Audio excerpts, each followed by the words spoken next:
You're traveling through another dimension. A dimension not only of sight and sound, but of mind. A journey into a wondrous land whose boundaries are those of imagination.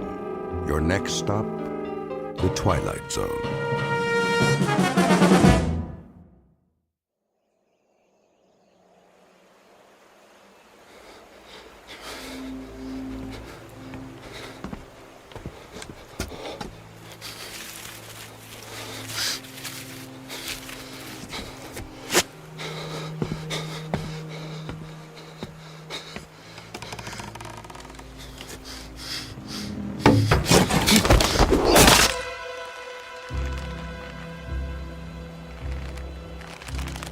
He's dead. Get him down. Yes, Captain. Clemens, what the devil do you think you're doing? Cutting him down, Captain. This is the last of the rope, Clemens. There's still one more to go. Just untie him. For pity's sake, catch him before he falls into the river. Traitor or not, he deserves a decent burial. Captain, the rope's looking pretty frayed. I'm not sure it'll take the weight of another prisoner. It'll have to. But, Captain... I said it'll have to. Yes, sir.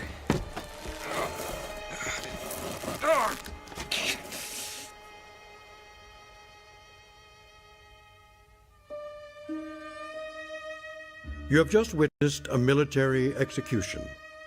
Death is a dignitary who, when he comes announced, is to be received with formal manifestations of respect, even by those most familiar with him. This particular execution occurred on Owl Creek Bridge in northern Alabama during the war between the states. You might find it in the works of that past master of the incredible Ambrose Bierce, but its proper home is in the Twilight Zone.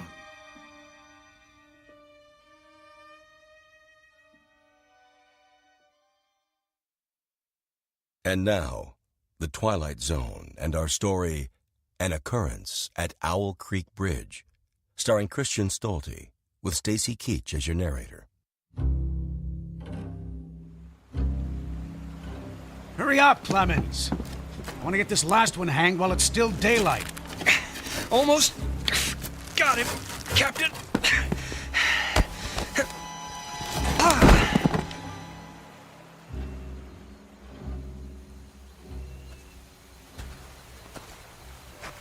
Your friends are dead, Peyton. That's your name, isn't it? Mr. Peyton Farquhar. Your act of treachery came to nothing, Peyton. And now you'll be called to account. I wouldn't recommend you think of doing anything as stupid as trying to get off this bridge. Apart from the fact that your wrists are tied behind your back, you'll find yourself more than adequately surrounded, whichever way you choose to run. See those sentinels at either end? Please don't get the impression they're just taking a rest. The way they're holding their rifles, they call that the support position. Means they're always at the ready. As a good soldier of the Federal Army should be. Don't say too much, do you? Huh? Peyton? Peyton Farquhar. Hello? Anybody at home? And here I thought you were a true Southern gentleman. I know what you're thinking, Peyton. That maybe you could make that 20-foot drop into the water.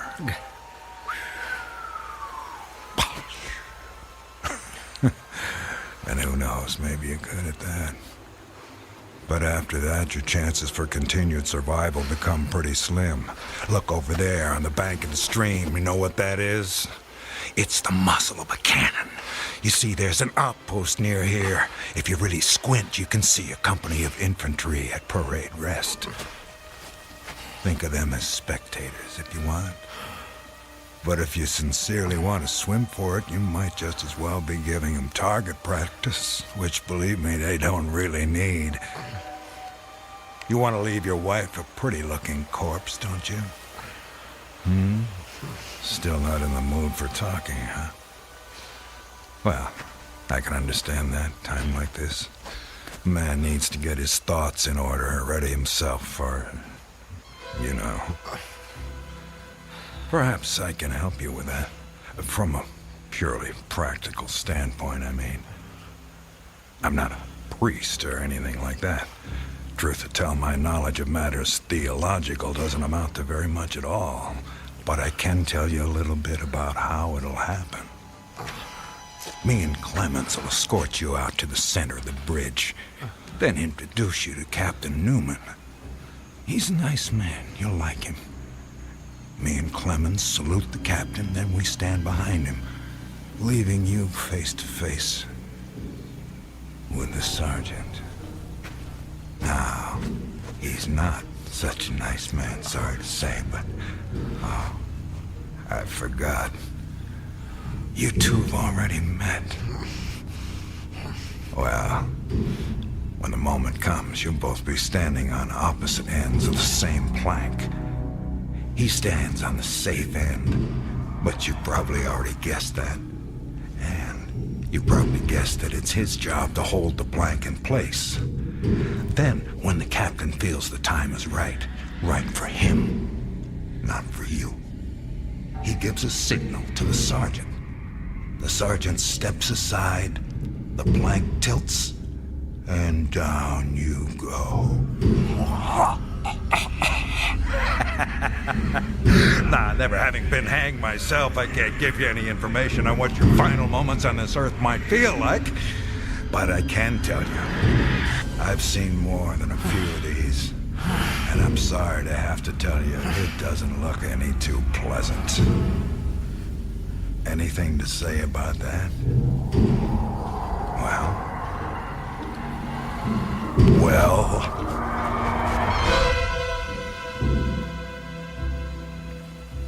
I am a living man.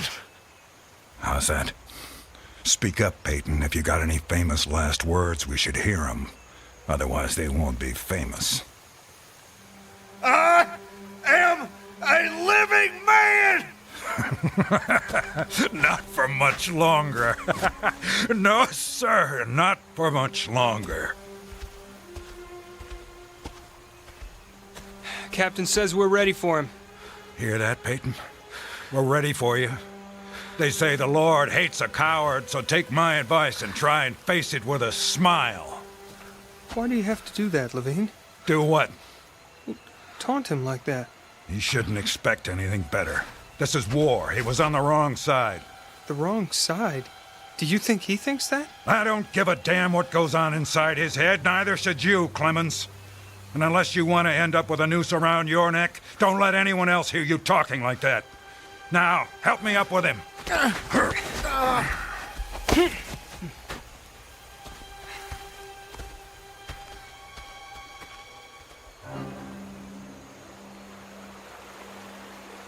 Oh, Elizabeth. Elizabeth, my darling, what have I done? What have I done to you and the children?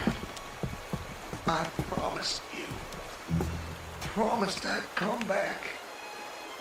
What is a man if he's not as good as his word? What am I? Secure the noose. The noose. If only I could free my hands. Perhaps I could throw off the noose. Perhaps I really could dive into the stream. I might evade the bullets, and if I swam vigorously enough, reach the bank, then take to the woods and get away. Get back home. Yes, home. And back to you, Elizabeth. Thank God home is outside their lines. My wife and little ones are still beyond the invaders' farthest advance. That pounding. What is causing that pounding? It's like the stroke of a blacksmith's hammer on the anvil. Is it distant, nearby, or both? Perhaps it's my death knell. Feel feels like a knife being thrust into my ear. Damn them, what's taking them so long? If you're gonna do it, just do it! Sergeant, step away. Too late. My God, it's too late. Oh, Elizabeth.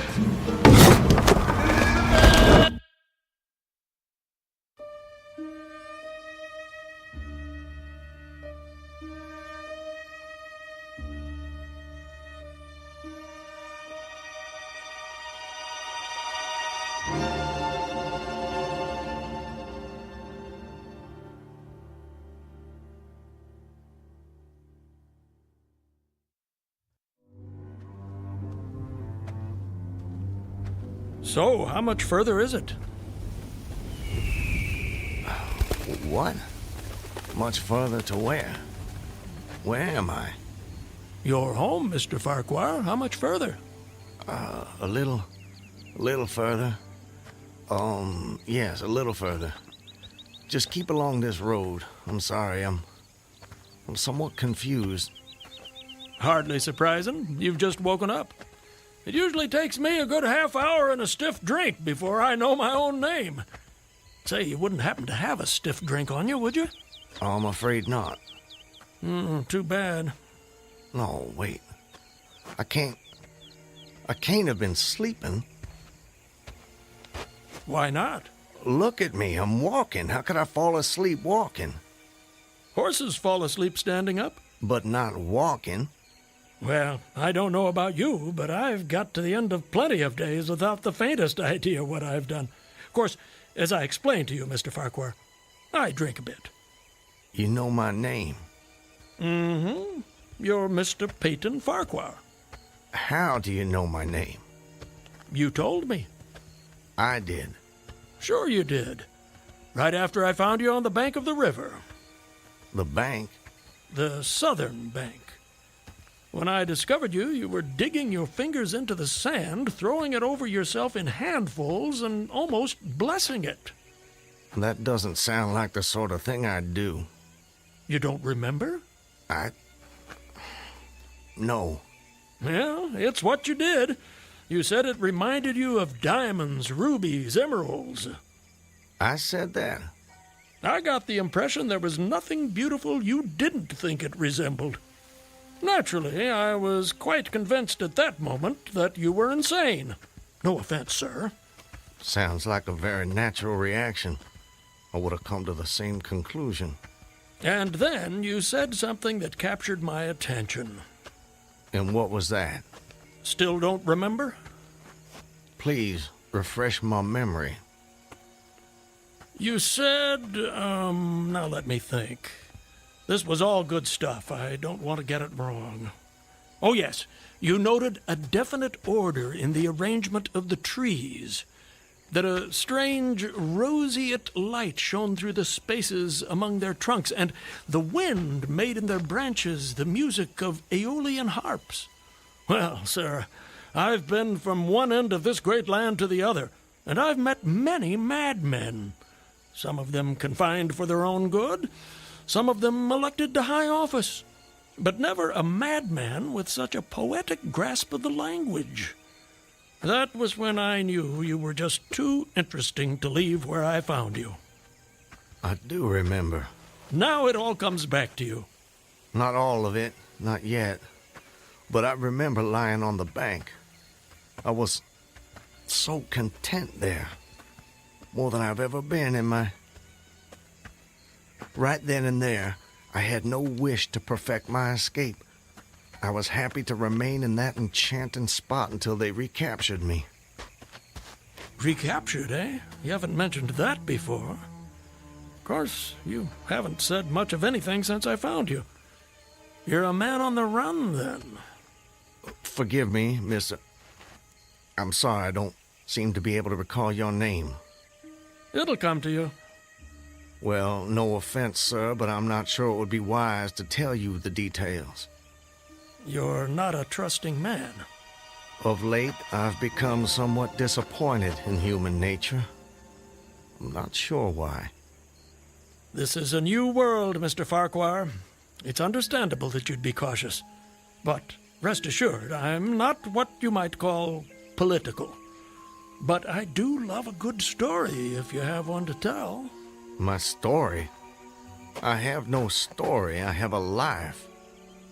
A life that's become considerably more interesting of late, I'd venture to say. But beyond your name, I know nothing about you. What manner of man is Peyton Farquhar? Why do you want to know? The road I travel is long and lonely. I'm starved of intelligent conversation, and the only voice I ever hear is my own. Talking to oneself leads inevitably to madness. With you here as my temporary companion, I can stave off that unfortunate condition for at least another day. I see. And tell me, sir, where are you headed? Anywhere I'm welcome and nowhere I'm not. In short, nowhere in particular. So, you were telling me about yourself. Very well. My name is Peyton Farquhar. Peyton Farquhar. I'm a planter in these parts. A planter, eh? Good to have land. It is. So, I guess you have slaves. Naturally. No need to adopt that tone, Mr. Farquhar. I told you I'm not a political, just asking. Well, as it happens, I am what you would call a political. The Farquhars are an old and highly respected Alabama family. I'm naturally an original secessionist and ardently devoted to the Southern cause. Oh, your memory is reliable when it comes to the matter of who you are, if not where. I suppose so.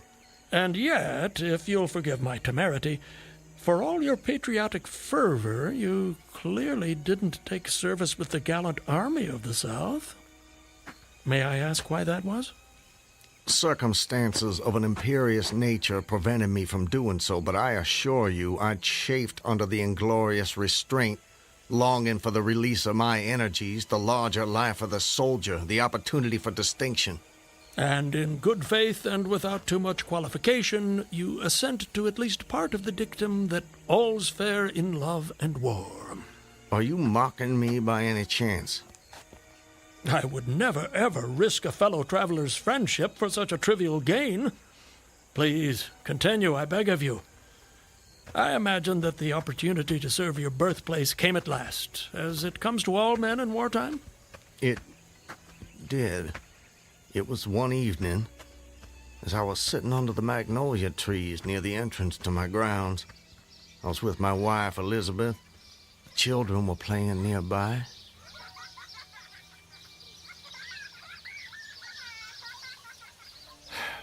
This is the life.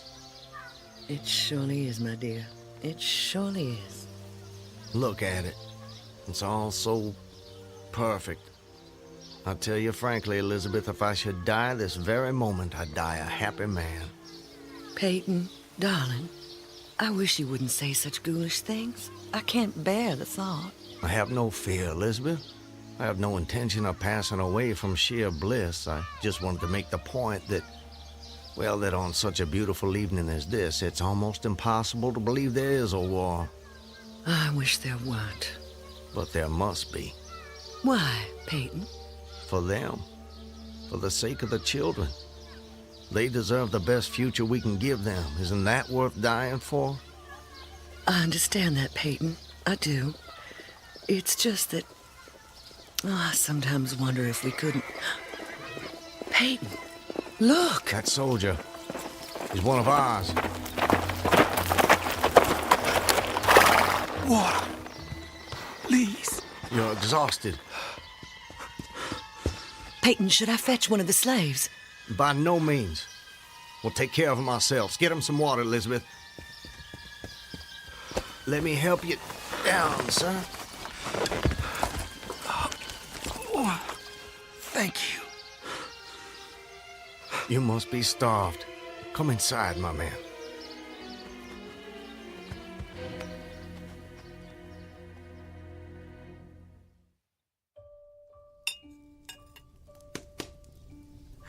Oh, this is a splendid meal. Thank you. Some more? Alice, more cornbread. No, please. This hospitality is far more than I deserve. Nonsense, nonsense. Nothing is too good for our brave boys. Tell me, Corporal, whose command are you with? Colonel Tolliver, 13th North Carolina. How are things at the front? We hear so little down here. I'm sorry to say things are not going so well. Not so well at all. The Yankees are repairing the railroads in preparation for another advance. They've reached the Owl Creek Bridge. Owl Creek Bridge? Yes, sir. They've put it in order and built a stockade on the north bank.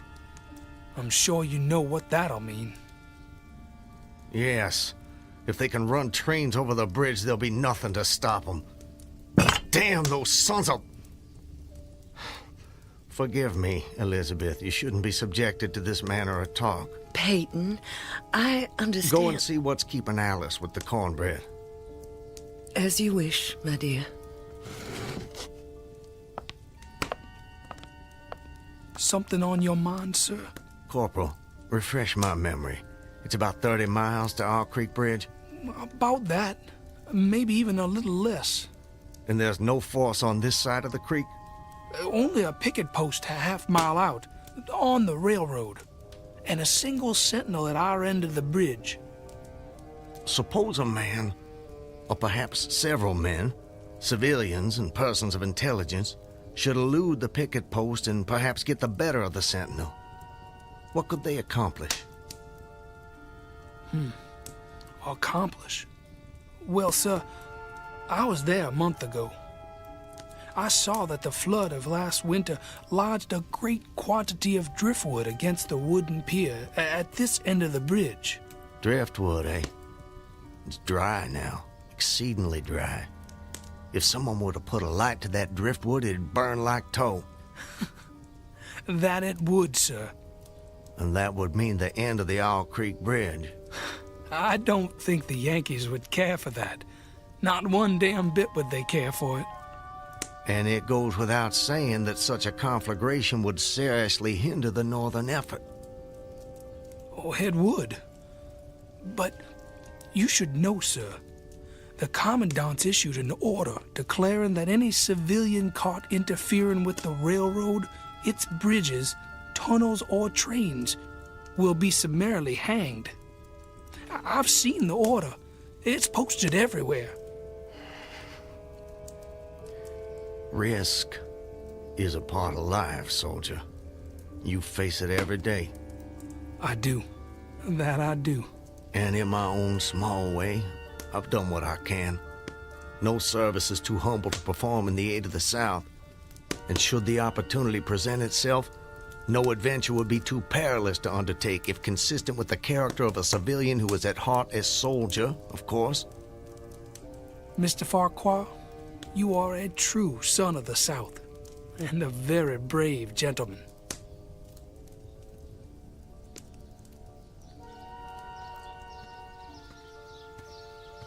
Elizabeth, I have to go away.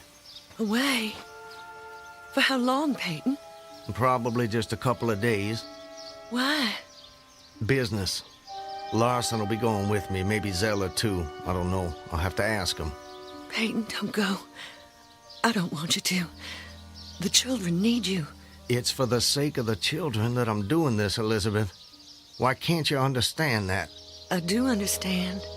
I really do, but I'm afraid... terrified of losing you. If a man doesn't stand up for what he believes in, then we lose everything. Just promise me one thing. Promise you'll come back to me. I promise. And I'm a man who keeps his promises, my love. Setting fire to the Owl Creek Bridge. Sounds like a most audacious plan. It was. I must confess, Mr. Farquhar, I'm a little confused. How so? You strike me as a competent and determined gentleman. I imagine whatever you want out of life, you get it. That's fair to say. What of it? Simply that I'm surprised your endeavor came to nothing. And what makes you imagine that? Your present predicament. The absence of your co-conspirators, Those marks upon your neck? And if someone had set the Owl Creek Bridge alight, I'm sure I would have noticed it in some way. Let me check. Where there's smoke, there's fire, and... Nope, no smoke. You're a very thorough fellow. For a moment I thought you might know more of my situation than you let on. From the way you talk, do I take it someone in your party betrayed you? Not in my party. But you recall the corporal who appeared at my plantation? Of course. He was a federal scout. Then you were deliberately entrapped. It seems they wanted to weed out the civilians who might cause them some trouble. If I'd only stayed out a little longer that night, I'd probably have seen that same rider repass my plantation, going northward in the direction from which he'd come. From the Owl Creek Bridge. Precisely. And when you and your co-conspirators... Patriots. ...made your assault on the bridge, the military were waiting for you. They made me watch as they hanged my friends for an act of treachery. The sergeant who put them to death was the same man who lured us there. Is there no honor in conflict? I've never been accused of having much imagination, but I might have guessed it would be something like that. I would say, sir, that you have too kindly an expression for one whose neck is in the hemp. It isn't. Isn't what? In the hemp. Of course, of course. What I mean, Mr. Farquhar, is that you are clearly no vulgar assassin. Fortunately, the liberal military code makes provision for hanging many kinds of persons. And gentlemen are not excluded. As they fastened the noose around my neck, I tried to fix my thoughts on my family. But there were so many trivial distractions. The water, touched to gold by the early sun. A piece of dancing driftwood caught in the sluggish current. The brooding mists under the banks some distance down the stream. Then there was a sharp pressure around my throat, followed by a sense of suffocation. Agony shot from my neck downward through every fiber of my body and limbs like streams of pulsating fire, heating me to an intolerable temperature. There was no more thought. Only sensations. The intellectual part of my nature was effaced. I had power only to feel, and feeling was torment. I was conscious of motion, encompassed in a luminous cloud, of which I was now merely the fiery heart, without material substance. I swung through unthinkable arcs of oscillation, like a vast pendulum. But you're here. What? What? I said, you're here. Why is that? The rope, it snapped, and I fell into the stream. With a terrible suddenness, the light about me shot upward. There was a loud splash, then all was cold and dark. My power of thought was restored, and I knew instantly what had happened. And your hands, were they still bound? They were. Then forgive me, but why didn't you drown? The noose was tight around my neck. It kept the water from my lungs. And kept you from breathing. When you get into a predicament, sir, you don't do it by half measures. I suppose not. To die of hanging at the bottom of a river. Even at that moment, it seemed ludicrous to me. I opened my eyes in the darkness. I saw above me a gleam of light, distant, inaccessible. I was still sinking, and the light became fainter and fainter until it was a mere glimmer. Then it began to grow and brighten, and I knew I was rising toward the surface. Knew it with reluctance, for I was very Comfortable? Oh, yes. It was a question of preference at that point, you see. To be hanged and drowned, that didn't seem so bad, but to be shot? No, I refused to be shot. It didn't seem fair. I'd say you have a quite singular set of values. Do they offend you? Not at all, not at all. It makes for a more entertaining story, and yours is the most fascinating I've heard in many a year on the road. Please, continue. You're under the water, slowly rising to the surface. Your hands are tied. A sharp pain in my wrists apprised me of the fact that I was trying to free my hands. I gave the struggle my attention as an idler might observe the feat of a juggler without interest in the outcome. Eventually, the cord fell away. My arms parted and floated upward, but I could only dimly make out my hands in the growing light. I watched with a new interest as first one and then the other pounced upon the noose at my neck. They tore it away and thrust it fiercely aside. Its undulations resembled those of a water snake, and my first thought was to put it back. To put it back? The undoing of the noose had been succeeded by the direst pang that I'd yet experienced. My neck ached horribly, my brain was on fire, my heart gave a great leap, and I felt as though it was trying to force itself out of my mouth. My whole body was racked and wrenched with an insupportable anguish. And I imagine the desire to rise to the surface was even greater, no matter what you might find waiting for you there. I wanted to stop myself, had to stop myself, but my disobedient hands gave no heed to my command. They beat the water vigorously with quick, downward strokes, forcing me to the surface. I felt my head emerge. My eyes were blinded by the sunlight. My chest expanded convulsively, and with a supreme and crowning agony, my lungs engulfed a great draught of air. So now you were in full possession of your physical senses. If anything, they were more keen and alert than before. I felt the ripples on my face, heard their separate sounds as they struck. I looked at the forest on the bank of the stream, saw the individual trees, the leaves, and the veining of each leaf, saw the very insects upon them, the locusts, the brilliant-bodied flies, the spiders stretching their webs from twig to twig, the prismatic colors in all the dewdrops on a million blades of grass, the humming of the gnats that danced above the eddies of the stream, the beating of the dragonflies' wings. They all made audible music. Remarkable. If you'll forgive my saying so, you missed your life's calling. You have quite a turn for descriptive language. I'm surprised you had the time to note your surroundings in such detail.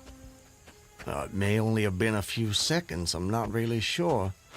I seem to have lost the ability to judge the passage of time accurately. Or perhaps you've gained a greater appreciation of time. There's a whole world in every second. You have a singular turn of phrase yourself, Mr. I'll get it in a minute. No doubt. Did you acquire this philosophical outlook during your travels? Hard to say. See, it often seems like I've been traveling my whole life. But enough about me. I long to hear your story. You've painted a beautiful background for me, but it strikes me there are more pressing issues in this particular picture. For example, your executioners. My would-be executioners? That goes without saying, surely. Very well. I saw them, silhouetted against the blue sky. They shouted, they gesticulated. Their movements were grotesque and horrible, their forms gigantic. Suddenly, I heard a sharp report as something struck the water smartly within a few inches of my head, spattering my face with spray. One of the officers had his rifle. At his shoulder, there was a light cloud of blue smoke rising from the muzzle. I was surprised he missed. I read somewhere that marksmen with gray eyes are the keenest shots. This fellow was the exception to the rule, it seems. The marksman had gray eyes? Mm-hmm. How could you see that? I'm sorry? He was on the Owl Creek Bridge. You were in the water. And you must have drifted some distance. So, how did you know the marksman had gray eyes? I don't know how I know. I must have noticed it on the bridge. Just before your execution. My intended execution. As you say. Doubtless the detail was burned into my mind. Doubtless. I told you how much more alive my senses had become at that moment. Alive. Yes, indeed. That you did. At that moment, a counter-swirl turned me half around. I was looking into the forest on the bank opposite the fort. A clear, high voice rang out and came across the water with a distinctness that pierced and subdued all other sounds, even the beating of the ripples. The voice. What did it say? It said, Attention, company! Ready! Aim! How did you do that? Run! Fire!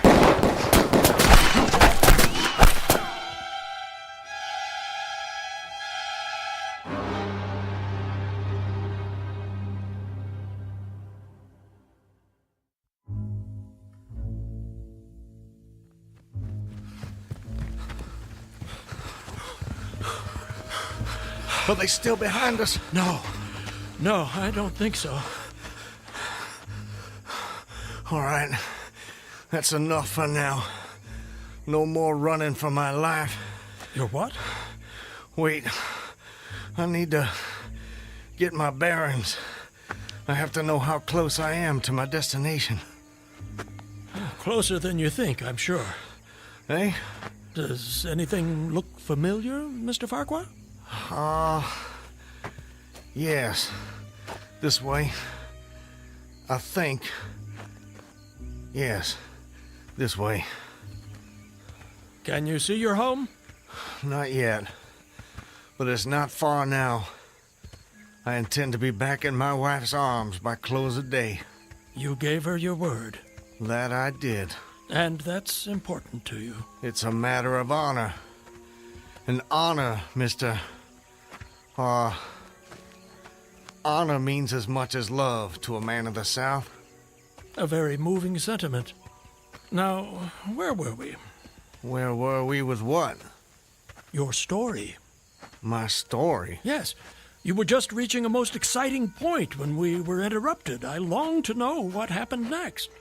Are you quite insane, sir? I don't believe so.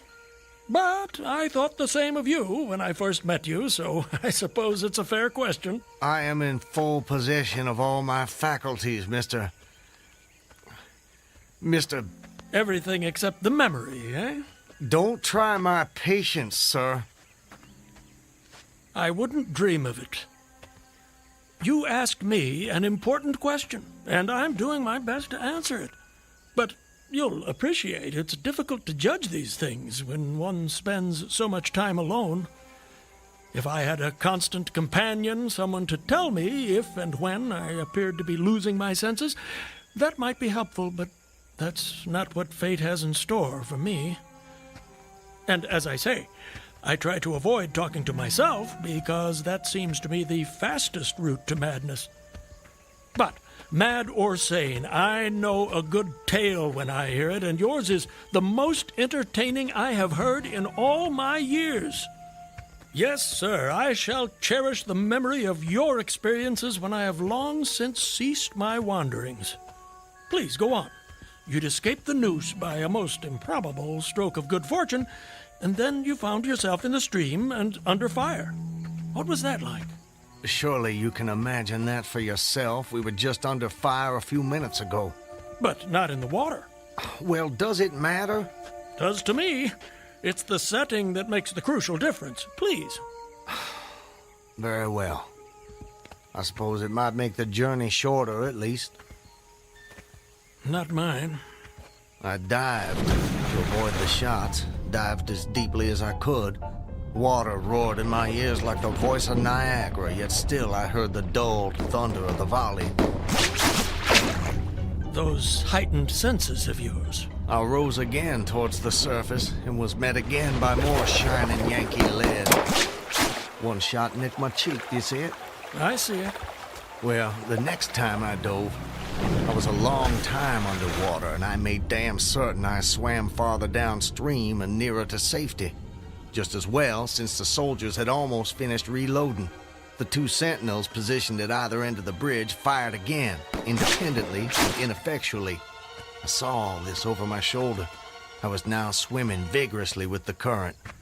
My brain was as energetic as my arms and legs. I thought with the rapidity of lightning.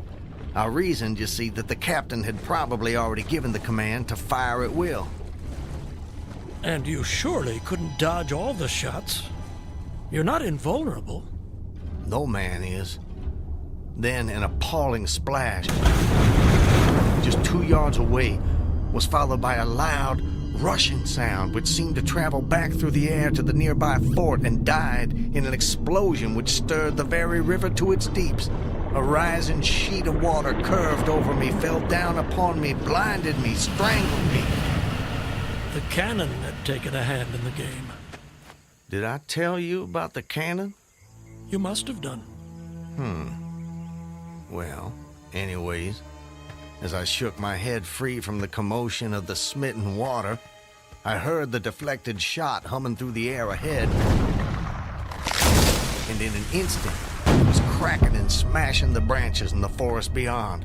I was certain they wouldn't be so far from their target next time, and it was a good gun. The report lagged behind the missile. But surely the smoke would have apprised you of another shot. So long as you kept your eye on the gun, you had a certain advantage. Am I correct? You are? The problem was how to reach the shore without turning my back on the cannon.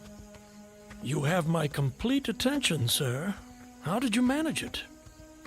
Well, I don't know. I'm not sure. I felt myself whirled round and round, spinning like a top. The water, the banks, the forest, the distant bridge, fort, and soldiers, they were all somehow commingled, blurred. I could no longer make out objects, only colors. Circular, horizontal streaks of color. It was all I saw. I was caught in a vortex. I felt giddy and sick. Fascinating. Incredible. What is that damned hammering? I don't hear anything. Unless it's the ticking of your watch you can hear. My watch? You're lucky it still works after such an immersion.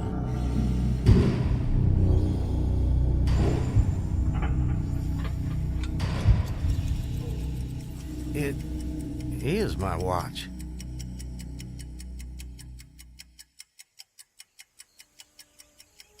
But why should I think... Perhaps you're the sort of man who values the seconds as much as the minutes and the hours. And there's a whole world in a second, so I've been told.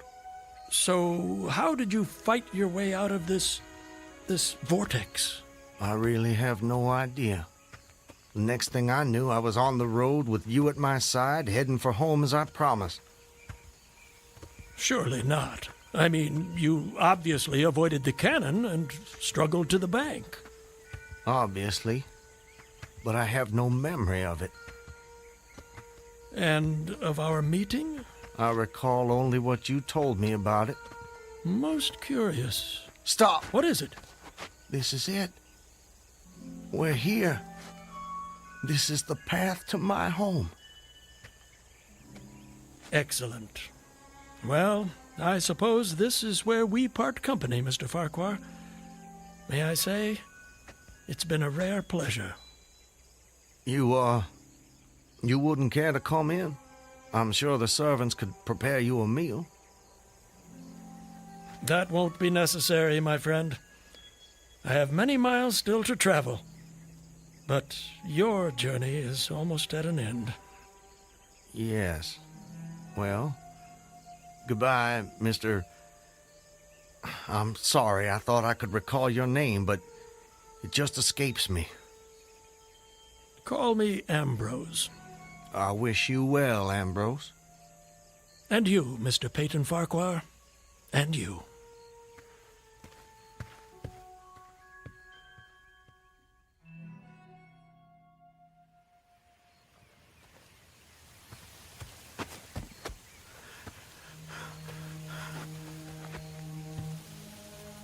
Home. Almost home. How long? How long since that damn imposter rode down this road? How long since I was drawn to the Owl Creek Bridge? I would say, sir, that you have too kindly an expression for one whose neck is in the hem. Yes, It is. Isn't what? In the hem. Of course, of course. I promised I'd return, Elizabeth. All so perfect. They couldn't keep me from Just you. before your execution. My intended execution. As you say. Not even a noose around my neck could stop me from coming back to you, to the family. Yes, indeed. I told you how much more alive my senses had become at that moment. Alive. Alive. Yes, indeed. I saw them. John, don't tease your sister. I want you Elizabeth! both on your best behavior when your father returns. Elizabeth! Hey, Elizabeth! You're not invulnerable. No man is. Elizabeth! Elizabeth! I swore I'd come back to you. I promised. Peyton! Elizabeth! Peyton! Elizabeth! Peyton! Oh, Peyton. Peyton, my love. Elizabeth, let me hold you. Let me take you in my There's a whole world in every second.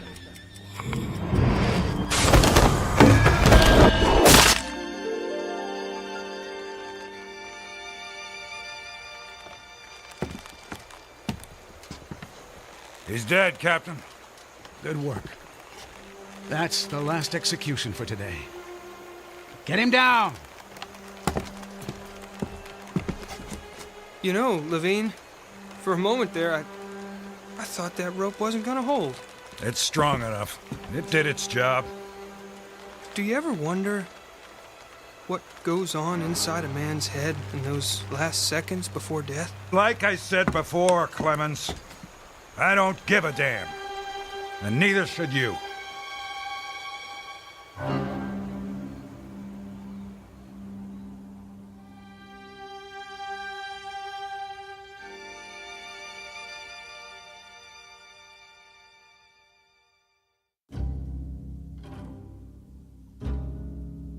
An occurrence at Owl Creek Bridge in two forms, as it was dreamed and as it was lived and died.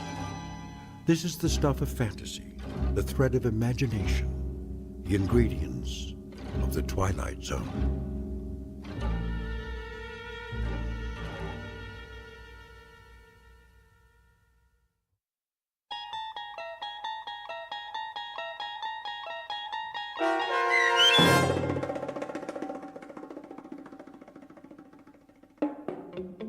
An Occurrence at Owl Creek Bridge, starring Christian Stolte with Stacy Keach as your narrator, was adapted for radio by M.J. Elliott and based on the short story by Ambrose Bierce. Heard in the cast were Rob Riley, Danny Goldring, William Dick, Susan Hart, Gonzo Schexnader, and John Hogenacker. The producers of The Twilight Zone wish to thank CBS Enterprises and the Rod Serling Estate for making this series possible. This copyrighted radio series is produced by Carl Amari and directed by Joe B. Cerny for Falcon Picture Group. Sound design, custom Foley effects, recording, and editing are done in the Cerny American Sound to Picture Theater by sound designers Craig Lee, Todd Beyer, and Tim Cerny. To learn more about the Twilight Zone radio dramas and to contact us, visit our official website at twilightzoneradio.com. Doug James speaking.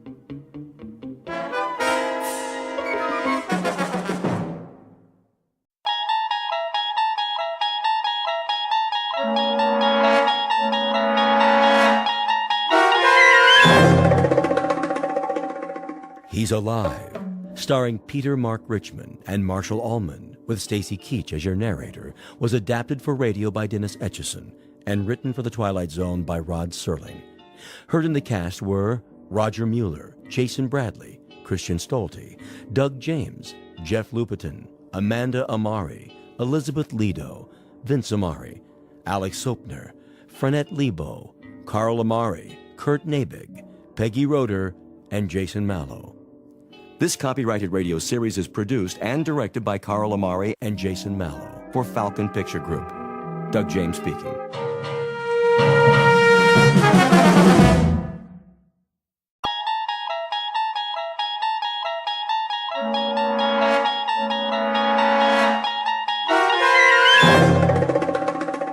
You unlock this door with the key of imagination. Beyond it is another dimension, a dimension of sound, a dimension of sight, a dimension of mind. You're moving into a land of both shadow and substance, of things and ideas. You've just crossed over into the Twilight Zone.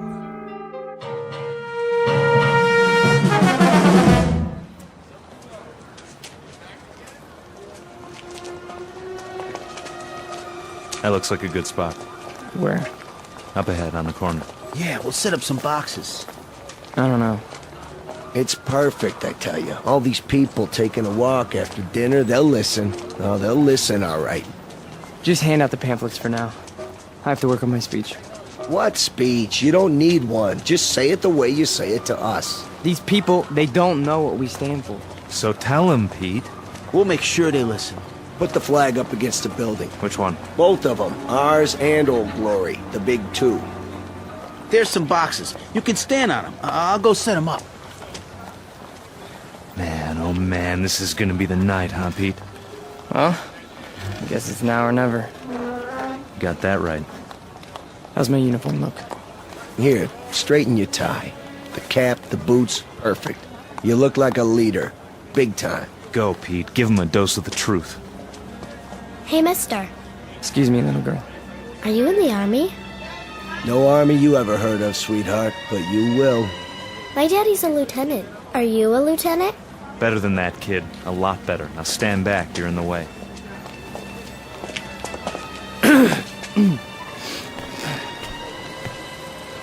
Good evening. Good evening, neighbors. I have something of great importance to tell you. If you'll all gather round. Neighbors? Who's neighbors? Yeah, we're not your neighbors. I never saw him around here. Yeah, me neither. Look at those crazy outfits they're wearing. Yeah, they look like real idiots. I bring you a message that you'll all want to hear. What are you selling? Vegetable choppers? Because I already bought one. Well, hear me out, folks. Hey, what's with the goopy flag? Yeah, it's got lightning bolts on it. Well, maybe they're looking for a few good men for Halloween. I want to talk to you about international communism and the secret masters of the World Bank. I'm not joking, neighbors. Do you know who's really behind it? Look at our economy. It's falling apart. It's because of the bankers. That's right. The economics of the world, now, then, and forever, have always been the breeding ground for a certain type. An insidious type. The worshippers of the golden calf, whose religion is gold, whose loyalty, first and foremost, is to money, and only money. And we know who loves money more than anyone else, don't we? We know what tribe. He's just getting warmed up. Yep, in a minute he'll have him in the palm of his hand. The tribe of traitors. And they're here, in our homeland. They're in Washington. Those swine have captured the reins of government. Yeah, they're rotten apples, and I got an apple for you. Hey, knock it off, people. Yeah, show some respect. I'm talking about traitors. Listen. Boring. Ice cream. Get your ice cream. I want one. Come on, Angie. We'll both get one. Then we'll go home. Yeah, there's nothing happening here. No. Listen to this. What about foreigners? Huh? Foreigners. Take a look at the way that they're controlling us. The lines lead directly to Palestine and to the Vatican. Yeah, I've had about enough of this. Let's go. It's a conspiracy, I tell you. A conspiracy of men who aren't like us. Yellow men, brown men, black men. They come here and they infiltrate our economy. They're right here on our doorstep. If there's anybody sitting on your doorstep, buddy, it's the man in the white coat. Here, take a tomato with you. You think that's pretty funny, don't you? You think it's funny that your country can be sold out? That they can sell out your flag and your birthright? You think that's funny, huh? Well, the day will come. Oh, shut up. Let him talk. What's the matter? No more big talk? He's just a scrawny kid with a big mouth. Real big. As long as he got a couple of punks to protect you. We gotta do something. Where's Nick? Go on, get out of here. Back off. This here's a real American. Yeah, a real jerk. Why, you? Get out! Cut it off! Cut it out! Right now! Portrait of a Bush League Führer named Peter Vollmer, a young man who feeds off his self-delusions and is left perpetually hungry. Like his goose-stepping predecessors, he searches for something to explain this hunger, to rationalize why the world passes him by without saluting. In his own twisted and distorted lexicon, he calls it faith, strength, truth. But the particular brand of truth he seeks can be found in any sewer. Peter Vollmer doesn't know it yet, but he is about to ply his trade on another corner, an intersection in a strange shadowland called the Twilight Zone. And now, The Twilight Zone and our story, He's Alive, starring Marshall Allman and Peter Mark Richmond, with Stacy Keach as your narrator.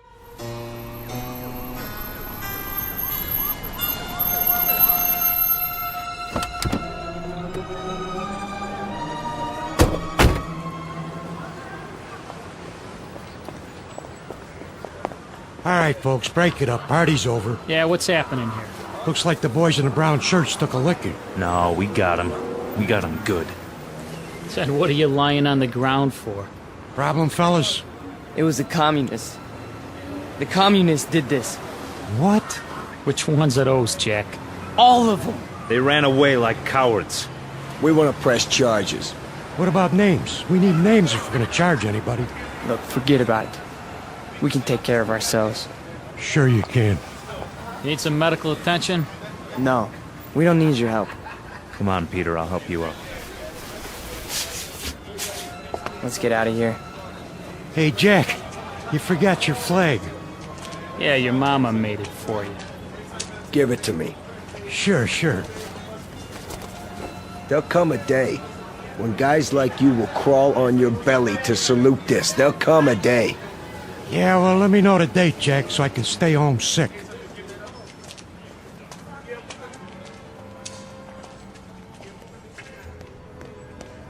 Hey, Pete! Pete! Are you okay? Yeah, we're fine. What are you doing in the alley? They cornered me. Must have been 10 guys on top of me. It was all I could do to get away. You sure that's what happened? Sure, I'm sure. Oh, mean crowd, Pete. You get a hot night, and you always get a mean crowd. Remember when I was telling you that? Remember when I was telling you that every time you get a hot night... All right. Okay, Pete. Okay. Why? I tried. I tried hard up there tonight, but I couldn't get through. I couldn't get them to listen. Words never come out right. You did good. Real good. Someday they'll listen. They'll have to. They'll listen and they'll cheer. Someday they will, Pete. You'll see. Someday.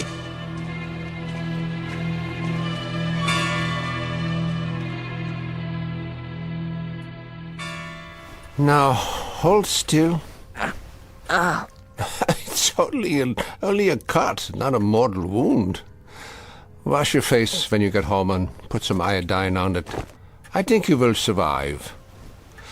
Now, do you want a cup of coffee? I'd rather have a drink. A drink, is it? May I have a drink, Ernst? I have some wine. Will that do? Yes, please. Very well. You are a man now.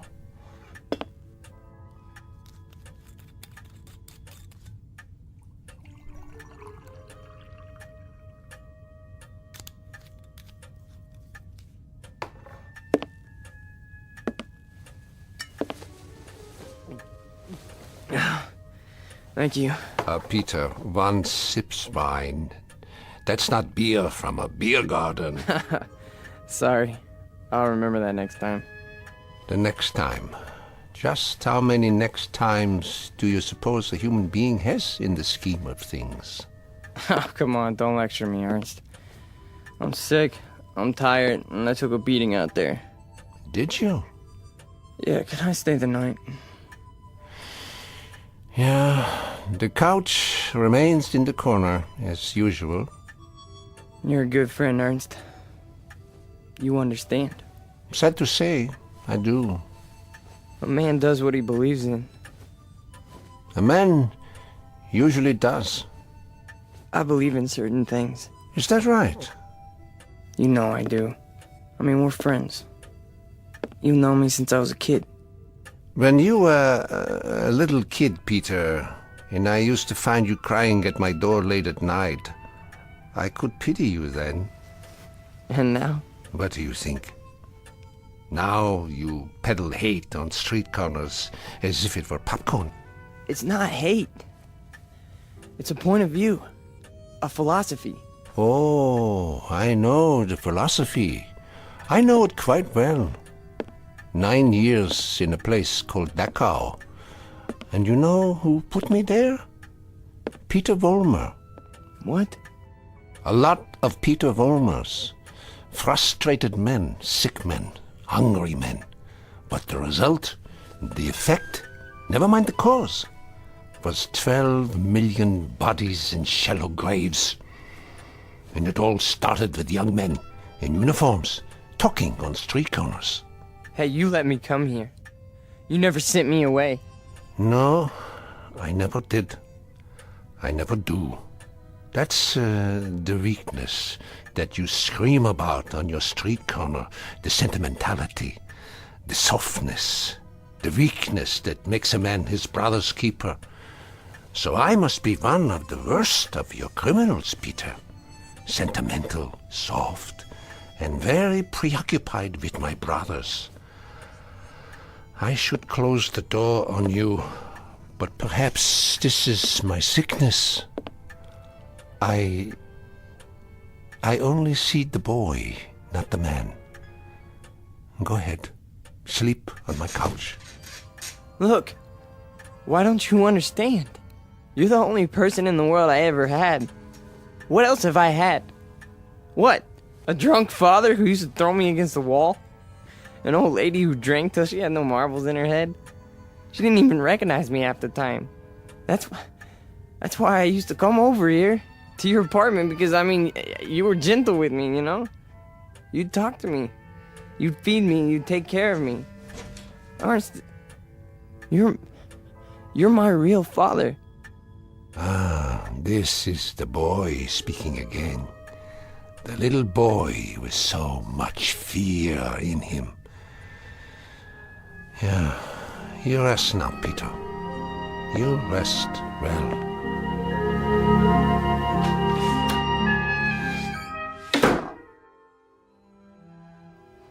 No. No. No. No. No. No. Wait. Eugene.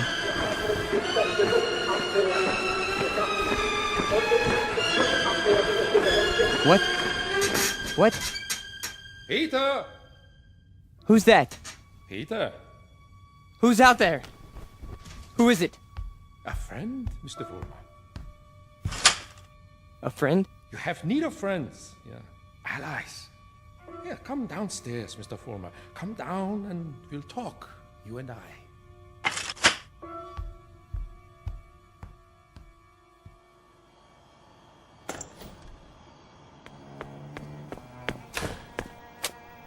Hello, Mr. Vollmer. I heard people out here. Oh, Did you?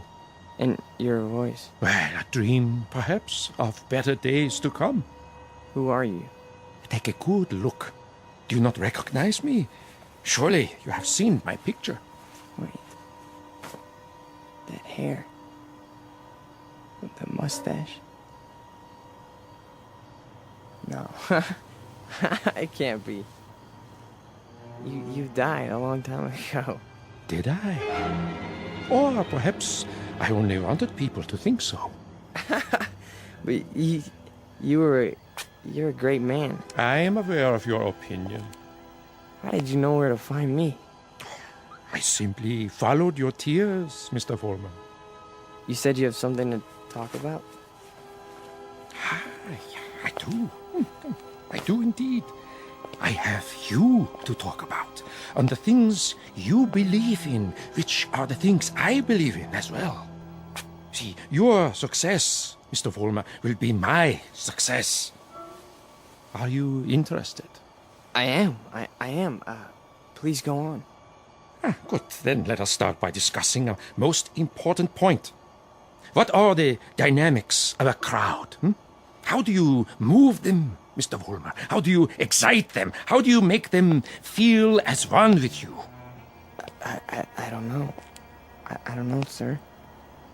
How? Join them first, Mr. Vollmer. Yeah? When you address them, speak as if you were a part of the mob. Speak to them in their language, on their level. Make them hate the things you hate. How do I do that? If they are poor, talk to them about poverty. If they are afraid, talk to them about their fears. And if they're angry, Mr. Vollmer, if they're angry, give them objects for their anger. But most of all, what is most of the essence is that you make the mob an extension of yourself. Say to them things like, things like this. They call us hate mongers. They say we're prejudiced. They say we're biased. They say we hate the minorities. The minorities. Understand the term, neighbors. Minorities. Shall I tell you who the minorities are? Shall I? We are. We are the minorities. That way, Mr. Vollmer. See, you started that way. I think I understand. That's right.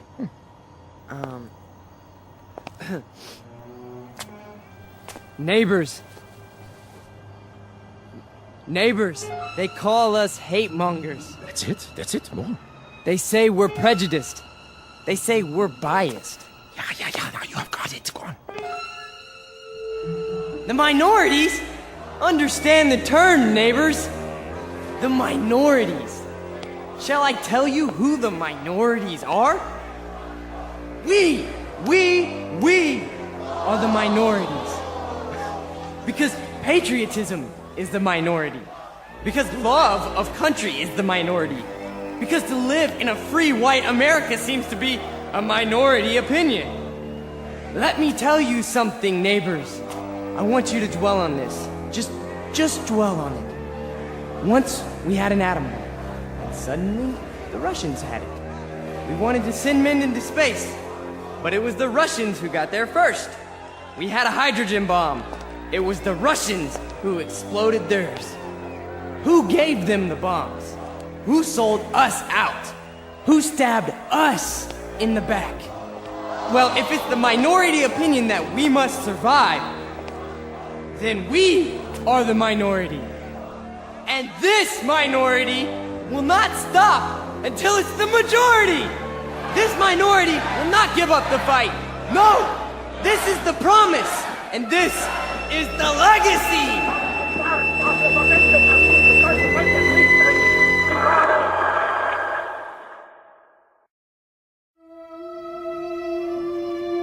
Look, I'm not gonna wait much longer, you understand? Gibbons, cool it. Pretty good crowd tonight, huh? Great crowd, and you were great, Pete. I mean it. Thanks, Stanley. They're finally responding. Responding? You had them right where you want them. Yeah. This here is my hall. You've been renting it all this time, but I ain't got the money yet. Hey, can't you see we're busy? Okay, boys. I'll put it to you this way. If I don't get paid right now, you don't have the hall tomorrow night. You got that? I'll go count the donations. What's the problem? Oh, this is a hungry man here, Pete. He's got to have his shekels. You know the type. I told you guys you're 3 weeks behind on the rent. You said you'd give it to me a week ago, and all I got was a cigarette butts on the floor. After tonight, that's it. Excuse me. Am I to understand that you're going to lock us out of this meeting hall because of a couple weeks' lousy rent? Oh, you understand right. $600 due. $600 that ain't been received. We happen to be a young movement. We're still struggling. We need time to grow. I don't rent time. I just rent the hall. It's the money. Or you put up a soapbox in the street. A soapbox in the street? What do we do, Pete? We gotta do something. I don't see why we have to tiptoe around this guy. Why don't I just educate him? Look, Frank, I don't know. Why don't you just hold on a second? I can do it, guaranteed. Well, I know you can, Frank. Somebody left this for you, Pete. Who? Nobody saw him. Just left this envelope at the back door. Your name's on it.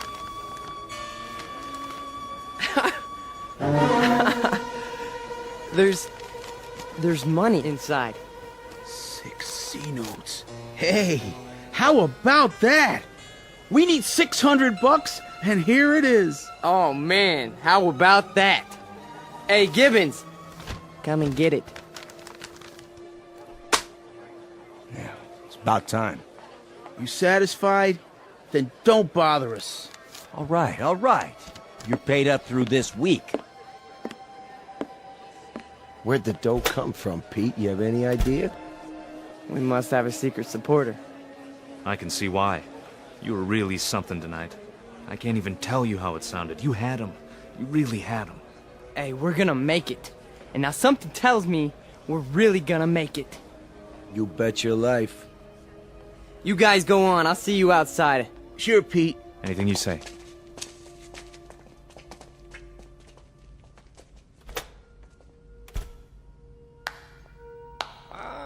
Excellent performance, Mr. Vollmer. Yes, very effective. Very effective. You learned quickly. Well, thank you. I didn't know you were here. I am always here.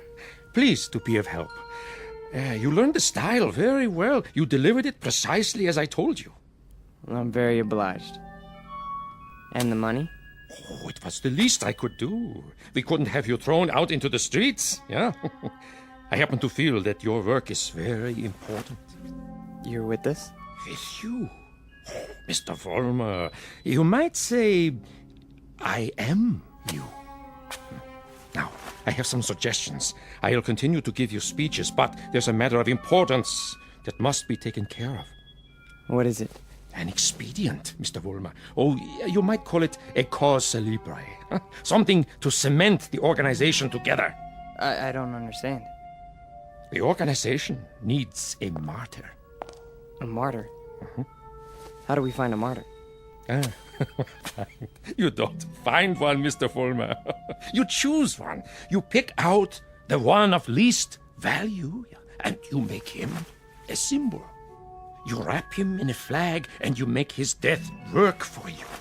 Find a man, Mr. Vollmer, who has no worth while he's alive, but who can serve you when he's dead. Like who? Oh, surely there is such a one. Pete, they're waiting. Be right there, Nick. Okay. Thought I heard voices. You talking to somebody? No. I'm just practicing my next speech.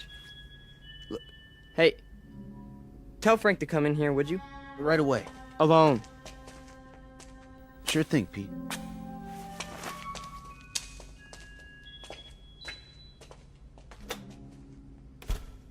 An excellent choice, Mr. Vollmer. The little fat one. Yeah. Now, all you have to do is arrange it. The only thing is, I've known Nick for a long time. Isn't there some other way? Other way? There is no other way, Mr. Vollmer. And if you weaken now, there's no point in going on. When Frank comes back, tell him you've discovered an informer. Tell him the informer has done you irreparable damage. The informer must be put out of the way, but cleverly, subtly, so that there is some question as to who is responsible. But Nick's been with us from the beginning. The beginning? Oh, no, Mr. Vollmer. None of you were at the beginning. None of you.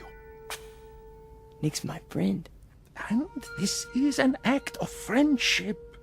We are allowing him to serve the cause. How glorious for him. Nick says you wanted to see me? We got a stoolie in the group, Frank. A stoolie? Yeah. Nick's been talking. And I think he's working for the police. No. I know it to be a fact. Everything we've done, everything we've said, Nick snitched on us. Are you sure? Beyond a shadow of a doubt. Well, what do you want to do, Pete? Get rid of him. Get rid of him so that it looks like somebody else did it. Make it look like someone who hates us. I understand. I understand, Pete. You call it, you got it.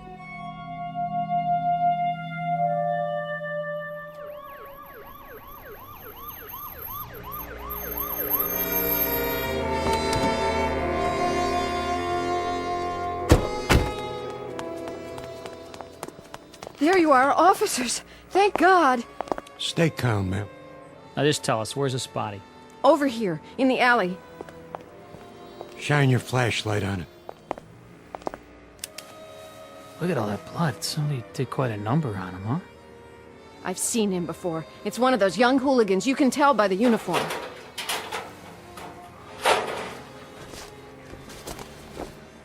He's dead, all right. Call a meat wagon. What was this one's name? Wait a minute. There's a note pinned to his chest. What does it say?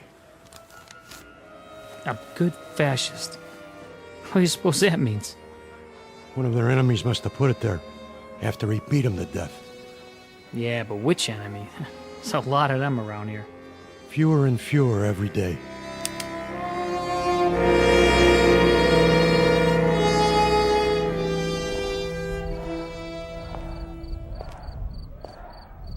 Hurry up, Frank. We've been waiting for you. Is it done? Cross off the little creep. Anything else? Then, we finally have our martyr. Pete, you better go on. They're going nuts in there. It's a good crowd tonight? Right to the ceiling.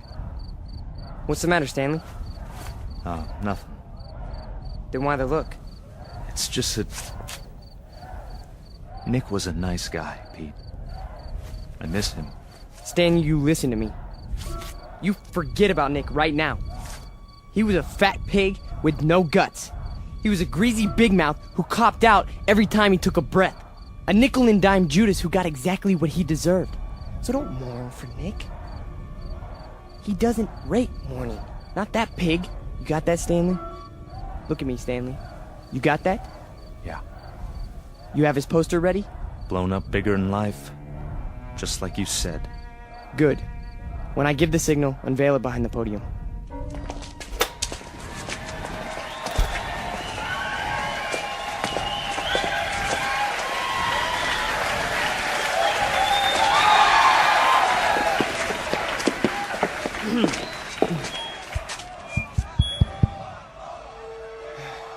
All right, everyone.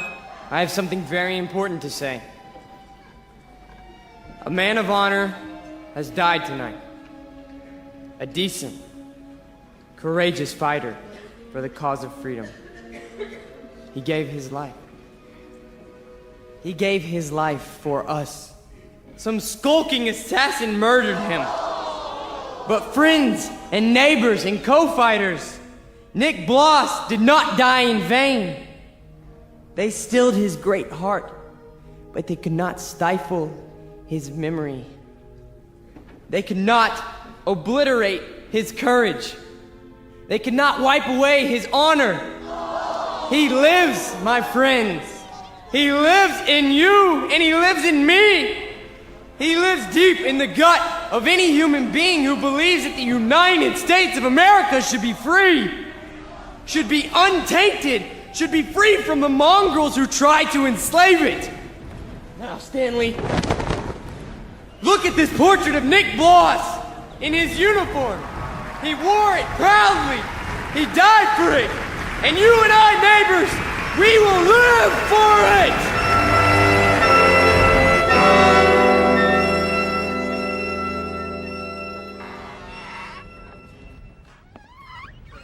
Oh, hiya, Mr. Gans.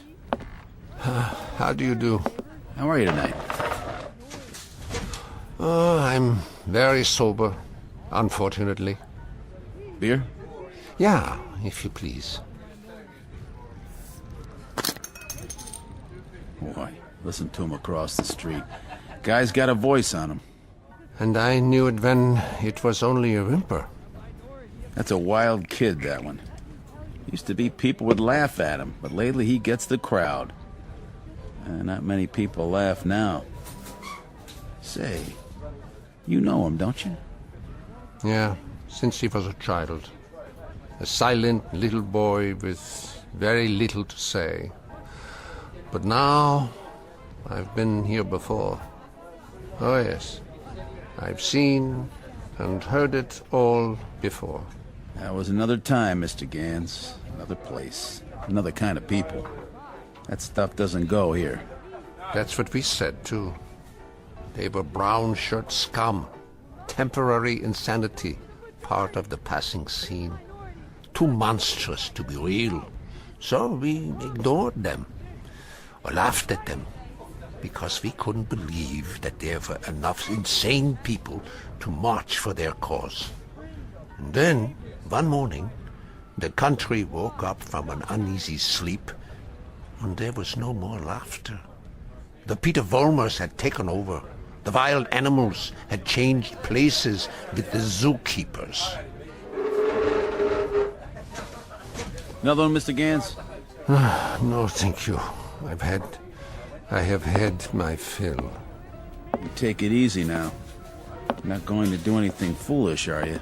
Me? Not this time. It mustn't happen again. We can't let it. We simply can't let it happen again. All the anguish, all the horror, all the nightmare. No. Not this time.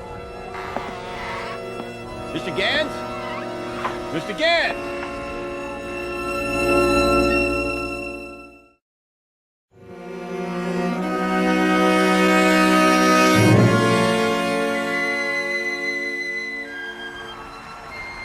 And so I tell you, my friends, we will take it to the streets. There's going to be a big meeting tomorrow night with searchlights and banners and drums and armbands. For every one of you who wants to join us, we have armbands. And soon, very soon, we will have uniforms for all of you. When we march! Who's that? Search me. Go on, Mr. Volmar. You were saying? Ernst, what are you doing here? I can tell them what you were saying. I have heard it all before. I have heard it 1,000 times before. In Munich, in Berlin, on 100 different street corners. It was drivel then, and it is drivel now. Ernst, you've got to stop. And what is this one here? The latest model? A new Führer right off the assembly line? Well, this one isn't so new. He is just a cheap copy. Oh, let me tell you about this one. About the breed, the species. They are all alike. Problem children with delusions. Sick, sad neurotics who need applause like a needle. That's enough, Ernst. Please. Please. Listen to me, Peter. And let them listen. or I will tell them about a quaking, whimpering boy who cried on my couch, who still cries on my couch. Ernst, don't! They need parades and torchlights and slogans like therapy. They need uniforms and armbands because without them they are naked and pitiful. This one grew too old to bite his nails, so he made believe he could lead others. Pete, don't let him have the mic. Put him down or I'll put him down. Yeah, put me down, Peter. Shut me up. Stifle me, huh? Why don't you? Why can't you? Because this is your courage right here. The symbol on your sleeve. A torch on a lightning bolt. A crude drawing for children. I'm warning you, Ernst. This patch is your strength. This and the crowds and the sick aisles. And if I tell you to your face, Peter, that your courage is made out of cloth, that your ideas are filthy garbage, and that you are something less than a man, what do you say to that? How do you answer me? Like this! Oh, the rebuttal. The only answer your kind knows how to give. Is that the best you can do? A bloody nose? This is your Führer? He is yours. I give him to you. A gift from the sewers. You see, folks, the way it is. Hey, Pete, don't worry about it. He's just an old man. One crummy old man. The way it is, I knew him. I knew the old man once. Is that a fact, Mr. Former? Yes, that is a fact. I used to know him. And... Who's he talking to? Mr. Former, I have no interest in who he is. My concern is in what he is. He cheapened you in front of these people.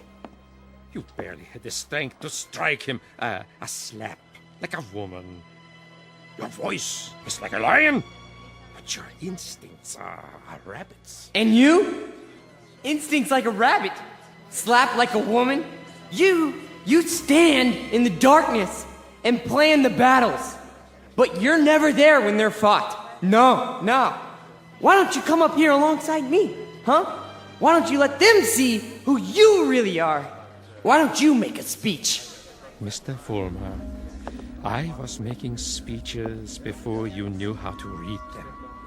I was fighting battles when you were struggling to get out of a womb. I was taking over the world when your universe was a crib. And as for my standing in the darkness, Mr. Fulmer, I invented darkness. Then you take the stage. Go on. It's all yours. Pete, who were you talking to? Where are you going? You can't run out.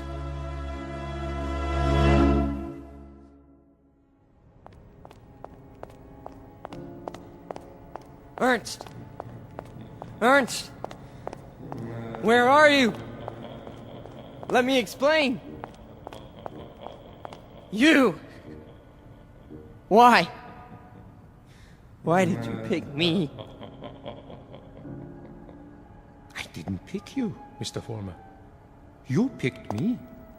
You chose my ideas. You invoked my name. So now, you must take whatever comes with it. What? In the past, I've given you suggestions. Now, I give orders. Orders? What do you want me to do?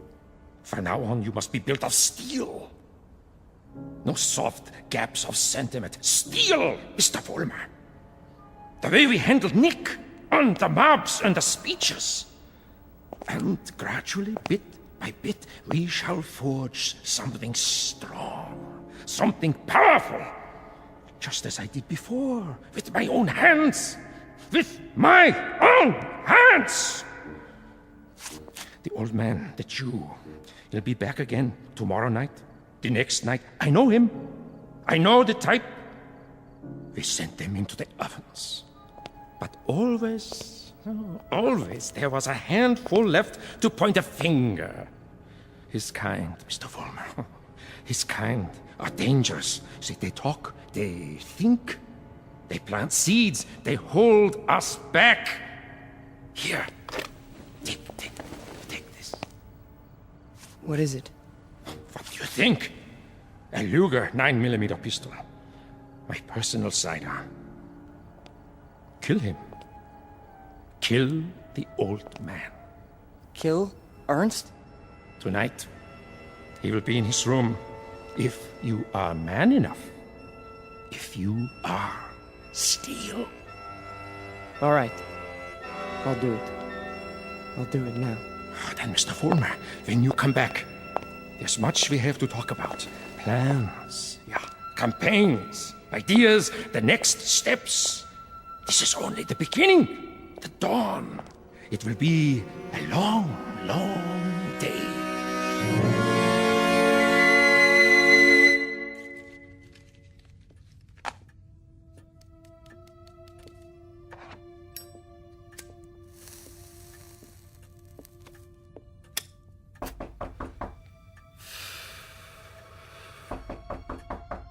Yeah? Come in. Ah, I thought it was you. You wouldn't listen to me, Ernst. On the contrary, I listened to all that I was able to stand. You should pay attention now. I can't even begin to tell you what's happened. It's too incredible. It's too unbelievable. I can tell you this much. We're on the march. From now on, we only go forward. There's no stopping us. No stopping you, Peter? An old man stopped you tonight with a few words. He stopped you with the truth. You're wrong, Ernst. It's not just me anymore. There's someone else. Someone behind us. Someone even you tremble at. He'd have to be a very imposing figure, Peter. Much more imposing than you. Oh, he is. He gave me this. See? More imposing even than a gun. That's only because you don't think I'll use it. Which only goes to show that you don't know me. I know you, Peter, I know you. From a ravaged little boy wanting love to a torn man looking for respect, identity. I don't fear you. So you may do what you have in mind at any time you wish. With this one last reminder. You can never kill an idea with a bullet. Never. No. I'm all steel now. Ernst, I'm made out of steel. No more sentiment. No more softness. Just purpose. Just will. Then shoot. Kill. Destroy me, if you can. Am I close enough to you? You're frightened. Admit it. Not at all. Impatient and a little bored. With living? With having to live in a time that produces people like you. Once, years ago, you made death inviting. You still do. So do me the goodness, Peter. Get it over with as quickly as possible. I'm waiting, Peter. Kill him, Vollmer. Kill the old man. Kill the Jew. Use strength. Use will. Be made of steel, Vollmer. Kill him! Kill him now! You see, Ernst? I told you! I told you! I'm made of steel. All steel. All strength. But at the expense of things that most other men have. Some fragments of decency, that tell them right from wrong, that make them love. Yes, Peter, you have steel, but now you have no heart.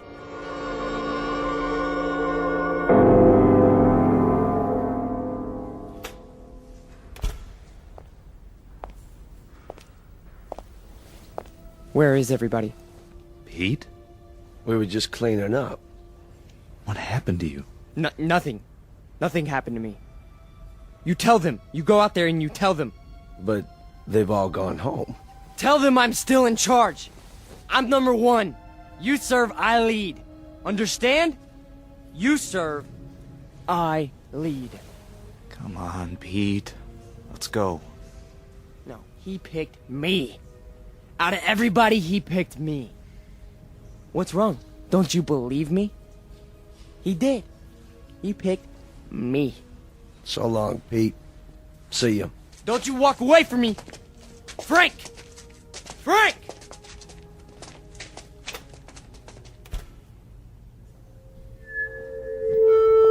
Who's there? Who is that? Pullman? You. I did what you said. Sentimentality, Mr. Fulmer? None! Steel? Steel. And no regrets? None! What did you destroy tonight? Only a disease. A growth on our flesh that had to be removed. Not a man, then? No. Hardly a man. How did it feel? It felt like I was immortal. Mr. Fulmer, we are immortal. Yes. Yes.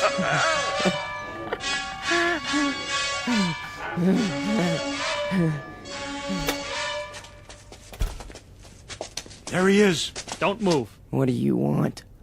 Peter Vollmer? Yes. We have a warrant for your arrest. That's impossible. The charge is conspiracy to commit murder. Your two friends are outside in cuffs. The victim's name was Nicholas Bloss. Get away from me. He's got a gun. Drop the gun! Now! Walk toward us with your hands up! Hey, look, he's going to the other door. Tell them to cover the alley. Halt! Halt, or I'll shoot!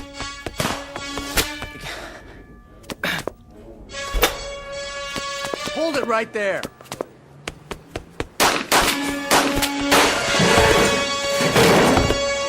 We got him. He's hit. Call for an ambulance. You have the right to remain silent. Anything you say can and will be used against you. There's something very wrong. There's something very wrong. Easy, kid. Don't try to talk. But you made a terrible mistake.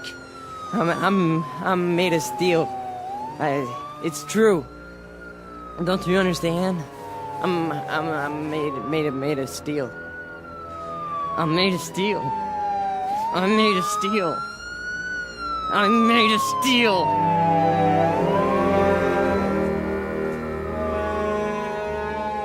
Where will he appear next?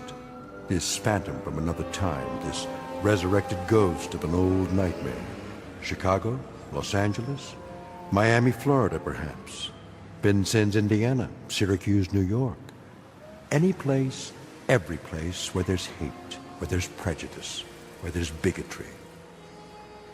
Because he's alive. He's alive so long as these evils exist. Remember that when he comes to your town. Remember it when you hear his voice speaking through the mouths of others, no matter who they may be. Remember it when you hear a name called a minority slandered. Any blind, unreasoning attack on a people or any human being. He's alive. Because through these things, we keep him alive.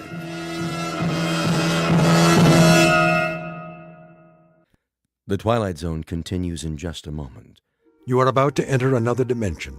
A dimension not only of sight and sound, but of mind. A journey into a wondrous land of imagination. Next stop, the Twilight Zone. Hi, this is Stacy Keach. I'd like to take a moment to tell you about our Twilight Zone website at twilightzoneradio.com. At twilightzoneradio.com, you'll find the latest information on these Twilight Zone radio dramas, including behind-the-scenes photographs, plus the newest product releases, trivia contests, ways to contact us, other Twilight Zone-related info and merchandise, plus links to other fascinating websites. So make your next stop twilightzoneradio.com. Visit twilightzoneradio.com to purchase these Twilight Zone radio dramas on cassette and CD, or call toll-free 1-866-989-ZONE. That's 1-866-989-9663.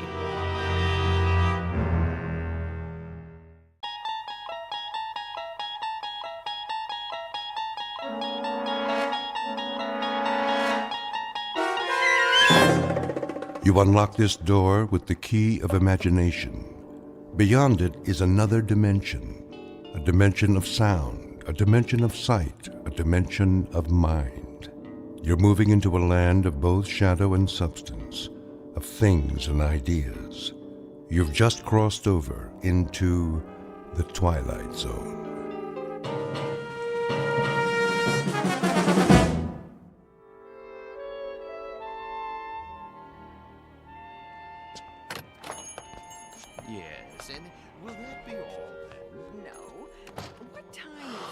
I thought you made an appointment. I did. Oh, come on, honey. You're not in that much of a hurry, are you? Yes. Well, clear the room then. Tell them they're keeping the head of McClellan Enterprises waiting. Tell them that we... All right. You want to forget the whole thing? No, I don't want to forget the whole thing. I just want to get this nonsense over with. Oh, that would be wonderful. Bon voyage. Ta-ta. Yes, ta-ta. Come on. Hello. May I help you? Mr. Spirito? I am he. We're the Ransoms. My wife called for an appointment. Oh, yes. Please be seated. Now, where exactly do we intend to go? We intend to go to London. Splendid. Of course, you've been. Oh, no. Charming place. You have picked a rather bad time of year, though, but... Excuse me, we're kind of rushed today. I wondered if you'd... Certainly. Now, have we decided on an airline? No. Well, then, if I may suggest... We're not going by plane. I beg your pardon? I said, we're not going by plane? Ooh, but you must, unless you're planning this for some time in the future. No, it has to be right away. Oh, then I'm afraid a ship would be out of the question. You see, it's the off-season, and the liners have all been booked up, or put on short runs. All of them? All the acceptable ones, yes. I hope you won't mind my saying this, Mrs. Ransom, but, you know, airplanes are perfectly safe nowadays. I realize that some people feel a certain trepidation, but there's absolutely no reason... Eileen, if it's the only way... May we see a list of boats that are running? If you wish. You promised. I know. It's important, Alan. We agreed on that. I'm afraid these are the only passenger-carrying vessels bound for England in the next 30 days. Some are freighters, but it's sometimes possible... What about this one? The Lady Anne? I don't think so. Why not? Well, it's very nearly the oldest ship in the water, and the slowest. 13 days till Le Havre. Another half day to Southampton. Forget it. No. Wait. This says it leaves on Thursday. We'll take it. Please, Mrs. Ransom, the Lady Anne is a veritable antique. Listen to the man, Eileen. We can relax when we get there if that's what you want. Don't make such a big deal out of it. It is a big deal to me, Alan. A very big deal. Give us 2 tickets. For this relic. Yes, that's right. The Lady Anne. Oh, very well. A few extra days won't matter, will they? I don't have anything better to do. Check okay? Of course, sir. But, Mrs. Ransom, the Caravan Travel Agency takes pride in its service. I beg you not to do this. Well, it isn't going to sink, is it? With a ship that old, you can't tell what might happen. Oh, give me that check. Here. We'll pick up the tickets. Come on, Alan. You can go back to work now. Thanks for your help, Mr. Spierto. Very well. Bon voyage.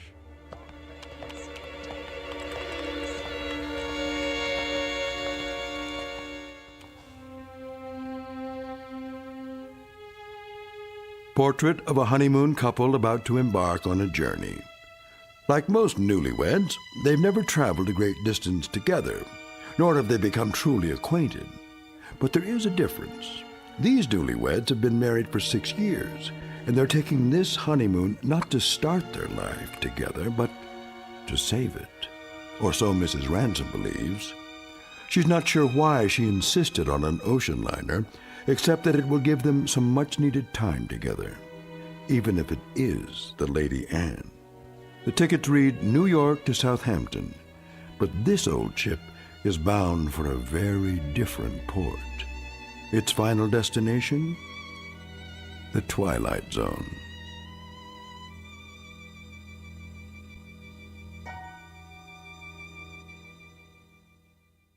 And now, The Twilight Zone and our story, Passage on the Lady Anne, starring Martin Jarvis and Rosalind Ayres with Stacy Keach as your narrator.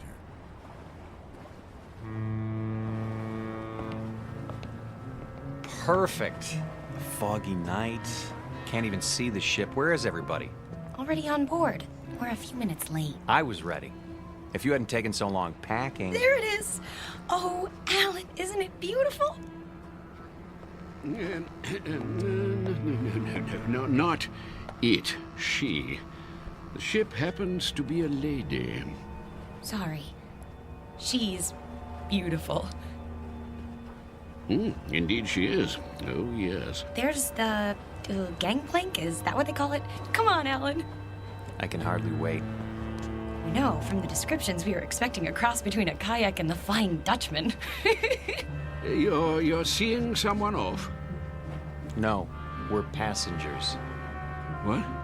How's that? Passengers. Oh, no. No. I hardly think so. No, you see, this is the Lady Anne. Toby, please.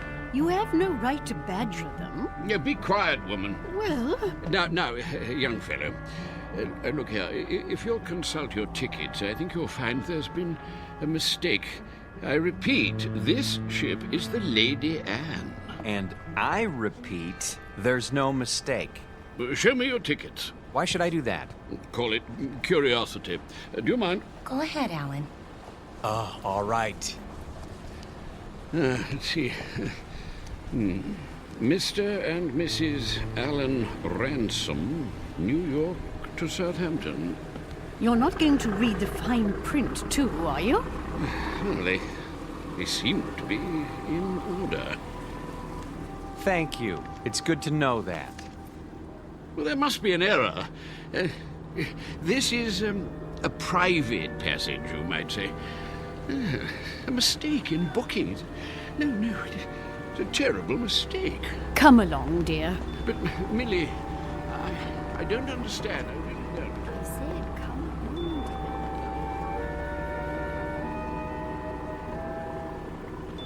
Well, I guess that's how the British say welcome aboard. Oh, don't get your back up. You'll be twice as cranky when you're his age. Bet we can beat him up the ramp. Not too late to turn back, you know? I mean, think of being cooped up with me for 14 days. I made a promise and I'm gonna keep it. Isn't that good enough? Sure. Not very steady. Really gives you confidence, doesn't it? At least try to enjoy this. One moment, please. Your names? Ransom? Yes, I see it on the list. Do you want to see our tickets too? Everything seems to be in order, sir. Stateroom 24, down that flight of stairs. Thank you.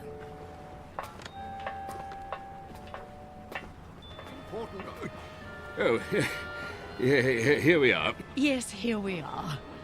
Good evening. I say, you're not going to let them do this, are you? I'm afraid it's out of my hands. Out of your hands? Well, we'll see about that.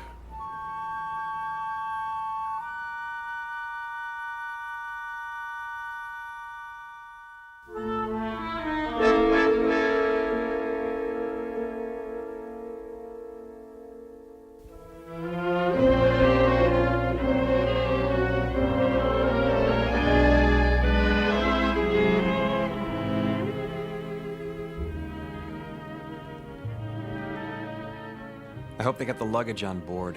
It'll be waiting in our room. You'll see. It better be. We're due to take off in 10 minutes. Take off? Sail. Disimport. I think it's disembark. Right. Alan, you have to admit, it's a real showpiece. Did you notice this carpeting? And the oil paintings? And brass everywhere. Great, where's the bar? I could use a drink. Number 24. This is it. What in the... Alan, look! It's like an old-fashioned drawing room with a tapestry and gold everything. Pigeon's blood vases. I don't believe it. Are those plaster cupids on the ceiling? Oh, it's marvelous! And the canopy bed. Shaped like a swan. It's got a goose feather mattress. Oh, Alan, isn't this fabulous? It's probably the most ridiculous room in the entire world. You realize that? Probably. It is.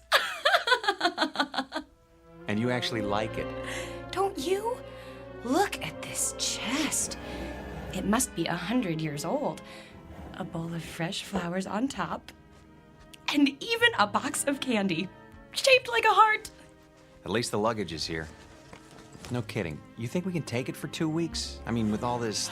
There's the whistle. Come on, let's go up on deck. Why? Why? That's what you do. Haven't you seen any movies? Hurry.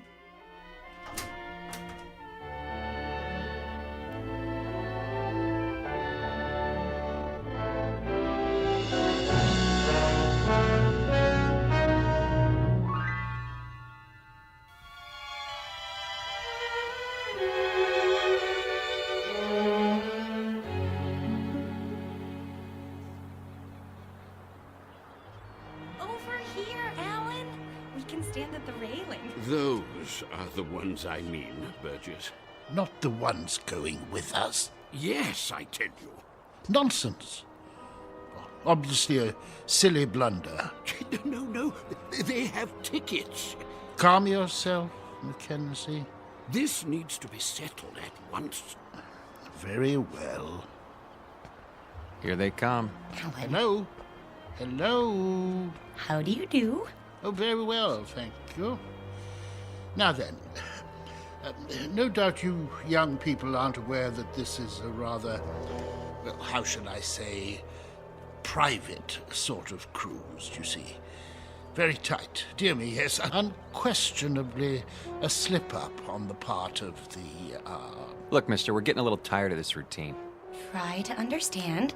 There hasn't been any slip-up. This is our ship, and we are sailing to England on it. Her. What did I tell you? They're determined. This is bad news, very bad indeed. Oh, really?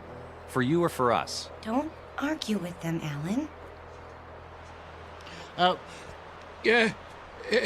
See here, please, this may seem odd to you, but we're actually trying to be of help.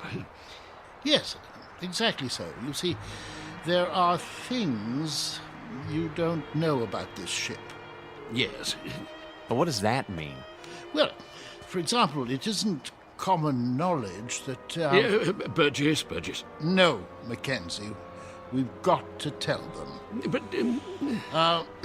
this vessel is over 50 years old. We knew that. Oh, but there are other things you couldn't possibly know, because you haven't had time to look.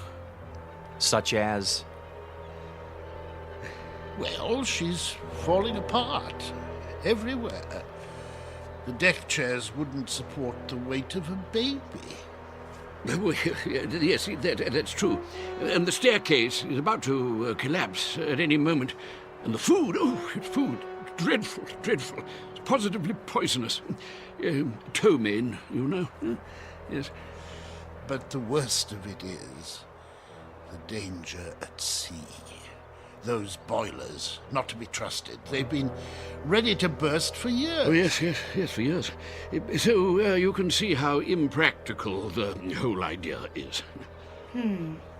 There's just one thing. Yes? If it's such an awful, dangerous ship, what are you doing on it? What? Oh. Well, we're old and eccentric. Well, yes. Well, we're young and eccentric. We like impractical things, the challenge and all. Besides, we think it's an absolutely charming boat. Last warning. They'll be pulling away the gangplank at any moment. Look, you'll be quite bored. We never get bored. Do we, Alan? Nope, not at our age. You're sick, then. Yes, you'll get sick. No stabilizers. She rides like a washing machine, I can tell you. Sounds like fun. I think I've heard about enough. Wait. I have my checkbook. What's that for? I am prepared to pay you double the amount of your tickets. This is ridiculous. No, I want to hear it. Pay us to do what? If you will abandon your plans, I'm sure you'll find another booking, something more suitable. That's a very generous offer. Yes, very much more suitable. Alan, you're not considering it, are you? Well, what do you say? Not a chance. Triple the amount, then. Yes, triple. No. Very well. I am forced to extremes. Sir, madam, if you will leave the Lady Anne at once, I will give you the equivalent of, let me see, 50,000 American dollars. 50,000 American dollars. Yes, which I will match. Well, I haven't got it all on me, but making it a total of 100,000. Yes, 100,000. Well. You're talking my language now, gentlemen. Alan? Let's say pounds sterling, shall we? In pounds? Or better yet, an even $250,000 U.S. currency will be fine. No, that amount is completely unreasonable. I'm sorry. No. In that case... But... Sorry. Let's go, honey. You must reconsider. You don't understand the implications. Look, fella. Ever since we picked this tub, people have been doing their best to discourage us. I don't know why, and I don't care. But if you're worried about brash Americans crashing your cozy little tea party... No, it isn't that at all. Forget it. From now on, leave us alone. I'm proud of you. Thought I'd take the money, didn't you? Well, for a minute there, I didn't know. Oh, look! We're moving! Off to a great start. I could use that drink now. Me too.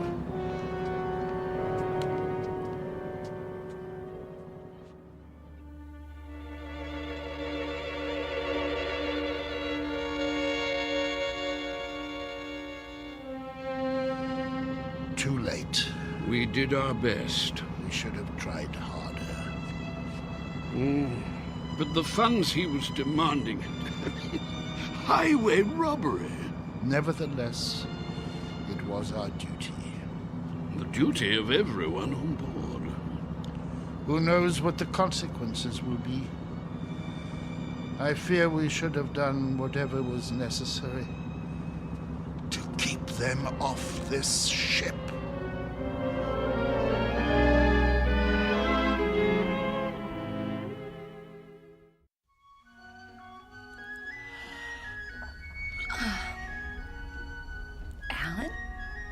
Yes? You're already dressed. Why are you up so early? It's almost 11.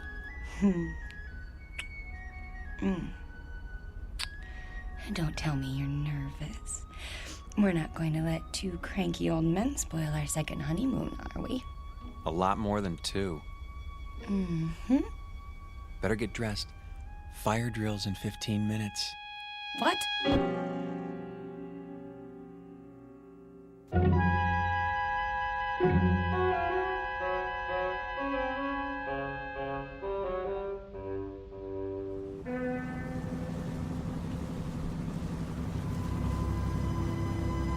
Honestly, you could at least tell me what this is all about. You act as if we're going to an execution. There. See for yourself. Look at all of them. And all wearing their life preservers. Oh no. Alan, some of them are even on crutches. And wheelchairs. Pretty hard to stand for inspection. Is that what they're doing? Apparently it's a safety requirement. Well, there was the Titanic. I picked up a few more names. The Mackenzies, of course, and Mr. Burgess. How could I forget? The one on the end is named Van Vlyman. Next to him is Mr. Bristow. Cooey! Hello there. Care to join us? Yes, do join us. Hello. In a moment, Mrs. Mackenzie. You don't suppose that everyone else on this ship is... Everyone. I checked this morning. The youngest person I saw was 70. Oh, but that's silly. It must just be the first class section. There aren't any other sections. The entire ship is first class. You mean they're all? Show some respect. This group alone represents several thousand years. All for fire drill practice. Remember, Eileen, getting there is half the fun. Chin up. Your life jackets. Oh, thank you. Now then, as soon as you're all ready... I think the straps go over your shoulders. Like this? That doesn't look right. Psst. Do you need help, dear? Good morning, Mrs. Mackenzie. As a matter of fact... You should put your arms through the hole. No. Let them learn for themselves, dear. I was just trying to make it easier. See you later, then. Yes. Do the best you can. We look like a couple of clowns at a funeral. Now then, in the event the balloon should go up, the alarm will sound. Proceed to the Imperial deck in a calm, orderly fashion and await further instructions. The groups will be divided in the following manner. Group A, Mr. and Mrs. Huntley Small, Mr. and Mrs. Mackenzie, and Mrs. Scott Aylesbury.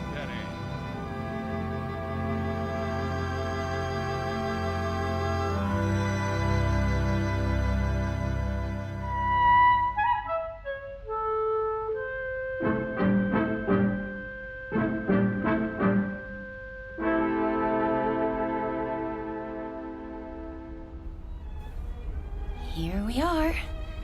The Imperial Lounge. Looks like we're in time for the noon orgy. Alan, I think it's elegant. Like a private club. That's the problem. We're not members. This isn't a ship. It's a floating rest home. Shh. You wish something from the bar? Do you suppose you could fix us up with 2 double martinis? Very dry? Yes, sir. Alan, I'm sorry. I didn't know it would be like this. But it doesn't matter that much, does it? We didn't want to mix with other people anyway. We wanted to... Stop saying we. If you'd listened to me, we'd be in London by now. And you'd be in a business meeting. Not necessarily. Yes. And it would be the same the next day and the next and...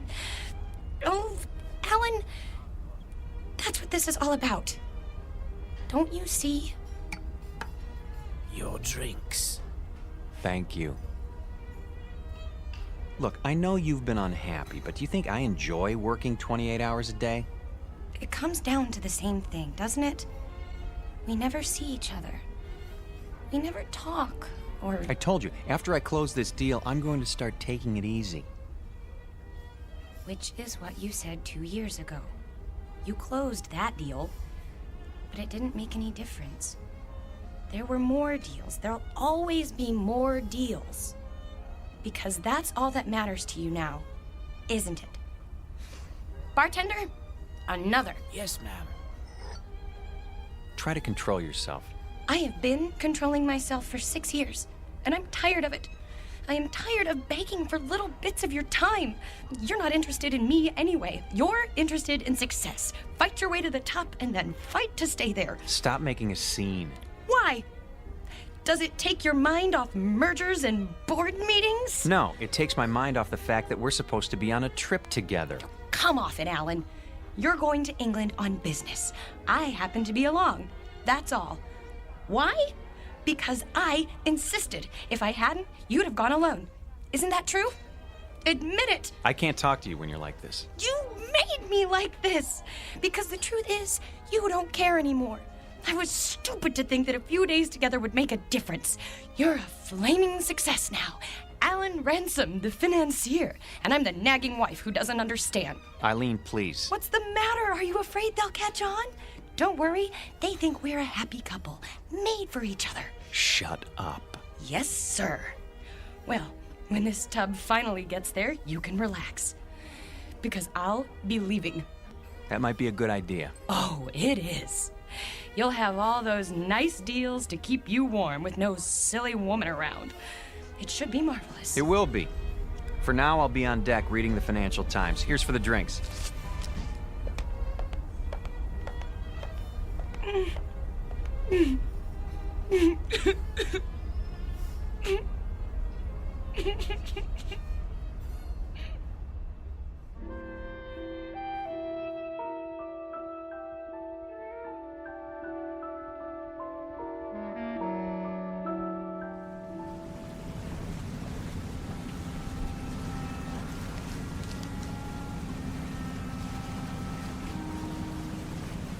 I say, you two, excuse us.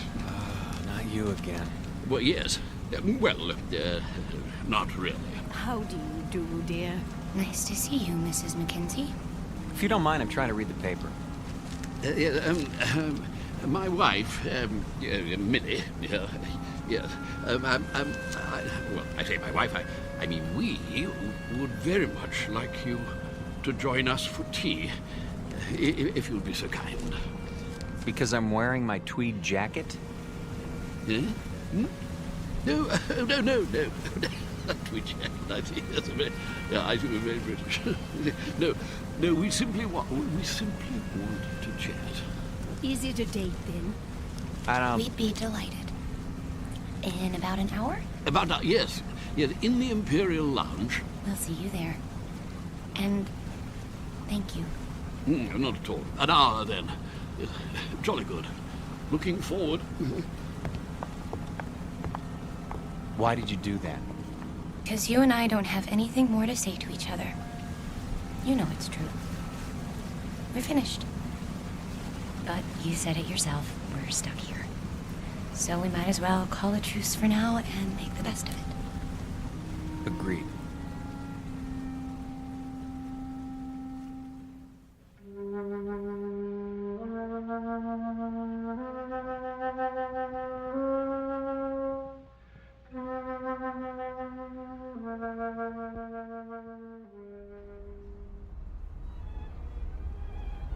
Hello. Over here. Hello again. My dear. So glad you could make it. Charmed, I'm sure. Do sit down. Do sit down. Not at all. Nasty day. What? Now look. The reason for this meeting, apart from the pleasure of your company, is Go ahead, Toby. Yes, thank you. Millie, my wife, Millie pointed out that we've all been, something less than hospitable to you, if not rude. And so I expect I ought to apologize. And do you? Oh, yes, most sincerely. But, you see, there is something more important. Good news, in fact. Yes, we've been talking the whole thing over, and we've decided that you won't have to leave the ship after all. We won't? Say, that is good news. We were afraid we were going to have to swim back, and it's had us sick with worry. Really? No. I see. I see. Very good. No, I'm sorry about that, my boy. But we were quite concerned, all of us, as I dare say you gathered. You see, it simply hadn't occurred to us that an outsider would ever want to travel on the Lady. The last time she took on a new passenger was, well, according to Captain Prothero, was some 16 years ago. So you can understand. Yeah, but never mind that. It's all settled now. What's all settled, Mr. Mackenzie? Oh, no, we'll get to that in good time. You simply must forgive us. We can't have been very good company so far. Well, frankly.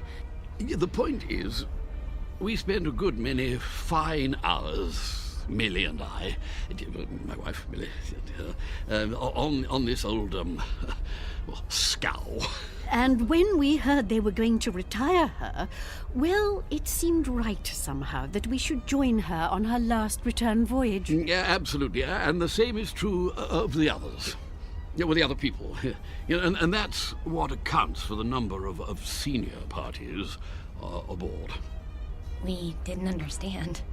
No. And you still don't, really. More tea? It's quite bracing. Yeah, I'll go. Yes, one thing that hasn't changed. Yes, tea is still the best in the world. What about the others, Mr. Mackenzie? Well, the others? Oh, yeah, yes, like us, as I said. Sentiment, you know. Of course they know, Toby. Why else would they have chosen the Lady Anne? Yes, that's true. Our story isn't so different, I guess. My husband and I had never really been alone in 6 years. Excuse me. I'm going to get us a drink. Scotch all around? Oh, yeah, well, splendid. Thank you. He's embarrassed, isn't he? I seem to be doing that to him all the time now. You were saying the two of you hadn't been alone? Well, he's a busy man. You get wrapped up in things if you want to be the best, and I don't know. When I heard he was going on a business trip to England, I made him promise to take me. But that doesn't explain the Lady Anne. No. No, I suppose it doesn't. Mostly it was the time. More days together. And, well, it just seemed kind of special. Oh, my dear, the Lady Anne is special. Very special. More special, I should say, than either you or your husband could imagine. You see, this is the ship Toby and I sailed on when we were married, which would be 53 years ago. 52.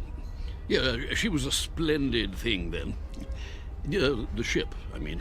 No. Oh, Toby, really? I thought you told us it was an old rust bucket. Not it. She, yes. Oh, I should have been struck down by lightning for such a fearful lie. Mrs. Ransom, mark this. The Lady Anne was the finest ship that ever crossed the sea. Queen of the fleet, she was. Oh, yes, indeed. Is, Mackenzie, is. No other ship can touch her. Quite right. Sit down, Burgess.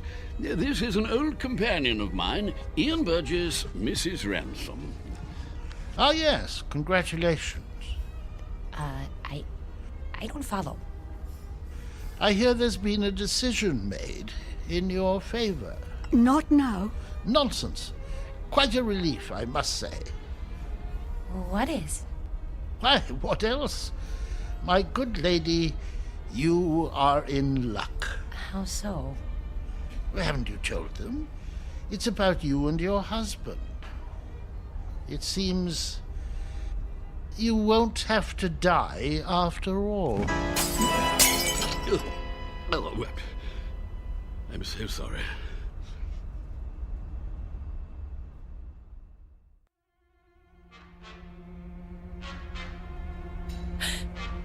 What did you say? He said you won't have to die after all. Of boredom, he means. Well, don't stand there like a ninny, Ian, tea all over you. Yeah, but sit down, sit down. Yes, to be sure. Sorry, I seem to have spilled my tea. Yeah, but, you see, Mrs. R., she was the only one of her kind, specialized in honeymooners. That was her freight then, yes. Oh, yes. Young people in love. Ah, marvelous. The drinks. Ah, yes. You see, that's what makes your presence so... Sweet? No. Well, it was that. It certainly was that. Young married couples, you see, that's all you'd ever see. Full of juice and the moon in their eyes. All those children trying to act grown up and worldly and used to it. And every one as nervous as a mouse. Yes. But that sort of thing, it lasted for only a few days. The Lady Anne gave them time to know each other. Oh, she was a wise ship. Cheers. Cheers. Cheers. Everything was arranged for young people. Love has its own point of view, you know.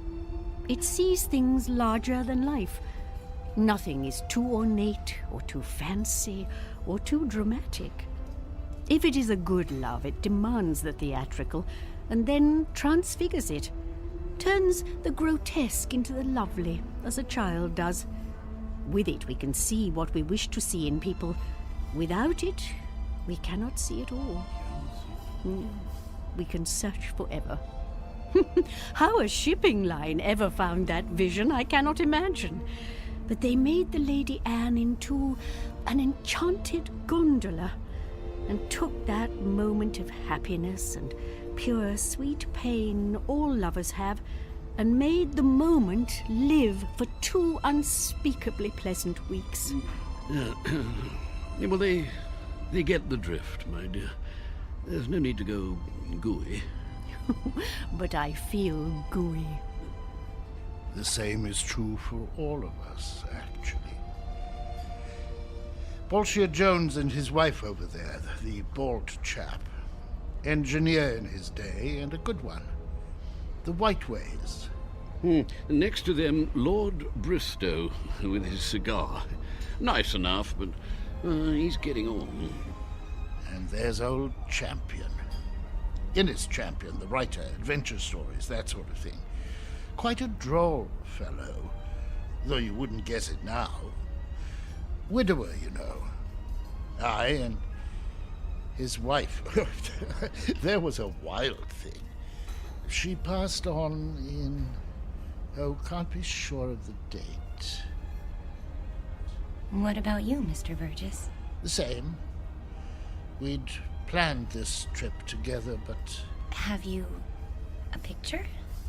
In my breast pocket, over my heart. She's very beautiful. Ah.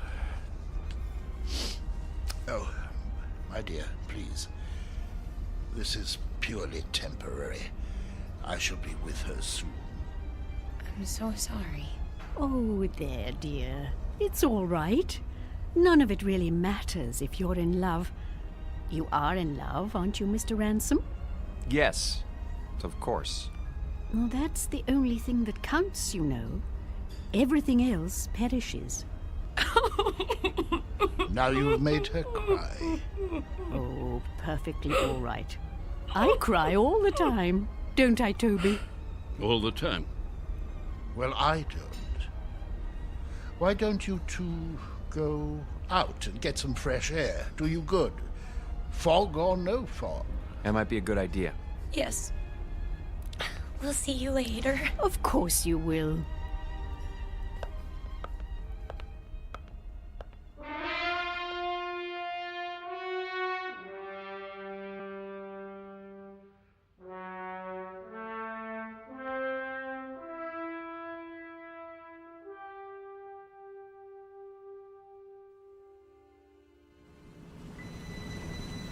I think they're all very, very nice. What is going on? The sun. What about it? It's behind us. It was over there, and now it's... We're heading north. So we're heading north. We should be heading east. Blame it on me. Everything else is my fault. Why not this? There you go. Starting again. I don't know what I'm doing here. Look at them down there playing shuffleboard.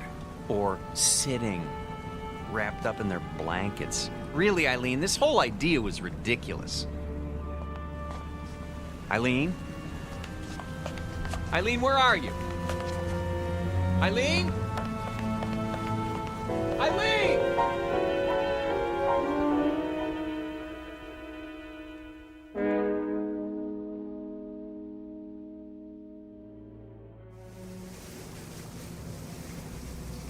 I thought you did get rather gooey there, my dear, but you know, I rather liked it. Gooey.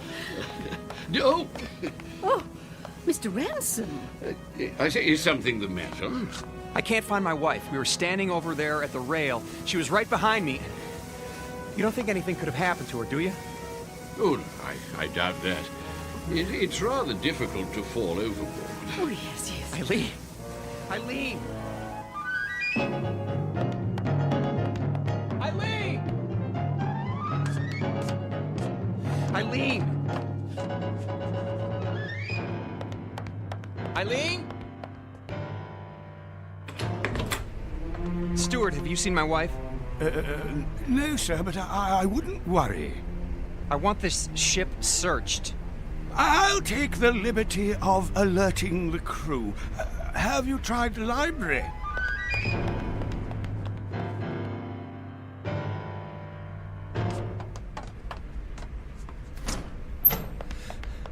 Eileen?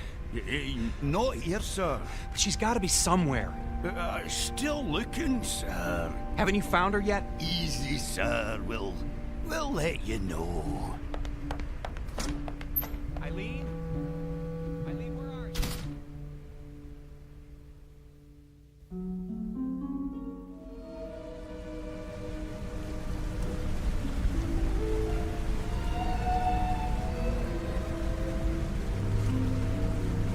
I say, not turned up yet? No, I searched everywhere. She'll turn up. Have a nip with me. Come on, boy. Let's go inside. Yeah, maybe she's inside. Come on. Let's go into the Imperial Lounge, what?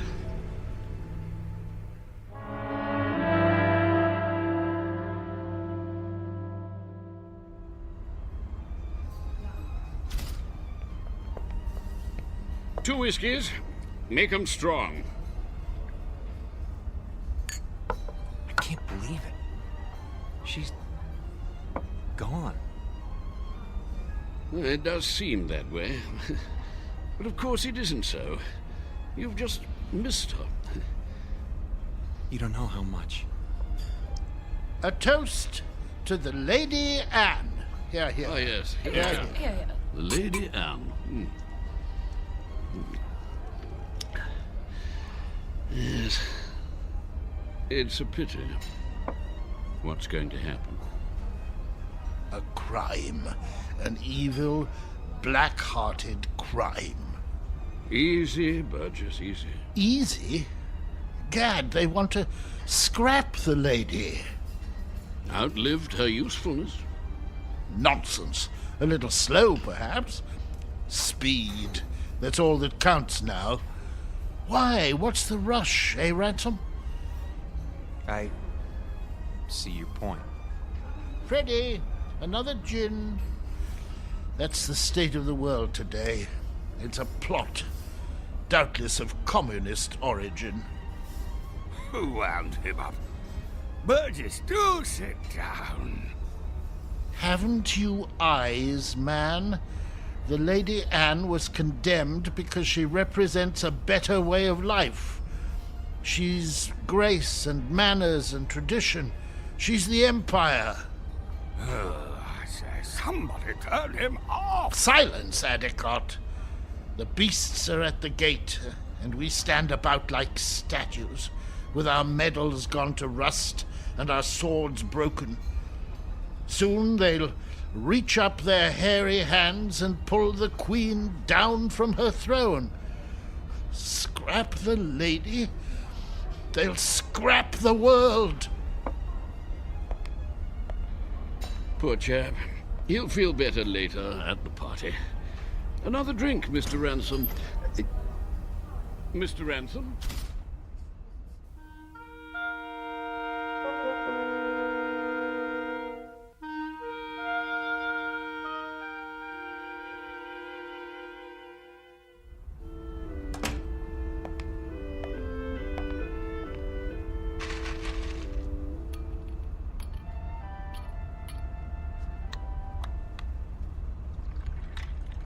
Pour me one, too.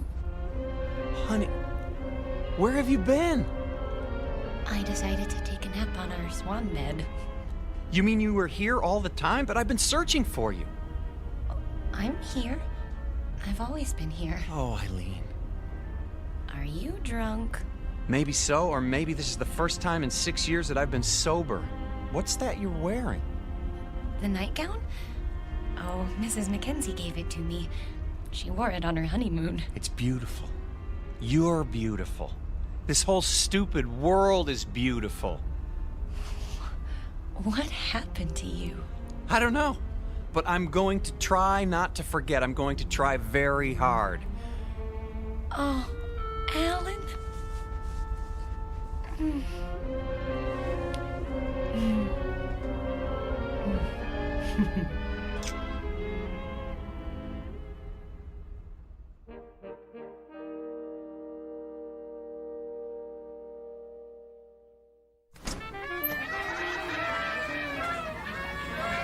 Will you look at all this? Balloons, ribbons. Over here! Join us, please. Mrs. Mackenzie! Oh, come on, drink up. The champagne's getting warm. Well, you found her. Oh, you're as bad as Alan. I think we'd like you to meet Captain Prothero, Mr. and Mrs. Ransom. Happy to meet you, sir. My pleasure. You've had a pleasant voyage, I trust. Oh, yes. We're grateful to be a part of it. Indeed. Your presence has been good for us as well. You packed your things? Shh. They don't know yet. Oh, well, I suppose it doesn't matter. Know what? Nothing important. If you'll excuse me, I have to make some preparations. Be back shortly. You look positively radiant, my dear. The Lady Anne has worked her magic on you. She... and you. All of you. I'd forgotten some things. How to relax. I was so busy, I lost sight of what's important. It won't happen again. I say, let's drink to that.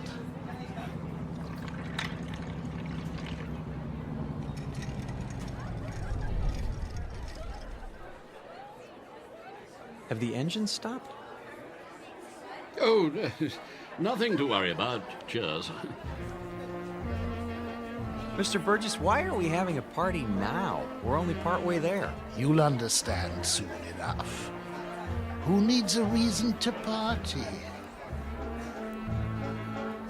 Mrs. Ransom, may I have this dance?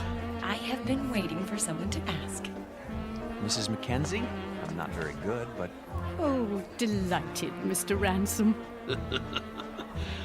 Oh, splendid.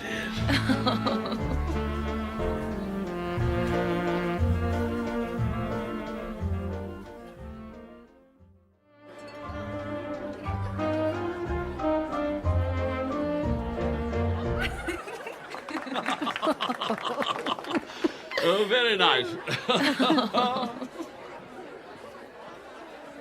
Well, I see they haven't gotten them fixed. What? The engines. The engines? Oh, there's nothing wrong with the engines.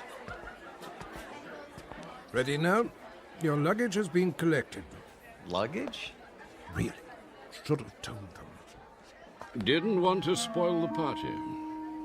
Excuse me, but what are you talking about? Why should our luggage be moved? Because, my friends, we're putting you off the ship. You're what? Are we in trouble? No, nothing like that. They'll come to understand. Maybe so, but we don't understand now, and we're not going anywhere until we do. I'm afraid there isn't any choice. Follow me, please. Alan? Is this some kind of gag? You don't just put passengers off a ship in mid-ocean. Steward! Captain! Draw your pistol. Yes, sir. You're kidding, aren't you? If you'll do as the captain says. This way. I tell you what, we'll all go. Alan, what's going on?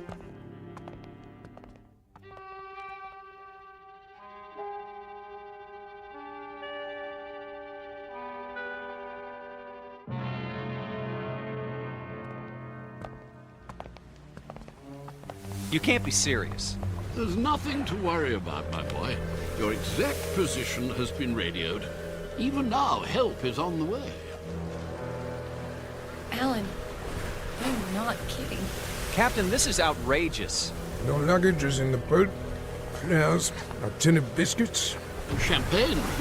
I thought of that. The lifeboat sends out a signal so you'll be picked up straight away. Everything you need, really. Except a reason. It's time we were off. Into the boat with you. No, please, But why? Is it something we've done? Not a bit of it. Then tell us. You can't do this without a reason. Cause, my boy, you can't go with us. Not yet. Yes, come along. Not where we're going. No, no. Step carefully, please. We liked you people. We thought you liked us. They do, Alan. Don't you see? They do. Lower away. Don't forget the blankets. Alan, look. Everyone's at the rail. Goodbye. Bye. Goodbye. I say, what are those papers, dear? They're your letters, Toby. Don't you remember, dear? I've kept them for so long. You're throwing them overboard? They deserve a proper burial at sea. I won't be needing them now, will I? No, dear. Not anymore. Listen, the engines are starting again. They're moving. So are we.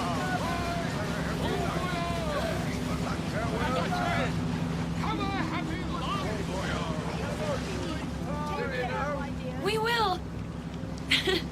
I promise you.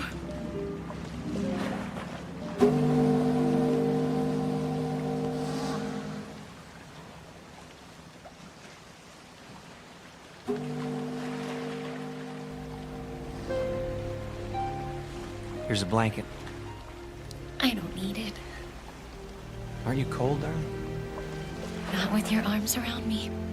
I don't think I've ever felt so warm in my life. Do you think we'll see them again? Yes. In fact, I'm sure of it.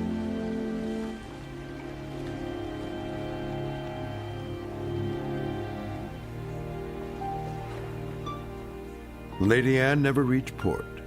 The ransoms were picked up by a cutter a few hours later, just as the captain promised.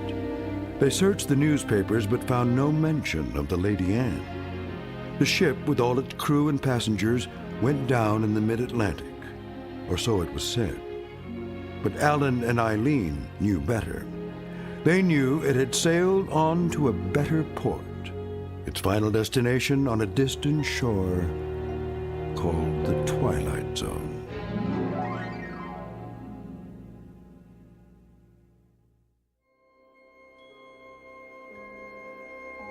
Hi, this is Carl Amari, producer of the Twilight Zone Radio Dramas. I'd like to take a moment to tell you about our official website at twilightzoneradio.com, where you'll get the latest news and information on these Twilight Zone radio dramas. Plus, at twilightzoneradio.com, you can digitally download 3 free episodes or any of our episodes for only $1.95 each. In this age of ever-changing technology, we've decided to make these episodes instantly available to you by making the Twilight Zone radio dramas a digital download-only series. This means that this series will no longer be offered on CD. The CD collections at our website are now being offered, while supplies last, at buy one, get one free. So be sure to get your favorites before they're sold out. Be sure to visit us often, and I'll see you in the zone.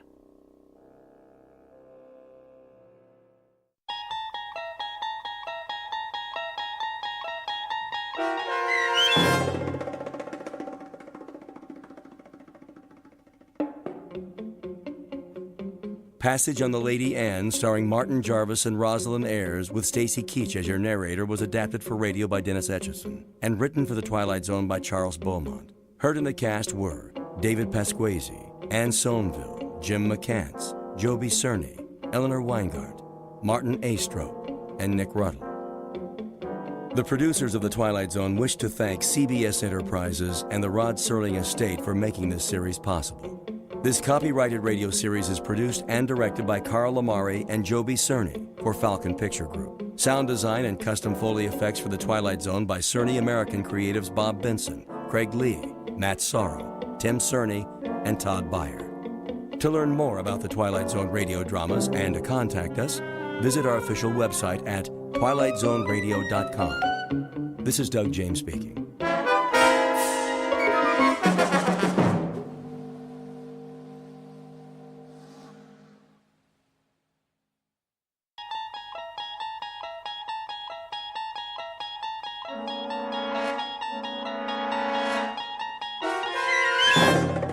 You unlock this door with the key of imagination.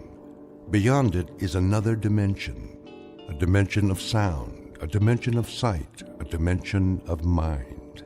You're moving into a land of both shadow and substance, of things and ideas. You've just crossed over into the Twilight Zone.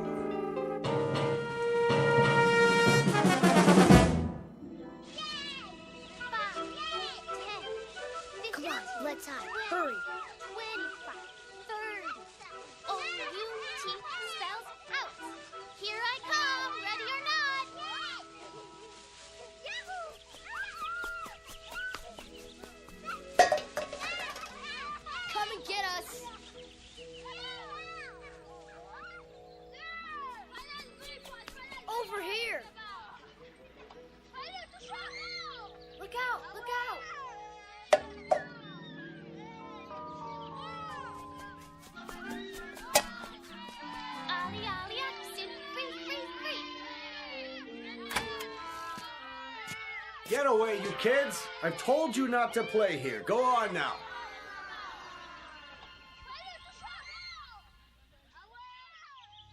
It's so noisy. They're gone now. Come along, Mrs. Knaus. This way, everyone. Oh, but Doctor, I have my knitting to do. Another time. Out onto the porch. I didn't finish my crossword puzzle. It will wait, Mr. A.G.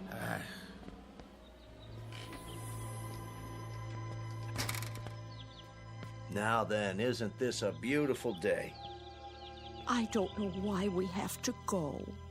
It isn't good to spend all your time inside. Everybody needs the sun once in a while. Even you, Mrs. Summers. I've had my share of the sun. Now I need my rest. We all do at our age. Where's Mr. Conroy? He's not feeling so well this morning. Well, I'm not either. What about Mr. Whitley? Why does he get to stay in? He's waiting for an important call. Watch your step. Nurse will bring the picnic baskets. Well, some of us may not want a picnic. A picnic, is it? On the grass? All those ants. We have blankets and chairs. You'll see.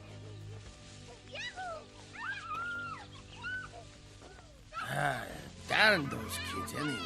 Hey, quit running! Stop it! Like wild Indians. They won't bother us. This way, there's a nice place under the trees.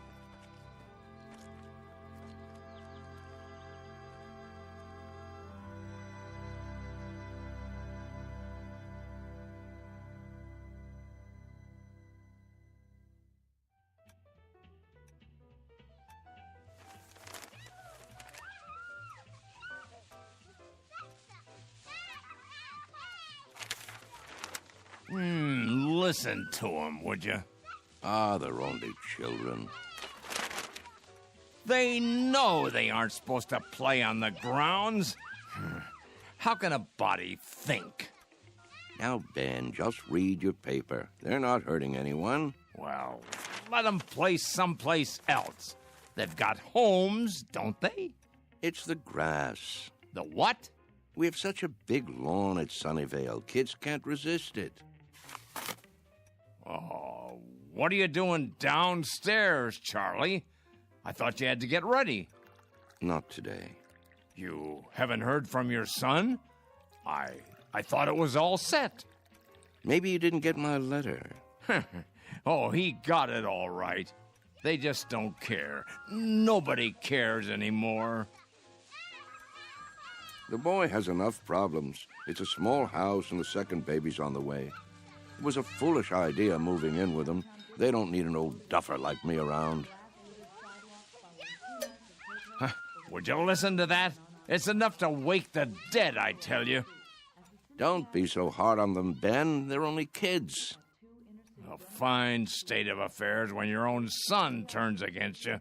Stay out of the over-the-Rhine neighborhood. Technology stocks extended Mr. their Whitley? gains Wednesday. Mid positive views on the sector from There you are. Yes, nurse? You have a phone call. I do? I believe it's your son. Well, what do you know? Be right there. I'll tell him. Isn't that something? Guess he got my letter after all. Huh, I never get any letters. Or phone calls. Nope. You will, Ben, you will. Excuse me, I'd better get it before he hangs up.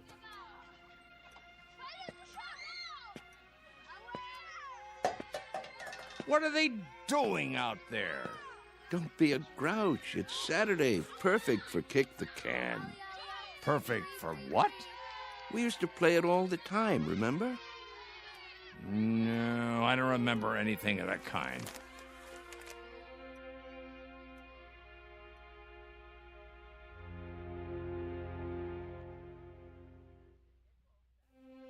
Sunnyvale Rest Home, a place for the aged. The address is 1275 Tranquility Lane on the outskirts of town. It offers room and board, nursing care, and a kind of refuge from the world. Outside, a common game called Kick the Can. Very shortly, a man will have a choice to make.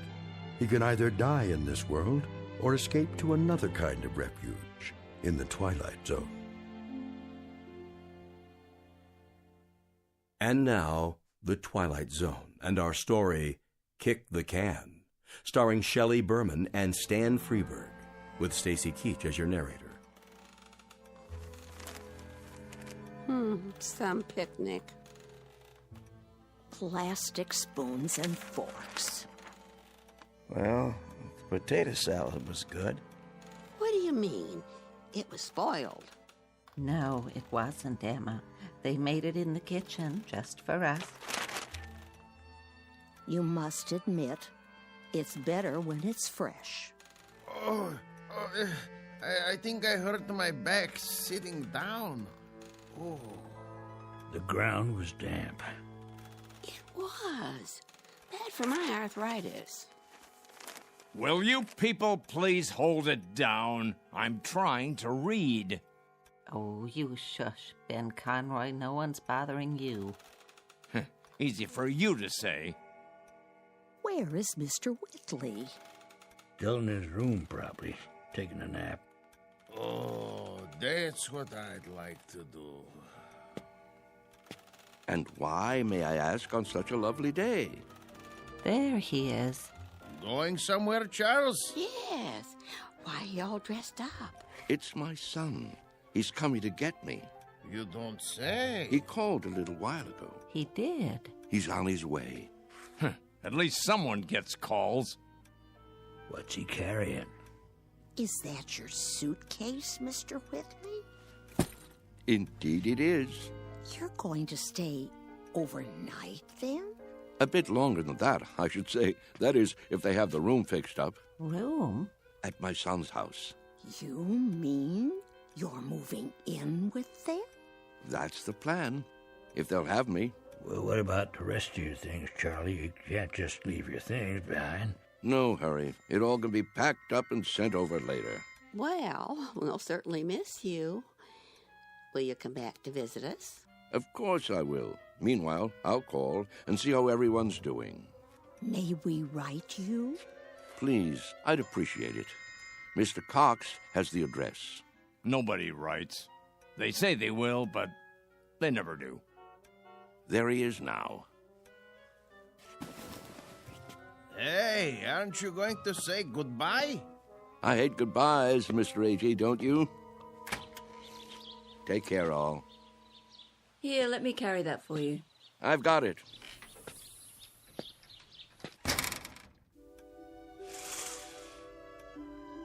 Who's that behind the wheel?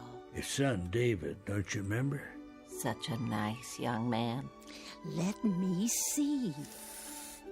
Some car, huh? Bet it costs pretty penny. Everything does nowadays. Don't crowd now. You wouldn't want him to think you're watching.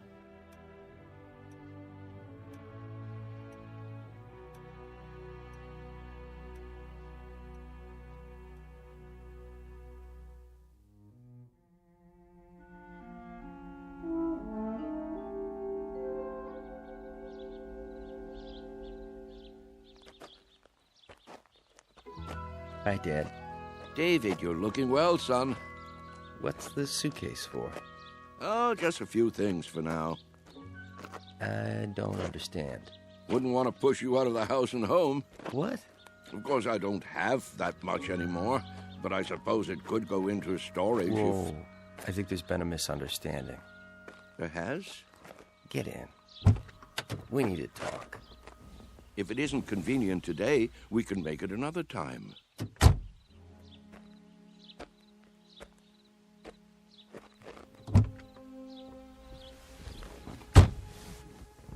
Listen, Dad. Yes? I didn't say I'd come to get you. I said I'd come to see you. But I thought... Didn't you get my letter? That's what I wanted to talk to you about. If it were up to me... You don't have to explain. Well, Debbie's turning the extra room into a nursery. Right now it's being painted and... I understand. I don't think you do. Let's drive a bit. Your friends are watching us. It's all right, really. Let's go into town. I'll buy you lunch. That's not necessary. Please, Dad. I want to. This wasn't a good idea. If you'll let me explain. Pull over here, please. I can walk back. But, Dad... The exercise will be good for me. If you just listen... We'll have lunch another Saturday, son. Call first, though. I'm really quite busy these days. You're taking this all wrong. Give my love to Debbie, will you?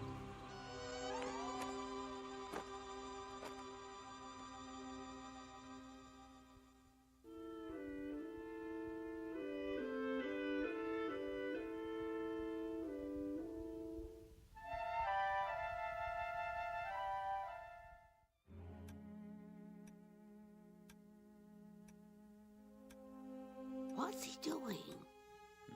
What does it look like? He's coming back. I thought he said... Don't stare. It's not polite. Yeah, you're it. Gotcha. Hey, where'd our can go? That old man's got it. Hey, mister. What's this? Our can. Your can? Can we have it back? Could you have... Yeah, we need it.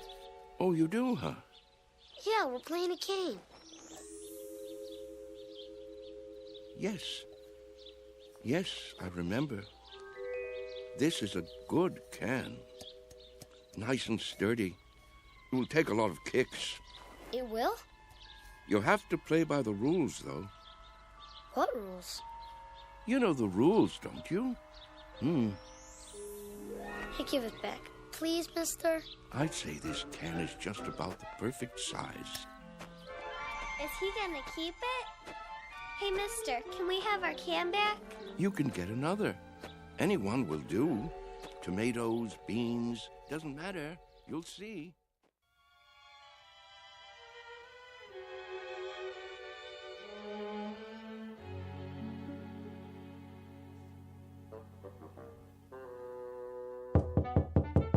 Charlie? You in there? Going to be a beautiful sunny day today. And Yes? expect much more of the same over the next couple of Just days. wondered You might what wanna do happened some to of you. those outdoor Not a activities. thing, Ben, not a thing. Las Vegas, 68. Los Angeles. Thought I'd lie down for a minute. Come on in if you'd like. Sorry about that son of yours. Are you?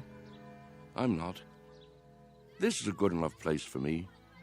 I don't know what I was thinking. Here, I'll close the window for you. Why? It's a beautiful day, don't you think? Oh, so much noise. Yes, what a great running and shouting. That's what you call it? Such a grouch. You can't stop kids from playing kick the can. It's in their blood, like statues or hide and seek, a ritual this time of year. You surprise me sometimes, Charles. And why do you say that? You actually brought that tin can up to your room? Must be filthy. No, it's not. It's been emptied out and washed clean and baked by the sun till it's shiny as the day it was made, tempered by the wind and the grass and the warm summer air. Sure you're feeling all right? Admit it, Ben. Admit what? Don't you ever think about it? You must. I don't know what you're talking about. All kids play those games the same as we did, and the moment they stop, they begin to grow old. Oh, come on. It's almost as though playing kick the can keeps them young. So that's what this is for. Magic. I'm not sure. Charlie, I'm worried about you. You're not yourself. Aren't I? You don't believe in magic anymore, do you, Ben? What are you talking about? But there was a time when you did believe in it. Never. We've known each other since I can't remember. Since we were tow-headed kids. You believed in magic then. Not me. Yes, you did. When we walked on different sides of the street lamp, you'd say bread and butter. When your baby teeth came out, you put them under your pillow for the tooth fairy. And when you went down the sidewalk, you were careful because you knew that if you stepped on a crack, you'd break your mother's back. Oh, you believed in magic all right. What is wrong with you, Charles? Would you like me to get the nurse? What happened, Ben? Where did the robbery take place? Robbery? A thief stole everything away when we weren't looking. Who was it, Ben? Was it time or something else? We grew up, that's all. Everybody gets older. Do they? Think, Ben. How can we be sure? Maybe there are people who stay young, only we don't know it. Maybe they have a secret that they keep from the rest of us. Now, Charles. Is there something kids know that they forget? That they want to forget? They say, when I get big, I'll be a fireman, or a detective, or an explorer. They wish so hard to get older that it finally happens. They get taller and stiffer and forget the magic that made it all possible. There is something wrong with you. I've never heard you talk this way before. Maybe the fountain of youth isn't a fountain at all. Maybe it's a way of looking at things, a way of thinking. Charles? Yes? Stop it. Stop what? You're an old man, don't you understand? Your youth has been gone for 60 years. Well, what I mean is, You lived a full life, Charles. Don't go sloppy now. Don't spoil it by acting like a nut. But it's all so clear. It makes sense. It isn't too late to play kick the can. That's the secret. Can't you see, Ben? Can't you? I see a plain old tin can with dents in it. That's all. Then look again. This can is special. I'm absolutely sure of it.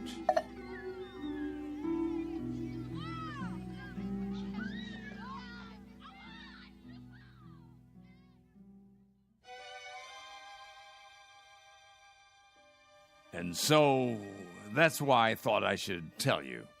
I'm glad you did. It's just that I can't stand to see him make a fool of himself. Of course not. And if there is something wrong with him, something in the head, then you can get him the right medication. You understand, don't you, Mr. Cox? I do, Mr. Conroy. You were right to come to me. When he acts that way, I feel I don't know him at all. It's foolish talk, I agree. So what are you going to do? Nothing. Beg pardon? At least not for the time being. If I got excited every time someone indulged in foolish talk around here, I'd be upset every minute of the day. Let him go on about kick the can if he wants. He isn't doing any harm. But I'm worried, I tell you. It isn't like him. He's getting on in years. It's common for folks of a certain age to behave like children once in a while. Oh, nonsense. He's no older than I am.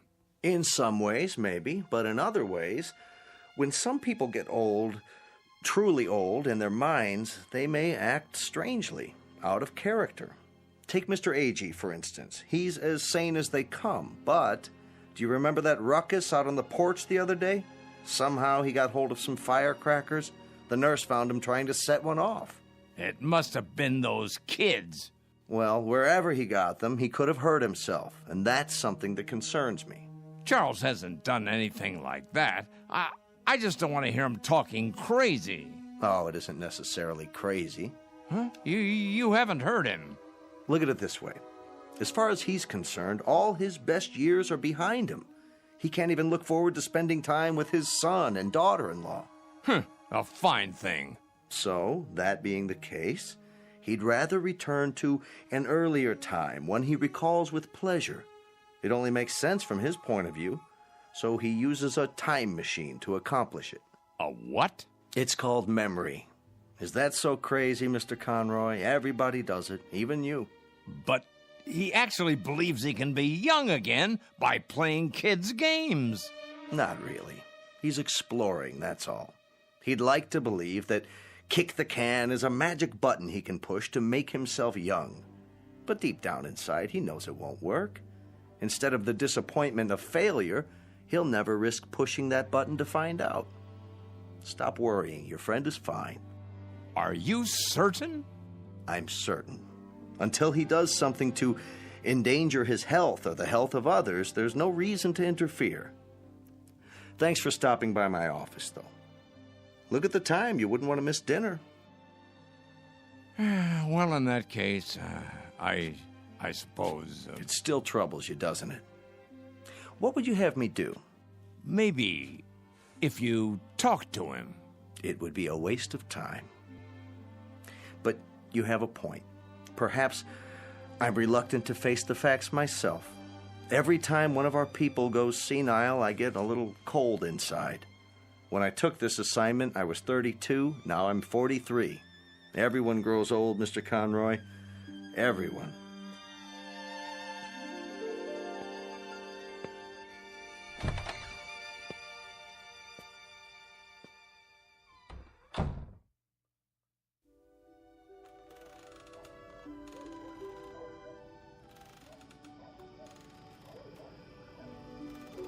I think we should go in now.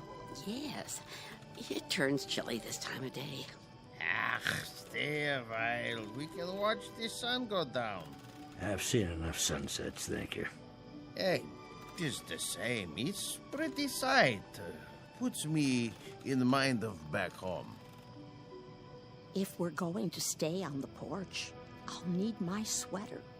Why don't you come inside with me, Mrs. Summers? Give me a moment to get my strength. There you all are. I wondered where you'd gone. Hello there, Whitley. Hello? We were just going in. Why? Before it gets dark. I have my programs to watch. What's wrong with you people? Wrong. Nothing in particular. Then show a little life. Aren't you the same ones who used to skip rope and hunt pollywogs and night crawlers when the sun went down? Why, I don't think so. Don't ring a bell. Well, I was. If you can't remember it, I'll remember it for you. The weather was just like this, back in Wheattown of a summer evening. Right after dinner, you'd hear a banging of screen doors all down the block, and there we'd be, Stanley Maple and his kid brother, Wes, and Ben Conroy, and the Arvis girls, and some others whose names I can't think of. The air would be soft like this, children weather, and we'd come out with no coats, and we'd start shouting and play kick the can. Yeah, you're right. Everybody played that game. Absolutely everybody. Or catch, or hide and seek. Seems like a million years ago. I was fastest runner on the block. Were you? Sure was. When we played kick the can, I was never it. But now, ooh, look at these legs. I remember. I remember. Sure you do. But we all grow old. I miss the running most. I think if I could only run again, growing old wouldn't be so bad. I agree with that. That's one way to look at it. Maybe we can't run as far and as fast, but we can move about, and there are lots of trees and bushes. If the hunted are handicapped, so is the hunter. You can't be serious. He isn't serious. But I am. I was the fastest runner on the block. Us? Children's games? It's the secret, can't you see? The secret of youth. Well, now, I don't know about that. Look at this. What do you see? Ooh. What have you got there? Just what you think it is. The fountain of youth. The source of the Nile. Looks like a tin can to me. It's a good deal more than that, I promise. Take another look. Think, feel. Have you forgotten how? Have you all gone too far to turn back? Back to what? You mean to what we were? Yes. Do you feel it inside you yet? Here, take the can, touch it, pass it around. Does it wake the part of you that's been asleep? Let me see that. Well? Why? It fits perfectly in my hands. Here, Mr. Agee, you try. Okay. Ooh, I thought it would be cold, but it's warm. Is it? Of course it is. Put it like a seashell. Now listen. To what? Can you hear it? Summer, grass, running and jumping, youth. I hear something. It's telling you to wake up. This is the last chance. Somebody, tell me I'm not crazy. Or if I am crazy, prove it to me. I can't play kick the can alone. Well, I don't know, Charlie. I'm not quite sure, but I think these legs, they might just work. Oh, there's the sprinkler. Yep, every afternoon at this time. Now we must go in before the spray blows this way. Yes. Sprinklers? I remember sprinklers. We all do, don't we? Hold on. Do you see it? See what? A rainbow. Look at it in the air, above the lawn. Why, I believe I see it. Remember running through the sprinklers on a summer's day? What could be more fun than that? Wait, Charles. What are you going to do? What does it look like? I'm going to do what feels better than anything. Run through the sprinklers and cool off. Somebody hold my shoes.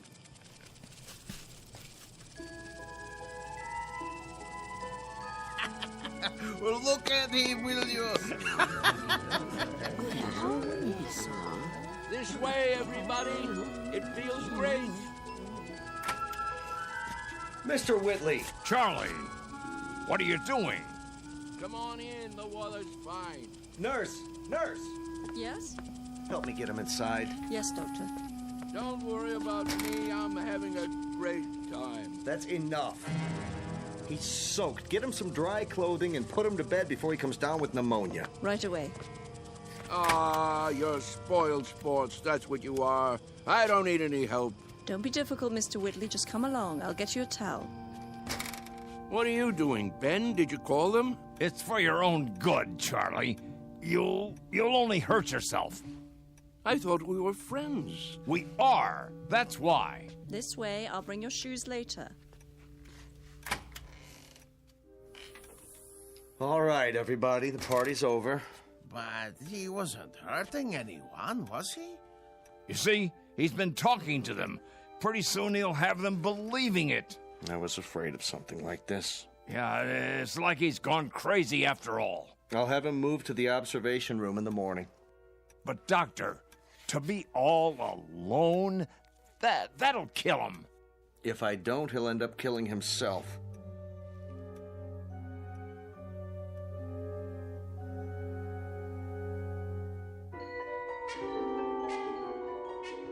Senile? Me?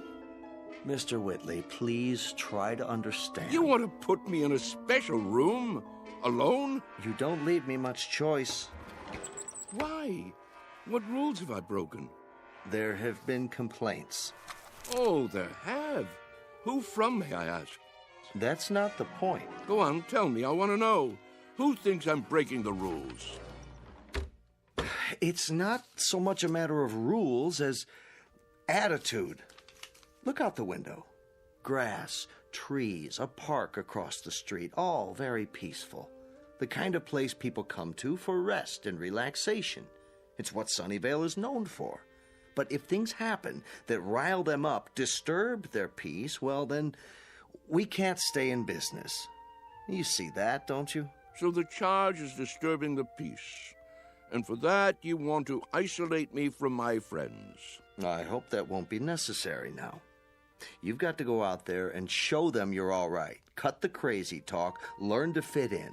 That's not hard, is it? What a choice. To keep that nurse from pawing at my pulse all day, I have to sit like a vegetable, stare into space. Listen, I'm trying to help you.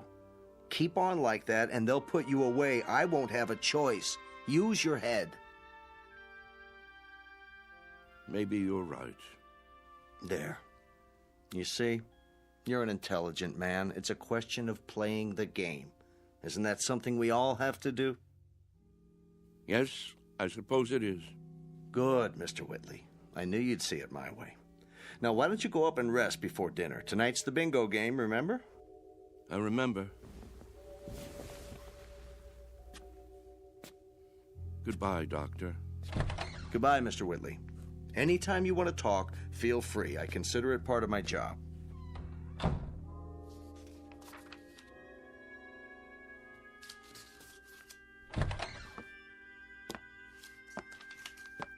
I made him change into fresh clothes. So I see. Thank you. Is he going to be all right? I think so. It must be quite a transition. Remind me of that when it's time, will you, nurse? Time for what? To pack it all in. Personally, I think I'd rather go back to the town where I grew up, instead of rooming with a house full of strangers.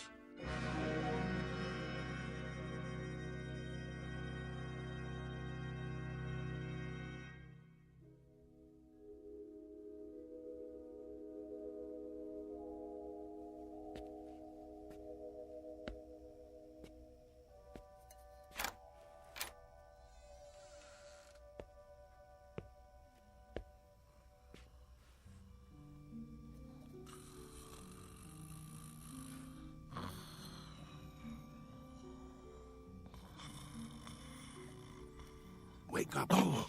Who? Huh? Come. Charles, what is it? Shh. Quietly. Come where? We're going to play a game. What do you have there? What does it look like? An empty tin can. We're going to play kick the can now?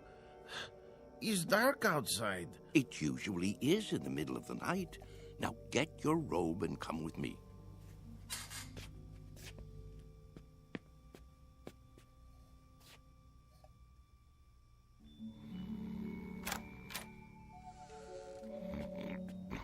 Mr. Freitag. It's us. What? What? It's time. We're all gathering downstairs. Why? Something important. It's a secret. What would Mr. Cox say? He'd say it was dangerous and foolish. He'd say it was crazy, and maybe it is. Maybe it's necessary to be a little crazy for magic to work. He'd say we'd be acting like children, but isn't that the idea? Only children can play kick the can. Now get the others. Freitag, wake Mrs. Summers. Agee, you get Mrs. Wister and Mrs. Knaus. Let me see, who else? There's Mr. Carlson. Everyone? Everyone. Well, what if they won't come? They've got to. Don't take no for an answer. Hurry. I heard people walking around. Whoa, what's going on here? Mr. Whitley has an idea. Would you like to come too? Hello, Ben. Charles? What are you doing? Go on. Do as I said. Yeah. Right away. I'll see you downstairs.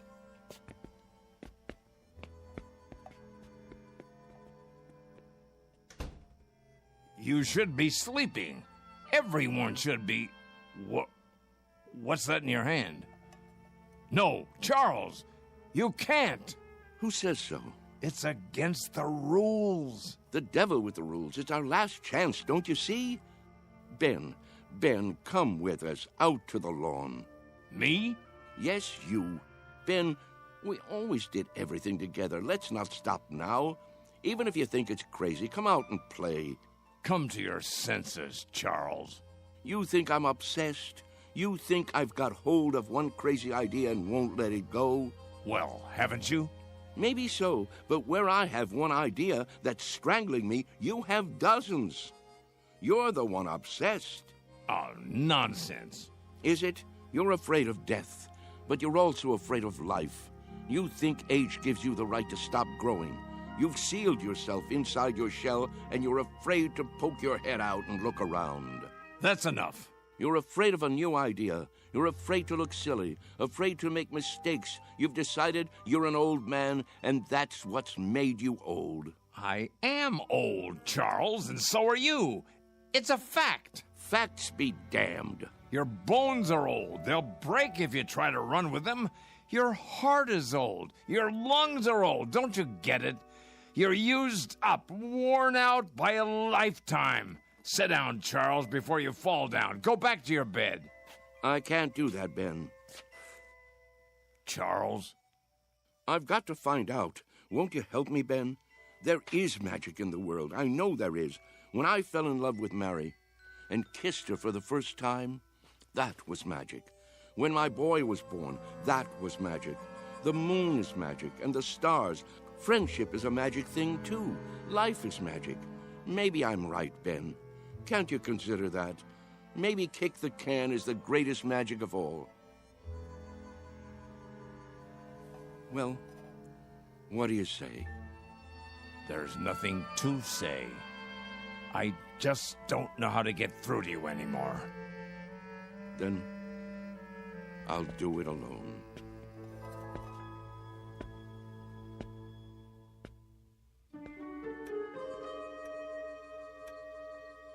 What are we doing here? I'll catch my death. Now, you just wait. Mr. Whitley has something in mind. Yeah, something important. But what could it be? Don't you know? Don't you remember? Remember what? How it used to be. How we used to sneak out of the house after dark when the grown-ups weren't looking and the weather was like this. Don't you remember how we used to play kick the can? Everybody played in my neighborhood. A long time ago. A long, long time. Funny. It doesn't seem that long ago to me. I remember. Yes, I think I do too. But we've all grown so old. Are you sure? If these legs would carry me. How do you know they won't until you try? You can't be serious. He isn't serious. But I am. You mean us? Children's games? What about the nurse? She's asleep. If we keep our voices down and open the door carefully, she won't hear us. Go outside? Why not? Are you chicken? Show them the can.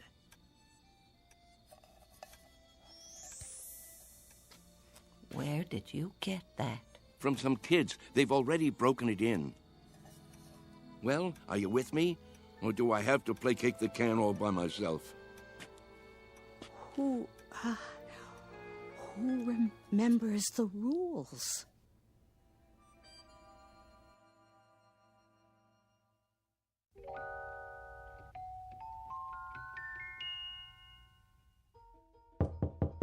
Mr. Cox. Hold your horses, I'm coming. What is it? Mr. Cox, come quick. Keep your voice down. You'll wake everybody. They're already awake. Hurry, hurry. You've got to stop them. Calm down, will you? What are you talking about? You'll see. Come to the front room. Easy, Mr. Conroy. Now, what is it exactly that I'm supposed to see? There's no time to lose.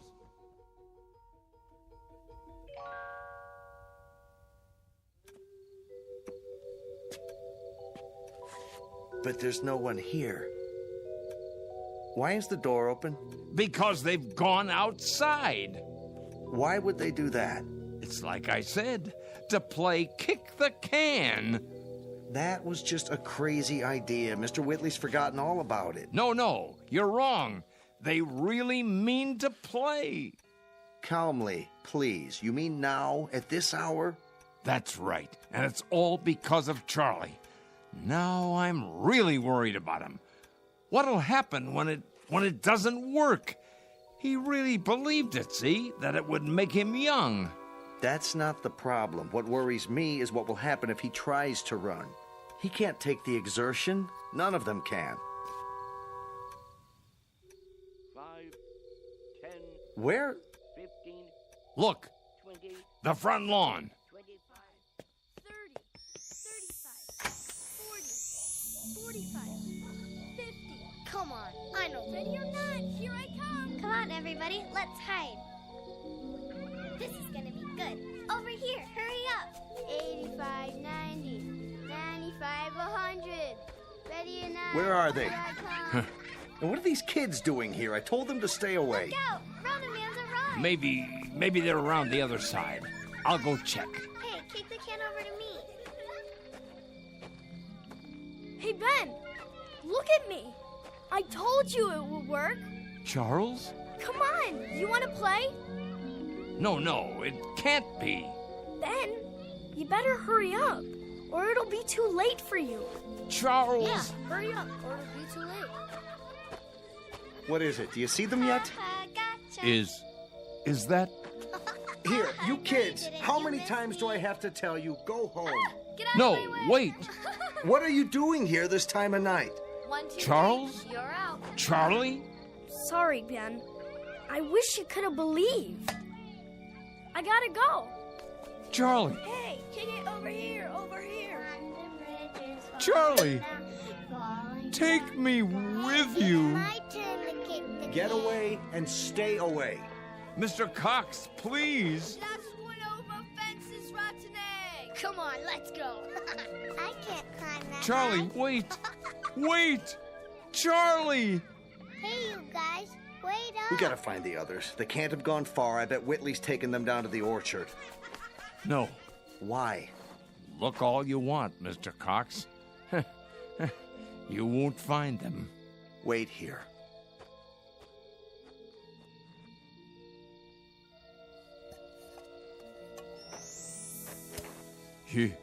You forgot your can, Charlie. But don't you worry none. I'll keep it for you. Inside. In case you ever come back for it.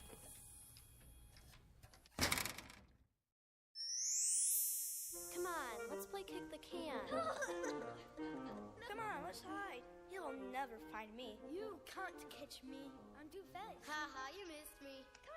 No, kick it to me. Kick it to me. That shot. Yeah. Ollie, ollie, oxen. Free, free, free.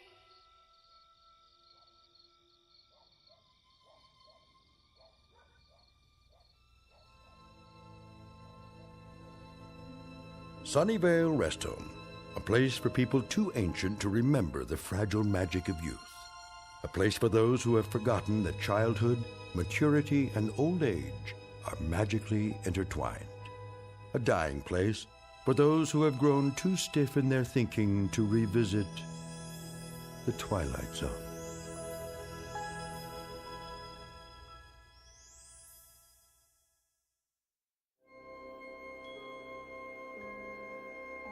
Hi, this is Carl Amari, producer of the Twilight Zone Radio Dramas. I'd like to take a moment to tell you about our official website at twilightzoneradio.com, where you'll get the latest news and information on these Twilight Zone Radio dramas. Plus, at twilightzoneradio.com, you can digitally download 3 free episodes or any of our episodes for only $1.95 each. In this age of ever-changing technology, we've decided to make these episodes instantly available to you by making the Twilight Zone Radio Dramas a digital download-only series. This means that this series will no longer be offered on CD. The CD collections at our website are now being offered while supplies last at buy one, get one free. So be sure to get your favorites before they're sold out. Be sure to visit us often, and I'll see you in the zone.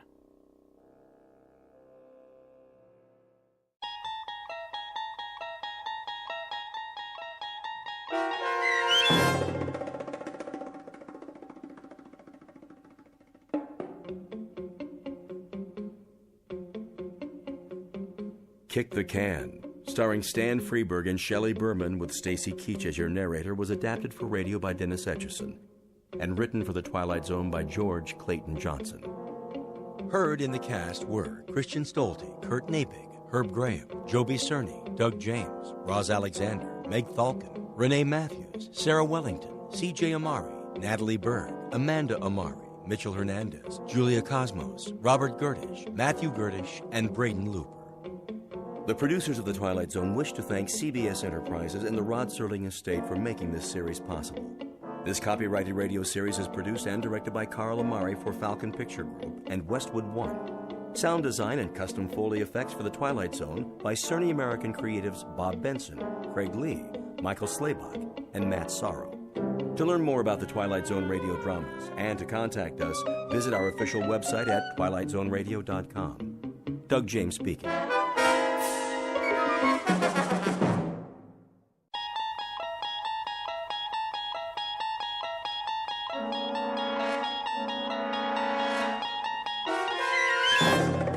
You unlock this door with the key of imagination. Beyond it is another dimension, a dimension of sound, a dimension of sight, a dimension of mind. You're moving into a land of both shadow and substance, of things and ideas. You've just crossed over into the Twilight Zone.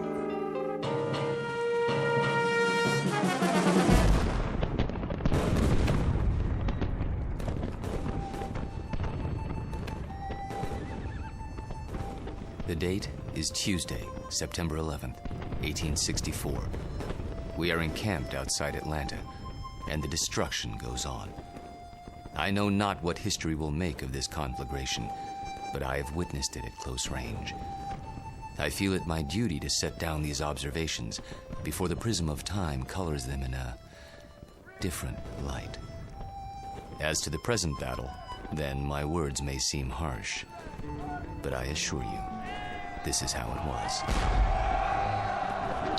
We charged the enemy's works and carried them with the bayonet. The earth ran red. The air was filled with the screams of the wounded and dying. But we were many, and they were few. And so we triumphed. Nonetheless, and despite urgings to the contrary, the battle raged on. The city was ours.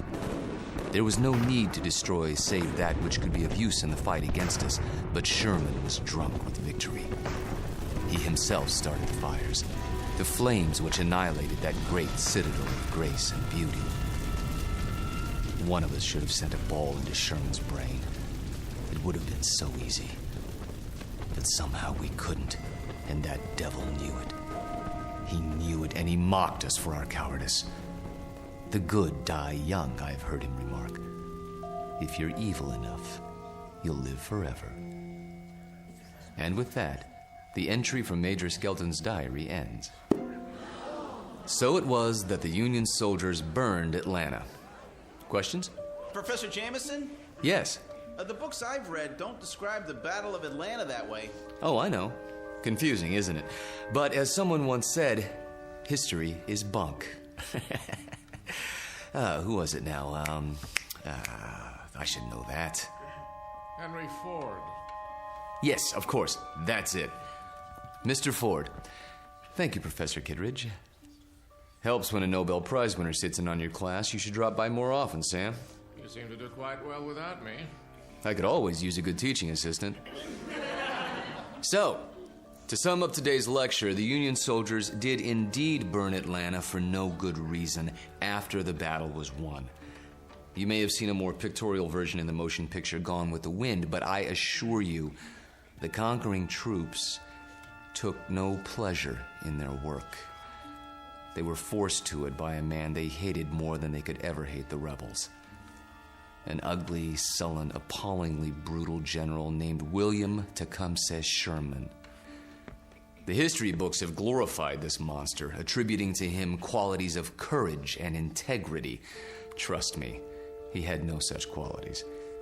He was just a small, evil man with tiny red eyes and a dirty beard and a way of talking that made you quietly want to slit his throat. What a great lecture. I really like this class. Professor Jameson makes it so real. I forgot to take notes. Oh, you can borrow mine. When's the test? I don't know. I think it's next Tuesday.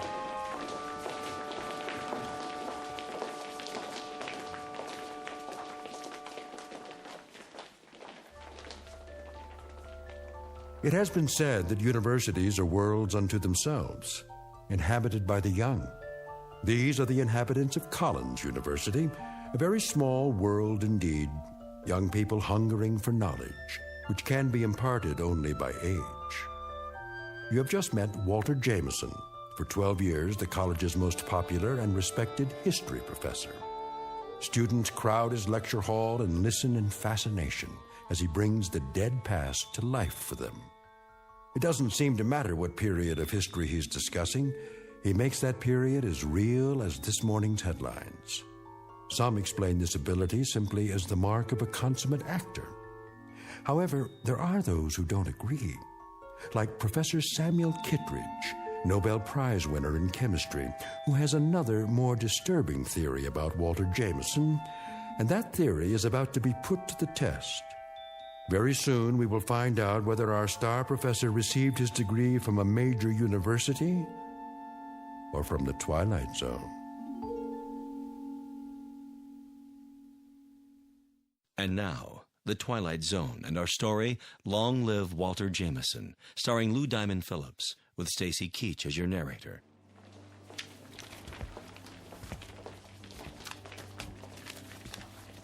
Very vivid, Walter. You had me on the edge of my chair. Thank you, Sam. Coming from you, that means a great deal.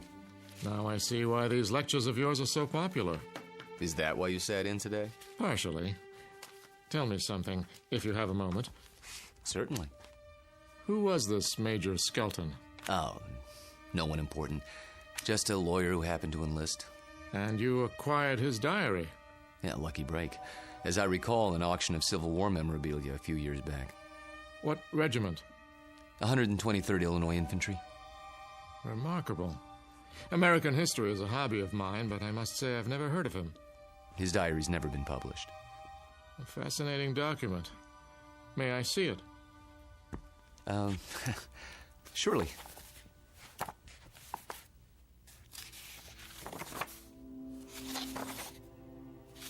Well preserved. It was stored in someone's attic for 100 years. I don't think it had ever been read. You come across objects like this once in a while, put away in boxes. They didn't know what they had. You could resell it for a nice price, I imagine. Original source materials are hard to come by. Don't suppose I could borrow it? I never lend books to absent-minded professors. Remember the last time? Yes. I guess you're right. Time for some coffee? What? I'm going past the student union on the way to my office. Not today. I have a paper to work on for the conference. Oh, I almost forgot. Can you come by for dinner? Whose invitation? Yours or Susanna's? Mine, this time. Something on your mind? Nothing special, just your company. We have a chess game to finish, if I'm not mistaken. Say 7 o'clock? All right, 7 it is. Good. See you then.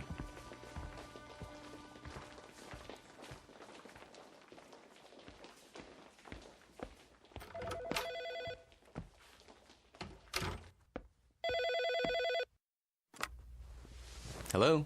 There you are. Where else? I keep regular office hours. I know. A chance to counsel all those co-eds. Oh, please, Mr. Jameson. I just have to talk to you. It's about my term paper. It's Professor Jameson to you, young lady. Excuse me, Professor. I might have an hour this afternoon. Then we'll have to work fast. You see, I have a bad case of writer's block. I need someone to, well, loosen me up. You don't need me. You need a cold shower and a massage. Speak for yourself. Daddy told me he invited you for dinner. He did. You mind? Not if you don't mind my getting some work done afterwards. My thesis is due in 10 days. How's it coming? Oh, it's coming. I'm just not sure I've said enough. Want me to look at it? Absolutely not. I have to know that I can do it on my own without help from you or Daddy. You will. Don't worry about it. I miss you. Me too. Only a few more days. Then we can spend more time together. We'll paint the town red. Oh, there's my 2 o'clock. I gotta go. Let me guess. Female, age 19, about 5'2", with eyes for her handsome professor. Be right there. Actually, this one's a little old lady. Wants to finish her degree before she kicks the bucket. I'll bet. See you in a few hours, darling. It's a date.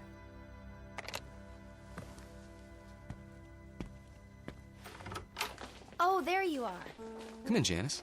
I was afraid I was late. Someone else is waiting for you. You're my only appointment this afternoon. She asked if this was your office.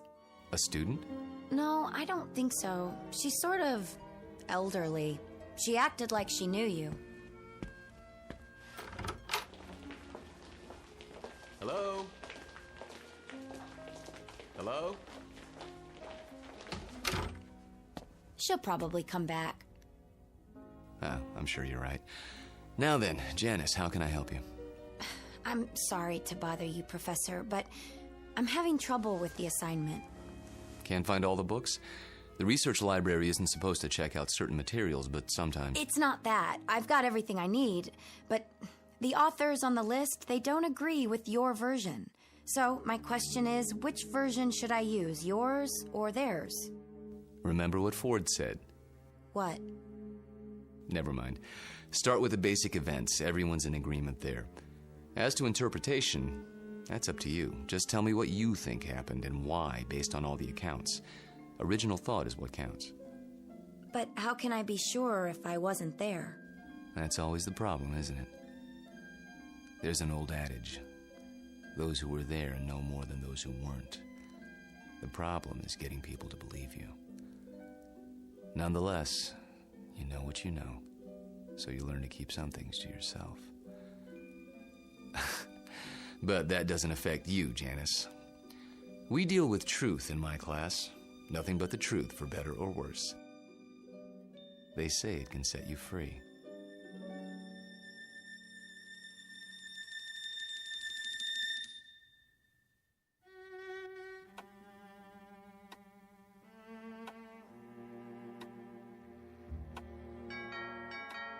I'll get it, Father.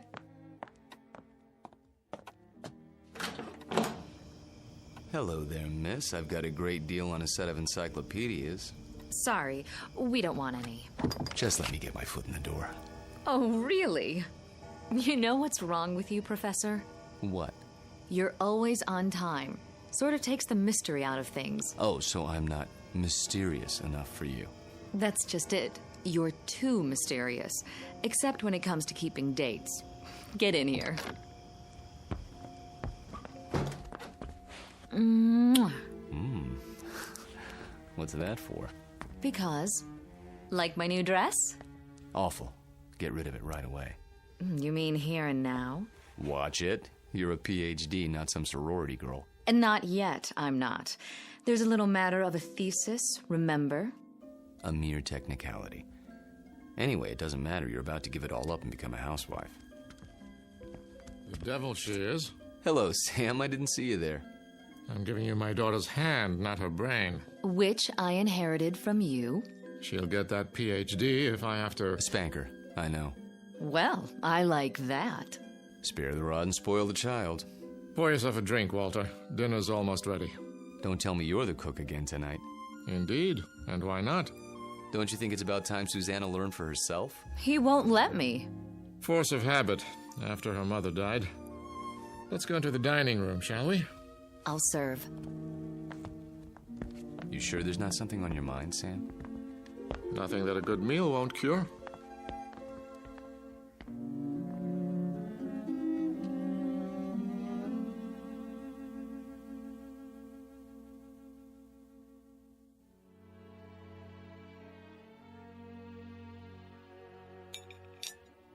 Had enough to eat? I take it all back, Sam. She'll never be the cook you are. I wouldn't even try. Well, you could try. Who knows? Maybe you've inherited your father's talents. What do you think you're doing in here? I'll do the dishes later, unless this is the men's hour. Cigars and brandy and all that. Not a cigar, a pipe. It's not the dishes I'm worried about. It's a little matter of a doctoral thesis. Upstairs with you. Walter and I have some talking to do. I don't believe this. It is the gentleman's club, right here in my own house. Just for a while, Susie. Then you can have Walter to yourself. You're not going to treat me this way, are you? Worse, you might have to support me. Then the wedding's off. Good night, Daddy. See you before you go? It's a requirement.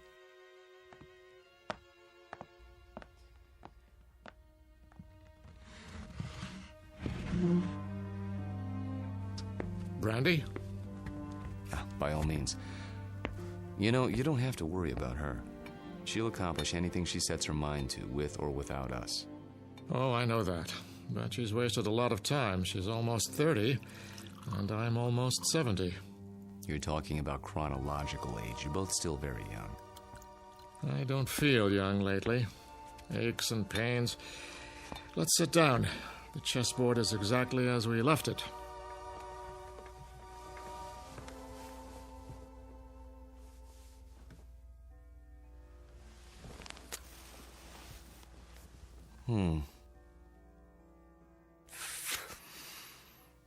My move, isn't it? Do your worst.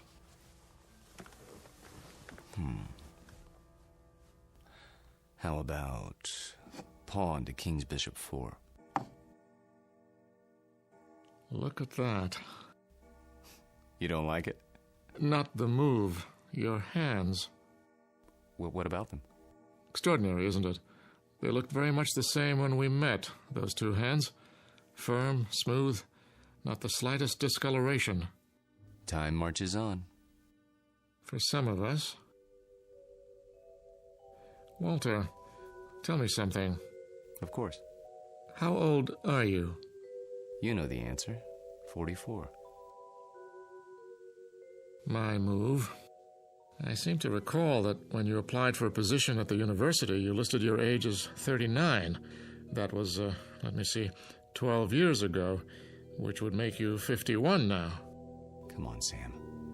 So I'm 51. Too old for Susanna, is that it? In a sense. What are you getting at? This is between the two of us. It won't go beyond this room. Really, Sam? Walter, when I met you, I was 58. I had most of my hair, all of my teeth, and hardly a wrinkle. Look at me now. In 12 short years, I've turned into an old man. But you haven't. It happens that way sometimes. I know. But why? Clean living? Don't ask me, Sam. You're the chemist. I'm just a history teacher. Yes, and you teach it very well. Do you know what your students say? They say it's almost as if you witnessed history firsthand. I try to make it interesting. Fake it, you mean? You could call it that. Yes, that's what I thought. But somehow it didn't seem like you. You're such an honest, precise man. Ah, here it is.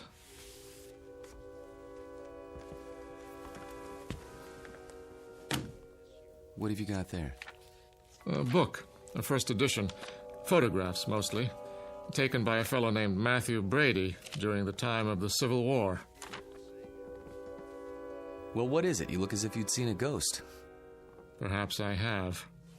Hand me that magnifying glass, will you? I don't see. Was your grandfather in the war by any chance? No. In that case, I'd say we have something of a mystery on our hands. How so? You got me interested in your Major Skelton today. Oh, that. I was curious to see what he looked like. So I went through the Brady pictures, not really expecting to find anything. Here, this is a shot of Sherman and 3 staff officers. Yes, typical of Brady's work. Moody, grim, not a smile between them. Look closely. The one with a pistol in his belt is identified as Major Hugh Skelton. This photograph was taken in the 19th century, and yet it looks exactly like you. I'd know those eyes anywhere. In fact, Walter, I'd have to say, it is you.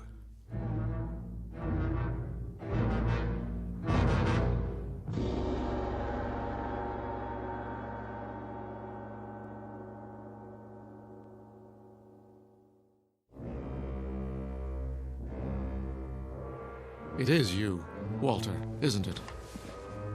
Photographs can be deceptive. Poor lighting, grainy images. You shouldn't have kept the ring, you know. It's a dead giveaway. Ring? It is a bit like mine. Not like it. The same. Sam, really, you can't be saying what I think you're saying. That wouldn't make sense. It wouldn't be rational. It wouldn't... Come now, Walter. We're not children. You know exactly what I'm saying. I've been accused of many things in my time, but never of being inarticulate. Oh, you're joking. Just because a man in a picture happens to look like me... And happens to wear the same ring, and happens to have the same small mole on the left side of his face. Did you keep the pistol? Or is it in a Civil War museum somewhere? Oh, Sam. Tell me the truth. You know what the truth is, don't you? You are the man in the photograph, aren't you? Yes. I knew it. I've suspected for a long time. But, of course, it seemed so fantastic. It is. Yes. So, now we're on equal footing at last. The time for lies is over, Walter. Wouldn't you agree? Yes. So tell me, how old are you? You won't believe me. I can believe anything now.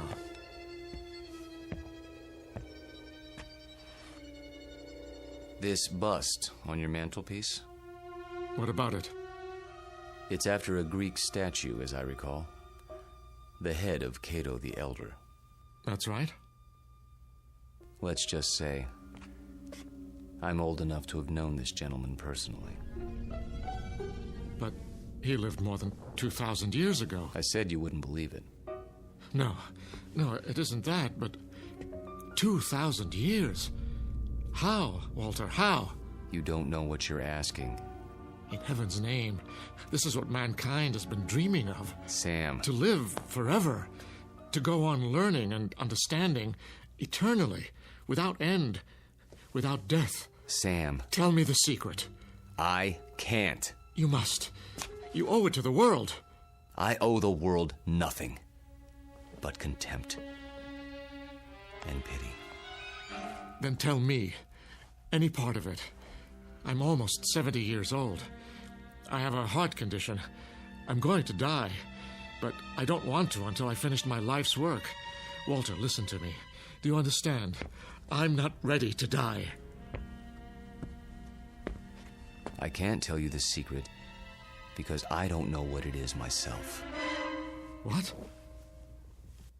I was like you, Sam. Afraid of death. Too afraid to face the concept head on. When I thought of all the things there were to know and the pitifully few years man had to know them, I went cold with fear. And with anger, too, at the impossibility of it all. The combination was paralyzing. Every night I dreamed, as you dream, of more time, of immortality. Only if man lived forever, I thought, could there be any point to living at all.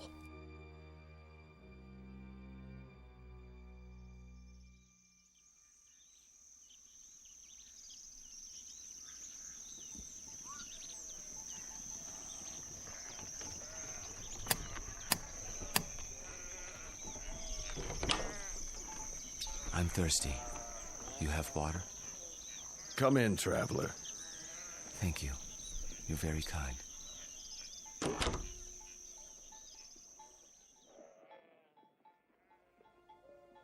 One day, on the road, I met a man, an alchemist.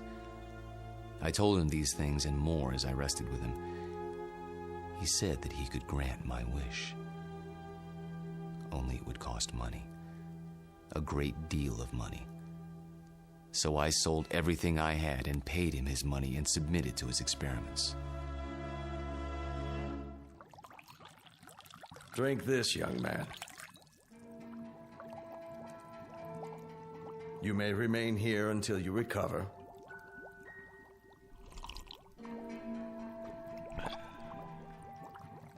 I feel strange. That will pass.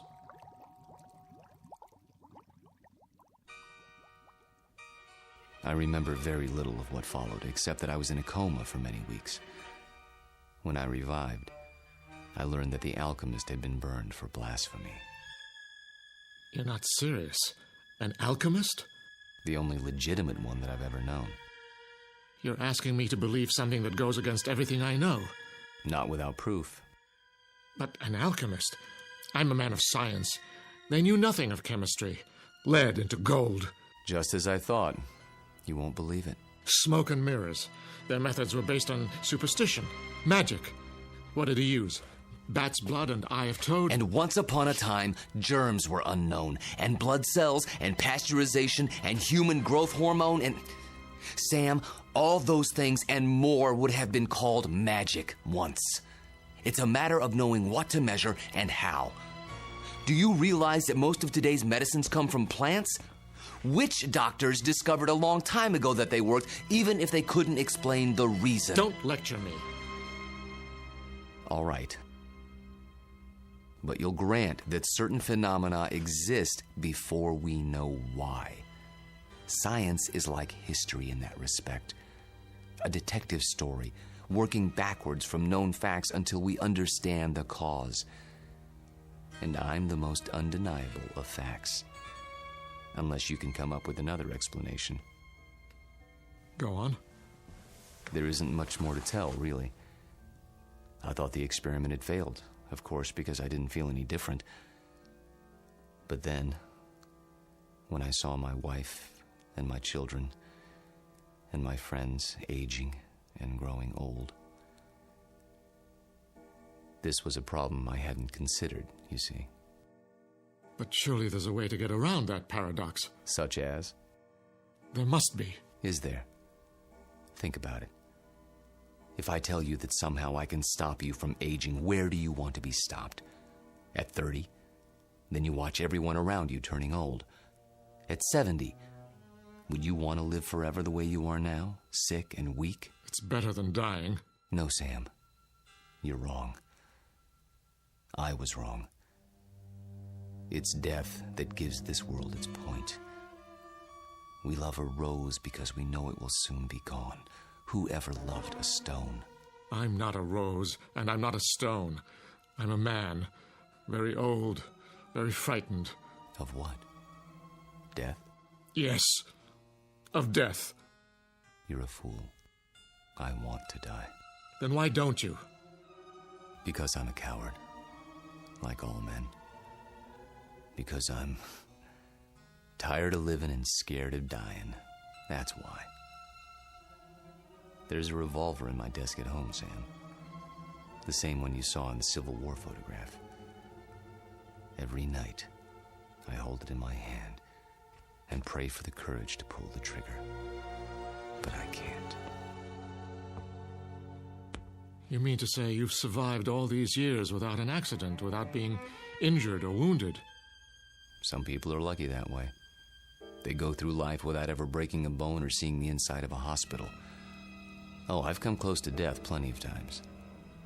But never close enough. Thank you. For what? For reassuring me. I thought that if a man lived forever, he would grow wiser. But that isn't true, is it? You grow tired. That's all. It must be lonely. That's a word that comes to mind. You say it as if you think it's a word I don't know anything about. I suppose you married more than once? Yes. How long with each woman, Walter? 10 years? 15? I take your point. Now you know why I attended your lecture. Why I asked you here tonight. It wasn't idle curiosity. I suspected as much. Sam, this isn't a situation of my choosing, not any longer. I tried to resign 6 months ago, but you talked me out of it. Do you remember? Yes. Do you know why? I knew that Susanna was falling in love with me. And I knew what would happen, because it had happened before. A few years of happiness, and then I warned her. I did everything I could to discourage her. Except tell her the truth. How could I do that? She'd have thought I was mad. Then why didn't you leave? Because it was too late. I was in love with her. Everything was against it, all my reason and experience. But that didn't matter. And God help me, it doesn't matter now. It does to me. Walter, I can't let you marry my daughter. And why not? Susie. Well, go ahead. I asked a question, Father. We were just having a conversation. So I gather. How long were you standing at the top of the stairs? Long enough to hear that there's some sort of disagreement over me. Don't you think it would have been considerate to include me in the negotiation? It's not a negotiation. Please, don't misunderstand. Your father seems to think I'm too old for you, darling. Susanna, let me explain. That's the silliest thing I've ever heard. Good. In that case, you will marry me? I thought that's already been decided. You asked, and I accepted. Unless you're having second thoughts. Nonsense.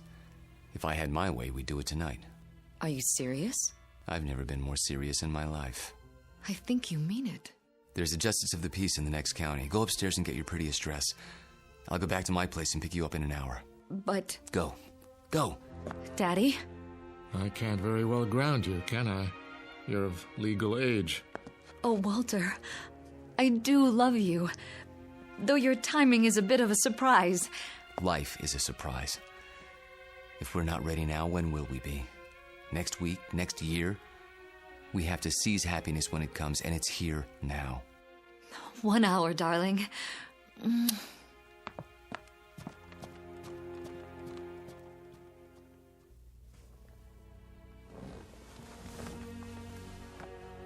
I'll tell her. She won't believe you, Sam. No one would. In fact, by tomorrow, you won't believe it yourself. We'll see. Yes, we will.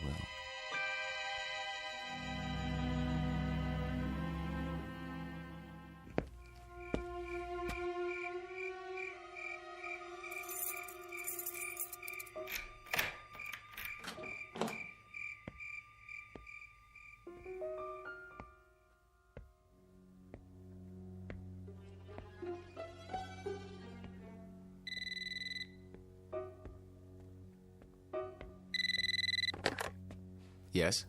I'll give you one last chance, Walter, if that's your name. Sam, please. The irony is, I truly like you. We've been fine friends. But when it comes to my daughter... You deny her happiness? Is that what you call it? People who love each other don't have secrets. They share their lives. They grow old together. Susanna's entitled to the same thing. Not a mockery of it. You don't think this is easy for me. There's nothing ahead for her but a broken heart, as she sees herself age while you don't. How long do you think you can keep it from her? And if I go away, will that make her happy? She'll suffer, but she'll get over it. You don't belong here, any more than that antique pistol in the photograph. It's still here, in my desk drawer. And so am I. That's reality, Sam, for better or worse. She's upstairs now, packing. If you come back, I'll expose you. Not just to her, but to the university and the world, starting tonight. You mean it, don't you? You don't leave me much choice. Give me a few minutes. I need to think it through. Good. If you love her, you know what to do. Yes, I know what to do. Only, I don't know if I have the courage.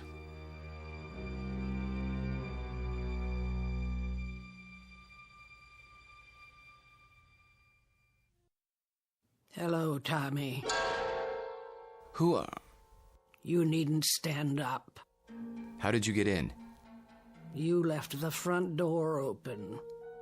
Who are you? Don't you recognize me, Tommy? No, I don't think I... Look hard into my eyes. You called them the most beautiful you'd ever seen once, a long time ago. I think you've made a mistake. No, it's you, Tommy. My name is Jameson, Professor Jameson. And if you don't leave my house at once, I'll be forced to call campus security. Don't pretend with me. I know who you are. And who is that? Tom Bowen. Tom? My husband. That's impossible. I've never been married. You mean you don't remember? How convenient for you. We married right after the Great Depression. We lost our farm to the drought. Crops died and blew away like dust. And you, still a strong, vital man. So we packed up the car and moved west. The living would be better now, you said. And it was. For a while. We had a little girl. Did you know she passed away last year, Tommy? A grown woman herself, getting on in years. It's not right to outlive your children. But me, I had to keep going. It was like I'd been waiting all these years, waiting to know where you went when you ran off. And now, I found you. My dear lady, perhaps if you told me who you're looking for, I could... Oh, stop. Please, stop. I saw your picture in the paper. I knew it was you by those eyes.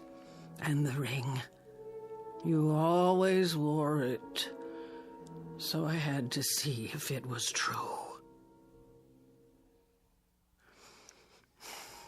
It is. No, Lord, look at that. I can't explain it. I only know what I see. I've grown old, and you haven't. Don't. Please. And now you're going to marry someone else and leave her the way you left me. Lorette, for God's sake. I can't let you marry her, Tommy. You're mine. Don't touch me. What's this? Put the pistol down. Oh, I remember that gun. You used to keep it locked away. Said it belonged to your great-grandfather. Take it out and oil it like you knew you were going to use it someday. Is it still loaded? I said put it down. Tommy, what you're doing, it's wrong. You can't go on hurting people the way you hurt me. I won't let you. Lorette, for the love of... What was that? I didn't hear anything. Are you sure? I thought... Thought what? I don't know. Susanna, dear, please wait. Don't try to stop me. I've made up my mind. I know. It's not like I'm going away. Walter and I will be married, and then we'll come back and I'll move my things into his house. It's only down the block. I'll still see you every day and... Shh. I did have some things to say to you. Very important things. But now, I don't know where to start. Please don't. I'm nervous enough as it is. Can't you be happy for me? I know it's a change, a big change, but surely you're not surprised. You must have seen it coming. I know we haven't talked much about it, but... Do one thing for me, sweetheart. What? Bring me my reading glasses. I shan't be able to sleep while you're off eloping. At least I can get some reading done. Oh, Daddy, thank you. Where did you leave them? Upstairs in my bedroom, as I recall. Would you mind getting them for me? Of course I will. If Walter comes to the door, tell him... I know what to tell him. Don't expect him just yet. There's still time. Wait right here. I'll find them.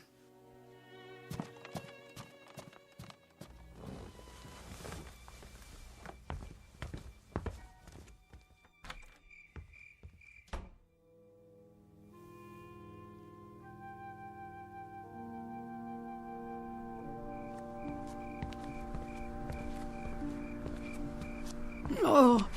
Excuse me, I didn't see you there. I saw my Tommy. He's resting now. Good evening to you, madam.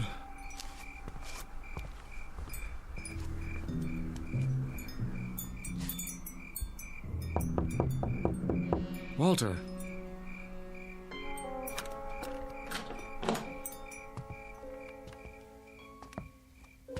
Walter? Where the devil are you? Hello, Sam. Why are all the lights off? I was just, thinking. The window's open. I know. I'll close it. No. What's the matter? It's a strange feeling after all this time. What do you mean? I mean, I've come to my senses. Tell Susanna. Tell her if you would. You're hurt. Turn on the light. Stay away. I'll call a doctor. No. But your hand, there's blood on it. Hard to avoid that when you've been shot. It's dripping all over everything. I'm leaking, Sam. Everything is It's been held inside for so long. It's running out. I feel light as a feather. Take my arm. Sit down. Quickly. A little late for that. I'm sinking, Sam. Right into the rug. It'll be quite a mess to clean up. What's happening to you? It's happening. At last. Your hair. Your skin. Sorry to fall apart on you. Oh. But nothing lasts forever. Thank God, Sam. Thank God in his wisdom. Oh, Walter. Walter. Tell her. I'll try to think of something. Don't let her see me.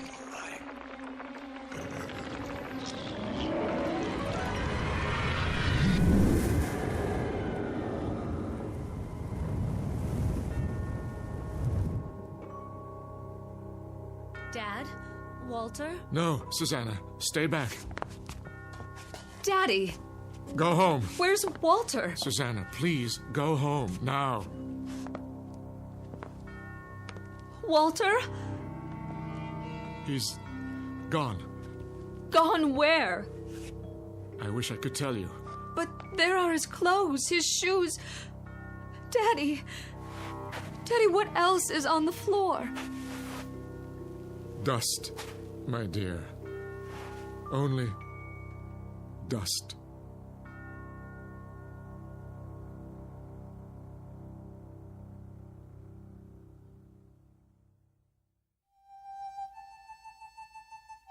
Professor Walter Jameson, an expert in the subject of times long past, and above all, a consummate actor, since before this university was founded.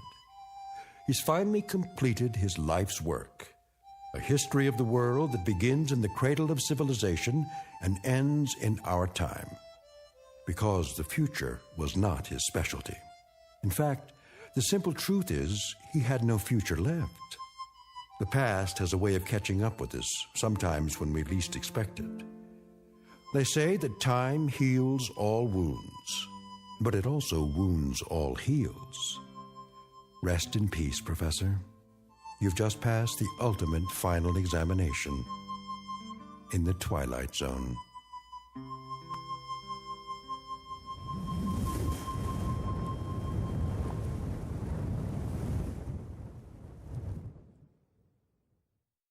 More from the Twilight Zone after this. You are about to enter another dimension, a dimension not only of sight and sound, but of mind, a journey into a wondrous land of imagination. Next stop, the Twilight Zone. Hi, this is Stacy Keach. I'd like to take a moment to tell you about our Twilight Zone website at twilightzoneradio.com. At twilightzoneradio.com, you'll find the latest information on these Twilight Zone radio dramas, including behind-the-scenes photographs, plus the newest product releases, trivia contests, ways to contact us, other Twilight Zone-related info and merchandise, plus links to other fascinating websites. So make your next stop twilightzoneradio.com.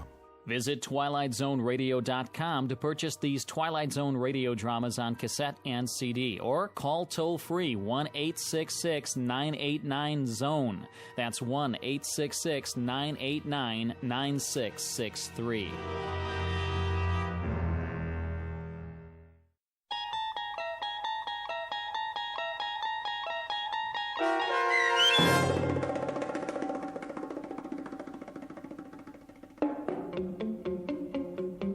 Long Live Walter Jameson, starring Lou Diamond Phillips with Stacy Keach as your narrator, was adapted for radio by Dennis Etchison and written for The Twilight Zone by Charles Beaumont. Heard in the cast were David Darlow, Alyssa Fraden, Elizabeth Lido, Ann Whitney, Jeff Lupetin, and Christian Stolte. To learn more about the Twilight Zone radio dramas and to obtain audio cassettes and CDs of these programs, visit our website at twilightzoneradio.com. The producers of The Twilight Zone wish to thank CBS Enterprises, Carol Serling, Dennis Etchison, Dick Brescia Associates, Claire Simon Casting, Terry Jennings, XM Satellite Radio, Sirius Satellite Radio, our sponsors and our radio affiliates for helping make this series possible. This copyrighted radio series is produced and directed by Carl Amari for Falcon Picture Group. Audio editing, sound design, Foley effects, and mix for the Twilight Zone radio dramas are by Cerny American creatives Craig Lee, Michael Slaybach, Bob Benson, and Jason Rizzo. To learn more about the Twilight Zone radio dramas and to contact us, visit our official website at twilightzoneradio.com. Doug James speaking.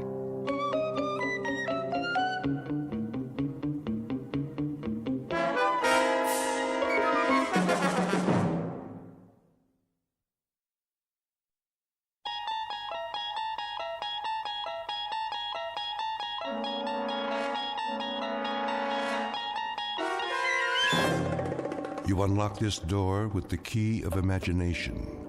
Beyond it is another dimension, a dimension of sound, a dimension of sight, a dimension of mind. You're moving into a land of both shadow and substance, of things and ideas. You've just crossed over into the Twilight Zone.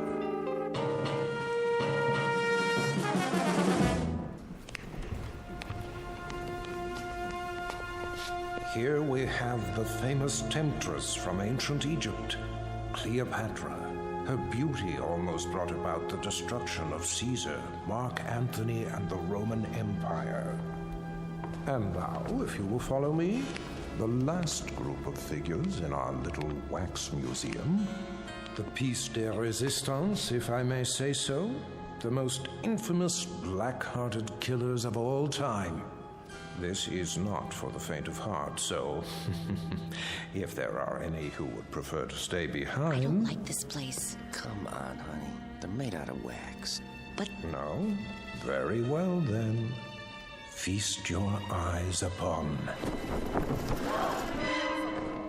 Jack the Ripper, Henri Landru, and the dreaded Burke and Hare. It's Burke who's smothering the poor lady with the pillow, while Mr. Hare assists by holding her feet to the bed. And last but not least, in the sailor's garb, Albert Hicks, about to sink his gleaming axe into the skull of his hapless victim, one Martin Senescu. Move in, please. They look so real. Closer. Closer. But not too close. Allow me to introduce Mr. Senescu, the curator of Murderer's Row. Thank you. Thank you. I'm sorry if I startled you. I thought he was one of the dummies. Oh, nothing to be afraid of. Perhaps not, young man. But who can tell what evil lurks in the heart of the man standing next to you? Go ahead, Martin. Introduce your friends. With pleasure. Albert W. Hicks, mate on the oyster smack E.A. Johnson, a gentleman.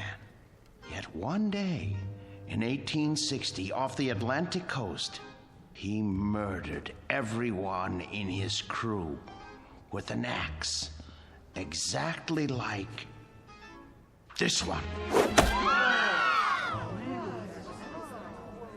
Why did he go mad? I'm afraid we'll never know.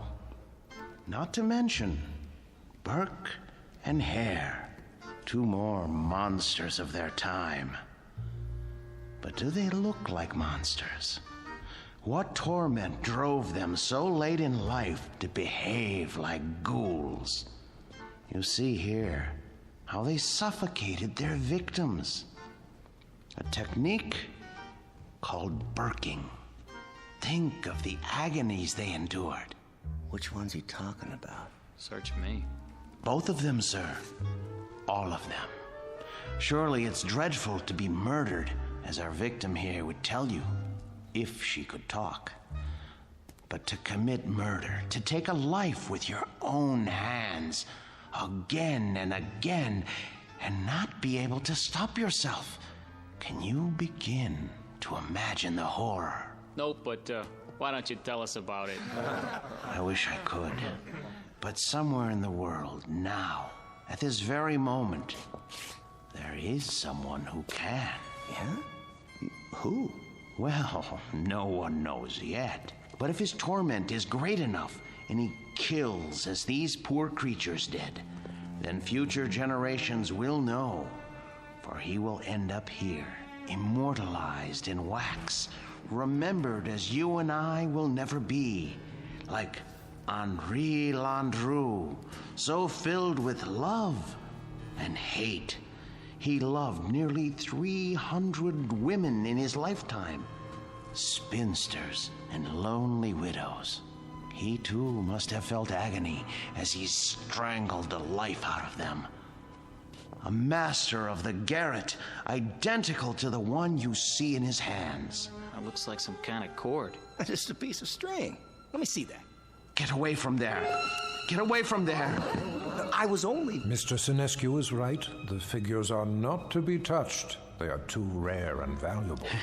Besides, the museum can't be held responsible for what might happen to you. And here, another soul in torment. The Ripper himself. Of all the faces in London's Whitechapel district, which was his? And why did he feel driven to kill those pathetic drabs with one sweep of his knife? Identical to the blade you see before you. Step closer, young lady. What? Go on. It's only a prop. Lean forward. There.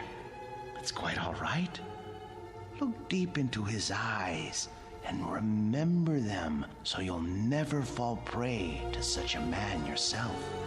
A man who carried a long, sharp weapon which he slashed across women's throats. Like this.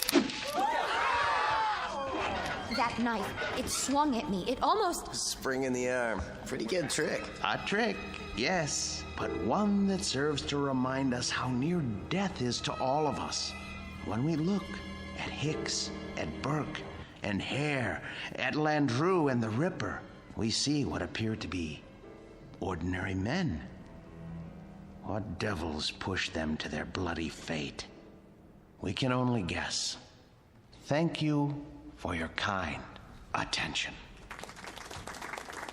Thank you, Mr. Sinescu. Ladies and gentlemen, this concludes our tour of Ferguson's Museum. Exit to your right, please.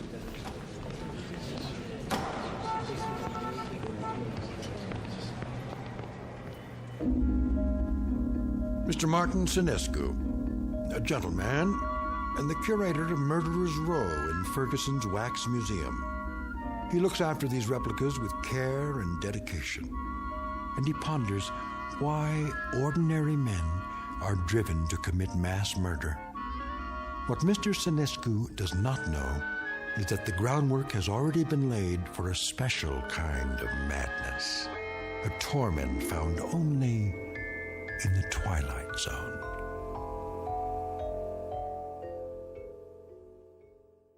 And now, The Twilight Zone and our story, The New Exhibit, starring Joby Cerny with Stacy Keach as your narrator.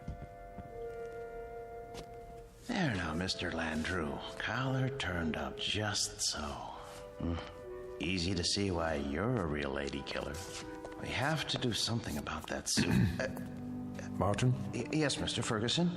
I'd like to talk to you. All right. I'll be through here in a moment. That can wait. What I have to say to you is rather important. You know, sir, I think Landru needs a new suit. This one is 10 years old and shows it. Something wrong, Mr. Ferguson? Well, yes and no. I think we'd better discuss it in my office. All right, if you like, sir.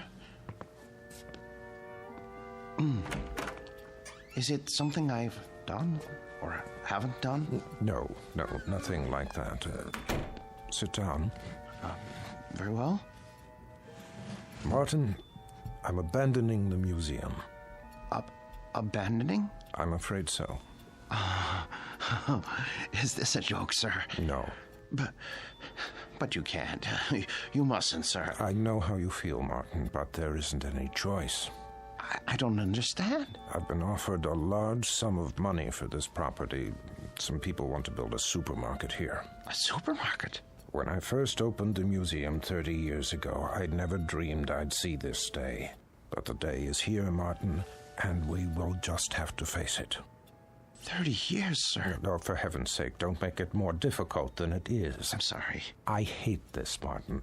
You're the best employee a man could have. The way you've run the Murderer's Row exhibit, why, I don't think you ever missed a day's work. No, never. How many more days? None. This was the last. They start wrecking the building next week. What about the wax figures? I haven't decided yet. Oh, sir, we can open another museum. We'll move everything somewhere else. I'm not as young as I once was. I could use a rest. But, sir, I'll do all the work. You won't have to lift a finger. I appreciate that, Martin, but it would be foolish. Foolish? Foolish? Why? We have become passé. People aren't interested in wax museums anymore. Look at the numbers, it's all here. Our attendance figures, our profits, but mostly our losses. This year has been the poorest of all. There's even a news story about the closing of the Grand Guignol. Surely not. The handwriting's on the wall. Seriously, what do we offer? The great lovers of history? The discovery room? Scientists? That isn't why people came here. That isn't why at all. What they really came to see was your Murderer's Row. We've always known that. But they've been coming in decreasing numbers. And you know why? Because the evening news offers them fears we could never match. The wars, the atrocities, the perversions, they've all ruined our chamber of horrors. People are blasé. They think they've outgrown the need to be frightened. They already live in fear day in, day out. It's the world, Martin, and the world has changed. No, it would be foolish to open another museum. Maybe it's the location or the exhibits. Remember how people came after we installed the Ripper's arm with the knife and the spring mechanism? That was years ago. They're simply not interested anymore. But what's going to happen to them? Landru and Hicks and the others? If I could sell them, I would. But there is no market for wax figures. Mr. Ferguson, you're not thinking of destroying them, are you? I mean, they were meant to live forever. Martin, I tell you, I don't know what I'm going to do. You're forgetting something. Come with me. Martin... Look at Landru. His eyes. Don't you see the shy, frightened little choir boy he once was? The bookkeeper who so longed for freedom. Of course, but... Even the cheek feels real, like flesh, with pores, and the mouth. Isn't it about to say something? Oh, Landru was an elegant man, full of tenderness. It's right here, in the lips. The way... What are you trying to say? Mr. Ferguson, you seem to have forgotten that these figures are the work of the great Henry Guillemond, the only ones he created outside of Europe. I haven't forgotten. There was genius in everything he did. They're not just so much candle wax. It's as though they were alive. I'm afraid it doesn't make any difference now. I don't think I could stand it if these figures were destroyed. It would be like losing 5 close friends. I won't destroy them, Martin. I give you my word. But where would I store them? You know how vulnerable they are to changes in temperature. I could take them. You? Yes. What would you do with them? I wouldn't put them in an ugly warehouse, I'll tell you that. They need constant care. I'll put them in my basement. That's ridiculous. Think about it. What would Emma say to having the figures of 5 famous murderers in her basement? Oh, she wouldn't mind. She rarely goes in the basement. It's my space. She'll understand. I'll put air conditioning down there and a heater for colder days. Oh, You'll see. I'll take care of them, just as I always have.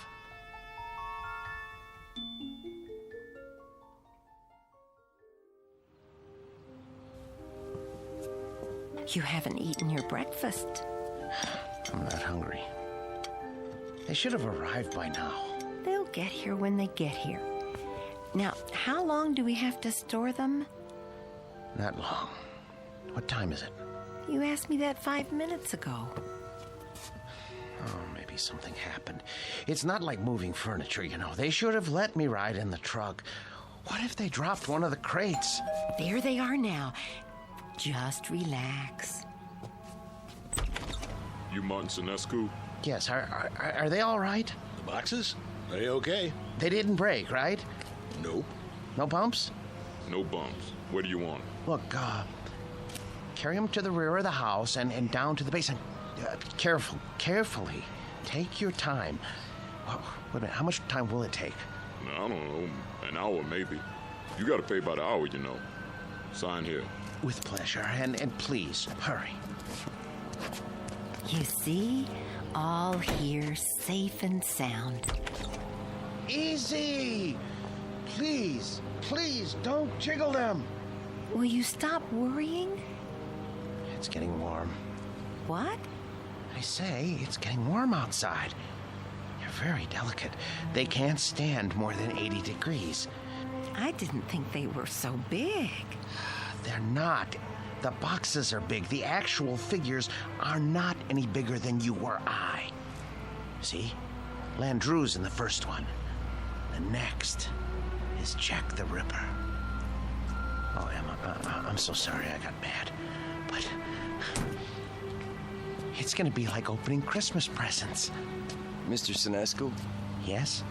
Miller's Appliances. Got your air conditioner in the van. Where do you want it? Oh, good. I'm glad you're here. Look, put it there, the basement window.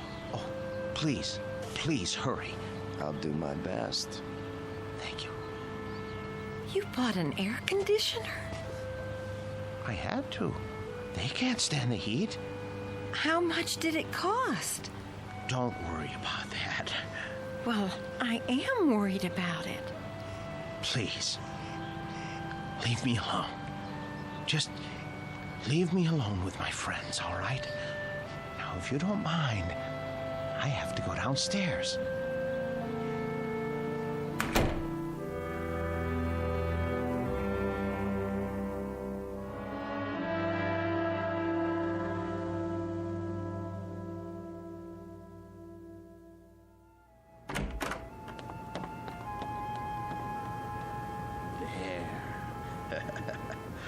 Ooh, feels cool enough.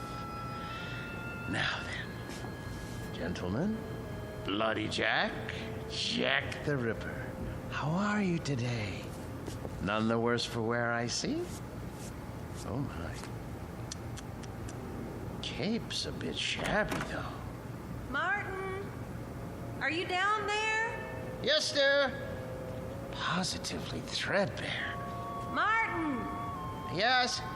Are you fussing with the Ripper's cape again? No. Yes. No. It's his hat. His hat is going to need cleaning and blocking before long. In fact, all their clothes could stand it. It's been almost a year since Mr. Ferguson let me do that. Martin! Emma, listen to me. The truth is, these men need clothes. But the Ripper here, his are the worst. Part of his coat back's come undone, and... Martin! What is it, dear? We're not buying them any clothes. Oh, Emma, listen. It's not just buying. It's tailoring to fit their bodies. I don't care, Martin. Oh, you don't mean that. Yes, I do. No, you don't. Honestly, Martin, you pay more attention to those murderers than you ever did to me. Oh, Emma, listen, that's not true. You practically live down there. Emma, they're a trust, a sacred trust. These figures were made by Guy Lamont. They're masterpieces. All right, so they're masterpieces. But you told me it would only be for a few days. Now, they've been here for weeks. I've been nice about it, Martin. You can't say I haven't. How long is this going to go on? I'm sorry, dear. I didn't lie. I thought they'd be here only a little while. I really did. But, well, I can't find anybody to finance the museum. Well, how can you find anyone if you spend all your time down there? Well, I phoned, but everyone I talked to never even has heard of Henry Guillemont. Can you imagine that? What's that? The electric bill. You see how much this air conditioner is costing us, running around the clock? Well, you know how hot it's been. Oh my. That is high, isn't it? I'd like to know how we can go on paying it. Martin, there's no more money in the bank. I know. But you mustn't worry. I promise you, I'll think of something. There must be somebody somewhere. Mr. Ferguson. No. Why not? You've told me he loves these things as much as you do. Besides, isn't it up to him to take care of them? Emma, I don't know anyone in the world I respect as much as Mr. Ferguson. And I would never trust these figures to him. I couldn't be sure they were cared for properly. I don't even think I could sleep if I... So we're stuck with them. Stuck?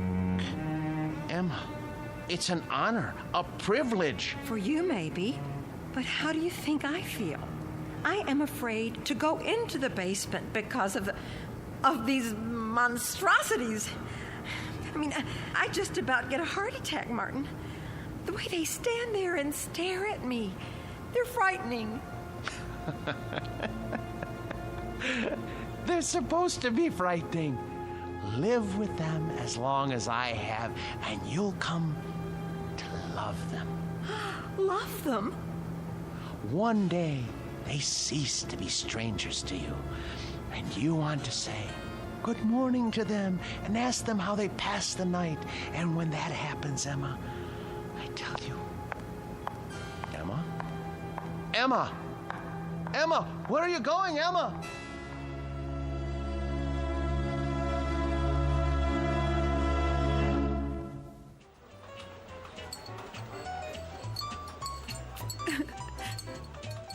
So I just don't know what to do.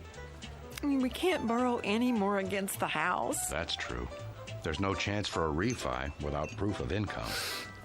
And then today, when the electric bill came, I realized we've been spending a fortune just to keep the basement cool. You should have told me about this. I know, but I didn't want to bother you. I'm also your brother, remember? Oh, Dave. If only one of those people would loan him the money to open the museum, everything would be all right. Now, Emma, listen to me. Nobody's going to put money into a crazy scheme like that. Old Ferguson knew what he was doing when he sold out, and he was smart getting Martin to take care of those dummies. I shouldn't complain. It's just that you know how much he loved his job, and it was such a shock losing it. Do you want me to help? I didn't come here to ask you for a handout. Don't be silly. We're family. And believe it or not, I've always kind of liked the guy. But what's happening now? It sounds like he could use a few hours with a shrink. I can give you the name of a good one. Oh, Dave, he'd never go. Exactly. So what we've got to do is get Martin away from those things. Does he have them all? Only a few. How come? Ferguson had 200 or 300, didn't he? Yes, but these are special. Some man in Europe made them. Well, they can't be too special if they're not worth anything. They are to him. It's the first time that anything has come between us. I hate those murderers. I'll stop by and talk to him. It won't do any good. Then you talk to him, Emma. But not the way you have before. Lay it on him.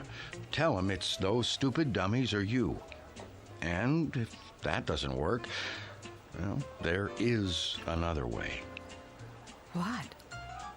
Air conditioners break down.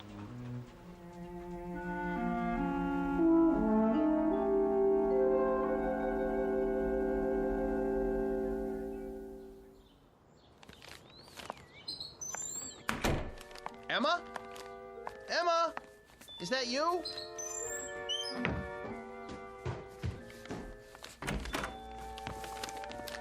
Where have you been? Do you care? I know you're angry, but what can I do? I have to keep the figures in perfect condition. I can't let them go, or... Where did you get those groceries? I thought you said we didn't have any money left. Dave gave me some cash. Oh, no. Oh, my, oh, my, oh, my. You told your brother. Martin, we can't go on living like this. I'll borrow some money from Mr. Ferguson. Borrowing isn't going to solve anything. Now, Martin, I know what those figures mean to you, but... But what, Emma? What? I simply will not have them in this house 1 minute longer. Martin, once they're away from here, you'll be a different man. You'll see. You've lived with wax dummies so long, you've forgotten how to be a human being. No, I haven't. What kind of friend do you think I am? I cannot desert them now, not after all these years. They need me. They'd be lost. Martin, they're not alive. They don't need anybody. I want you to see a doctor. What? A doctor? Yes. Just once. What do I need a doctor for? Because, Martin, there's something the matter with you. You haven't been yourself lately. Oh. Well, who have I been then? Well, I'm not sure. Somebody I've never known. But Martin, staying down in the basement all day and talking to those things, honey, it's not natural. I know it's not natural, but it's my job. I'm not the only husband who brings his work home with him. This was your brother's idea, wasn't it? Well, you go back and tell him to mind his own business.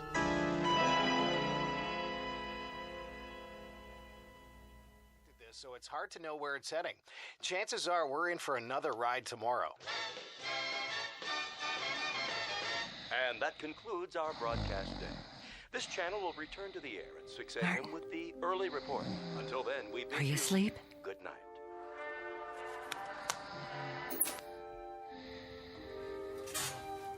God forgive me. It's time for the air conditioner to break. Oh, it's so dark down here. And cold. Well, it won't be for much longer. Oh, where's the fuse box?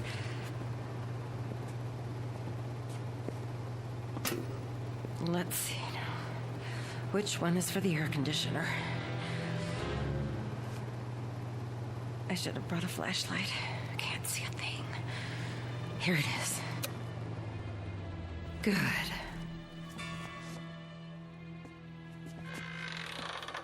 What? Who's there? What's happening?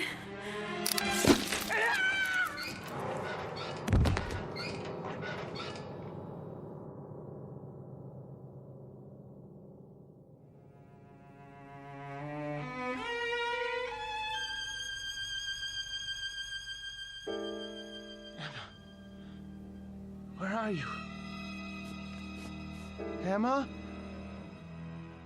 Emma? Are you down in the basement? What are you doing? Emma? I asked you not to go down in the basement alone, Emma. I don't want you touching the figures. You leave them to me. Emma? Where's the light switch? That's better. Emma! Emma! Emma! Oh, good Lord, what happened? Your throat. For the love of Emma. Who could have... Oh, you. The Ripper's knife? The blood? Oh, so... No.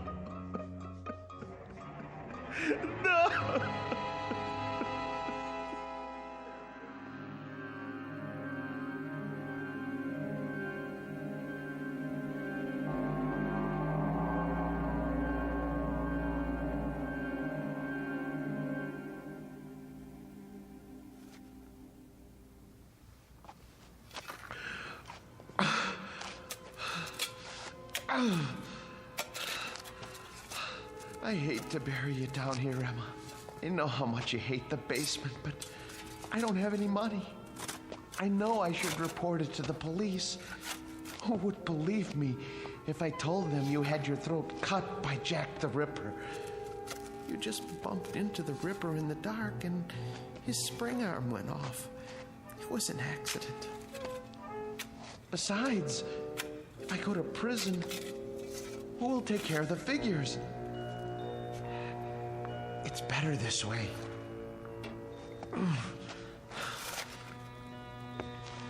They didn't like you, you know. You said some very unkind things about them, and they heard you. You have to be careful around Jack. He has such a temper. I should have warned you. There. Now for the cement.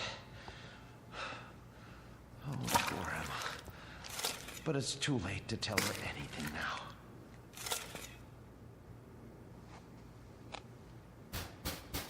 Yes, man. Come back later.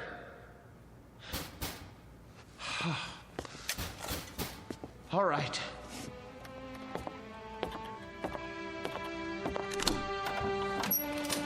Hi, Mr. Snesku. I gotta read the meter. Hey, careful of the cement, it's wet. Oh, yeah. Doing a little patching, huh? Floor must have been pretty bad. Yes, it was cracking. I had to do the same thing. These old houses, holy mackerel! Something the matter? Woo! For a minute there, I thought they were real.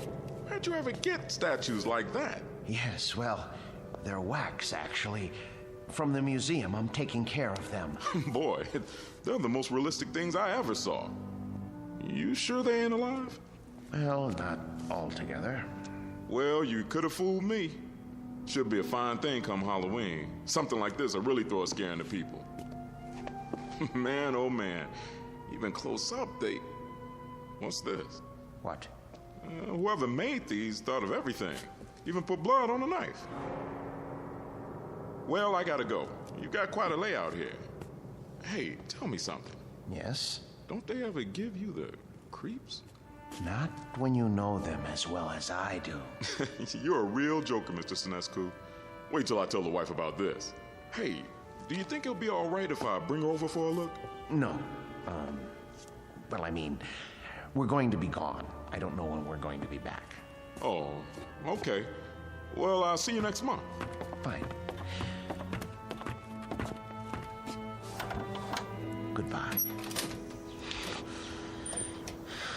Best to keep the outside door permanently locked.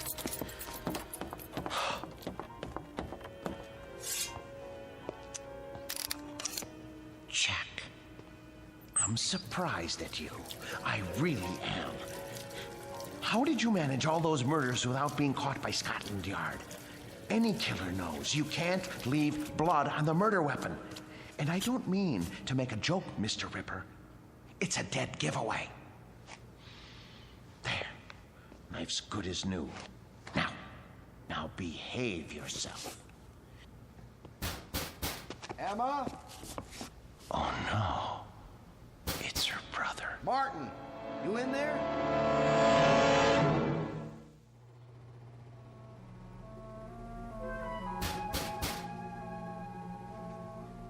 Emma? Martin? Where are you? Gotta lock the basement door. Martin, if you're in there, open up. Now. Martin, are you in the basement? Yes. Yes. Is that you, Dave? I'm down here. Open the door, will you? I can't. Why not? I'm painting the stairs. Look, give me a second. I'll go out the cellar door and come in the kitchen. Okay.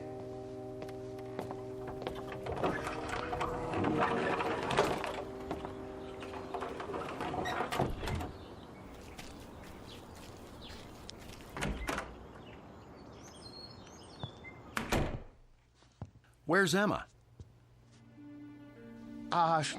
She went out to get some air. Just as well. Mind if I sit down? Why? What do you want? You sit down, too. Dave, look, I don't have time. I'm in the middle of something. Now, just tell me what you want. Emma came to see me yesterday. I'm very embarrassed. She told me about it. She did, huh? Well, that'll make it easier. Perhaps. Oh, you two have an argument? Yes. But look, everything is settled now. Glad to hear it. She was pretty upset when she talked to me. I know. You didn't treat her square when you brought those dummies home. That's been changed. Well, now, I guess I had you pegged wrong. You got rid of them. Yes. Must have been pretty hot in here last night, huh? What? For a bunch of wax dummies. Hey, what's that humming noise? I don't hear anything. It sounds like it's coming from the basement. No, is that the air conditioner? I don't know what you're talking about. What are you driving at? Why's this door locked? I told you, the steps are wet from paint. I don't smell any paint. And why's the air conditioner still going if you got rid of the dummies? Well, I thought it might help the paint dry. Yeah? I thought it might get rid of the fumes. Is that all right? This is my house, isn't it? I think you locked it because you don't want me going down there. You better open up. Are you threatening me in my own house? You didn't get rid of those things at all. Where's Emma? Look, I am tired of answering questions. I've had a busy day. I'll thank you to leave now. All right. I don't want to cause trouble for Emma, so I'll go.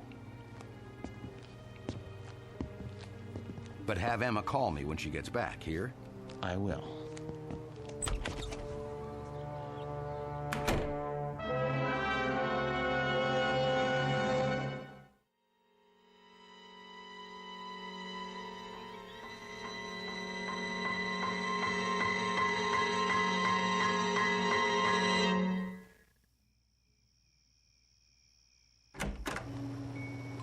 Emma? Boys? You can breathe easy. I'm going to bed now. Sweet dreams. Good night.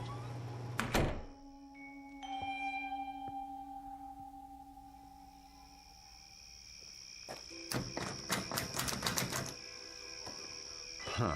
Locked up tight as a drum, huh?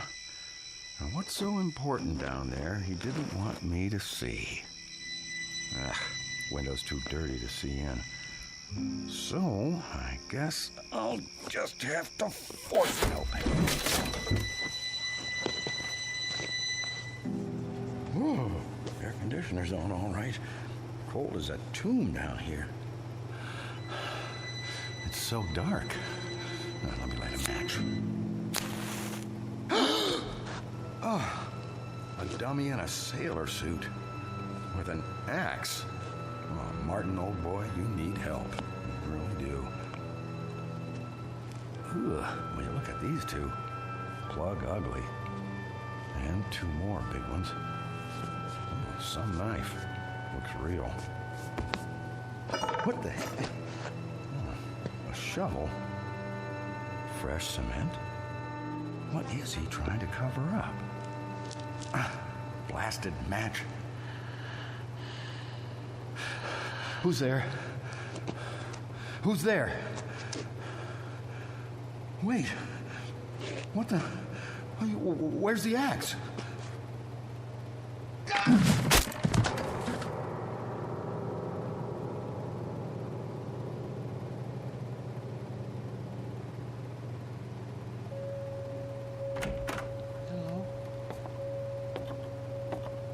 Hello?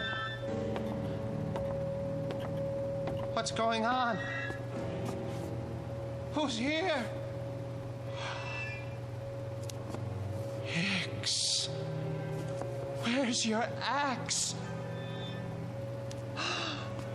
Dave. Dave. Oh no. Mr. Hicks. When I took your axe away from you and put it up in the rafters where you couldn't reach it, I tried to make sure that nothing like this could happen. How did you get it down from there? Why did you take it off the rafter?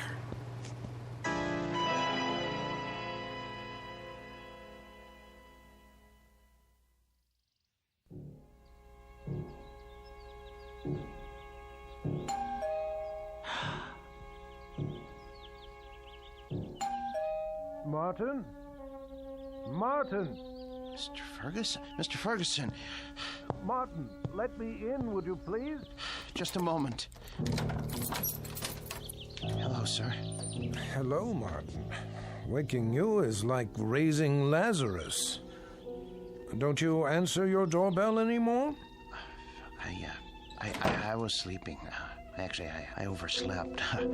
I was, doing a lot of cleanup work in the basement. Well, it's nice and cool down there with the air conditioning anyway, right? Yes, sir. How's Murderer's Row? Oh, fine, in rare form. Good, let's go see. I would have come 2 days ago when you first called, but things hadn't been finalized yet. What things? I must say, you've kept them up well. But I have done my best. We get along so well. You don't know what a relief it is to see you. They've been threatening to cut off the electricity because I haven't paid the bill. Think what would happen to the figures. Well, you won't have to worry about that anymore. Oh, I knew I could count on you, sir. Thank you. But it isn't just the electricity. Look at the Ripper's coat. It needs to be fixed. The threads are falling out. Look at all of their clothes. Maybe it's too humid down here after all. You won't have to worry about that either. Oh, I was going to have Emma repair this little rip in the sleeve, but... You have a remarkable wife. Thank you. There aren't many women who would have put up with an exhibit like this in their basement. She got used to it. You're looking a bit grubby. Have you been sleeping down here? Yes. I wanted to show you. I came across an item in this book last night. Martin? I forgot I even had this. It's got a letter in it written by Landru himself. Martin, listen to me. I'll read it. But for you, whose very walk is beautiful, whose sweet eyes and smile make a just claim to happiness, whither am I bound, my dear little friend, under your tender leadership? Oh, isn't that touching? It's the one Landru wrote to Fernand Segret. Ha! You know it then. He also strangled her as he did all the others. Martin, are you all right? Yes. Well, that isn't so. I'm not all right. Some strange things have been happening. Strange? Yes. You see, my house guests haven't exactly been behaving themselves. Who? Oh, come on now. It's true. I swear. You have no idea what they've been up to. Martin, you've been so close to these figures for the past 3 months, you're beginning to imagine things. Oh, no, it was not my imagination. Well, that's neither here nor there now. I can't keep it from you any longer. What, sir? The best news in the world. Martin, old friend, when I told you nobody would ever want them, I was being pessimistic. The fact is, somebody does. But not just anybody. The Marchand Museum. Did you hear me? Marchands in Brussels. Aren't you pleased? You won't have to take care of them anymore. I want to take care of them. I know you do, and I appreciate what you've done. But it's all signed. You don't mean that you've sold them? Yes, and for what I'm getting, there will be substantial compensation to you for the years you put in. But my museum? I was going to buy them. You know you could never do that. Say you have another buyer. I'll get the money somehow. Please, Mr. Ferguson, they're all I have left. Martin, time moves on. There's no longer any need for our specialty. I thought with the closing of the Grand Guignol in Paris that things must be the same in Europe. But Marchand's is actually expanding. They were delighted to make an offer. The transaction was consummated only this morning. But what am I going to do without the figures? I'd die without them. Oh, come on now, man. You'll get over it. Why don't you go upstairs and prepare us a cup of tea or something while I take some measurements? The Marchand people want the exact dimensions. All right, Mr. Ferguson. If you're sure that that's how you want it. I'm sure. Very well. Very well. Let's see now. Hicks.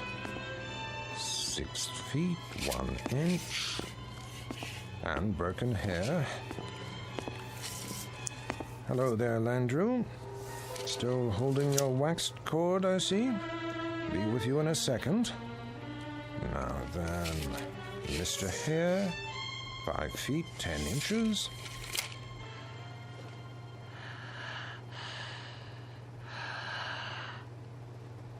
What? What?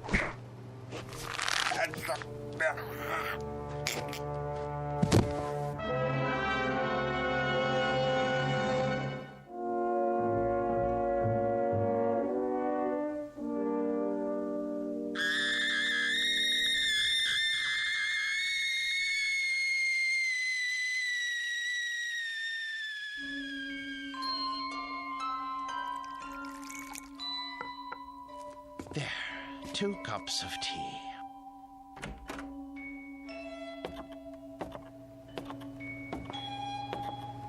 Mr. Ferguson, I don't remember whether you take cream and... Mr. Ferguson? Mr. Ferguson! Your throat. The cord.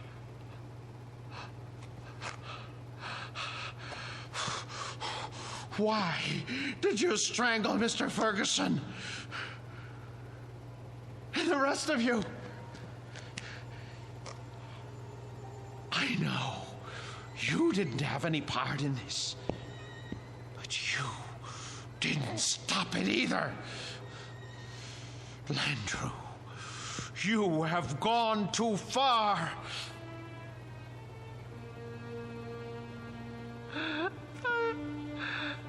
I gave all of you my best years. You wanted for nothing. I washed you. I cleaned your clothes. I waxed your shoes.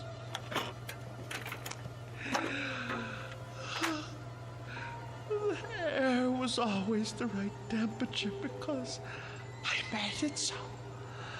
I defended your deeds against the thousands who came to see you. And when Mr. Ferguson sold the museum, who spoke up for you? Who wanted you? And now what have you done to repay me? Murdered Mr. Ferguson? He was a good man. The books were right. You are monsters through and through, and for that I am going to punish you. Do you know what I'm going to do? Do you know what I'm going to do? I'm going to take my saw and I am going to cut you into little pieces. Then I'm going to turn up the heat and let you melt into pools of wax.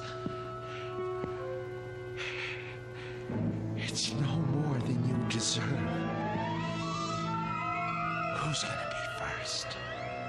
You, Landrew? Because it was you who murdered Mr. Ferguson.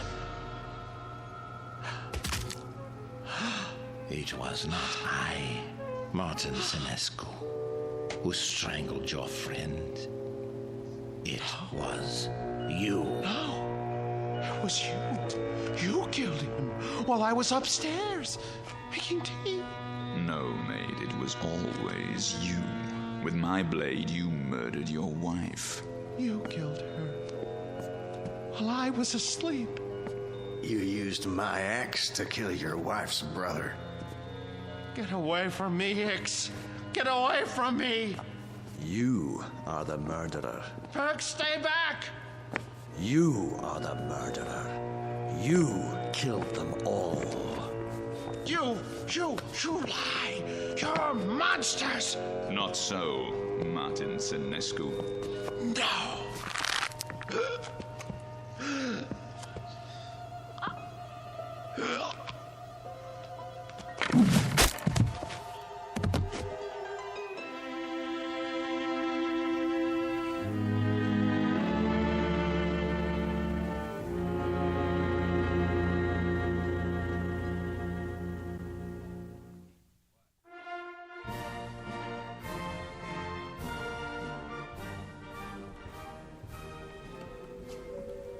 And here is the latest addition to Marchand's Wax Museum, Murderer's Row, complete with its newest cast member, Martin Lombard Senescu, a remarkable and most versatile man.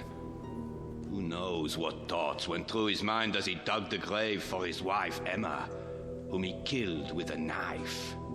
His brother-in-law, David, whose skull was split with an axe. And his friend and employer for 30 years, Mr. Ernest Ferguson. We'll never know. We can only guess what fierce devils tortured Senescu's soul and drove him to his destiny. But he has taken his place with the infamous and depraved. Next to Albert X, Burkander, Landru, and Jack the Ripper himself. This way, please.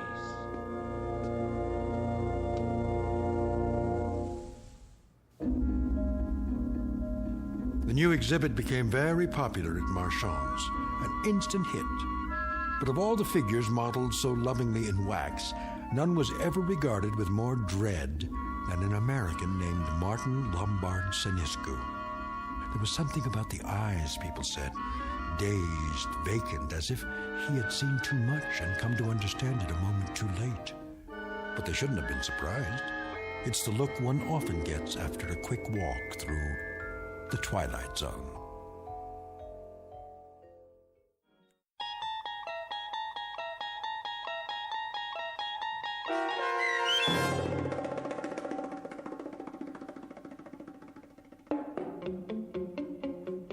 The new exhibit, starring Joby Cerny with Stacy Keach as your narrator, was adapted for radio by Dennis Etchison and Joby Cerny, and written for The Twilight Zone by Jerry Soule and Charles Beaumont.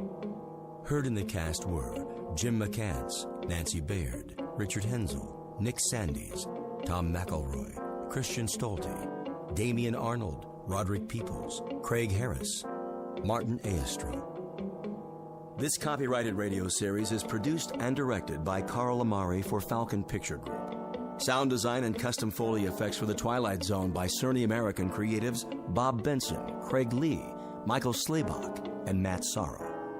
To learn more about the Twilight Zone radio dramas and to contact us, visit our official website at twilightzoneradio.com.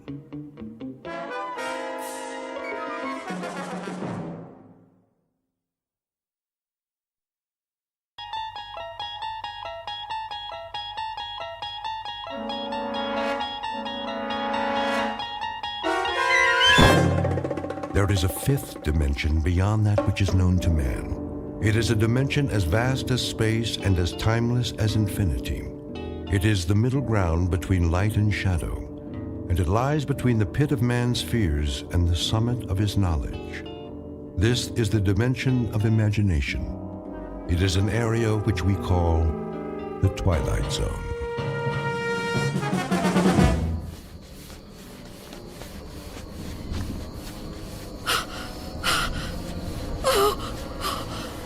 Oh, no, where am I? What am I doing outdoors? I don't remember leaving my... Oh, it's so dark. I don't live here. Or here. Which is my house. Oh, I must get home.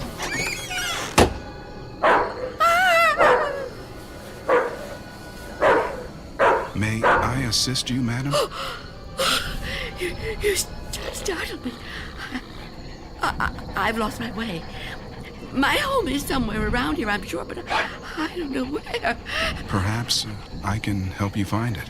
Oh, thank you. Thank you. I don't even know how I came to be out here. It's certainly not safe at this time of night. Oh, at any time. Oh, surely the daytime when the streets are crowded. No, that's when it's most dangerous. For me.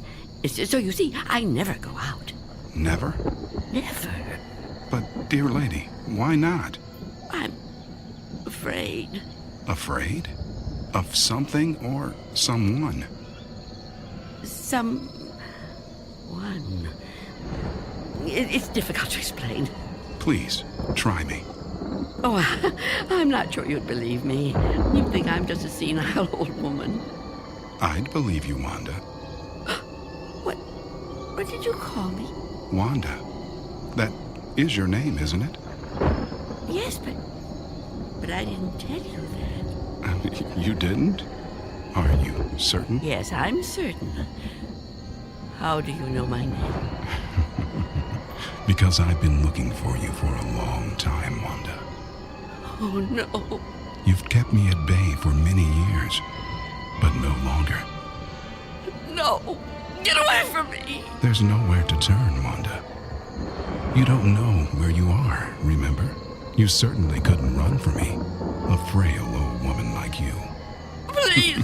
No, I won't let you! Say that again. It amuses me. You won't let me? How do you imagine you're going to stop me? You really have no choice, Wanda. There's nowhere for you to go now. Come to me, old woman. Take my hand. No! Take my hand. No! No!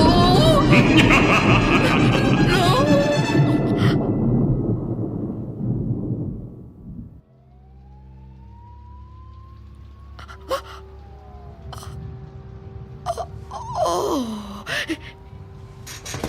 it was the dream. The dream again. I'm home. Of course I'm home. Where else would I be? But is it night or day? Oh, that's right. The clock is broken. It's been broken a long time. And I can't get it repaired, can I? Not without going. No, I can't. I mustn't. I have to resist every temptation. Oh, really, Wanda? How could you be so careless? How could you fall asleep before... Oh, I must check. Oh. Yes. The boards and the windows are still secure. Is that... Can I feel a breeze? Is there a gap? Oh, not enough. Not enough. He still can't get in. Oh, what about the door?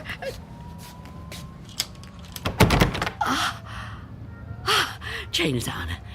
And the door is locked. Good. He can't come in that way either. Oh, yes, I'm safe. Safe for another day. But I've been careless. Really, falling asleep before checking. I mustn't take chances. I can't take chances. Not while he's out there. And he's always out.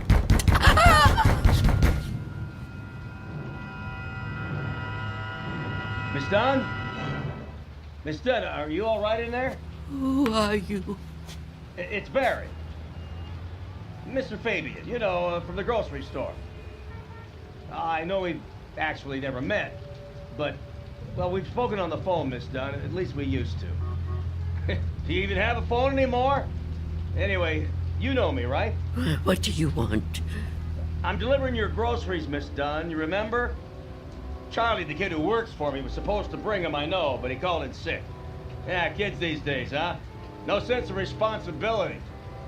Anyway, I thought I'd better get them to you now instead of waiting till tomorrow. I figured, you know, you'd be waiting for them. Is that all right? Put the food through the letterbox. The letterbox, right. Okay. Oh. Thank you, Mr. Fabian.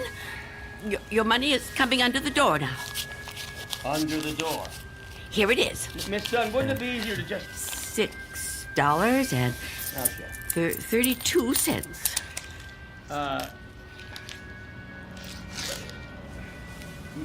Many thanks, Miss Dunn, but, Good day to you, Mr. Fabian. Miss Dunn, are you still there? Yes? What is it? Well, I've been thinking. I just wonder, Miss Dunn, does anybody else bring you food? I really don't see what business of yours that is, Mr. Fabian. Well, no, it's nothing like that, I promise you. I mean, this isn't anything to do with business. I'm just concerned for your well-being. I mean, it seems to me a person can't live on food big enough to fit through a letterbox. I can assure you, Mr. Fabian, I'm in no danger of dying as long as I observe this strict regimen. Oh, well, I'm glad to hear you talk like that, but I don't know. Maybe if I could come in for a minute. Come in? Yeah, I just want to talk, Miss Dunn. I mean, I can't do that so well out here. I really think you need to see a doctor. Out of the question. No one is coming in here, Mr. Fabian. Not a doctor and not you. Miss Dunn? Miss Dunn, could you open the door, please? Go away! Miss Dunn, I just want to help you. I know what you want. Leave me alone. Miss Dunn, all I know who you are. You do? Well, that's good. That's very good. Myself, I have a very bad memory. Every morning, you know, my wife gives me a pen. Every day I lose it somewhere. So, will you let me in? Stop trying to get in here. You won't get me. Just go away and leave me alone. Come on, Miss Dunn. Look, I've got other deliveries to make. I just want to help you if I can. I think you could use a little help. Ah, the heck with it. Good luck living here in this neighborhood. What's left of it.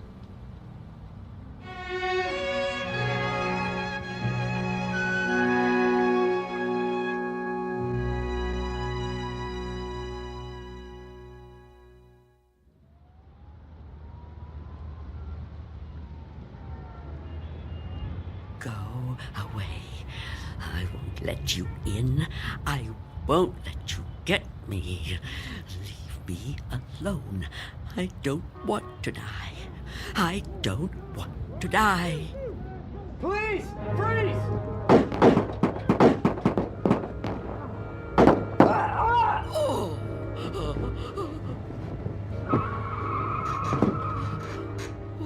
What's going on out there?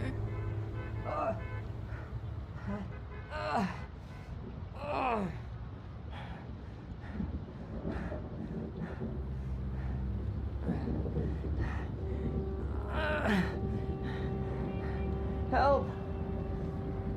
Is anyone in there? You gotta help me. What is it? Go away! I've been shot. I need help. Please. Please do something to help. Who are you? Officer. I'm a police officer. Please, you have to open the door. I need help. I've been shot. You're lying to me. I know you. You can't fool me. No, I'm not trying to fool you. Please. I think I'm dying. You can't trick me so easily. You're no policeman. Why can't you just leave me alone? I know who you are. I know what you are.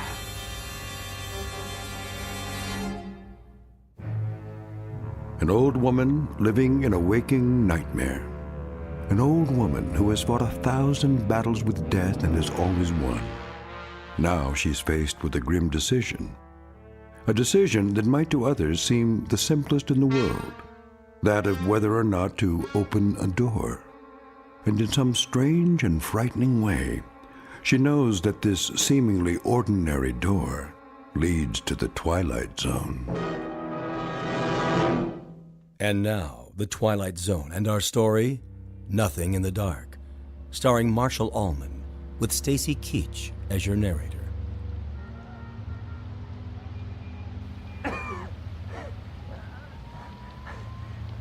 Please.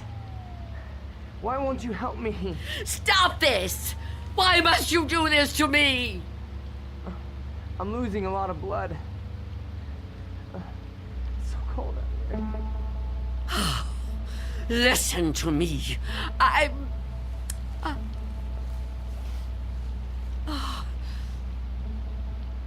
going to open the door. Oh, thank you. Thank you. But I'm leaving the chain on.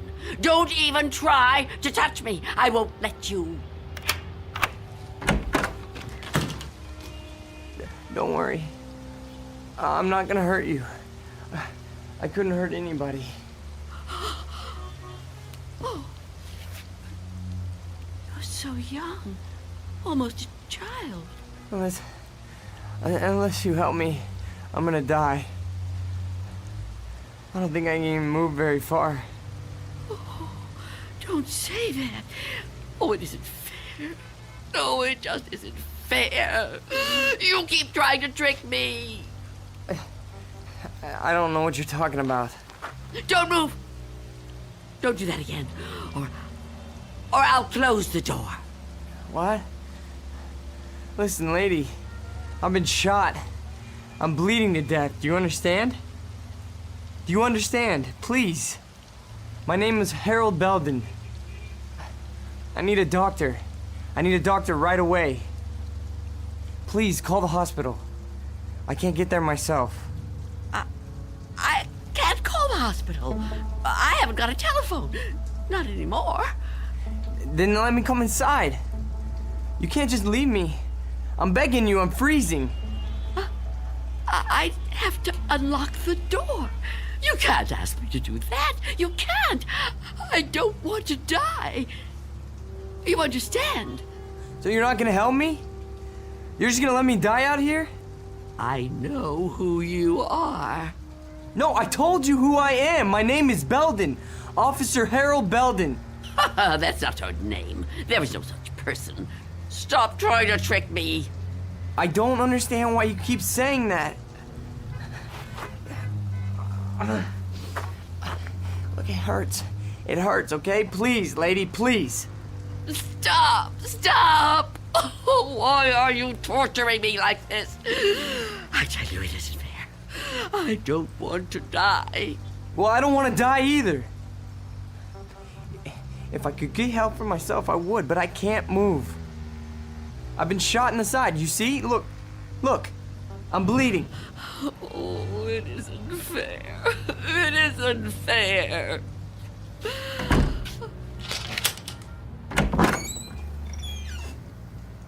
Will you help me? Yes. Yes, I'll help you. Thank you. Take my hand. What? Take my hand. Pull me inside. No, I won't. I mean, I can't. Oh, can't you? Can't you crawl in? Oh, I don't think so. Please try. Quickly. I don't want to leave the door open.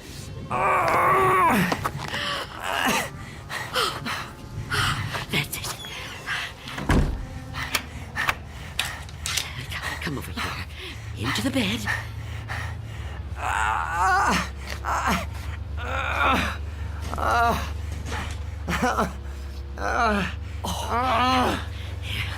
You just rest. Rest. Oh, what have I done? And what am I going to do?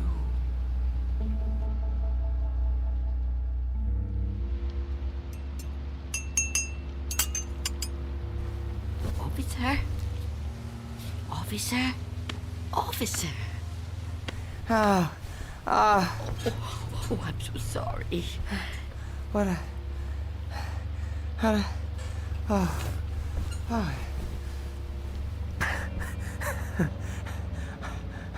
Oh, I'm alive. Yes. Yes, you are. Yeah, you're the lady that helped me. Yes. Eventually. Now, drink this. What is it? Tea. There's no milk, I'm afraid. No, don't get up, officer. Conserve your strength. Yeah, thank you. Thank you. Please, call me Harold. You saved my life. I owe you at least that much. Is it good? It's fine. Thank you. How long have I been out? Hours. What time is it? I'm not sure. Morning, I think. What do you think? I don't have a clock. I guess it is morning. It's hard to tell. What happened to your windows? Who boarded them up? Well, I did. A long time ago now. But they're still as strong as ever. What? Why would you do that? Oh, I have my reasons. Well, we all have our own reasons for doing things. Why would you want to be a policeman? To be in a job where people try to kill you? Well, why would you want to court death like that? Court death? I don't know that I'd put it that strongly. I do what I do because there's just some jobs that have to be done. You mean it's a sort of vocation? I guess you could say that. Listen, Mrs. It's Miss Dunn. Listen, Miss Dunn. You should try to get some rest yourself. You need it more than I do. No, really, I feel much better. When the doctor gets here, he'll take me off your hands for good. The doctor? Yeah, sure. He'll check my wound, take me to the hospital. You didn't call the doctor? No, I didn't. Why not? I told you last night. I haven't got a telephone. Don't you remember? No, I don't. I was kind of out of it last night, I guess. Oh, of course. Perhaps you could use your radio to ask someone to come get you. Well, you could wait outside for them. No, I busted my radio when I fell on it. You see? Hello. And I don't think I got the shrink left to get up on my own. Look, couldn't you go to one of the neighbors? Oh, there aren't any. What are you talking about? There aren't any neighbors. There must be. Everyone has neighbors. Well, I don't. Not anymore. Why? What happened? They've all moved away. Not all of them. That's impossible. All of them! Trucks came and took away their furniture. First one, and then another. Is something happening to these buildings? I wouldn't know. I'm sorry to ask, but how can you not know something like that? I mean, if it was my home... I don't have a great deal of contact with the outside world. I haven't for quite some time. I couldn't even tell you who the president is. Wow. But there has to be somebody around who can help, you know? Or maybe a phone booth somewhere where you could call a doctor. Perhaps. I don't know. But even if I could call the doctor somehow, I couldn't take a chance and let him in. Why not? It's too dangerous. Dangerous for you? Yes. You let me in. Oh, I didn't have a choice. You were going to... I didn't know if I could trust you, but I'm still alive. of course you're still alive. What do you think I was gonna do? I mean, but the doctor, he's not gonna be any harm to you. I keep telling you I can't let the doctor in. I can't let anyone else come in. Don't you see? It might be him. It might be him. Who? Him who? Mr. Death. Mr. Death? What? I know he's out there. He's trying to get in. He comes to the door and knocks. He begs me to let him in. Last week, he said he was from the gas company. The gas company? Oh, he's clever. After that, he claimed to be a contractor hired by the city. He said this building was condemned, that I'd have to leave. But I knew who he was. I kept the door locked, refused to let him in. Eventually, he went away. Condemned, huh? I mean, that explains why there's no one else in the neighborhood. No, he knows I'm on to him.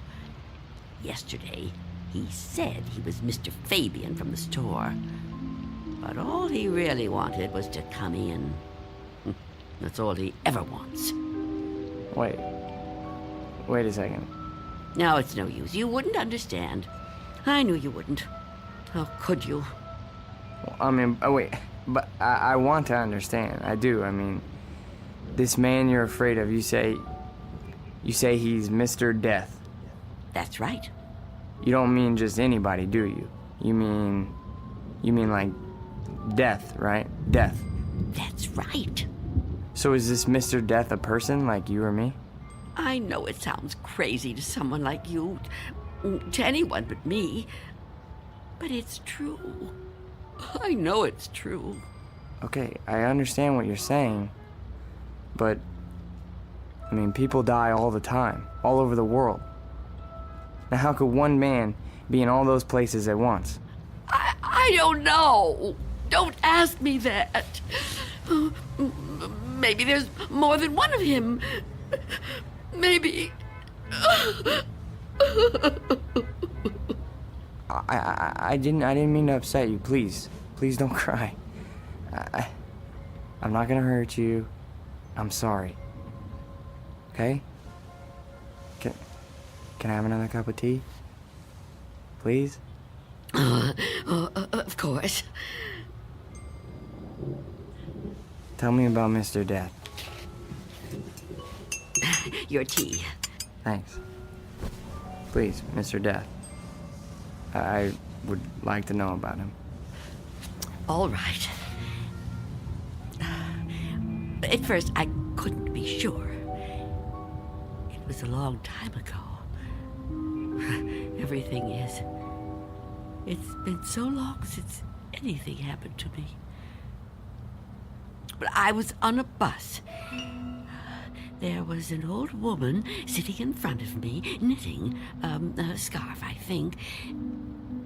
There was something about her face. I felt I knew her. Then a man got on the bus. He wasn't special in any way. Not short, not tall, not fat. Just a man. I remember that there were empty seats, but he sat down right next to the old woman. He didn't say anything to her, but I felt that his being there upset her in some way. I couldn't understand why.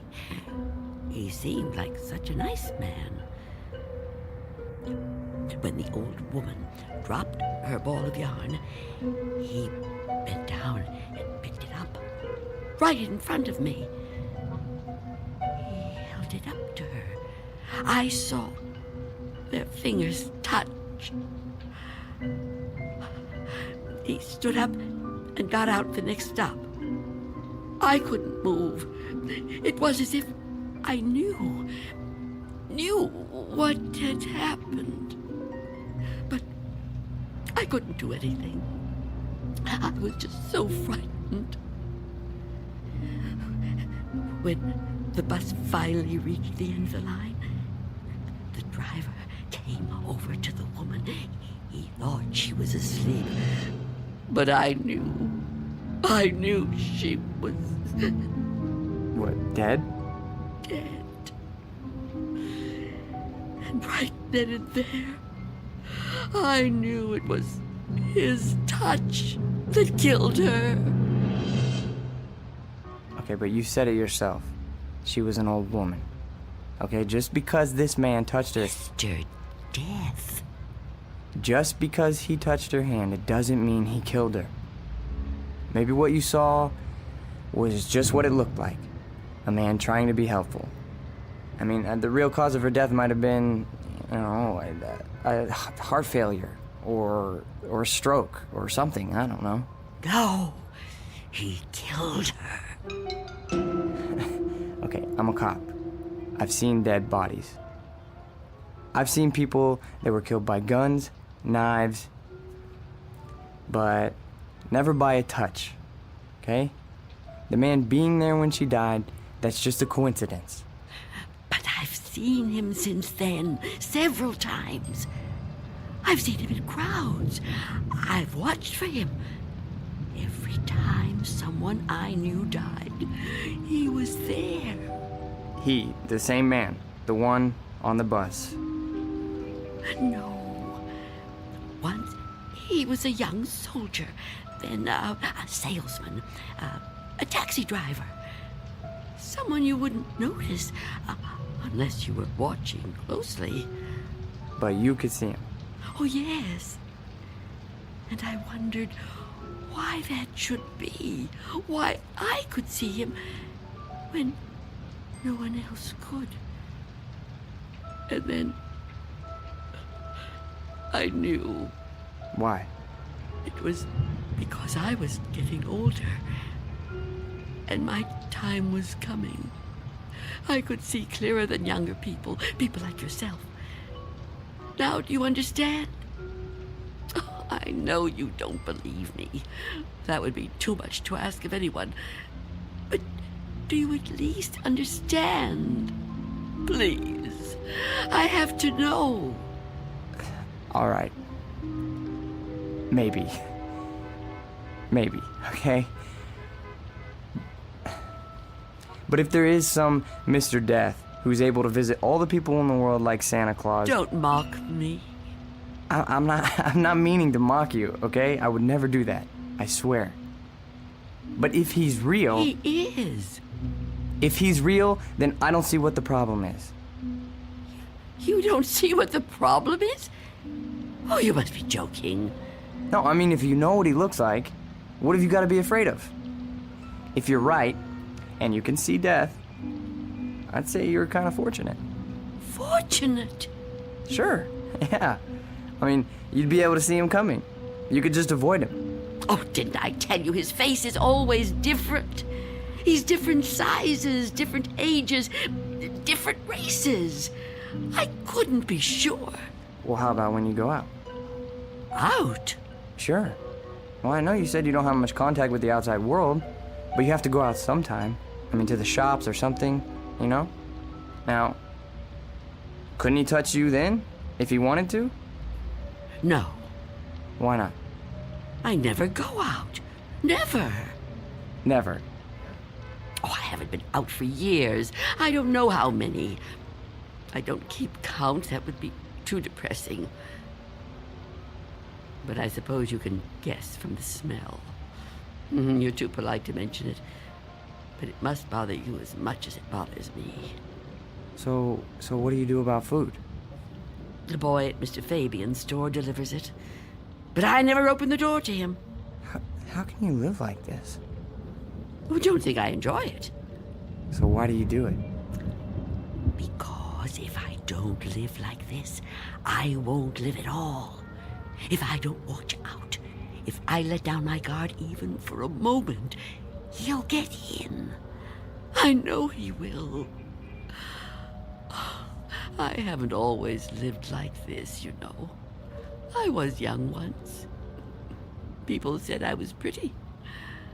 I lived out in the sunlight. I hated to be inside, even for a minute. My mother always said I'd spoil my fine complexion, But I didn't care. I loved outdoor things. I lived out in the sunlight, so warm, so beautiful. Beautiful, like I once was. You're still beautiful. Oh, no, I'm not. I'm old and cold. I miss the warmth of the sun so much. See that patch of sunlight on the floor? Where's it coming from? I think it's coming in from between the cracks in the boards of the window over there. Oh, yes. It's so warm to the touch. You know, I've always hated the dark and the cold. And now I'm old.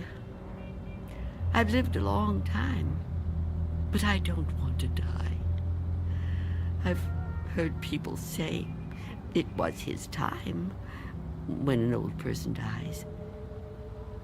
But it's not your time if you're not ready to die. I'd rather live in the dark than not live at all.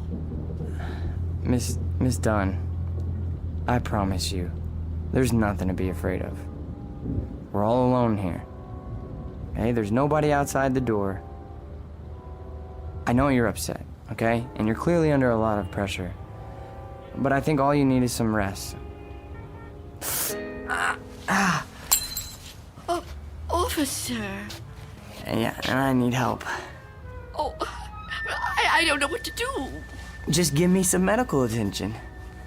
Look, I don't know how badly I've been hurt, okay? But I've lost a lot of blood. And I need help soon.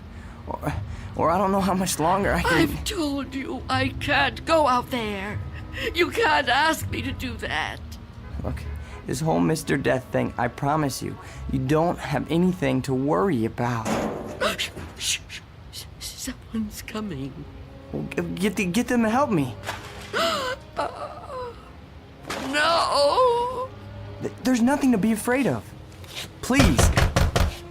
Answer it. Go on. That's right. Go ahead. You're doing fine. Answer it. Go on. I'm keeping the chain on. That's fine.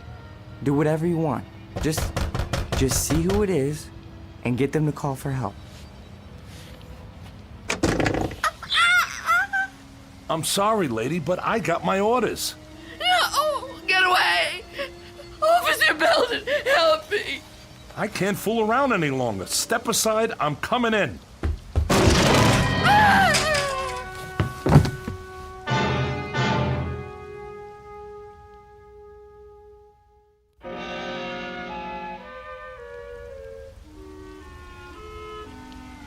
Take my hand.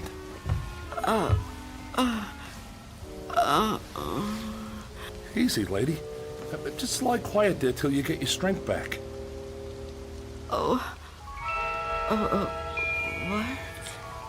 You gave me quite a scare there when you fainted like that.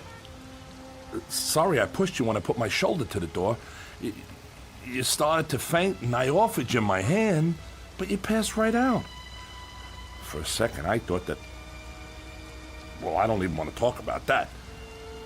But I'm glad you're okay. And still, I live. Huh? I told you I didn't mean to hurt you. It was an accident.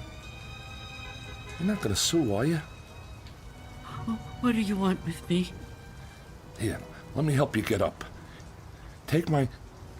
I can get up myself.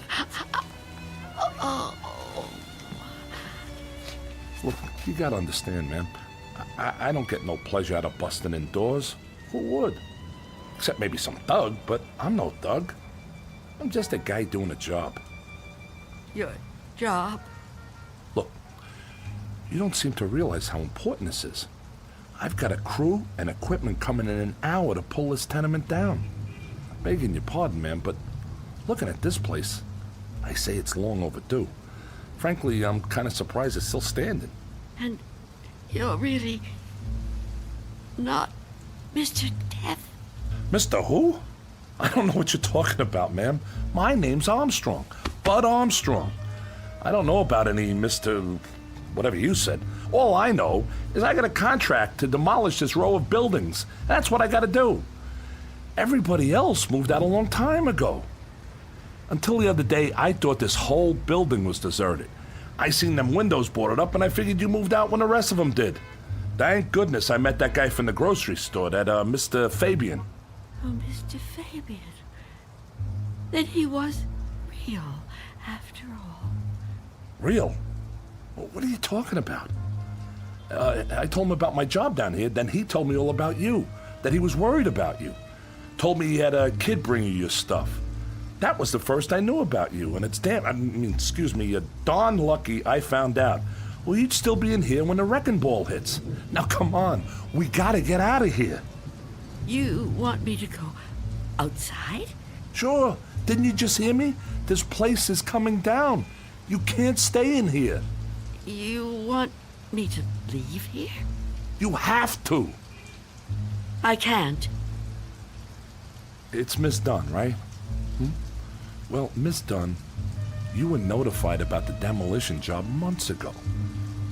Look, I'm not out to bully you. I'm just trying to do my job here. These buildings were condemned by the city. Can't say I blame them. And I'm the one who's got to tear them down. Tear them down?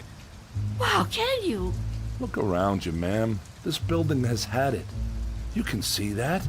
I can see that. Anyone could see that. It's all worn out, dilapidated. All these buildings have got to come down. You seem like a nice person. A nice person shouldn't have to live in a place like this. Now let's the two of us just... Get away from me! Don't touch me! Please don't act like this. I ain't a monster, lady. I've got a heart just like anybody else, and I can see how you could get attached to a place, but, not want to see it wrecked. But when a building's this old, it's not fit to live in no more. It's dangerous. It's got to come down to make room for a new one, a stronger one. That's life, lady. Old make room for the new, you know? No. People get the idea that I'm some kind of destroyer. They think I get kicks out of tearing stuff down. But that ain't the way it is. No, that ain't the way it is at all. I just clear the ground so other people can build on it. In a way, I guess I kind of help them to it. Can't have one without the other, am I right? Look around you. It's just the way things are, like when a big tree falls in the forest and a new one grows right out of the same ground. Old animals die and young ones take their places. It's just nature. That's how it is. Even people step aside when it's time. I won't. When I finally kick the bucket, or when I get too old to contribute, my son-in-law will probably take over the door! What about it? Oh, yeah. Sorry about that. I didn't realize the chain was on when I put my shoulder to it. Door's okay, but the chain's had it. You left the door open! Hey, there's no need Get to... out of my way!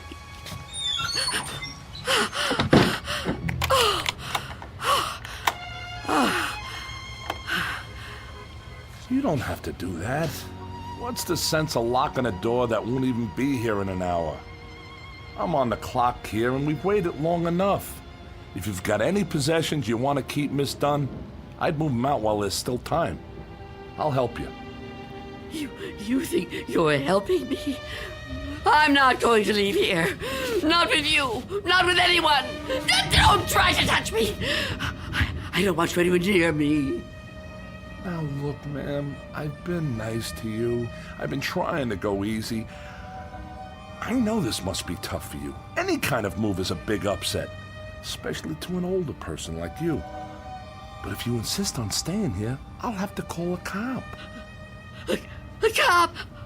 A police officer? It's just for your own good. Please, cooperate, lady. Hey, where you going? Of course, Mr. Belden. Explain it to him. Tell him the reason I can't go out there. I know you understand. I've told you everything. You'll help me, won't you? You'll help me stay. Well, say something. What are you doing? Who are you talking to? Oh, Mr. Belden is a policeman. Mr. Belden? Who the heck is Mr. Belden? Is he your pet? You got a cat in here? Please tell him. Lady, I think maybe you're sick. You should come with me. I'll get you to a doctor. I don't need a doctor. Mr. Belden, won't you tell him? Okay, I get it. I see how it is. Hey, I'm sorry, but if you're still here when the crew arrives, I'll have to call a cop. I'm sorry. I wanted to make you understand, but... Okay.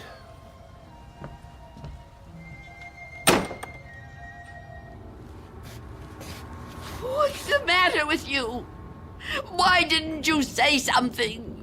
Why didn't you help me? I thought you understood. I thought you'd help me. I think the question you should be asking yourself, Wanda, is how he looked straight at this bed and didn't see me. You called me Wanda, but I never told you my first name. Oh no. No. It's not true. It's not true. Yes, it is. The mirror, Wanda. Look in the mirror. What do you see? I can't. I won't. Look in the mirror, Wanda. What do you see? I see nothing. Nothing but an empty bed.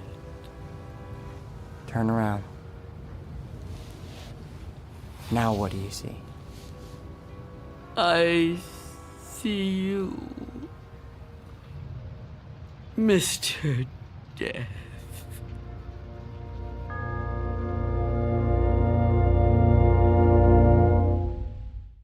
We'll be back to the Twilight Zone in just a moment.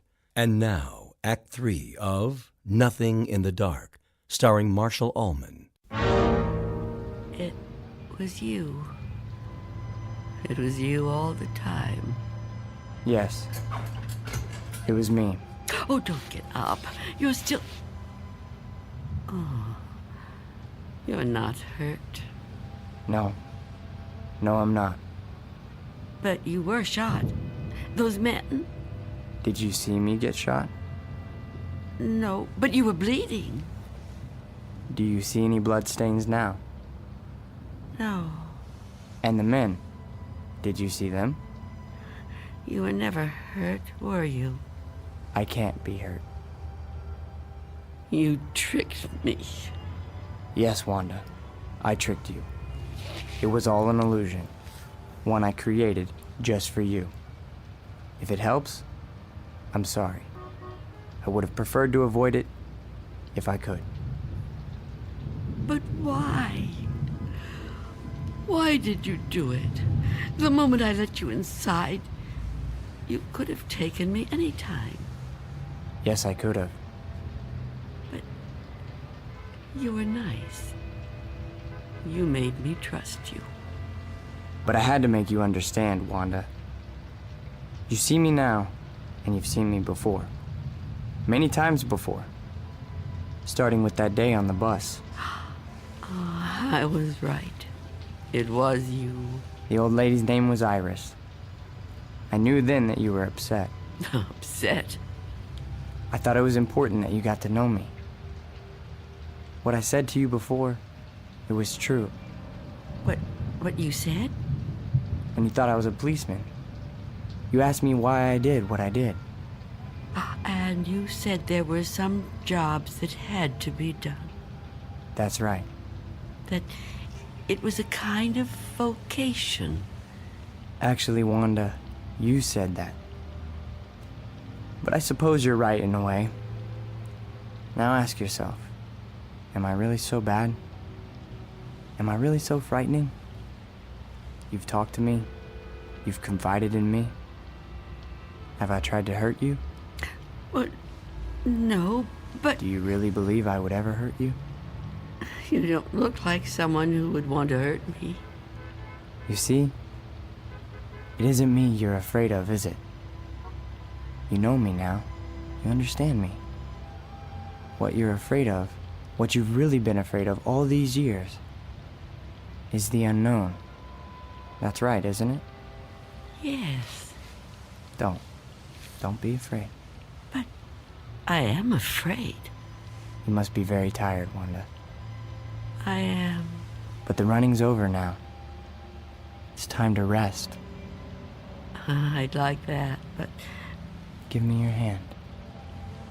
I don't want to die. Trust me. No. Mother, give me your hand. I will.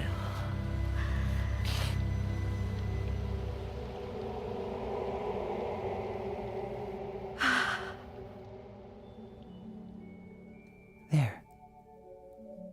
You see? See? See what? No shock, no engulfment, no loud thunder. What you feared would come like an explosion is like a whisper. What you thought was the end is the beginning. When will it happen? When will we go? Go? Yes. I'm ready now. Look over there, on the floor. What is there to... Oh. Now do you understand? It's me. It's you. My body. I look so calm. You see? We have already begun. Come with me. Yes. Please. I'd like to.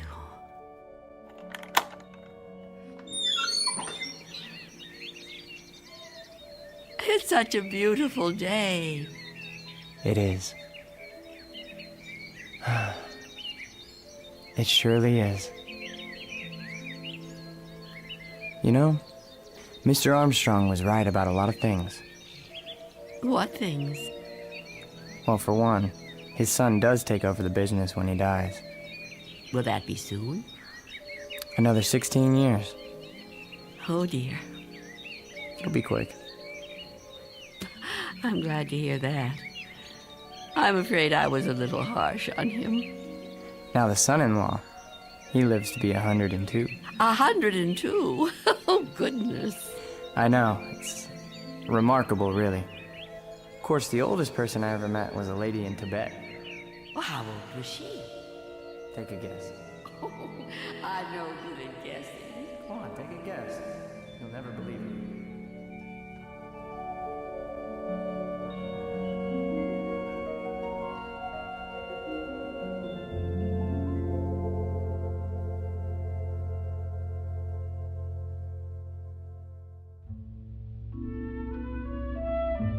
There was an old woman who lived in a room, and like all of us, was frightened of the dark, but who discovered in the minute last fragment of her life that there was nothing in the dark that wasn't there when the lights were on.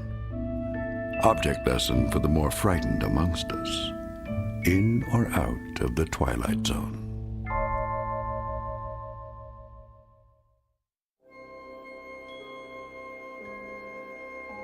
Hi, this is Carl Amari, producer of the Twilight Zone Radio Dramas. I'd like to take a moment to tell you about our official website at twilightzoneradio.com, where you'll get the latest news and information on these Twilight Zone Radio dramas. Plus, at twilightzoneradio.com, you can digitally download 3 free episodes or any of our episodes for only $1.95 each. In this age of ever-changing technology, we've decided to make these episodes instantly available to you by making the Twilight Zone Radio Dramas a digital download-only series. This means that this series will no longer be offered on CD. The CD collections at our website are now being offered while supplies last at buy one, get one free. So be sure to get your favorites before they're sold out. Be sure to visit us often, and I'll see you in the zone.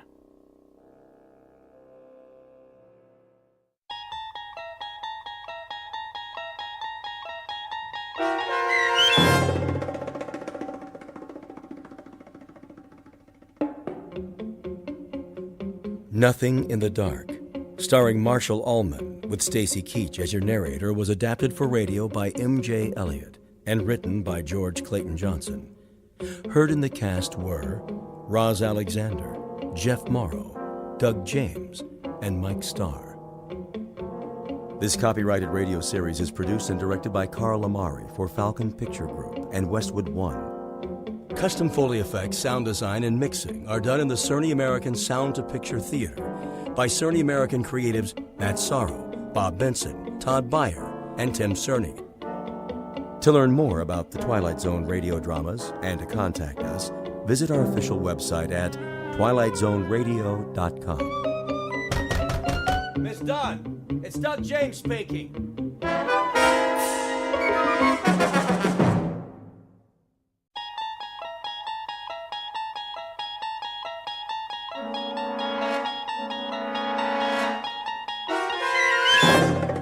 You unlock this door with the key of imagination.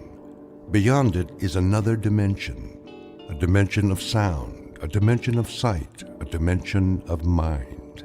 You're moving into a land of both shadow and substance, of things and ideas. You've just crossed over into the Twilight Zone.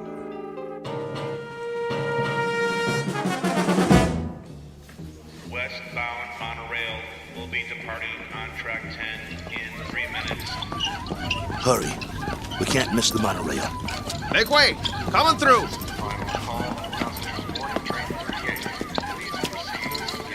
Keep pushing. I'm doing my best. Ah, wait a minute. One of the wheels fell off again. Get it while I hold him up. Okay, I got it. Here.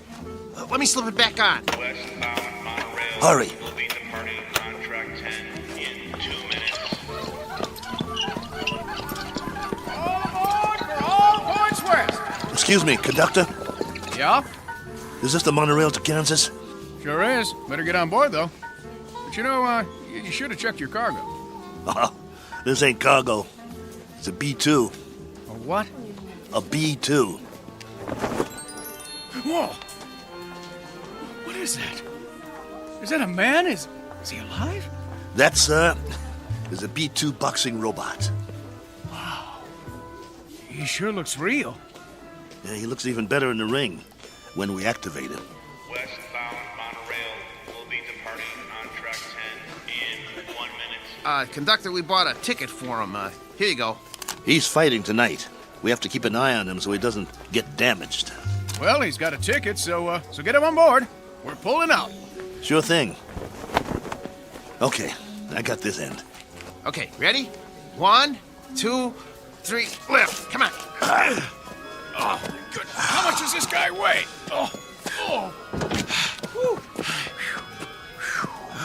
Next time, let's get a lightweight instead of a light heavyweight.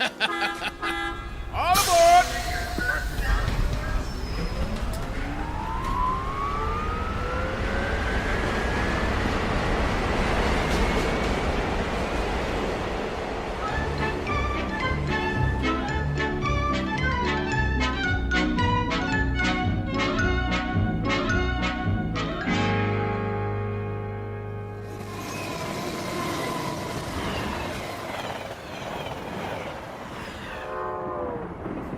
Ladies and gentlemen, kindly observe the no smoking sign and ensure that your seatbelts are securely fastened.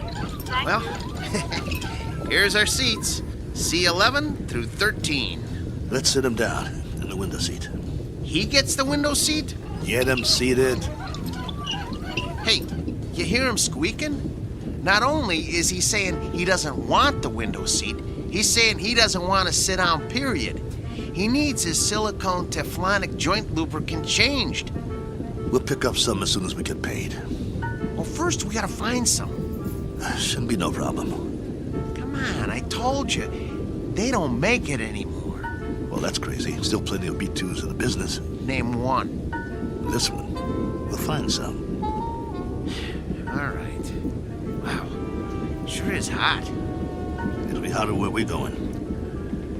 Wish I had a beer. Well, it wouldn't do you any good. I already had 3 and I'm still thirsty. Not Maxo, he don't need a thing. Never complains. Then, why does he squeak so much? You think he'll be all right? Yeah, if he doesn't get hit. Can it, Pole? Hey, come on, no use glaring at me, Steele. You know he's shot. That ain't true. A little overhaul is all he needs. Well, yeah, a little 10 grand overhaul with parts they don't make anymore. When you talk, you think he was ready for the scrap heap. Ain't he? No, he ain't. Just because he's a little old? Well, try ancient. Plenty of fight left in him. Well, you think he's okay or not? Steele, I don't know. And that's a fact. He needs work. Like what? Well, for starters, the trigger in his left arm. It's been rewired so many times it's just about had it. He's got no protection left on that side. Plus, his eye lens is cracked. Leg cables are worn out, no tension left in him. Even his gyro's off, not to mention he needs silicone Teflonic joint lubricant. We'll get him some. Where? I'll find it. Yeah, after the fight. What about during? He'll be creaking around that ring like an antique steam shovel. This ain't 1940. It's 2040. Be a miracle if he goes 2 rounds. It ain't that bad, Bo. Actually, it's worse. Wait till the promoter gets a load of battling Maxo from Philadelphia. We'll be lucky to get monorail fare back home. The contract is signed. You can't back out. Well, the contract is for battling Maxo in fighting shape, not this bucket of antique hardware. Just you wait. Maxo's gonna do all right. Against a B7? It's just an experimental B7. It ain't got the bugs worked out yet. That's why they took a bout with us. Well, after tonight, battling Maxo's new nickname will be One Round Maxo. That's enough. He's been doing okay for 5 years, and he'll keep doing okay. So what if he needs a little work? So what? If he wins some money, we can get him all the silicone Teflonic lubricant he needs, and a new trigger for his left arm, and new leg cables, and everything. He's gonna do all right. You'll see. Maxo's gonna do just fine.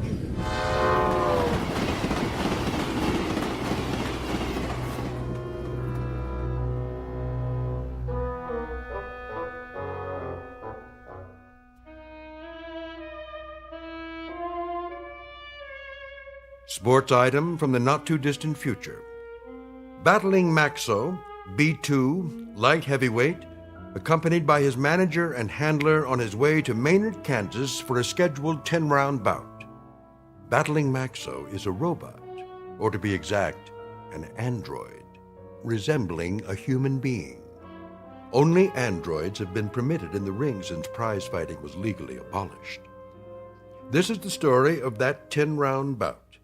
More specifically, the story of 2 men shortly to face the remorseless truth that no law can be passed to abolish cruelty or desperate need, or, for that matter, blind animal courage.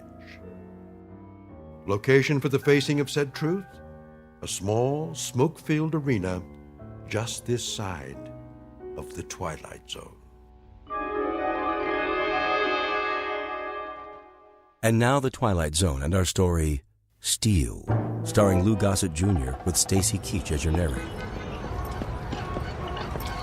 You were right. It is hotter here. Told you. Hey, taxi! What are you doing? It's 6 o'clock already. We better get a move on.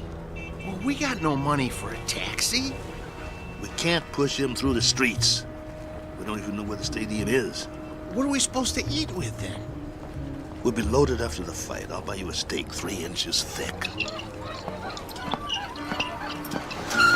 Hey, fellas, need a taxi? Thanks, pal, but no thanks. Oh, come on, where are you headed? Stadium. The stadium? That's 6 miles away. You can't push that thing that far. He's right. I told you, we ain't got the dough. Ooh-wee, what is that thing? A boxing robot. Oh, man. He is something. I've never seen one up close. Come on, I'll drive you to the stadium for free. It's on my way. You want a hand with it? Careful. He's got a bum wheel on the bottom. He's real heavy.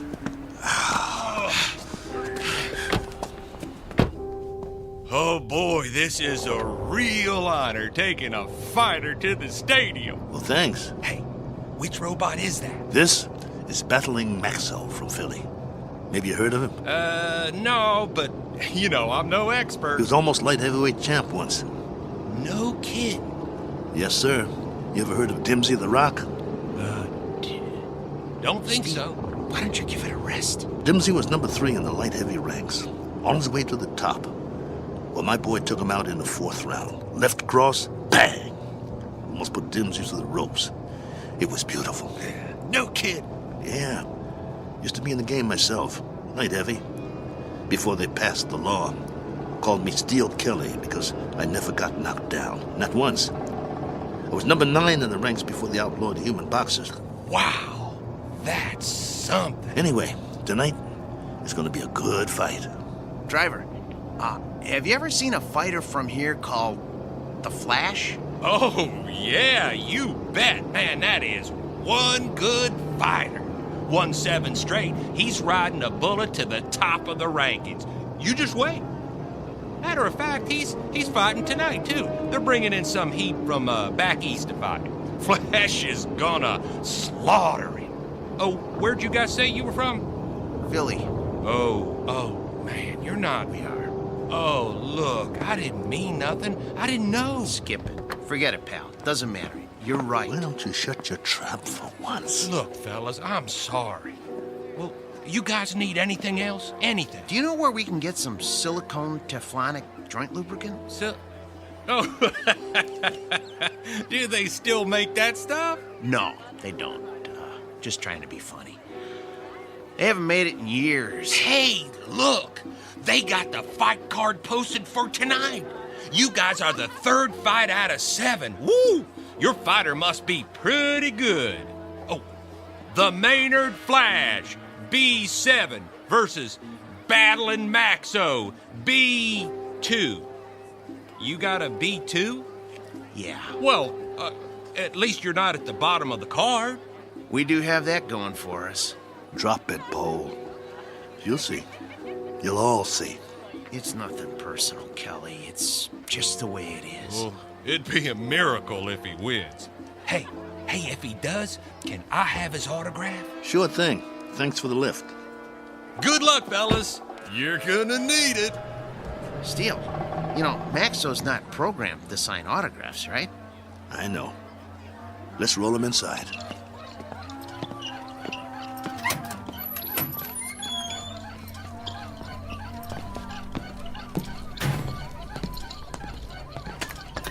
The wheel fell off again. I got it. I got it. Keep pushing. Put it back on. Well, what's the point? Put it back on. The office is just down the hall. I want Maxo to make a good first impression. Well, let's just hope his head don't fall off next. Keep quiet and let me do all the talking. What's wrong with you anyway? After 7 months, we finally get a bout, and all you can do is complain? Some bout? We're in Maynard, Kansas. What's this, the prize-fighting center of the nation? It's a start, ain't it? It's our first step on the comeback trail. The purse will give us enough to get Maxo back in shape. And if we win, it would mean we get fights all over the place. Oh, spare me. We don't have a chance. I don't get you. He's our fighter, and we stick behind him no matter what. Why are you writing him off before he even gets in the ring? Don't you want him to win? I'm a Class A mechanic, Steele. I'm not some daydreaming kid. I know machinery. We got a piece of dead iron here. Technology always moves forward. We got a B2, not a B7. No way he's gonna win this fight. Shh, keep your voice down. It's simple engineering, that's all. Maxo will be lucky to get out of the ring with his head on. Bull! It's an experimental B7. It's probably full of bugs, full of them. They always are. That's why they take a first fight in the middle of nowhere. We got a chance. Yeah, Sure we do. Remember, keep your mouth shut. Yeah. Mr. Nolan? Nah, I'm Oscar. Mr. Nolan will be back in a couple of minutes. I'm Steele Kelly, battling Maxwell's owner. Oh, yeah, I heard of you. You were one of the last human fighters. This is Paul, Maxwell's mechanic. Hi. It was getting late. We were wondering if you'd make it. Never missed a fight. Yeah, pull up a chair. I got some paperwork to do. Thanks. What was that? It was this folding chair. Okay. Sign on all the X's. You heard of my fighter, Mr. Oscar? What's his name? Battling Maxwell. You must have heard about him. Can't say as I have. He knocked out Dimsey the Rock, a ranked fighter in his prime. Uh-huh. Sign here, too. It was all in the East Coast papers. New York, Boston, Philly. Got quite a spread. Biggest upset of the year. Good. Initial here. And here. And a couple more here. Right here. And over there. He's the B2, you know. That's the second model Malling put out. The B2 is one of the best fighters they ever built. The best in my opinion. Maxwell is still going strong. I don't go for these new ones, you know. The ones made out of steel, aluminum with all the doodads. Too flimsy. Nothing solid. Nah, Malling don't make them like Maxwell anymore. Oscar, who are these guys?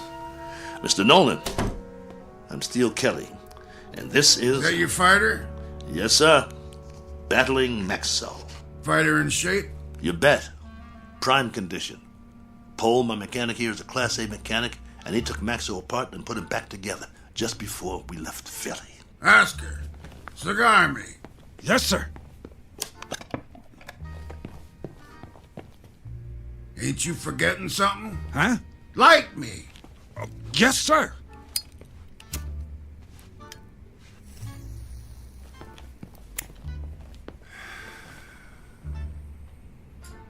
You know, Steele, you're lucky to get this bout. We ain't staged a bout with nothing less than a B4 in must be 2 years now. The fighter we had scheduled got run over by a truck in a loading dock at a stadium in Detroit. I needed somebody on short notice. So that's the only reason you're here. You got nothing to worry about, Mr. Nolan. My fighter's in shape.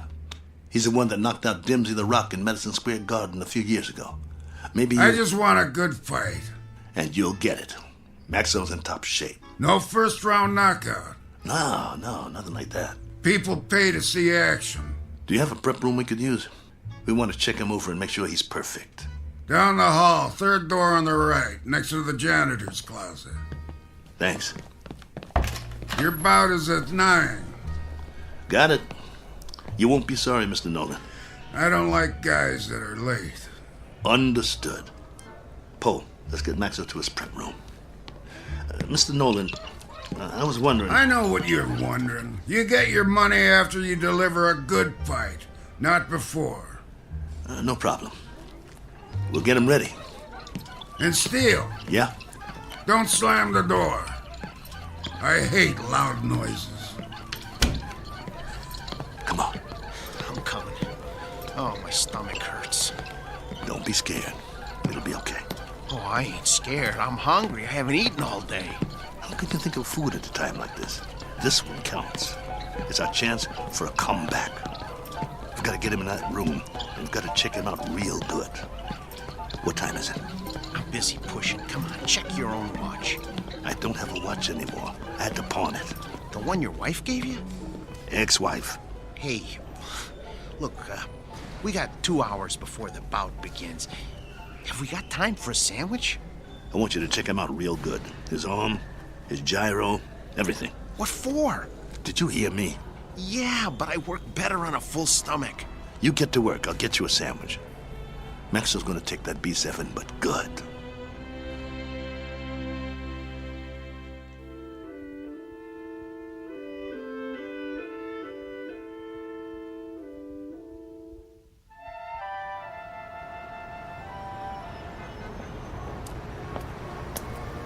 Excuse me, sir. Do you know where I can get a Philly cheesesteak? Try Philadelphia. Just kidding you. Oh, there's a nice little place around the corner, but I doubt they'll have something like that there. You new in town? Yeah. Where you from? Philly. Well, that figures. What brings you to town? I got a fighter in the third fight tonight. Really? Well, you must have one good fighter if you brought him halfway around the country for a fight. He's a great fighter. He's fighting an experimental B7. A B7 fighting a B6 could be interesting. He's not a B6. A 5 might stand a chance. He's better than a 5. He's a classic B2. A B2? Oh, well, I've never seen one of those, but I hear they're great bleeders. Good luck.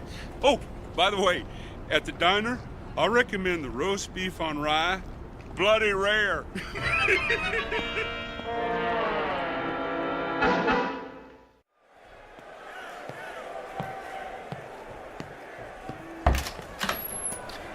You got a big crowd out there tonight. What took you so long, Steele? I'm starving. Here's your sandwich. How's Maxo? What kind of sandwich did you get me? Roast beef on rye. Well done with silicone Teflonic joint lubricant on the side. What? It's mayo. How's Maxo? Did you get me a pickle? How's Maxo? I love dill pickles. Oh, here it is. Okay, well, the answer to your question is Maxo is still big as life and twice as ugly. I cleaned him up a little, though. The B2's always looked real. Look at him. You'd swear he was real, wouldn't you? He's got that natural-looking flesh, great muscle tone. He could have been a male model if he wasn't a fighter. Come on, get to it. Well, outwardly, he hasn't aged a bit. His hair's still curly. Just like mine. Yeah, but he's got a little bit more than you do. Hey, when I had him made, they gave him my good looks. That's a matter of opinion. Quit stalling.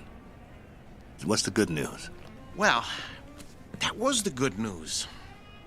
And, well, I also turned his power source on, and that's still good. So I ran a diagnostic check. And? And everything that was bad when we left Philly is still bad. There's got to be something we can do. Open him up again. You got a thing for bad news, don't you? Come on, Pole. Earn your keep. That's what you're here for. I'm not a miracle worker. I'm just a mechanic. Well, what do you want to do, retire? Oh, fat chance of that. Then quit stalling and open the control box. All right. Let me power him up first, so we can walk over to the table. He's too heavy. Okay, come on. Atta boy. There you go. All right. Okay. Here, help me get him up on the table.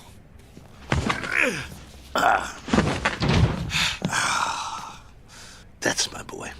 The doctor will see you now. Lift his arm.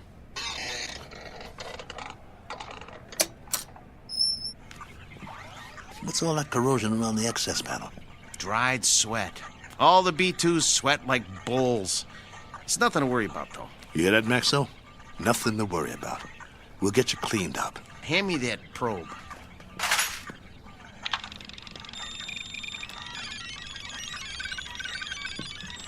Well? Well, all electronic systems are functional. Hell, well, I hope the circuit board doesn't blow. Why should it? Well, if you recall, he got knocked out of the ring in the last fight 8 months ago. It jarred all his electronic systems. The connections are all still operational, but boy, I wish I had more time to manually double-check the connections. Well, you don't have time. Sometimes you just have to suck it up and have some faith in your fighter. All right, then. Okay.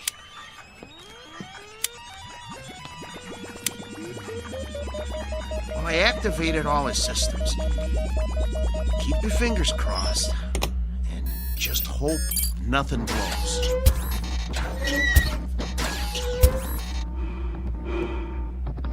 See, his breathing sounds good. His arms are creaky, but they'll quiet down when he warms up. Look, beads of sweat are forming on his forehead. I told you these were good sweaters. Can you hear me, Max? Relax, boy. Let him warm up good, Paul. I'll tell you, the mechanical part is what worries me. I need to check his reflexes. Look, Steele, go put on the gloves, will you? Let's see if he can zero in on you, okay? Maxo, get your legs loosened up. Move around a little. Loosen up your jab, big boy. Don't rush him. If it don't work now, it won't work in the ring. All right. But just enough to check the jab. Set his controls so he doesn't counter punch. Good idea. Okay, hold still, Maxo. This won't hurt a bit. Okay. That's as low as it'll go. I don't think his systems like it, though. You know, if that cracked eye quits, he'll be very vulnerable. Look, Steele, start circling him and see if he can follow you. Come on, Maxo. Look at me. I'm moving in. I want to get you. Block my punch. Oh, man, they're gonna hear that in the back row. That's good enough for now. We know it works. Steele, he's gonna get more than one punch thrown at his head. He'll outdance him to keep clear. Give him more power to his legs. Those cables are bandy. I don't like doing this. There's not much tension left in him. He seems to be moving all right. Yeah, but, boy, a heavy wind might knock him over. Put him on automatic. Oh, no. Come on. Let's not push our luck. Do it. All right. Here goes nothing. Maxo, gloves up. That's it. Beautiful. Now, let's see if he can move in for the kill. Kelly, Steele, no. Leave his systems on defense. He might have a couple of rounds if we leave him on defense. It takes less energy. You know, he's gonna get beat to pieces if we let him move in. No, do it. Will you use your head? He's a B2. He's gonna get slaughtered anyway. Look, if we let him go on defense, we might be able to salvage him for pieces. Nolan paid to see him on offense. It's in the contract. Activate his jab. Come on, it doesn't have any lubricant in it. Do as I say. All right. Activating the jab. Shut him down. Shut him down.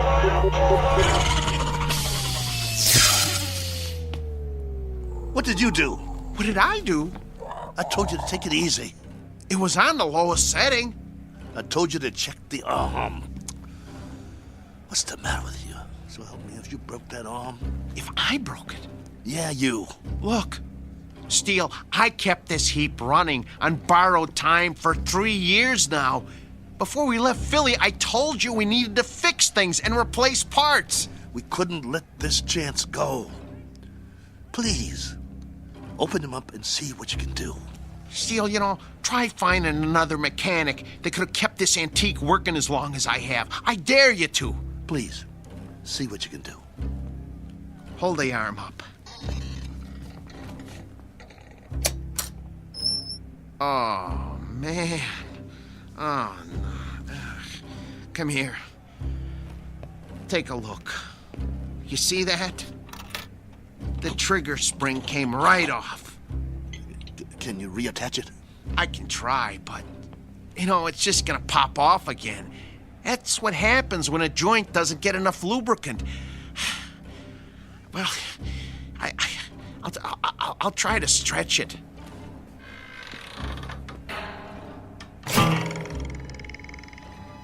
Oh, nuts.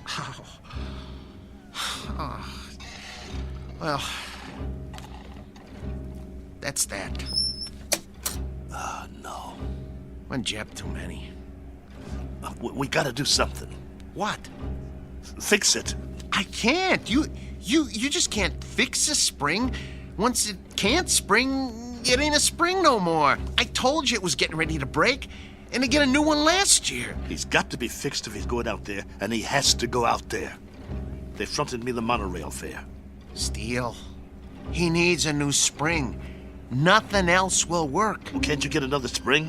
Where? They don't make them anymore. It's a special spring. I can't just take one off a washing machine or something. Quiet. Yeah? 10 minutes.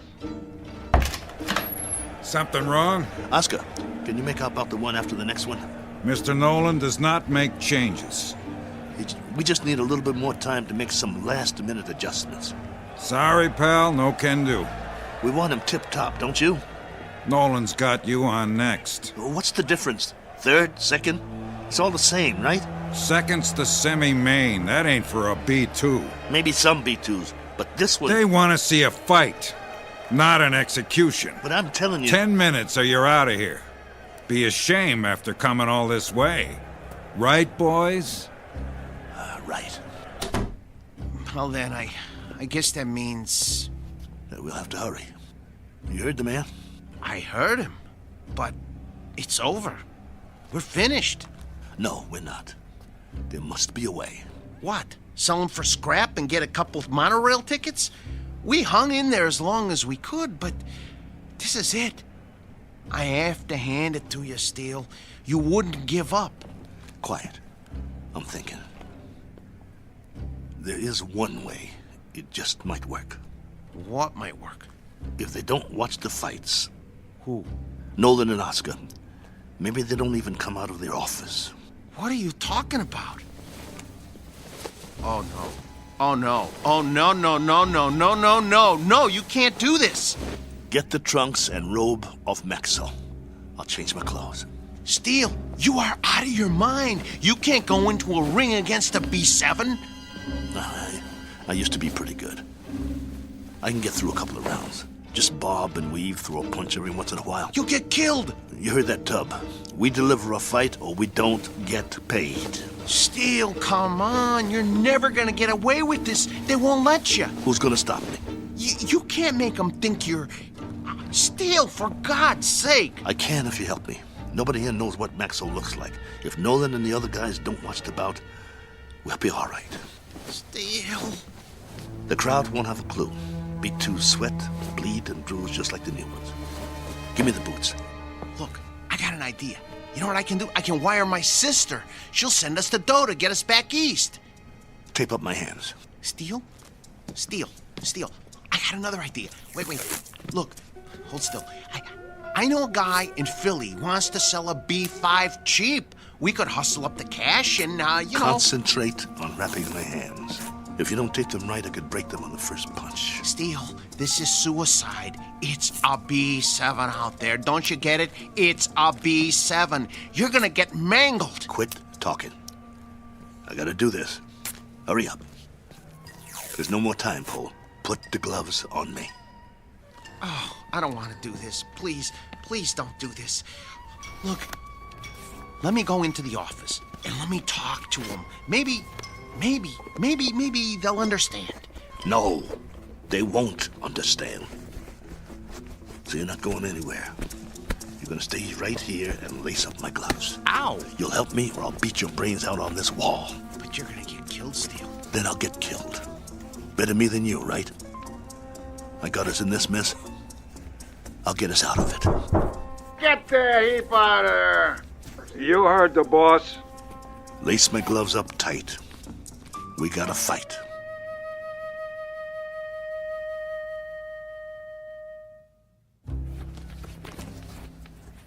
That's it, Paul. Tie him off tight. Oh, you really want to go through with this? Yes. Let's go. How do I look? Like a broken down old fighter. So I'll pass for a B2?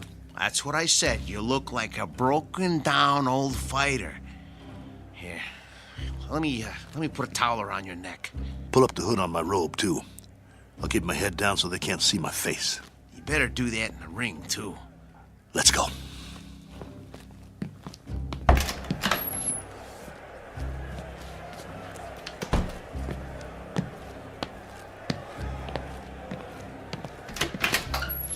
You're late. Just gamesmanship, Mr. Nolan. Making a late entrance, trying to get Max over the edge. Just like the old days, huh? Maybe I underestimated you guys. Nice robe. It's old school, you know? Genuine satin. No more stalling. I got a full house out there. Right. Come on, Maxo. Let's show him what you can do. Hey! What? Where's that... What's his name? The owner. Oh, you mean Steele? He's already out there. We're one step ahead of you. I didn't see him pass my door. Well, he went a few minutes ago. He likes to check out the crowd. You boys better put on a good show. Yes, sir. Let me know when we get to the stairs. I got sweat in my eyes. I should have told him. If you had, I'd killed you. Okay, first step. Careful, Steele. Grab my waist. Wipe my eyes. Can't see my feet. Geez, Steele. You're already sweating like a pig. You'll have to towel me off between rounds, just like a real B2. Between what rounds? You won't last long. Whose side are you on? Steele, you're not up against some punch-drunk fighter. You're up against a machine. I said shut up. You're not gonna get away with it, though. They ain't seen a B2 in years. Nolan said so. Steele, you're never gonna pull this off. This is your last chance. Just get me to the ring.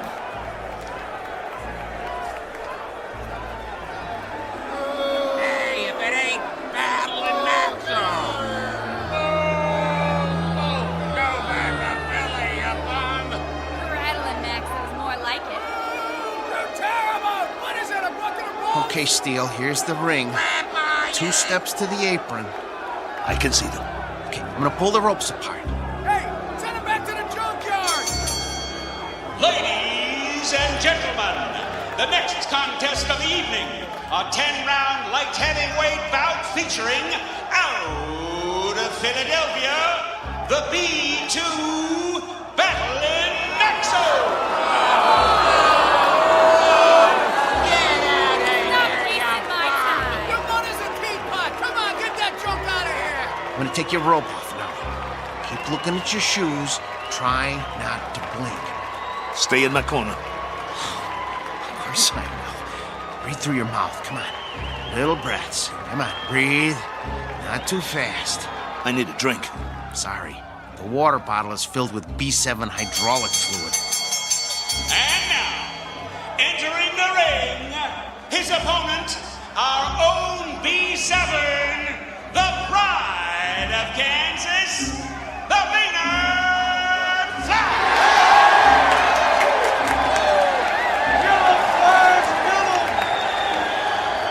What's he doing? He's jumping up and down on his toes. I never saw a robot do that before. Must be a new gimmick. Big deal. Well, this ain't kickboxing, so he's not scaring me. You should be scared, Steele. Come on. Get out of the ring now while you still can. You get out, pal. See you at the end of the round. Steele, stay away from him. And there's the bell. The fighters come out of their corners quickly. They size each other up.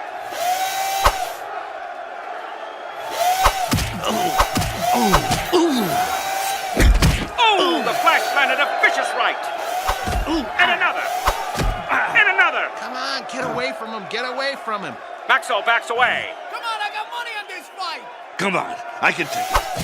The Flash is the aggressor. He backs Maxo into the ropes. Hey, no holding. Get your B2 off the ropes. See how you like this? Bring it, you bum. I can take it. There's thunder in those punches. Your mother's scrap metal. Maxo backpedals. The Flash swings wildly. If he lands one of those, he'll take Maxo's head off. The Flash is coming in for the kill. That one was lethal. Stop the fight. Come on, somebody stop it. Stop it. Maxo is down. It's over. It's over. It's over. Come on, stay down. It's over. Just get me up. I've never been knocked down.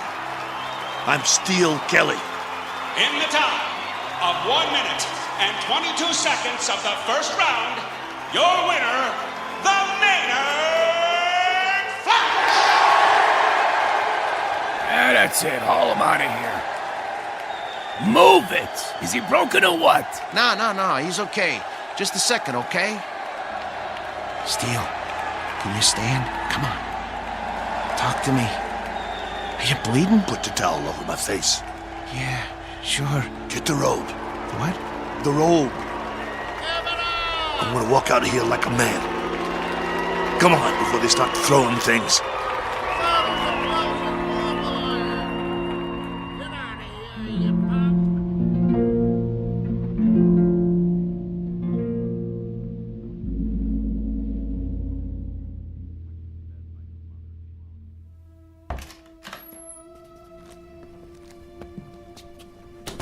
Come on. I'm gonna help you. Let me help you up on the table. Come on. Here we go. Sit. Come on. Steele, I'm gonna try and get you some ice. Forget it. But your eye. It'll be all right. I think right now you need a good stick man instead of a mechanic. That eye looks terrible.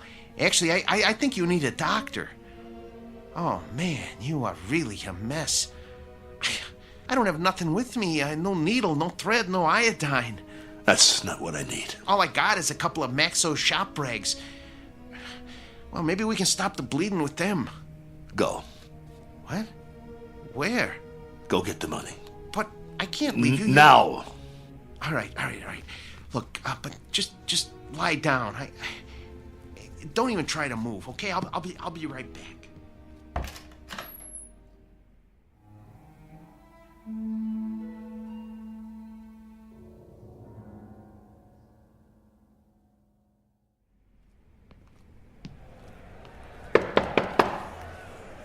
Yeah?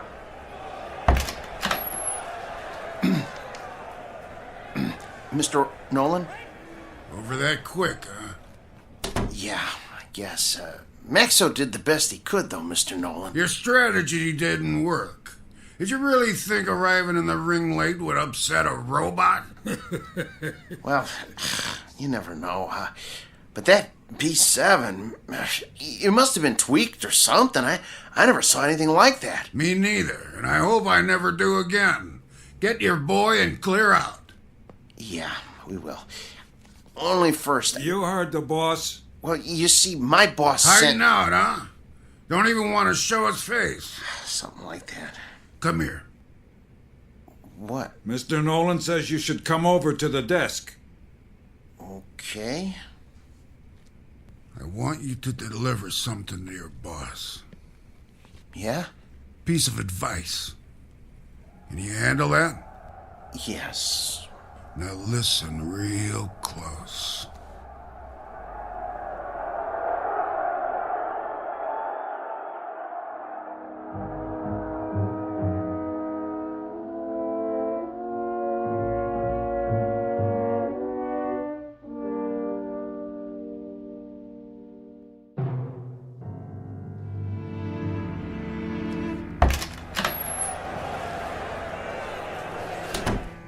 You get it?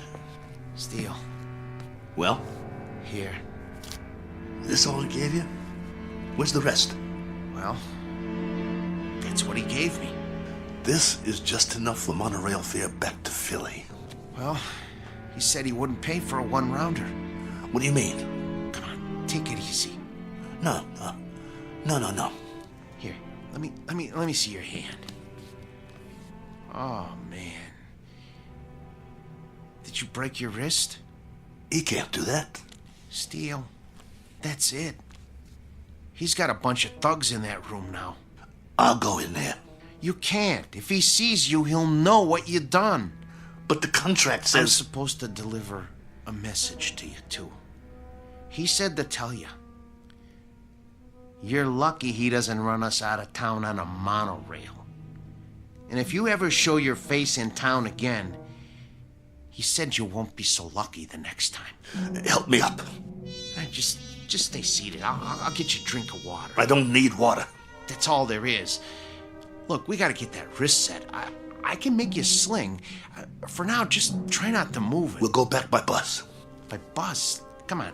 You're not listening to me. Look, just hold still. If we go by bus, we'll save money. We'd have enough to get Maxo a new trigger spring and a lens for his eye and some silicone Teflonic joint lubricant.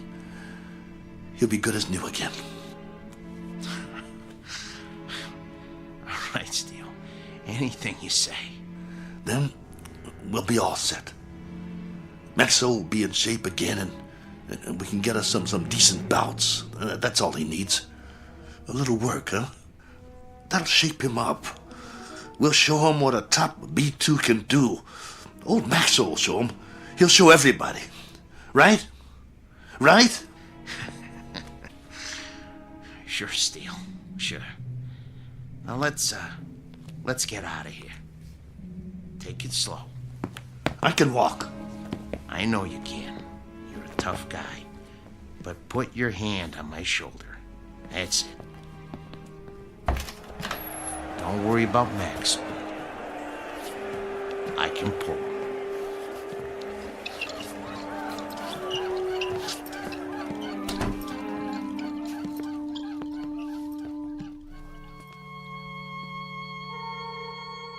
Portrait of the losing side. Proof positive that you can't outpunch machinery. Proof also of something else. That no matter what the future brings, man's capacity to rise to the occasion will remain unaltered. His potential for tenacity and optimism continues, as always, to outfight, outpoint, and outlive any and all changes made by his society. For which 3 cheers and a unanimous decision rendered in the Twilight Zone.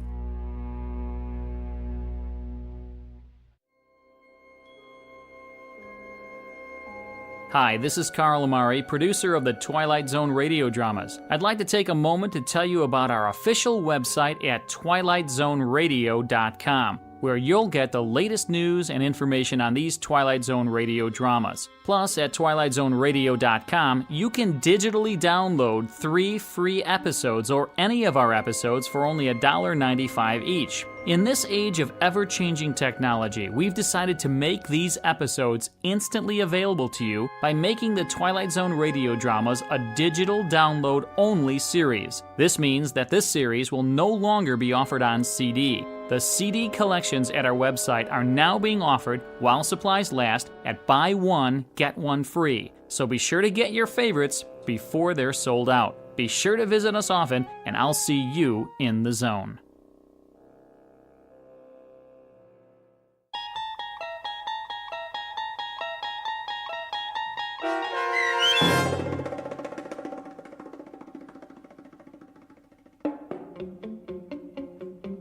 Steel, starring Lou Gossett Jr. with Stacy Keach as your narrator, was adapted for radio by Dennis Etchison and Joby Cerny, and written for The Twilight Zone by Richard Matheson.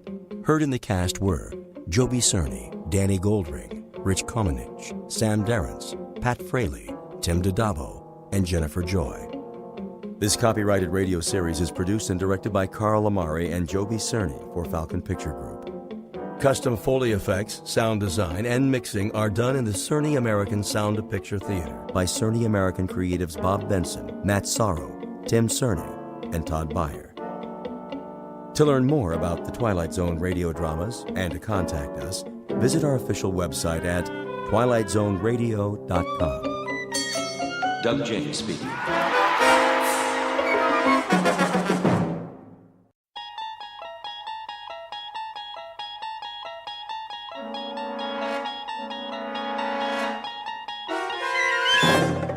You unlock this door with the key of imagination.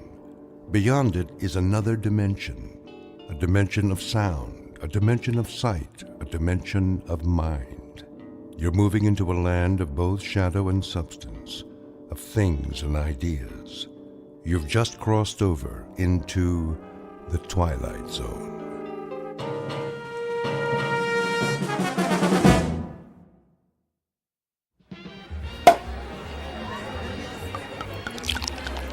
Here's to Michael Franklin, in honor of the most stunning, ruthless stewardship of a corporate takeover I've ever seen. Thank you. Thank you, Alan. Thank you, everyone. And may I just say, I absolutely deserve it. I know you've had your eye on that corner office for some time. Well, it's yours. Actually, Alan, I have my eye on the corporate suite. What? That's my office. Exactly. Careful, Michael. Your ambition is showing. Well, my ambition is what made this deal happen.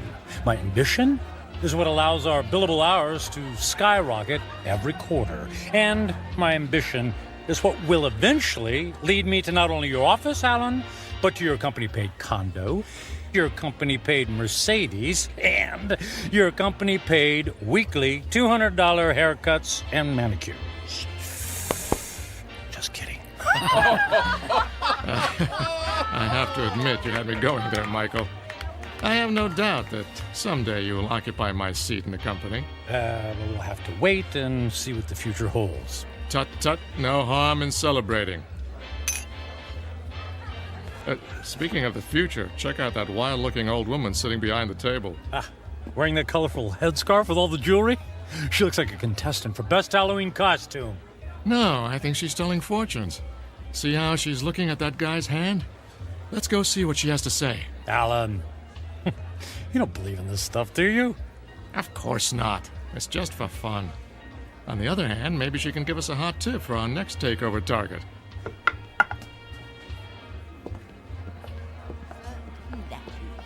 The warnings of the tea leaves, for they are never wrong. I see there are 2 more supplicants who wish to learn about their futures. Make that 1 supplicant. I'm not playing. Oh, go ahead, Michael. What can it hurt? I put my faith in real things, Alan, like profits and a well-written prospectus and a robust return on an investment dollar. And people? People are the least reliable things on the planet. Well, anyway, I'll spring for your reading. How much is it, please?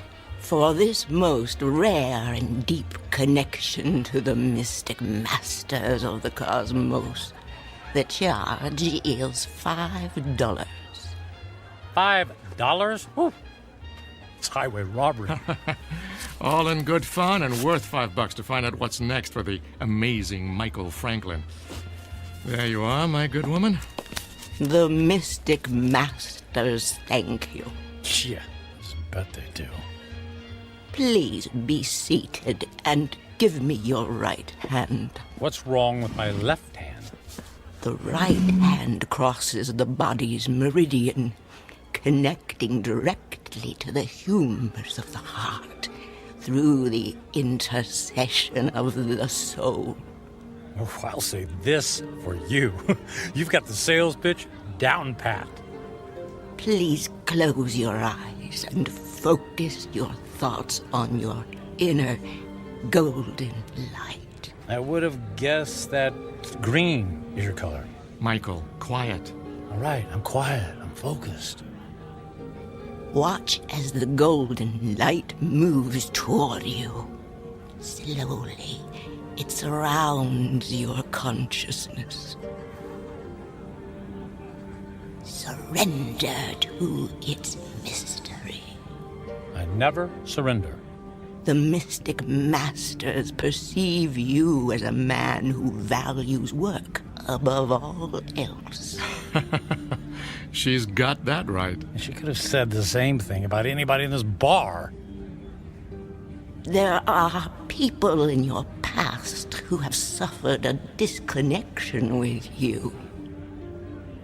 Spirits are left unsatisfied.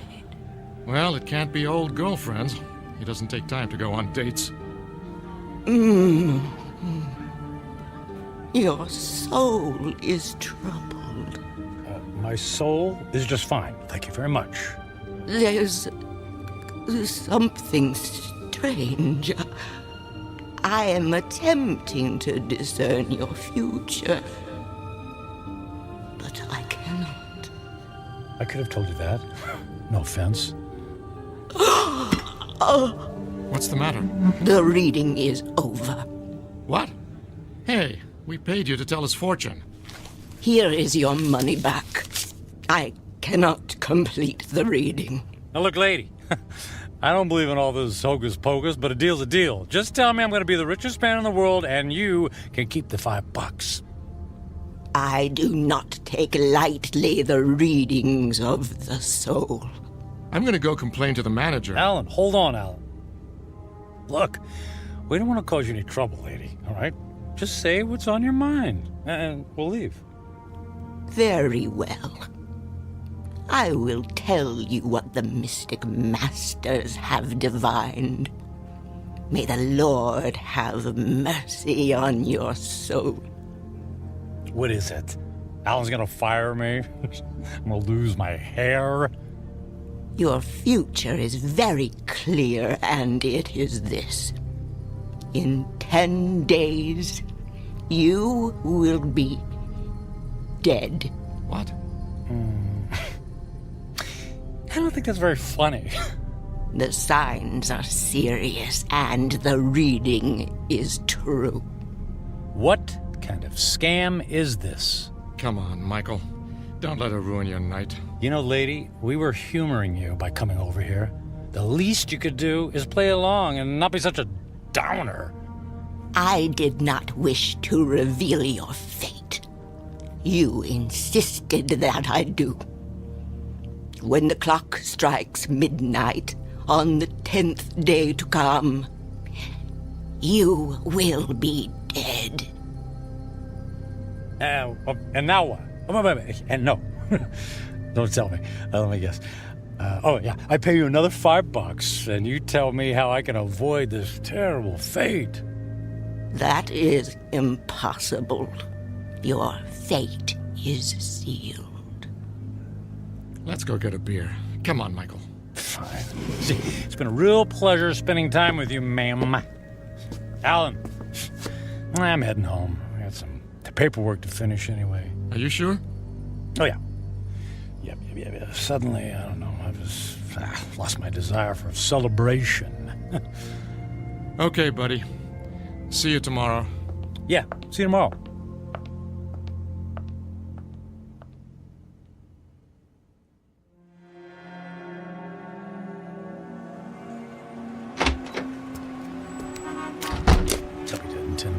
I'll be dead in 10 days. Jeez. Yeah. Con artist. Hey. Come on.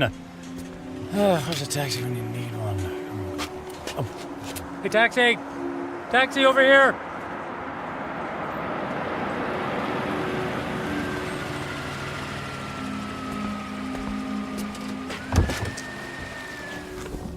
Hey, where to, buddy?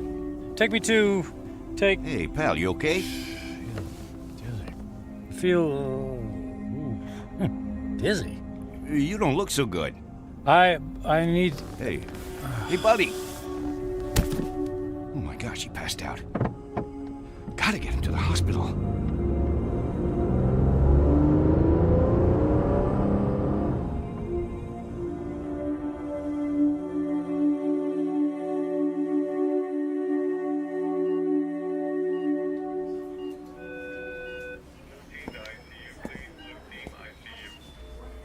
Mr. Franklin, can you hear me?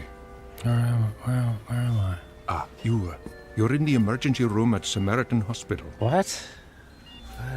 What happened? What's going on? Easy, please. Don't try to sit up right away. You're still recovering from the anesthesia. Anesthesia? Yes. For what? You were brought here because you passed out in a taxicab. Do you remember that? Vaguely. We performed some tests on you. Blood pressure, heart. Everything was normal. Well, then, I don't get it. Then why am I... In an abundance of caution, we gave you an MRI.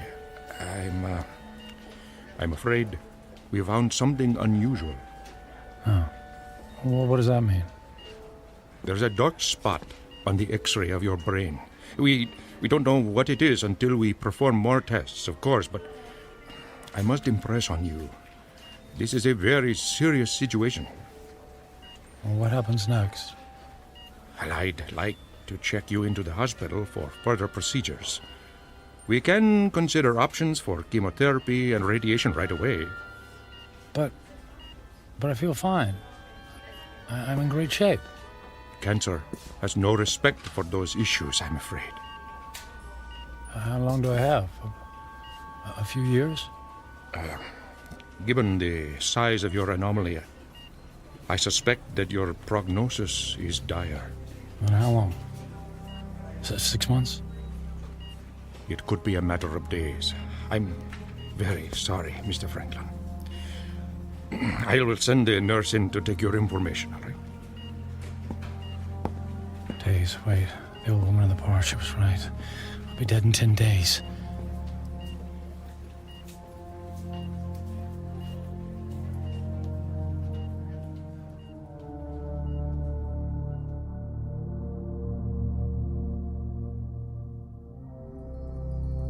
Portrait of a man frozen in the amber of fear. Michael Franklin, workaholic captain of industry, ruthless to his enemies and dismissive of routine human interaction. Given a prognosis that would send a chill of terror down the spine of the most stalwart of men, he is faced with the rising specter of his own mortality. But even worse, he stares into the rear-view mirror of a life only half-lived. Devoid of true friendship, with only a string of consummated business deals to mark his measure, Michael Franklin is about to embark on a frightful journey of self-examination that can only be experienced in the land between regret and insistent memory, a land we like to call the Twilight Zone.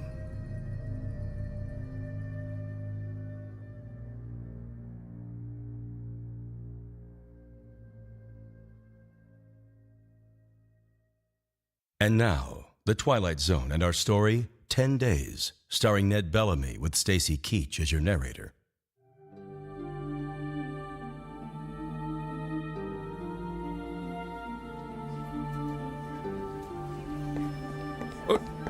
Nurse, what happened to the patient who is in this bed, Mr. Franklin?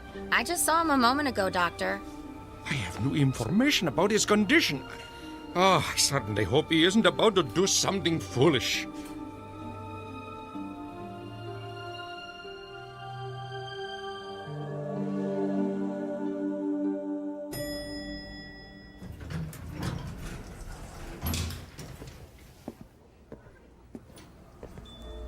Is Alan in yet? Oh, yes, Mr. Franklin. Are you all right, Mr. Franklin? I'm fine. I don't believe I've ever seen you in the office without shaving or changing your clothes from yesterday. I was in a hurry this morning. Is he in a meeting? He just finished a call. Fine. I'll only need a minute. Oh, but he's got another appointment at... I'll only be a minute.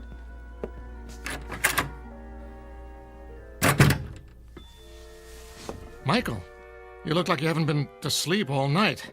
Isn't that the suit you wore yesterday? Don't tell me you went out to celebrate without me. Alan, I quit. Yeah, me too. Alan, listen to me. I'm quitting. This is some kind of joke, right?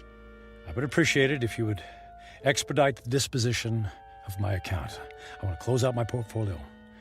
I'm cashing in my stocks. I need my retirement funds and my annual bonus, every bit of it. Michael, you're talking crazy. What are you doing? What's this all about? What part didn't you understand? I mean, you can't just quit. But I just did. What on earth for? Personal reasons. Personal reasons? After all these years of working together, you offer me that? Correct. Michael, if this has something to do with that crazy old woman who told your fortune last night... It's not that. I just decided to take my career in a different direction. I've just been thinking about making this move for a long time. I don't believe you. Alan, no offense, but I don't care if you believe me or not. I've made my decision, and I'd like you to honor it. You realize that if you disassemble your corporate portfolio early, there will be substantial penalties. Not to mention the perks you'll be losing. The company car, the country club membership, the center court basketball tickets. Can you have the accounting department wrap everything up right away? Oh, and I'd appreciate all of the various income streams to be folded into one check. That check will be worth several $1 million. Yes. Well, I can't say I approve of what you're doing. And I can only hope you have a good reason, even if you won't tell me. Could you make the call, please? I'm in a bit of a hurry.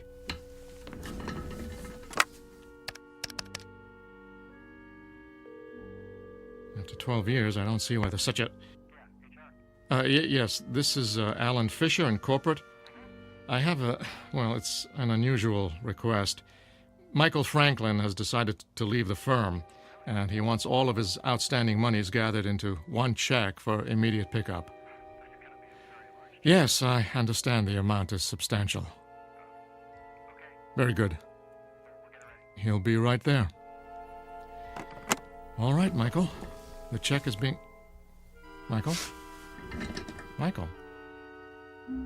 Where did he go?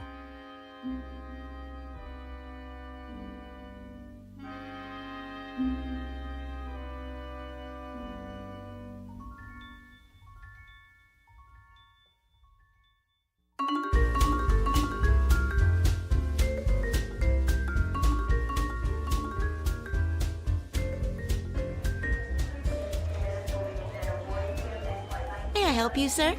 I'd like to buy a ticket to Rome, please. Leaving today. Very good, sir. And on what date would you like to return? Just a one-way ticket, please.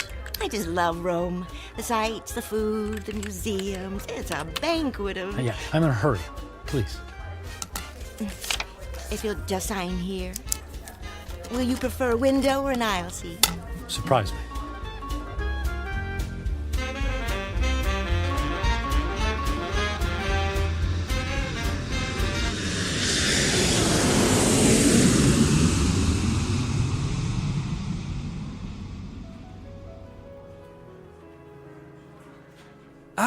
Mr. Franklin, welcome to the Grand Hotel, Rome's premier destination. Our presidential suite has been prepared. All 3 fireplaces are ablaze, the champagne is on ice, and your veranda opens onto the courtyard where Rome's finest string quartet is waiting to play for you. And of course, an entire staff of valets are at your disposal. And the concert tickets for this evening? The limousine will gather you at 6 o'clock. You will be driven directly to the private entrance where a personal elevator will whisk you to the ambassador's box. Only the finest for you, Mr. Franklin. Bravo! Wonderful!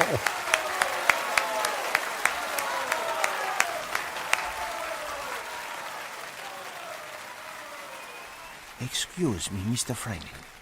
The young lady in the next box has sent this fine wine to you. Well, please ask the lady if she would care to join me. Right away, Mr. Franklin.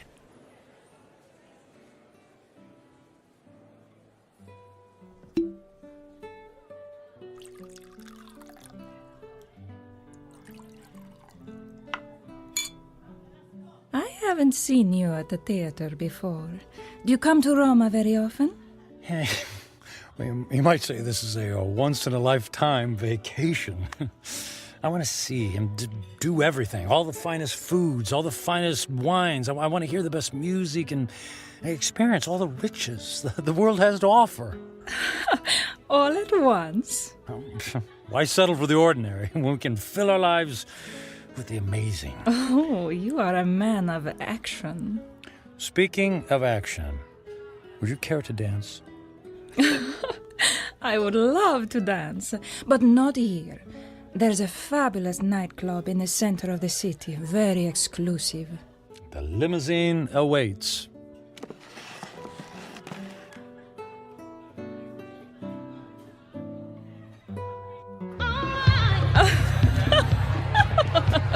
What a wild dancer! It's not me. It's the champagne. You're so funny. I believe I'm slightly tipsy too. Oh, tipsy. What does it mean? It means I've had too much to drink, which means I'll probably have a ferocious hangover tomorrow. Oh, that is too bad. But no worries. The way to prevent a hangover is to keep drinking. More champagne! More champagne! More champagne! And more dancing! And more dancing!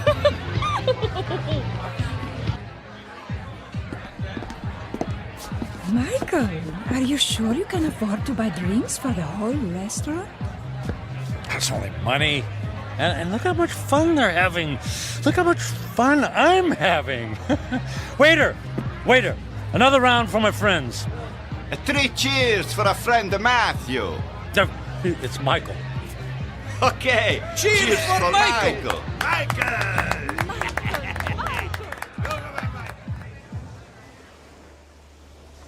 Michael, are you able to walk? It's not me. It's the streets that keep moving. You danced the night away. And we'll do it again tonight. The sun rises over the ocean. If I see 1,000,000 mornings, I never grow tired of seeing that sight. Imagine if you only had a few more to see. I'm sorry, what did you say? I said, would you care for some breakfast? I'm starving. Then let's go to the best restaurant in the city and order everything on the menu. I've never met a man like you, Michael. If you want something, you just take it. Of course. What's that old saying? Eat, drink, and be merry, for tomorrow we die. Michael, what's wrong? You look sad. Did I say something wrong? Maria, I wanted to ask you something. What is it, Michael? Would you care to join me on a small trip? Where to? Oh, I know a charming village near here. We could have a picnic. Actually, what I had in mind was Paris. Paris, France. And then London. And then Monte Carlo, or Moscow, or Hong Kong. I mean, we could go anywhere in the world. But what will we do when we get there? Whatever we want. I'll buy you diamonds, or a new car. Would you like a new car? Michael, you're making my head swim. I don't need a new car or diamonds. What then? A yacht? My life is here, in Roma. I can't just pick up and leave to go hopping from one country to the next. Why not? You just said you admired me for that very thing. I admire your freedom, but I have responsibilities. My parents are here, my friends. Well, they'll be one phone call away. I can't just leave. You can do anything you want to, just like me. Don't you have anyone you feel responsible to? We were discussing breakfast. Breakfast, that's what we need. Michael, I asked you a question. Come, we'll order the most expensive breakfast in town in the most expensive restaurant. We'll have them serve us eggs on plates made of gold. I'm not really hungry. Where are you going? Where are you going? I have things to do. But what about Paris, London? You're willing to give all that up? If I left with you, then I would be giving up something. Like what? My life here. It's who I am. The people I love, the friends I have. So window dressing. None of that is important. And what do you think is important? I am. And what I want. I see. Goodbye, Michael. Fine! I'm going to Paris by myself. There's lots of beautiful women there, too!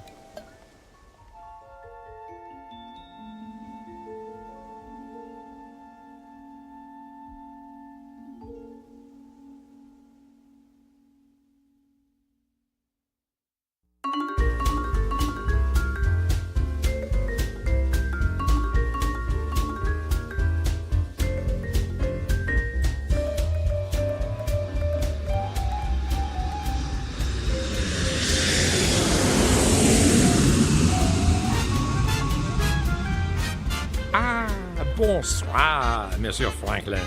Welcome to Paris. Your suite is prepared for you with a view of the Seine and a bottle of champagne on ice, right? Mais oui.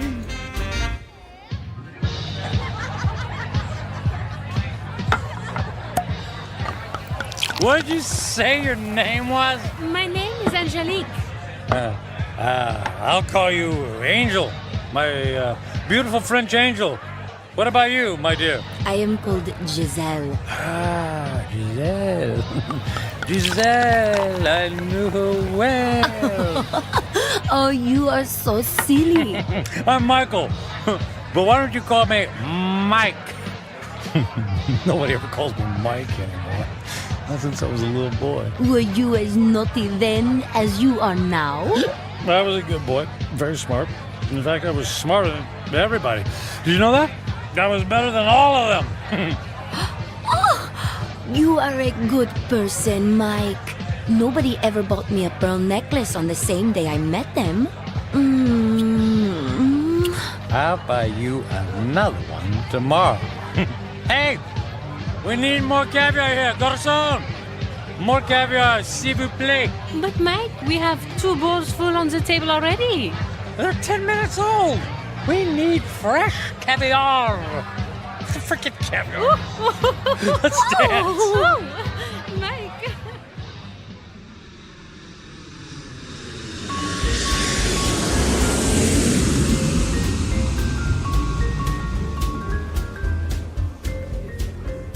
Welcome to London, Mr. Franklin. Your suite has been prepared for you and... Bottle of champagne on ice. Got it. Let's say, on second thought, cancel my room. Book me on a flight to Monaco. I got an itch to gamble. Right away, sir.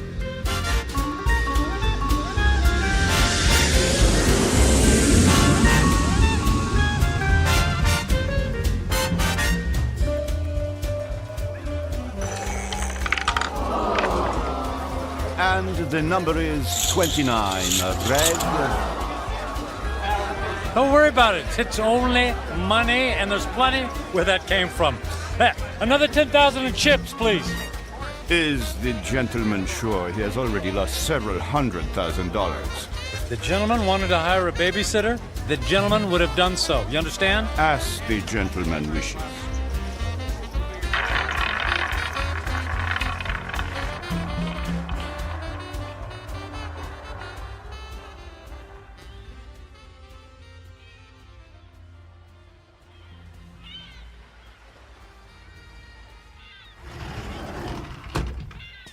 Mr. Franklin. Good morning, Mr. Franklin. Mr. Franklin? Hello? Mr. Franklin, your branch is here, sir. Shall I place the champagne bottle next to the bed? Shall you... Who are you? Where am I? I am Captain Philippe Duchette. This is the Fandango Dancer, the luxury yacht you rented last evening. I rented? Was I alone? The gentleman was escorted by several very attractive ladies, and there was a request for the boat to take you to Australia. But, as you may know, that trip is beyond the range of this vessel. Wanted you to take me to Australia. After we received the Alaskan crab, Russian caviar, and of course, the champagne. I hope I never see another glass of champagne. What shall I do with the cases that are on the deck? How many cases did I order? 10. They're yours. Merry Christmas. Do you wish to proceed with the cruise? No, I don't think so. Very good, sir. All right. For a week, I've eaten the finest foods, drunk the most expensive champagne. I've slept in the most exquisitely comfortable beds with the most luxurious silk sheets. I've held beautiful women in my arms. I should be the happiest man on earth. I should have a permanent grin tattooed on my face. Why am I so miserable? I'll have a few days left to live. A few days. I need to be somewhere where someone knows me, where I don't have to pay for the company of people. I need to go home. I need to go home.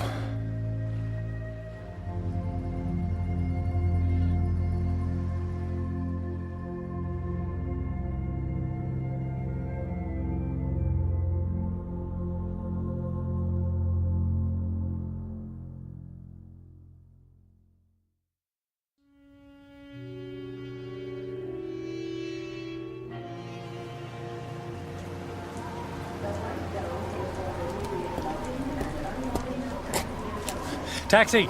Taxi, over here!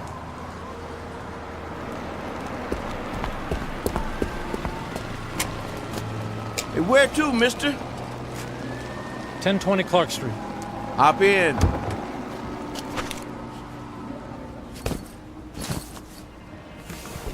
Looked like that wind was gonna take you away, mister. We flew in through the storm. It was quite a bumpy landing. Well, it'll probably blow over soon. Say, I don't think I've seen you around here before. I haven't lived here for quite some time. That must be it then. Oak Grove being such a small town and all, I know just about everybody around. Yeah, well, as I said, it's been a few years. Just visiting? That's right. Family? Not really. What'd you say your name was? I did, but it's Michael Franklin. Your dad was the high school teacher. That's right. Oh, I don't think I remember seeing you at the funeral.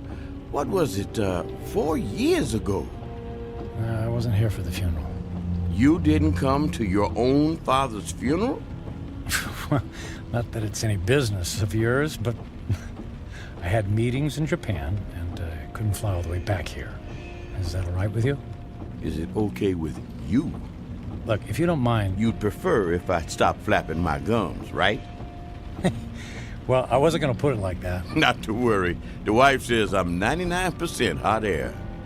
It's just that I've been flying for the better part of 24 hours. Jet lag and all that, you know. Well, say no more. My lips are sealed. Anyway, here we are. 1020 Clark. Let me help you with your bag. It's all right. I can manage. Here you go. Keep the change. Mister, do you know you just paid me with a $50 bill? Huh? Oh, yeah. Yeah, that's fine. Well, you have yourself a really fine day, because I sure will. And you be careful in that wind, you hear? Well, something tells me it's not the wind I'll have to worry about.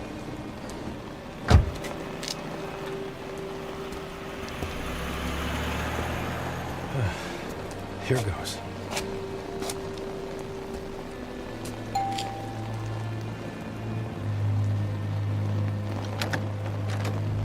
Hi, Carrie. Surprise. Michael? What are you doing here? It's a long story. May I come in? Well, It's pretty windy out here. I suppose so. Thank you.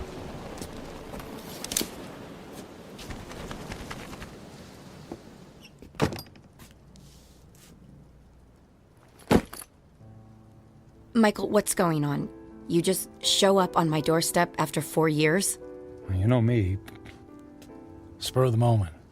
You are not a spur-of-the-moment person. You plan everything in your life. I wouldn't be surprised to find that you plan how many times you blink every day. Well, the truth is, I don't have any place else to go. That sounds dramatic. It's true. What about the penthouse? It's gone. The beach house? Gone. They're all gone. I sold everything. I thought you went through your midlife crisis when you left me. Apparently, it's still going on. Please, Carrie, I don't want to fight. Then what do you want? I just wanted to see you again. You just wanted to see me. Okay, you see me. Now what? Do you mind if we sit down? Michael, I have to be at work in an hour, and I'm in the middle of a term paper. You went back to school. I'm getting my master's. That's wonderful. Congratulations. Thank you. I mean, you planned it for years. It's great that you finally decided to do it. Yeah, well, if there's nothing else on your mind... So, how have you been? Busy. I don't have a lot of downtime, but that's how I like it. You redecorated things here. You redecorated the house. I needed a fresh start after you left. Oh, well, Carrie, about that, I'm so... If you're about to apologize, please don't. I've already more than paid you back by thinking the most horrible thoughts any person could think about another person. I guess I deserve that. Oh, you have no idea. How could you just walk away from a marriage, Michael? What was so terrible that you couldn't stand up like a man and fight for me? For us? It wasn't about you, Carrie. Oh, that's good to know. Because when I was picking up the pieces, when you left, it sure felt like it was about me. What I mean is that I wasn't a good husband. True. You were always working. And I knew that I wouldn't be a good father. True. You never even walked the dog. So, I didn't give up on you. Or us. I gave up on myself. Well, that makes everything all better. You can go now. Carrie, please. Oh, I could just clobber you for coming back here. It isn't fair for me to have to dredge up these old feelings again. Well, maybe a civilized conversation without any bickering would do both of us some good. I don't think so. Please, Carrie, it's more important than you know. For what purpose, Michael? So you can go back to your high-powered, big-shot job in the city and feel good about yourself? I just don't want to leave loose ends. Please, for better or for worse, can we just talk? I'm not looking for forgiveness, just closure. Well... One cup of coffee? I'll even make it. All right. 1 cup, and I'll make the coffee. Yours always tasted like motor oil. Thank you. Thank you so much. Thank you.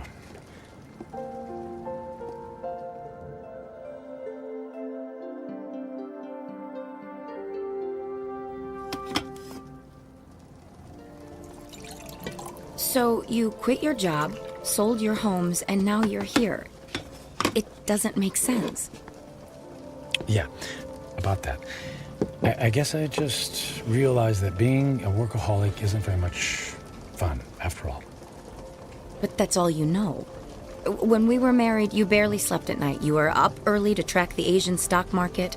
You stayed up late to finish paperwork. I can count on one hand the number of times we actually went out on anything resembling a date. And even when we did go out, you acted like it pained you to be away from your business calls.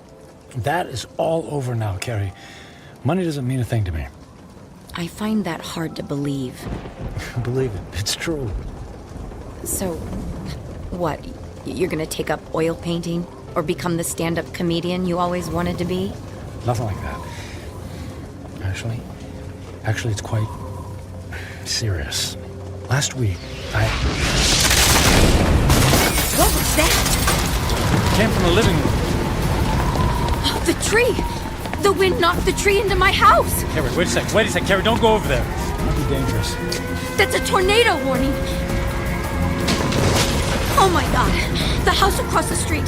The roof just caved in! All right, look, let's get into the basement. The power just went out! I have flashlights downstairs. Wait, outside, look.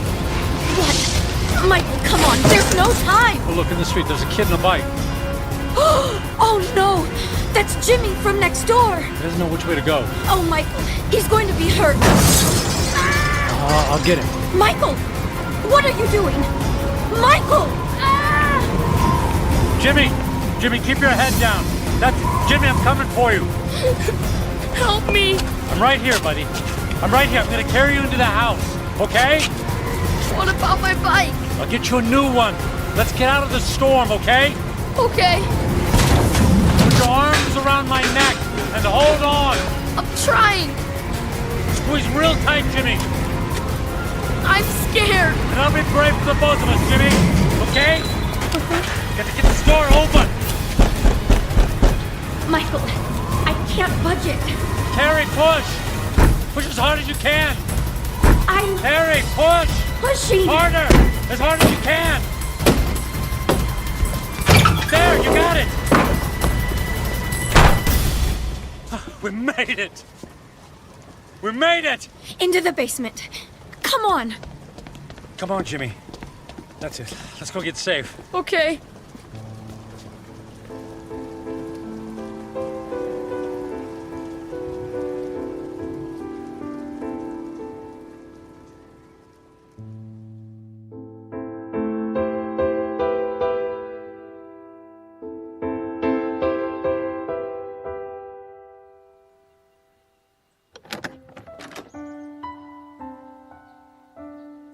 Storm's cleared. It's over. Is the wind gonna get me? No, honey, you're safe. Look, that car. It's been overturned. At least there's no more damage to the house. Mom! Jimmy! Jimmy! Oh, Jimmy, we didn't know where you were. We had him in the basement with us. I was so scared. And then the wind came, and then this man came and saved me. You saved my Jimmy? Well, not really. Yes, you did, Michael. You ran right into the path of the tornado and brought him inside. Oh, come here and let me give you a hug. You don't have to. Okay. How can I ever thank you? You don't have to. It was my pleasure. Is our house okay, Mom? Yes, sweetie. We were very lucky. Jimmy, you're a very lucky little boy.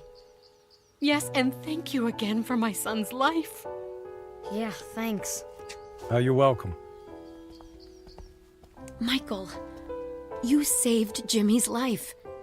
You're a hero. I didn't even have time to think. I just saw him and ran. It was still amazing. When the chips were down, you really came through. I'm proud of you.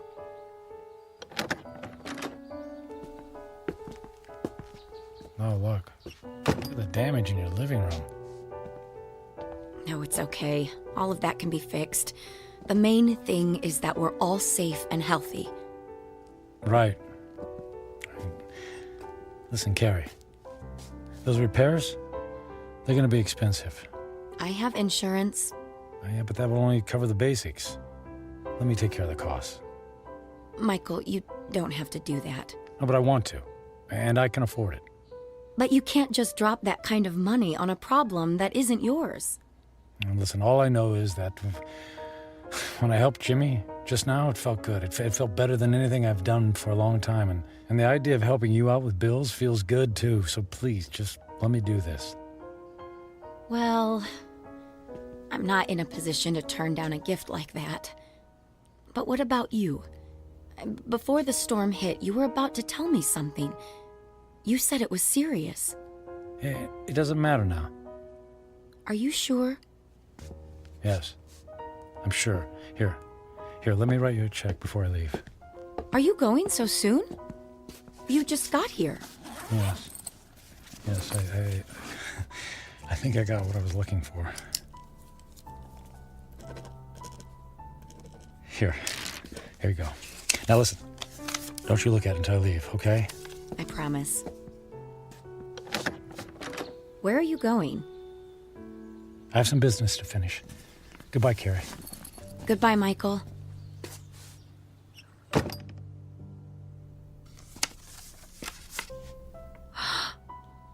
$1 million? Michael! Michael!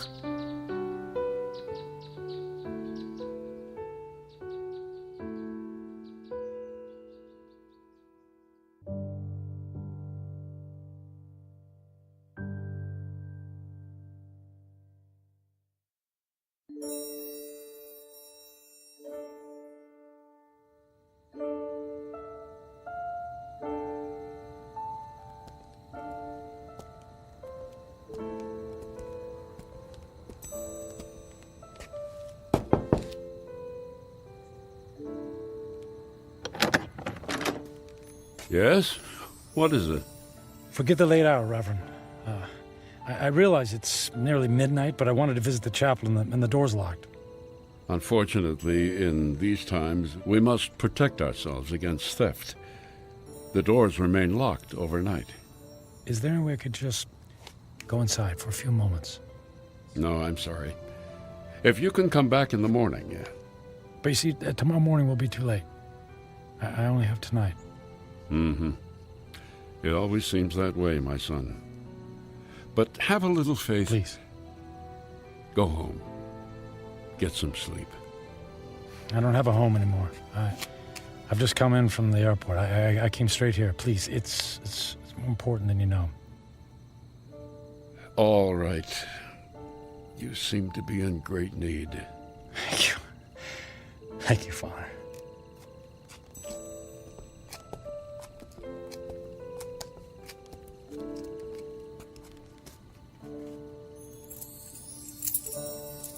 It's one of these. Here we go. I'll come back in 10 minutes. I won't need more than 5.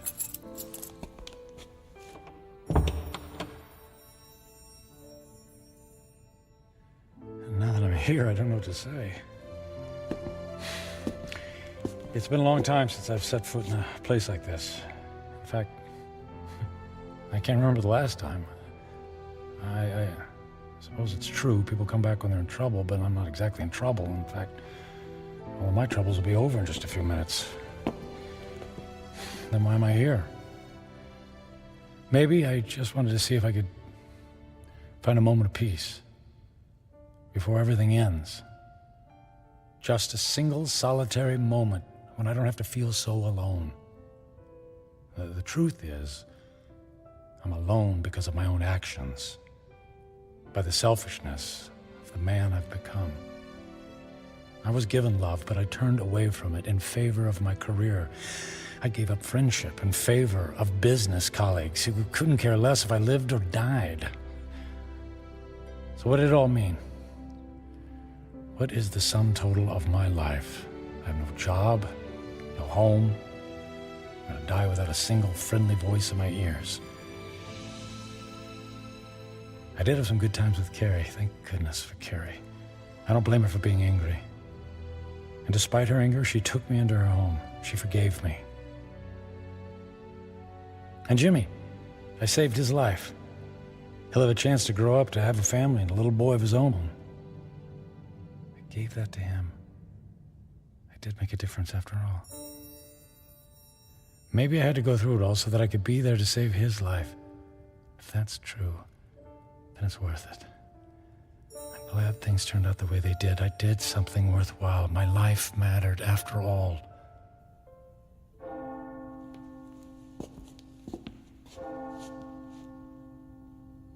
Nearly midnight on the 10th day, just like the old lady said.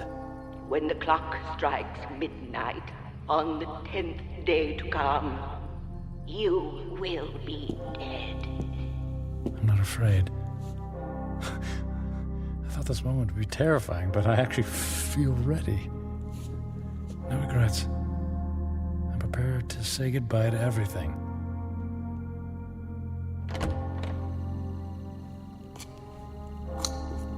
Excuse me, sir. I'll have to ask you to leave now. Yes, I'll go, and thank you. From the bottom of my heart, thank you. No, may I ask one favor? What is it? If anyone asks, can you tell them I was ready and that I was grateful? Grateful? For what? For everything. It was all a gift.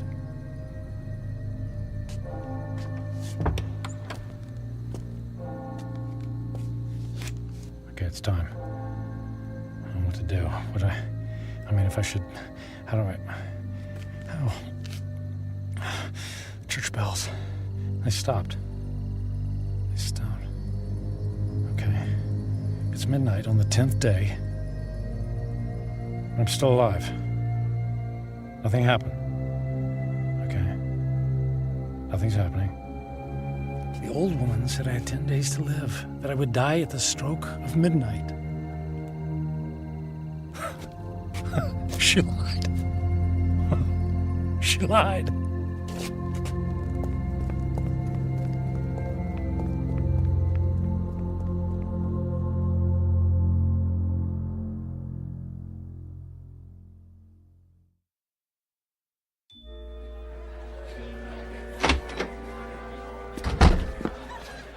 Hey, excuse me.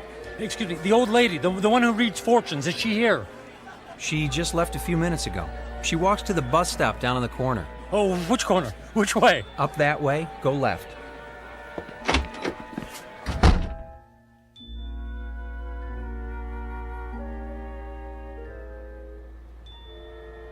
Where is she? Don't let her be. Don't let her be. Ah, there she's. Hey! Don't get on that bus! Wait! What is it? Who's calling? You lied to me. Who is it? Who are you? What do you want? Look, I'll stand in the light so you can see my face. Now, Do you remember me? Ah, yes. The angry man. And I'm still angry. You told me in 10 days, at the stroke of midnight, I'd be dead. 10 days are now over. I sold my home. I shut my life down because I believed in you. Yes. I told you that in 10 days you would be dead. So? And I was correct. The man I spoke to 10 days ago is dead. What do you mean? That man was selfish and cruel. That man was friendless and meaningless. Can you say the same things about yourself today? I guess not. He's gone.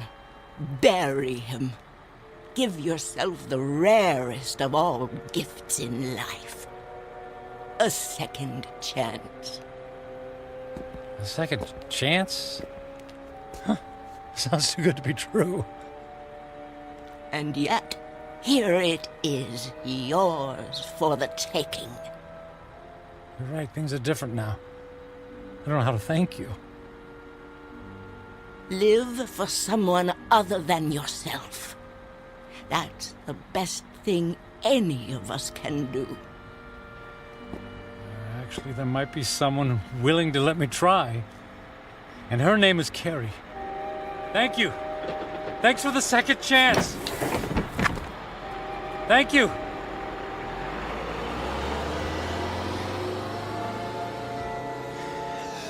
Thank you. Thank you so much.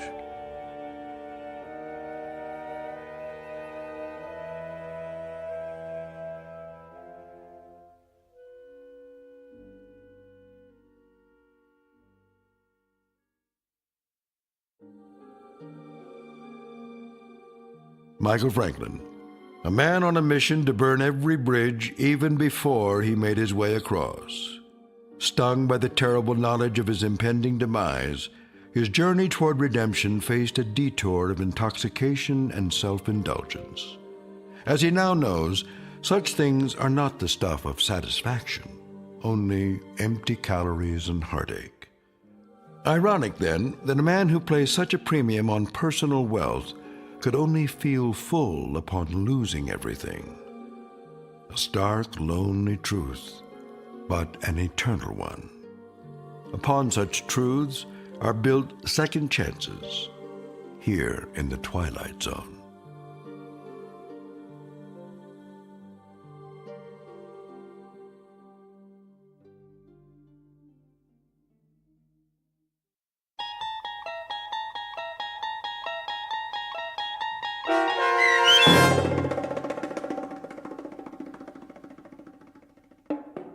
"10 Days," starring Ned Bellamy with Stacy Keach as your narrator, was written for The Twilight Zone by Mark Valente.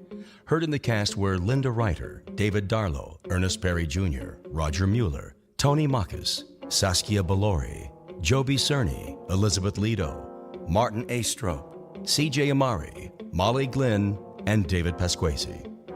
The producers of The Twilight Zone wish to thank CBS Enterprises and the Rod Serling estate for making this series possible.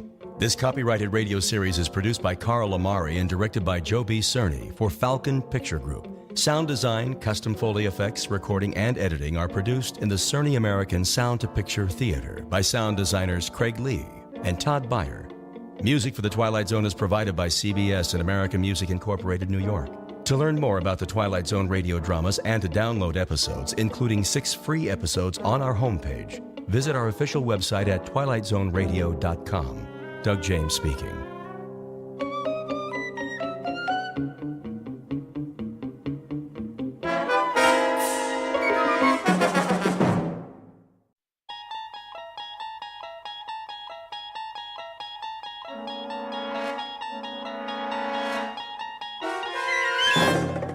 You unlock this door with the key of imagination. Beyond it is another dimension, a dimension of sound, a dimension of sight, a dimension of mind. You're moving into a land of both shadow and substance, of things and ideas. You've just crossed over into the Twilight Zone.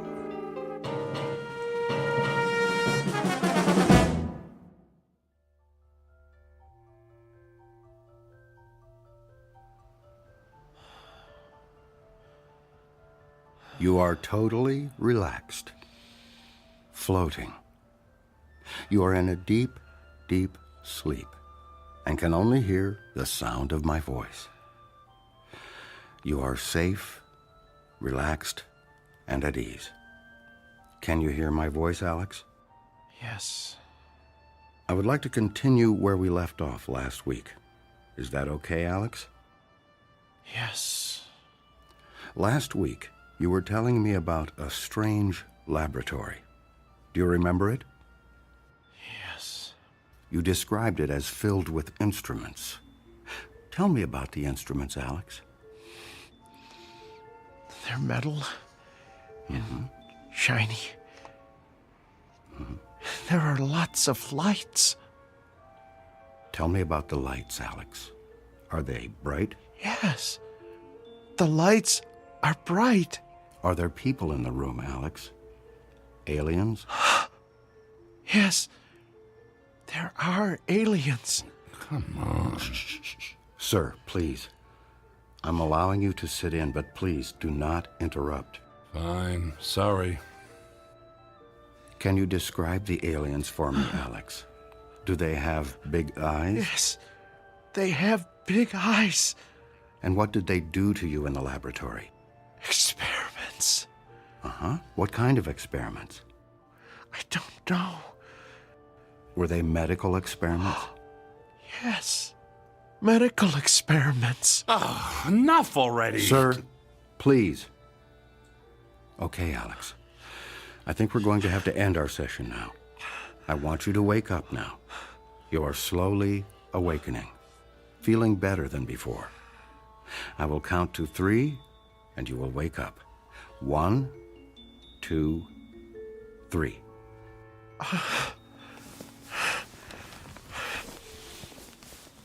Did I talk about the aliens again?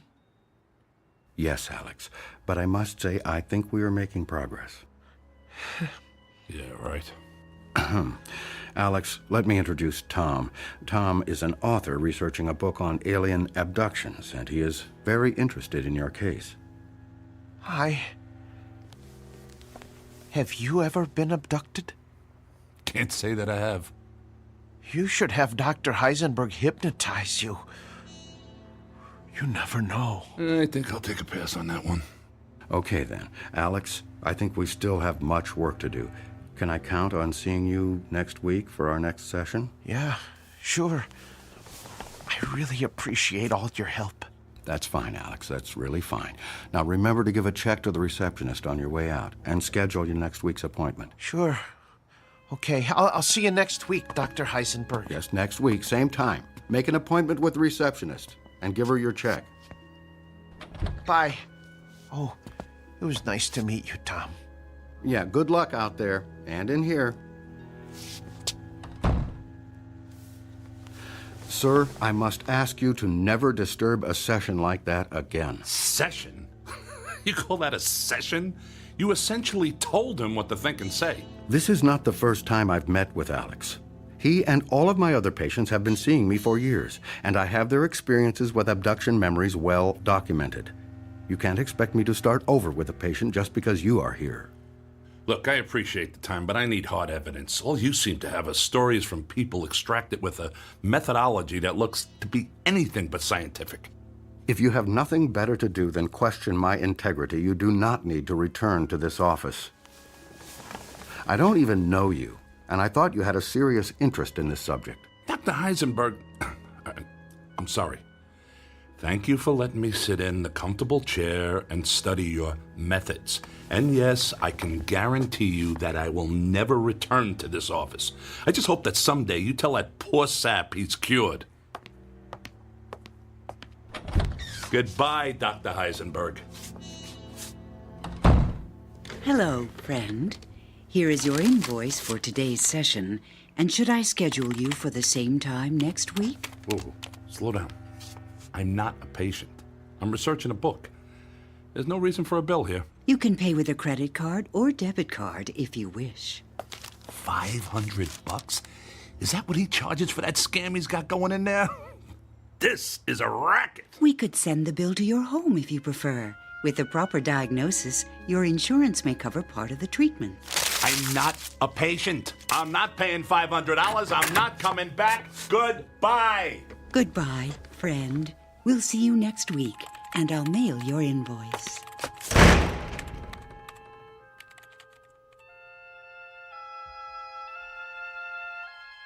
Meet Mr. Tom Calkin, a bad writer with a bad attitude and good intentions who pens conspiracy books that no one seems to read. He speaks to an audience driven by paranoia and does his research in a land of charlatans, frauds, and fakes. A man without money, without fame, searching for the story that will make his name and his fortune. His biography is as boring as his work, and his next contract may be his last. Desperation drives him, and lies define his truth. At least, until he finds his story in that place where all lies fail, a place where even the bright light of truth isn't always what it seems. A place called the Twilight Zone.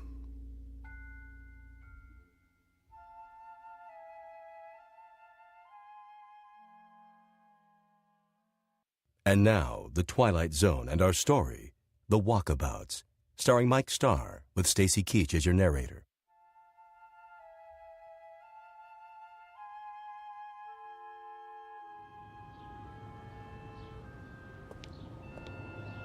Unbelievable.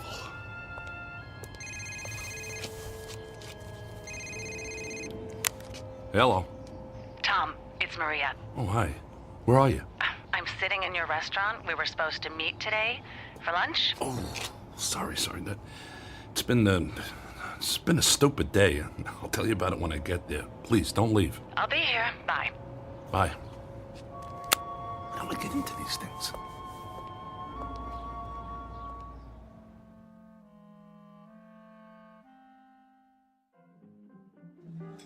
Sorry I'm late. I was meeting with the psychiatrist who specializes in alien abductions. Sounds fascinating. How did it go? It's all crap, Maria. The guy is an absolute charlatan. He's probably had more to do with creating the idea of alien abductions than helping the people who think they've been abducted. Okay, look. We've got a problem. I've edited many books in my time, but I have never worked with an author who made such big promises and delivered so little. Wait a minute. Are you talking about me? Yes. Look, you pitched us an idea for a book about UFOs, and you said you had some evidence that was going to blow the lid off of Roswell, UFOs, and everything people have wondered about and feared on this whole subject of flying saucers. And all I ever hear from you are stories about charlatans, frauds, and fakes. I mean, what is this hard evidence you supposedly have? I mean, you have researched a book before, I assume. Maria, I really do have something. But it has to stay secret. If anyone but you and I even know I have something in my possession, I'll have the government, the military, the CIA, and God knows who else after me. That's a great story, Tom, but my publisher is starting to give me a hard time. We've given you a significant advance. We've covered lots of expenses and heard nothing but promises. I don't care if you're an established author. It is time to deliver a manuscript. Speaking of expenses, I think I owe that psychiatrist $500. What? His receptionist said they were going to mail me a bill for $500. Okay, this is what I mean. All I ever get from you are excuses, apologies, and bills. Where's the manuscript and where's the evidence? Look, you're the one pushing me for this whole alien abduction angle. What do we need it for? That's the hot topic right now. I have to have that component. You're the one making this difficult, not me. I knew you'd say that. It's always about someone else with you, so I'm going to help you out. I found a guy you need to meet. I mean, if you can't find good sources, I'll find them for you. Who?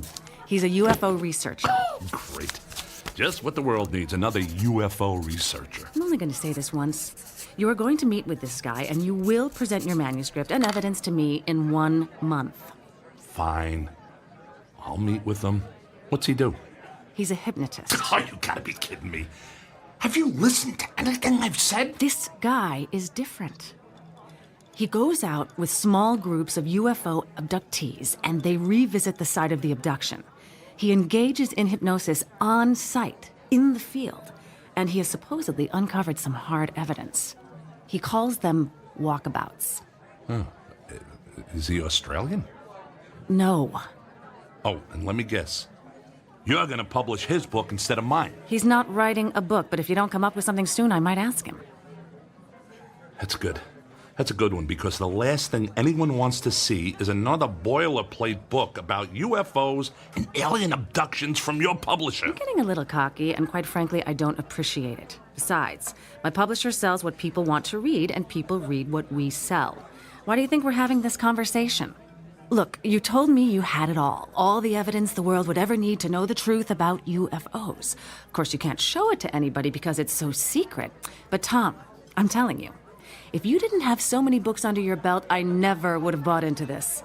Is this how you've done all your books? Fine. I get it. I'll shut up. Who is this guy and where do I find him? His name is Tammuz. To what? Tammuz. It's pronounced Tammuz. Maybe if you show him your evidence, he'll show you his, and we'll all be happy. Okay. I'll get a hold of him. Do it soon, Tom, and show him what you've got. I'll call him today. Good. And I'll see you in a month with the manuscript. Deal. Is it possible for you to pick up the tab?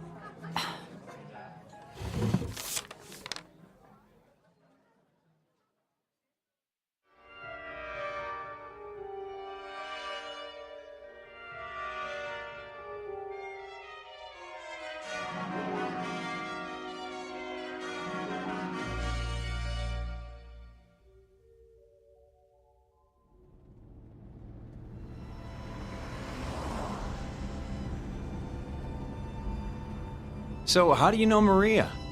I'm a writer. She's my editor. I'm writing a book, and she suggested I meet with you. Let me guess, a book about alien abductions? Actually, it's about UFOs in general, but this alien abduction thing is a hot button with her, so here we are. How did you get interested in UFOs? Actually, I never gave them a thought until I had a little encounter. A close encounter? That's an understatement. Any abduction flashbacks? Nope. Wasn't that kind of thing. I was fishing, hiking actually, in the Rocky Mountains. That's when a meteorite flashed across the tops of the trees and hit the side of a mountain. Let me guess, it wasn't a meteorite. It sure wasn't. I climbed up there to get a look at it and could see it was metal and aerodynamic. I thought it was a jet. Figured I'd climb down and tell the police about a plane crash until I started to look closer at the thing. And that's when you saw a flying saucer. Didn't look anything like a saucer, flying or otherwise. Just a tangle of mangled metal. But it sure wasn't a plane.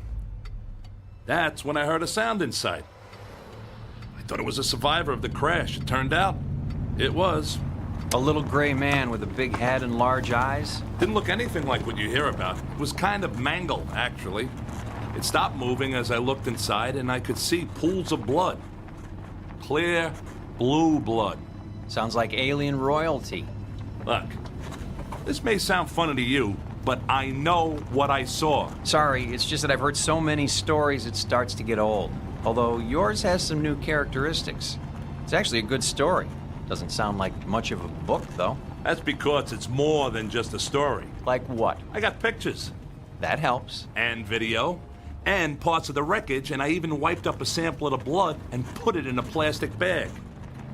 In my freezer at home is a sample of alien DNA. In a box under the bed are parts and instruments from the craft.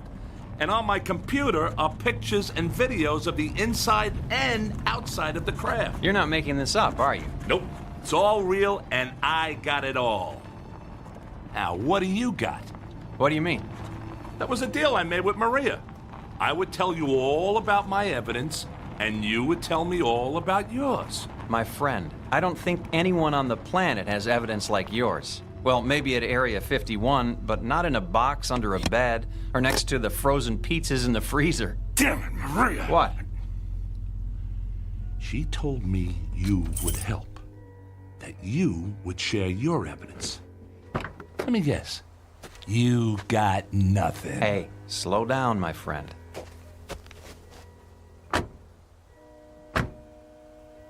I'll show you what I got, but when it comes to pictures, videos, wreckage, instruments, and alien DNA, well, I gotta tell you, that's tough to beat. But give me a chance. We're almost there. Where exactly are we going? We're meeting with my group. We work together on various UFO projects. On this trip, we've brought along 12 people who claim to have been abducted by aliens. The site we're going to is where 3 of them say they were abducted. What's the point of that? Evidence. The evidence that both you and I are looking for. We've found that if we return to the site of the reported abduction, some people can actually recall where UFOs supposedly landed, hovered, or demonstrated some phenomena or activity. We then go to that particular spot and look for evidence. Now we're talking. What kind of evidence? Pretty boring stuff compared to what you got.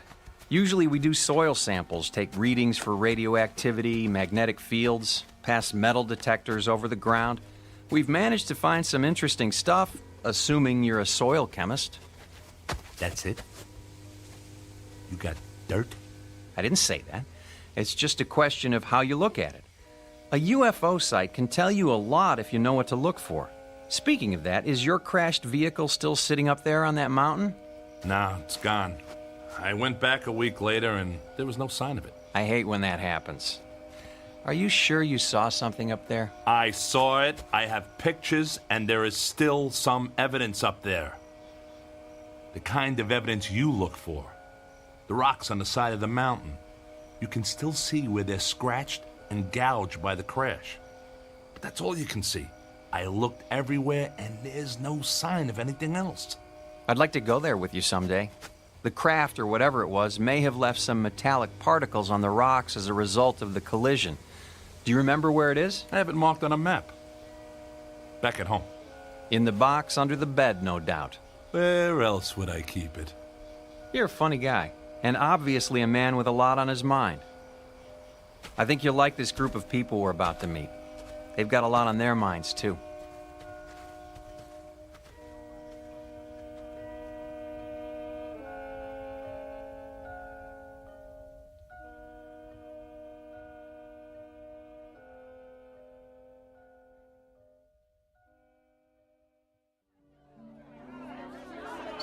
Settle down, they'll be here soon. Hello, Tammuz. I was beginning to worry you were lost. It's gonna be dark soon. I wouldn't have gotten lost, not with all the racket this bunch is making. Enki, this is Tom. He's a friend of a mutual friend. Tom is writing a book about UFOs, and he's interested in our work. It's nice to meet you, Tom. We have extra tents for unexpected guests, and I trust you'll be comfortable. We're about to eat. Please, both of you, join us. Quite a setup you got here. You planning to stay a while? Some of us, although I'm sorry to say the abductees only last a day or two on site. It can be a bit overwhelming for them, especially for the 3 who feel they were abducted at this place. You know, I don't know how to tell you this, but I had no idea this trip would involve camping. Sorry about that. We'll take care of you. I think we might even have some extra clothes for you, although it's more of a jumpsuit. That's okay. I'm not planning to stay that long. Just long enough to see what you got. Fair enough. Let's have something to eat, and then we'll figure out how we're all going to proceed.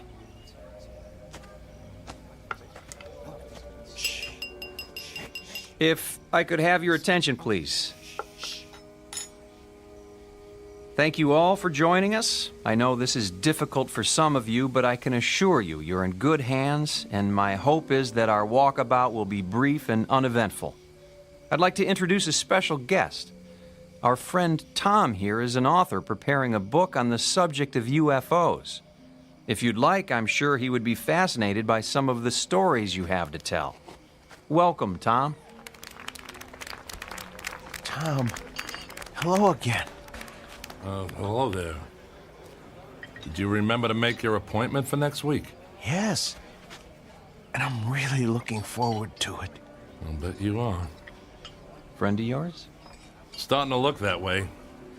His name is Alex. I seem to keep running into him. Welcome, Alex. Hello. And to all of you, a warm welcome. Once we finish our dinner, we'll change into some gear for our adventure. We're going to engage in an exercise with group hypnosis tonight. Our goal is to understand what you have all experienced and to see if we can trace the behavior of the various crafts you have seen and find any signs of their presence on this spot. My good friend Anki and some of my other associates will be using instruments to determine if our visitors have left anything behind for us to collect. Let me reassure you once again, these walkabouts tend to be quiet and gentle affairs, and I trust this evening will be no different. Now, let's enjoy our meal and then begin. That's it? Group hypnosis and you guys run around with instruments in the dark? Is this gonna be another waste of time? My friend, it is not a waste of time. I'm sorry you're in such a hurry and I can't help you with your deadline or your editor. Let's just hope we find some good evidence for you tonight and then you can get to work. Tom, I've laid out some clothing on a cot in your tent. You can change when it's convenient for you. Right now sounds like a good time.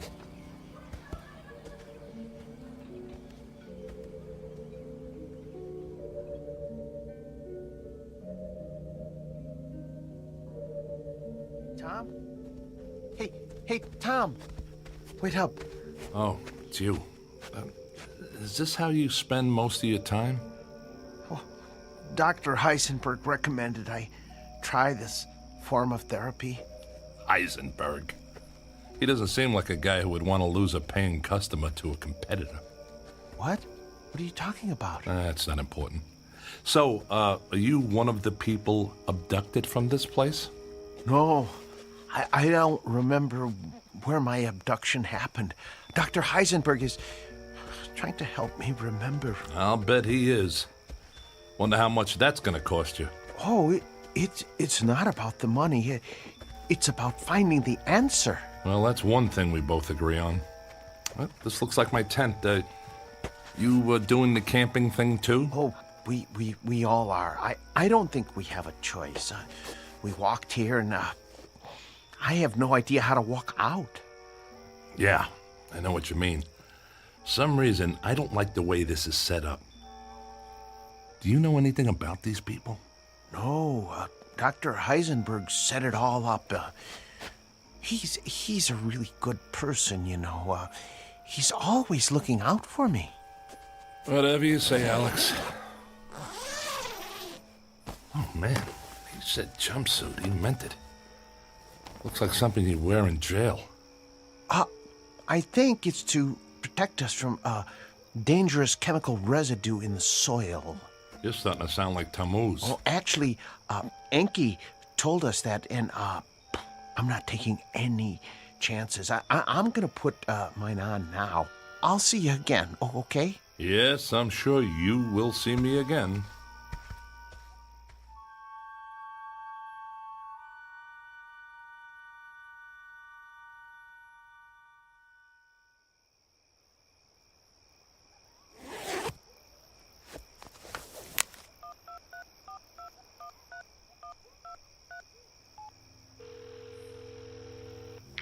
Hi, Tom. Were you expecting me to call? No, I saw your name on the caller ID. Did you show Tammuz your evidence? No, but I told him about it. That's why I'm calling. Maria, this guy's got nothing. He's as big a fraud as that quack psychiatrist I saw yesterday. And hey, you know what? These two are connected somehow. Heisenberg has lots of connections. He's actually somewhat famous, but obviously he didn't impress you. Yeah, obviously not. Look, Maria, I'm going to give this my best, and then I'll get right to work on that manuscript, okay? Are you all right, Tom? I mean, is everything okay? Yeah, everything's fine. I'll see you in a month, okay? Tom? Okay, that's our deal. Tom? Oh, sorry, Tom. I didn't know you were on the phone. Yeah, I'll talk to you later, Maria. Goodbye, Tom. I'm very sorry. Was that your wife? No, I'm not married. Someone I'm working with, maybe you've seen her. Her name is Maria. Maria? Oh, sorry. I don't know anyone named Maria. Yeah, but somehow she knows Heisenberg. Lots of people see psychiatrists. Yeah, the only thing is, I never told her the name of the psychiatrist I was meeting with, yet she knows his name. You sure you never saw a woman named Maria around the office? I don't know. You sure you don't know some way out of here? Oh, gosh, no, especially now. I mean, it's pitch dark out here. Yeah, it sure is. I feel like an idiot in this jumpsuit. Alex, I'll tell you what. What? I like you. You're a nice guy. It's a relief to hear someone say, I don't know, every now and then. Well, thank you. I don't have many friends. Yeah, sorry about that. It must be tough. Look, tomorrow morning, you and I are walking out of here. What? Going to be able to do that? Shouldn't we tell someone? I don't think so. Now, let's go get this over with. Who knows, maybe you'll figure out where your abduction took place. Oh, that would be great.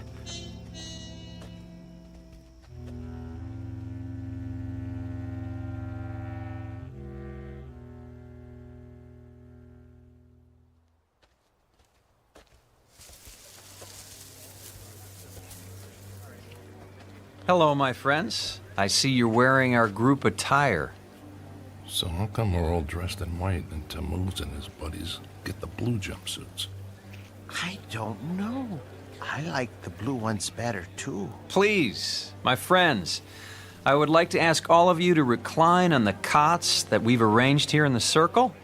Tom, I wonder if you'd like to join this session. I'm curious if there are any memories from your fishing trip that have eluded you. I don't think so, and if you don't mind, I'll pass on the mass hypnosis. I'm here to find evidence, not become a part of it. Suit yourself. Is there anywhere special you'd like to sit or stand? Back here is fine. I'll watch from a distance. Good luck there, Alex. Have a nice nap. Thanks. I'll see you later, Tom. Right.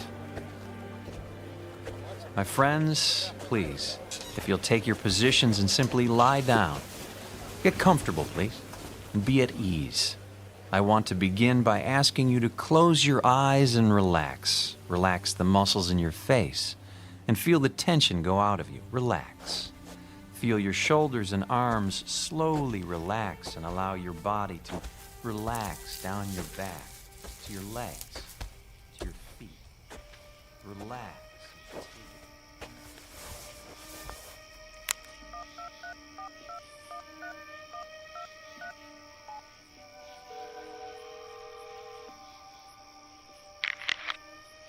Hello? Maria, it's Tom. I know. Maria, I don't like this. What did you get me into? And by the way, how do you know Heisenberg? What exactly am I doing here, Maria? What are you talking about? This outfit is like a cult. There's no science here, and there sure isn't any evidence. And how do you know Heisenberg? Maria, I never told you his name, but you knew that's who I was talking about. And he's connected to this Tammuz guy somehow. Tom, you're starting to sound like a conspiracy nut. Maria, I am a conspiracy nut. I'm writing a book about UFOs, remember? You publish books about UFOs. Your business is built on paranoia. So spare me the lecture and tell me how you know Heisenberg. So maybe I need counseling from time to time. Tom, get over it. You're looking for monsters in the closet, and I'm not one of them. I'm starting to wonder if any money is worth all this. Hey, if you want to bail on the contract, be my guest. We'll total all the money from your advance and all of your expenses and subtract it from the royalties of your other books. But get this in your head right now. This is the last book you will never write. Hey, I'm sorry. I don't know why I called. I guess I just don't know what to believe anymore or who to believe. Look, when I get out of here, I'll finish the book. If I learn anything tonight, I'll add that as well. Tom, do me a favor. Don't call me again until you have the evidence and the manuscript in hand. I don't need the aggravation. I need the story you threatened to tell and the evidence you found to support it. Got it? Got it. Bye. Threatened? Come on, babe. It was just a book proposal.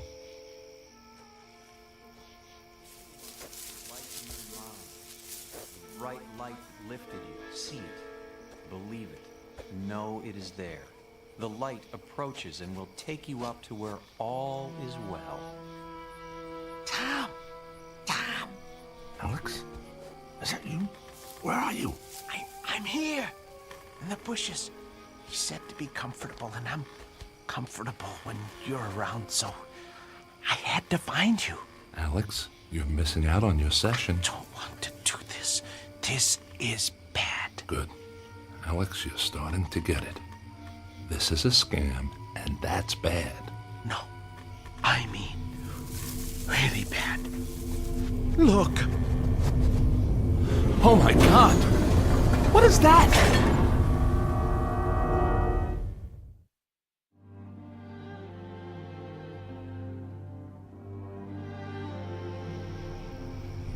As the chariot descends to receive you, you will allow yourself to be lifted up.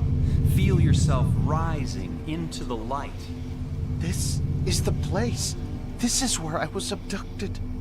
This is where it happened to me. I was lifted up into that circle of light. Alex, they're faking this. No. It's a spotlight in a hot air balloon and a lot of reverb through a speaker. What? It's all cheap theater and just another way to get money out of people. How much did they charge you for this camping trip? They didn't charge us anything. Oh, I was afraid you'd say that. So why are they doing this? Maybe it helps to sell books. Good God, that's it. That explains it. Alex, these people are just perpetuating the myth of UFOs to make money on fear. We have got to get out of here. Did anyone see you come over here? I don't know. It's dark. That's why I couldn't find you. That's good. That gives us a chance. They're not gonna want to write us saying all this. Come on. Go slow, go quiet, and follow me. I'm afraid. Don't worry about the light. It's just a spotlight. What we have to worry about is what your friends will do to us. They're not gonna want people to know about their little ruse. It would put them out of business, including you, Dr. Heisenberg. I don't think they're ready to go out of business yet. Not because of us, at least. You okay? I fell. It's okay. Go slow. Stay with me. Tom, look. All right, their balloon and their lights coming our way. I don't remember this part. This isn't about aliens, Alex. I don't want to go up there again. I don't want to go up there again. You won't. Follow me. Go slow. Don't talk. Alex, we have to run. They're coming our way. We won't get away. We will if they don't find us. Look. What's that? Looks like a cliff. If we find an overhang, that'll block the light. Get down on the ground. I think I found an opening. Good man. Scoot in there. The light is right over us. Yeah, just enough to help us see. Keep moving back. See a light. Don't worry about it, Alex. They can't see us. No. I see a light in the cave. What? We should go back out. Come on. That's not an option right now. Let's go see what's in here. Might be a mine or something. This part of the area is loaded with them. We'll hide in here overnight and then hightail it out of here in the morning. I see a light bulb.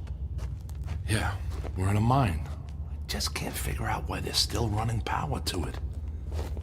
There might be someone working in here, so just be cool. I remember a cave.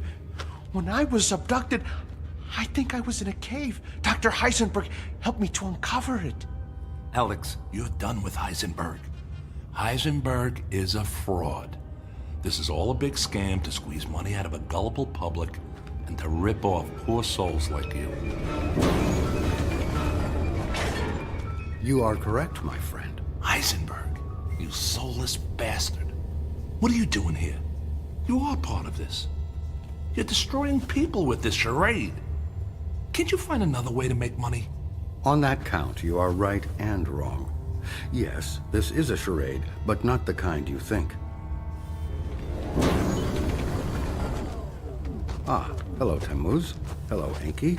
I seem to have found your missing friends. I am sorry. With such a large number of subjects, it was difficult to herd them all effectively. Herd them? What are we, cattle? No, if that were the case, you would probably have been mutilated. Maria, this is impossible. What are you doing here? This is like a law school prank. Am I on some kind of TV show? It's not a prank, and you're most definitely not on television. For that matter, you will never be on television, especially your videotape. It looks like a treasure chest. That's the box I had under my bed. You've been to my home. Yes, and thank you for making it so easy for us to find what we needed. Unfortunately, we found nothing of the evidence you described to Tammuz. Is it possible you have it hidden somewhere else? Sorry, pal, but there's nothing to hide. I made it all up.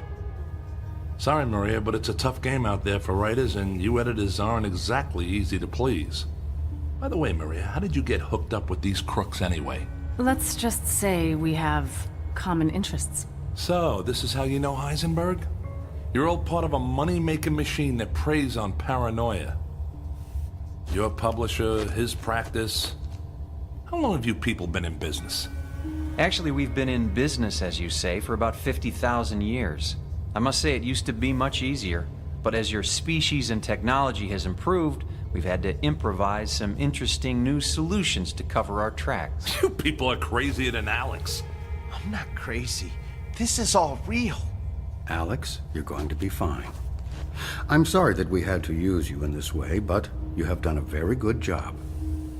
I don't know what I did. That's because you were under the influence of a very powerful hypnotic suggestion. Sleep now, Alex. Sleep. Alex! It's okay, Tom. Just relax.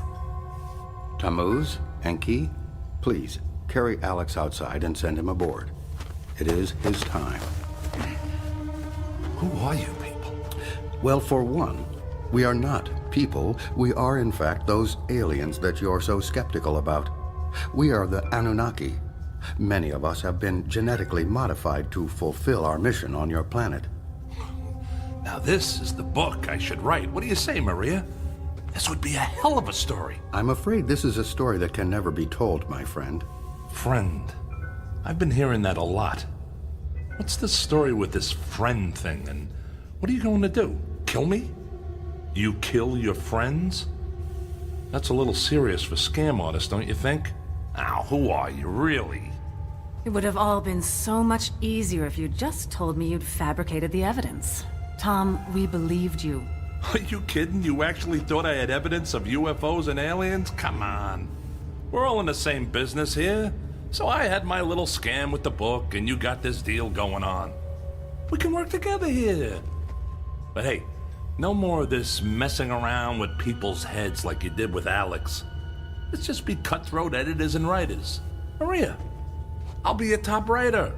In fact, I can write this stuff better than you folks are doing it right now, if you want to know the truth. Ah, yes, the truth.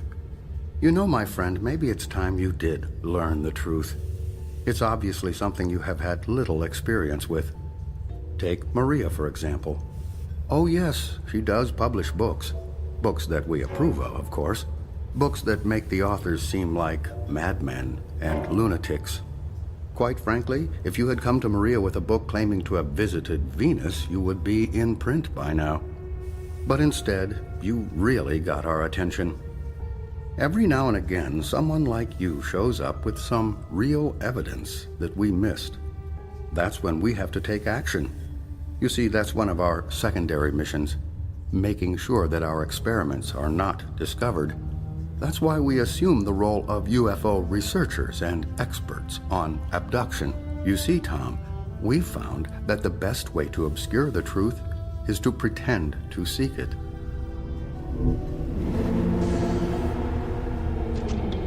Well, it sounds like our friend Alex has made his final journey. That is actually our primary mission. We are harvesters, in a way. You're going to kill him, aren't you? That's what you do with friends. He may be gone soon, but his DNA will live forever. It's necessary for our survival. You too will live forever, Tom. You are one of the chosen now. You are now our friend. What are you, serial killers? You have nothing to fear, really. The whole process takes about 10 to 15 of your years. Alex was first harvested at a very early age, so his time is now. For you, you will still have some time left. It will be a time of some confusion, but all for the best, really. All for the best. You're going to kill me too? Like I said, you will have some quality of life for 10 to 15 years. And then, yes, you too will be harvested. Right. Harvested. But before I go, I have one question. Can I get an answer to one question? Sure, why not? After today, you will only remember what we allow you to recall as a new member of the abductee class. What's your question? It's just this. How many people will it take to pull out the fingers I'm about to bury in your throat?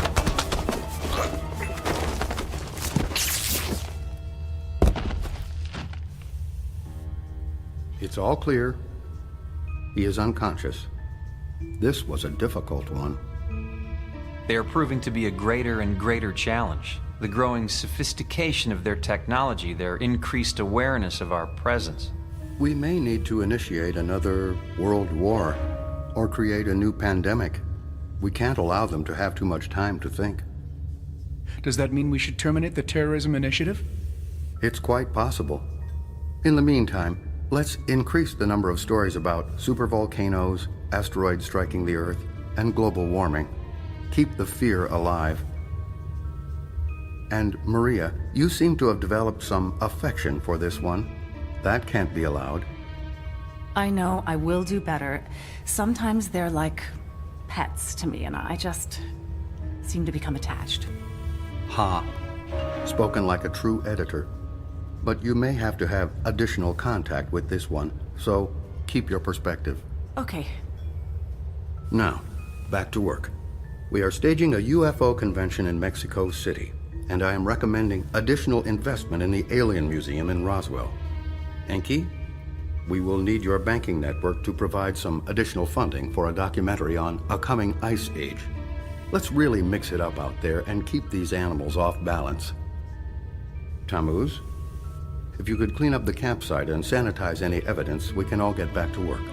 Do we have a site for the next harvest? Chicago, Illinois. Make the necessary arrangements.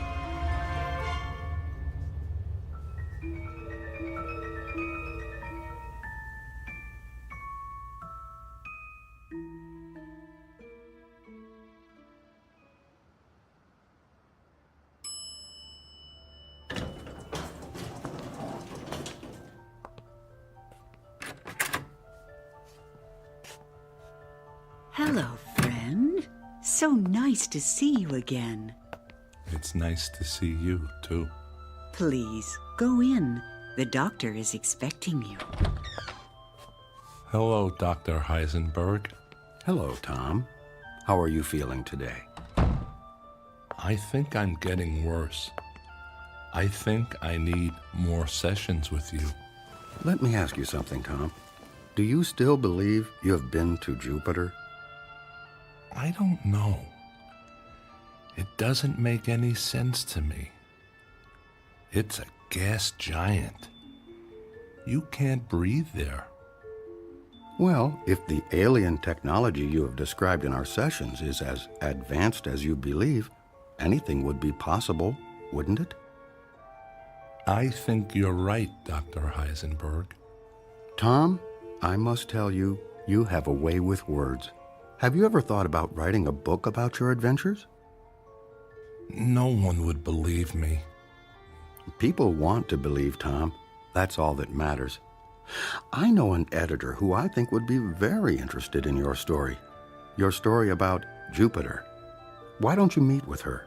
I could set it up for you. Okay. Then it's settled. Now, let's begin our session. Close your eyes, and you will go into a deep sleep. Deep, deep, deeper, deep, deep.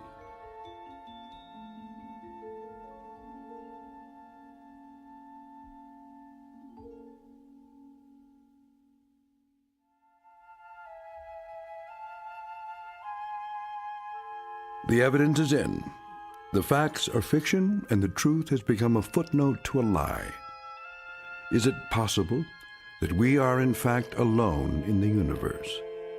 There may be a time when we wish we were, especially after a brief walkabout to that place known as the Twilight Zone.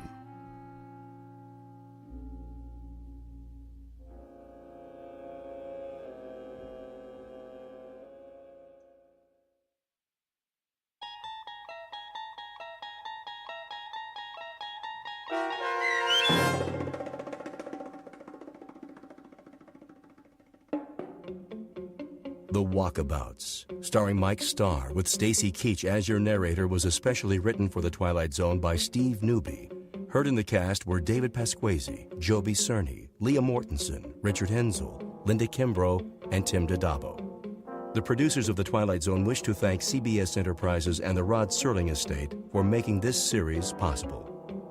This copyrighted radio series is produced and directed by Carl Amari and Joby Cerny for Falcon Picture Group. Sound design, custom Foley effects, recording, and editing are done in the Cerny American Sound to Picture Theater by sound designers Todd Beyer, Craig Lee, and Tim Cerny.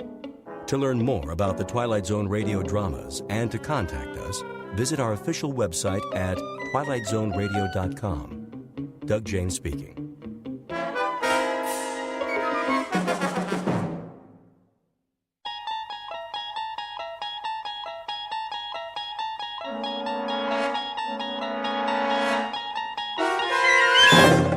You're traveling through another dimension. A dimension not only of sight and sound, but of mind. A journey into a wondrous land whose boundaries are that of imagination. Your next stop, the Twilight Zone.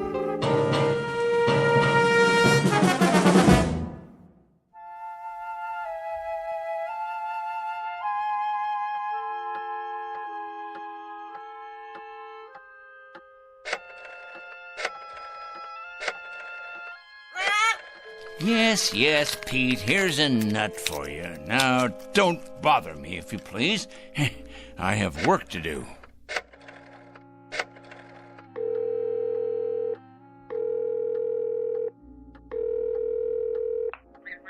I'd like to speak to Mr. O'Connor, please.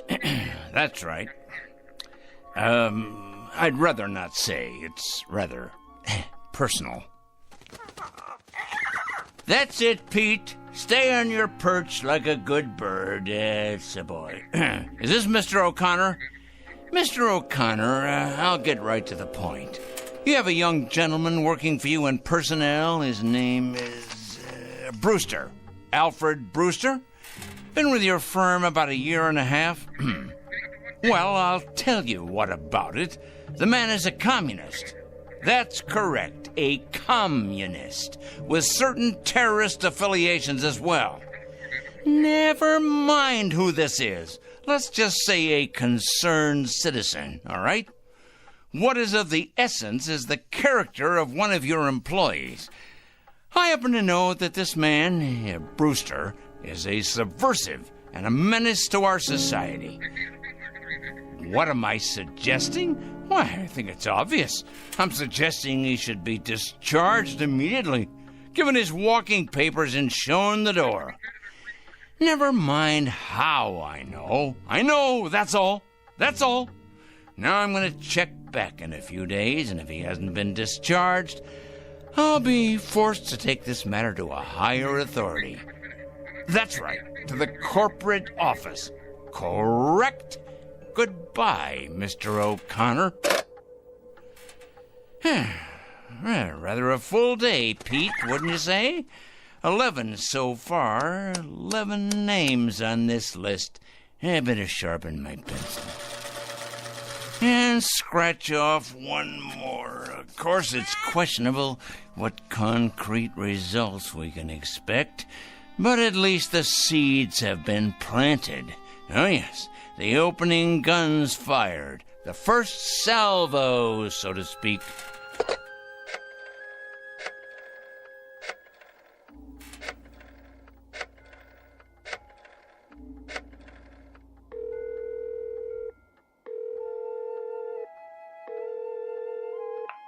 Hello, Board of Education? Well, please connect me. Yes, I'd like to speak with the superintendent of schools, please. It's a personal call. No, I'm not at liberty to give my name. That's right, it's urgent. Is this the superintendent?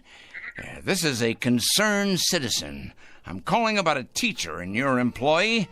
That's correct. His name is Farwell. William J. Farwell. He teaches at your North End High School. That is correct. The man is morally objectionable. He's a drinker, a carouser, and I have it on good authority that his relationships with students are questionable at best. The man should be investigated immediately. Oh, yes. Never mind who this is. I happen to be giving you facts, and that is what is at issue here. Well, you best check on him. You most certainly should, and without delay. Quite right. Here you are, Pete. There you go. That's a good bird. You know, I'm rather tired. It's been quite a full day. You don't realize just how tired you can get during a campaign. But a dedicated man isn't concerned with physical discomfort or fatigue or anything else for that matter.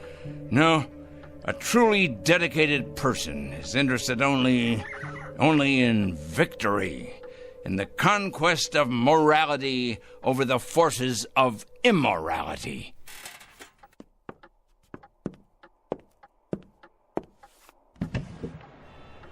Hey, look at him out there, the dregs, carrion, leeches sucking us dry. Oh, yes, carrying evil around with them like infectious germs. We're gonna have to face it sooner or later. Huh? Phone calls are one thing. Threats and exposure is simply expedience. No, Peter, my friend, we're gonna have to embark on a much more ambitious course. Some major surgery, I think. The long scalpel, honed sharp and cutting deep. If the sickness is extensive, so must be the cure. And it must be today, Peter. It must be today, this afternoon. 4 o'clock. Oh, yes, that's when it will occur. Yes, we'll make it occur at 4 o'clock. At that moment, we will destroy evil. That is both my charge and my obligation, Peter, to destroy evil. And we shall do it at precisely 4 o'clock. I'm not sure of the method yet, but it'll come to me. Oh, yes, it'll come to me. Most assuredly, it will come to me. And it'll be a revelation, an epiphany. It will be the expiration of immorality everywhere, the exordium of the end. 4 o'clock, Peter. That's when we'll have it happen. Whatever it is. 4 o'clock, this very day.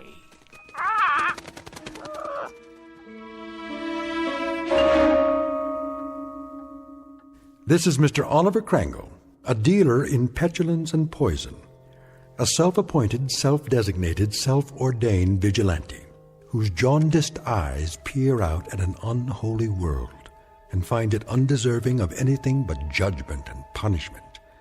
And Mr. Oliver Krangle is both the judge and the executioner. He has rather arbitrarily chosen 4 p.m. as his personal Gotterdammerung. We are about to watch the metamorphosis of a twisted little fanatic poisoned by the gangrene of prejudice to the status of an avenging angel, upright and omniscient, dedicated and fearsome. Whatever your clocks say, it's almost 4 o'clock. And wherever you may think you are, at this moment you happen to be in the Twilight Zone. And now, The Twilight Zone and our story, 4 o'clock, starring Stan Freberg with Stacy Keach as your narrator.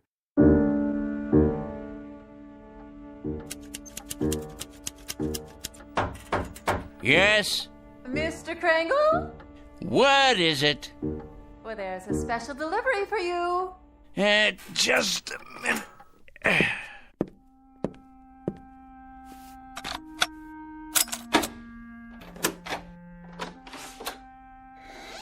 Here you go.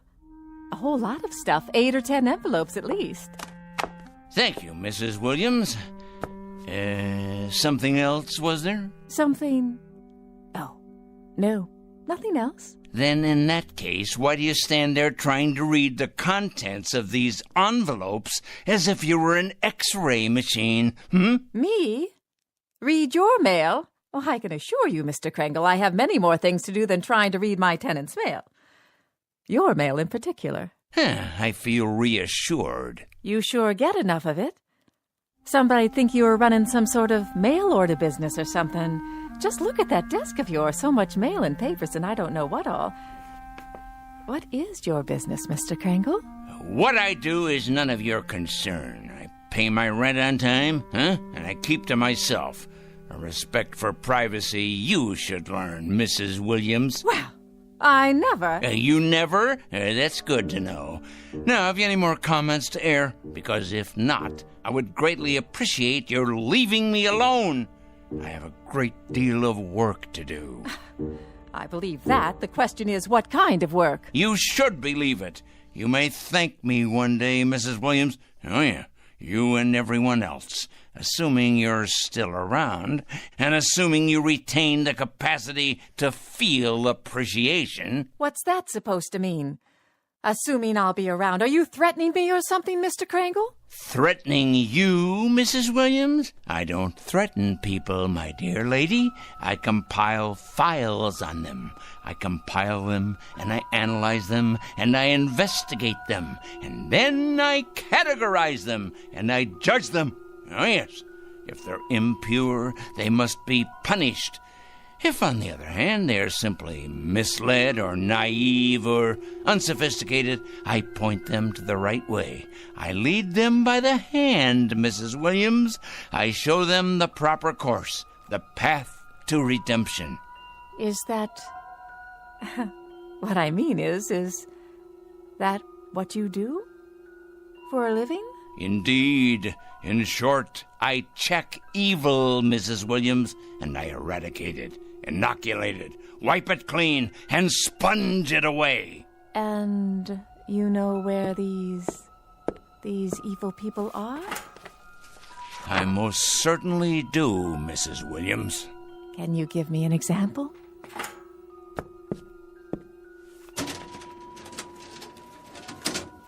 How about this one? Mrs. Claire Williams, age 54, widow, formerly married to John Alistair Williams. Political affiliation? None. Husband's political affiliation? None. Evidence of subversion? None. Negative personality traits? Curiosity and ignorance. Of course, that's just a preliminary report, Mrs. Williams. The in-depth research is in the master file cabinet right over there. Well, aren't you the strange one? You ain't nothing if you're not a strange one. I'll be going now, Mr. Kringle. Had your nap, Pete? All rested up, are we?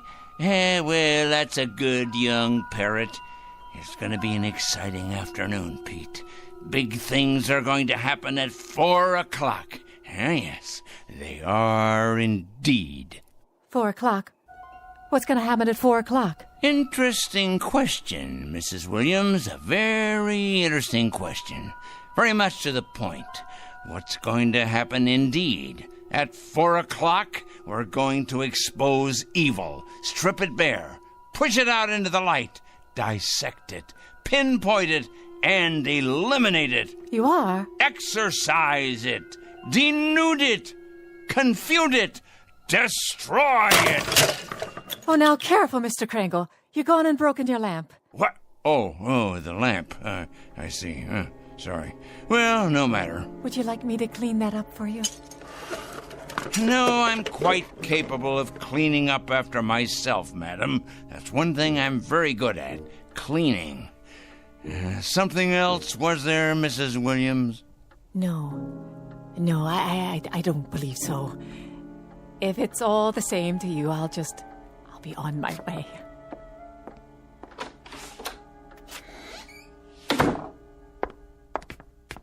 Saints preserve us.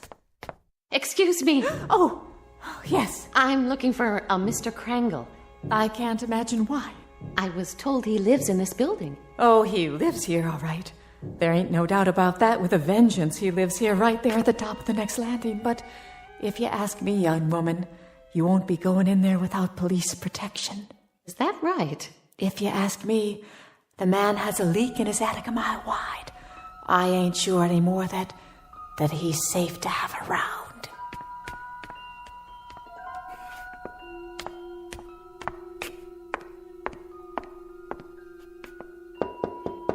Mr. Krangle? Mr. Krangle? Well? My name's... Who else is with you? Why, no one. Are you sure? Yes, quite sure. My name is Lucas. I wonder if I could speak with you for a moment. Lucas. Ah, yes, Lucas.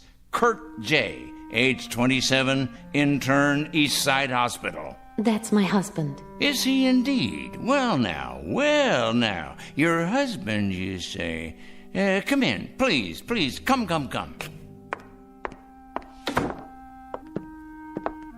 Have a seat, by all means. Thank you. Now, what about your husband? Why, Mr. Krangle? Why what? Why are you trying to hurt him? Hurt? My dear lady. What has he ever done to you? To me? Why, nothing to me. That is, nothing personally. I don't know your husband, Mrs. Lucas. That is to say, I know of him. Oh, yes, I know of his background, but we've never met. He's a stranger to you then, isn't he? He's a perfect stranger. A stranger, yes, but not a perfect stranger, Mrs. Lucas. By no means. Your husband happens to be most imperfect. And when you perceive, quite correctly, that he's done nothing to me, at least not directly, I hasten to enlighten you. He nonetheless happens to have done a great deal against society. In what way? Ho, don't play dumb with me. Don't give me any of that naive stuff. My husband, for your information, Mr. Krangle, is a dedicated young doctor. A gentle, decent, fine human being. He has only one abiding interest in life, and that is to cure, to heal, to stop pain. And to kill. How can you say such a thing? Yeah, that's his other abiding interest, the one you've conveniently skipped. L-L-L-U-C Lucas. Here we go. I know his file well. Lucas Kurt J., M.D., second-year intern, East Side Hospital. This year, on the night of March 12th, while serving in the emergency ward, he permitted the death of one Mrs. Angela Rienti by failing to relieve pressure accumulated as a result of a brain injury sustained in a traffic accident. It wasn't his fault. It was too late. That's his only crime. He wasn't able to treat her because he was responsible for half the ward that night. And by the time he got to the woman, she was already dead. That's your interpretation? It's not an interpretation. It's a fact. It's exactly the way it happened. By the time he got to her, by the time she was put into his care, she'd already died. He should have gotten to her earlier. How could he? Do you know how many lives he saved that night? How many people he saves every day, every week? He did nothing to her. That's about the size of it, Mrs. Lucas. Miserable dereliction of duty, resulting in the untimely death of a woman who by rights should be alive today. These facts came to my attention, and I simply called them to the attention of the hospital supervisor, an institution, by the way, which I help to support through taxes. By what right? I must ask you, Mr. Krangle, excuse me, but by what right do you presume to pass judgment on my husband? You're not even a medical man. Why, you weren't even there that night. You don't know anything about it. And yet you write your letters to the hospital, dozens of nasty letters accusing my husband of being a murderer. Why, you wretched, small-minded... Enough, Mrs. Lucas. That will be quite enough. I've suffered your presence here, but I'm not required to tolerate your abusiveness, although I don't wonder you're the type of woman you are. Oh, and what type is that? You're obviously greatly attracted to your husband, and there's no secret that birds of a feather, well, you know the rest. I think I catch your implication, Mr. Krangle. And you're over the line. Way over the line. You're as cracked as that lamp of yours.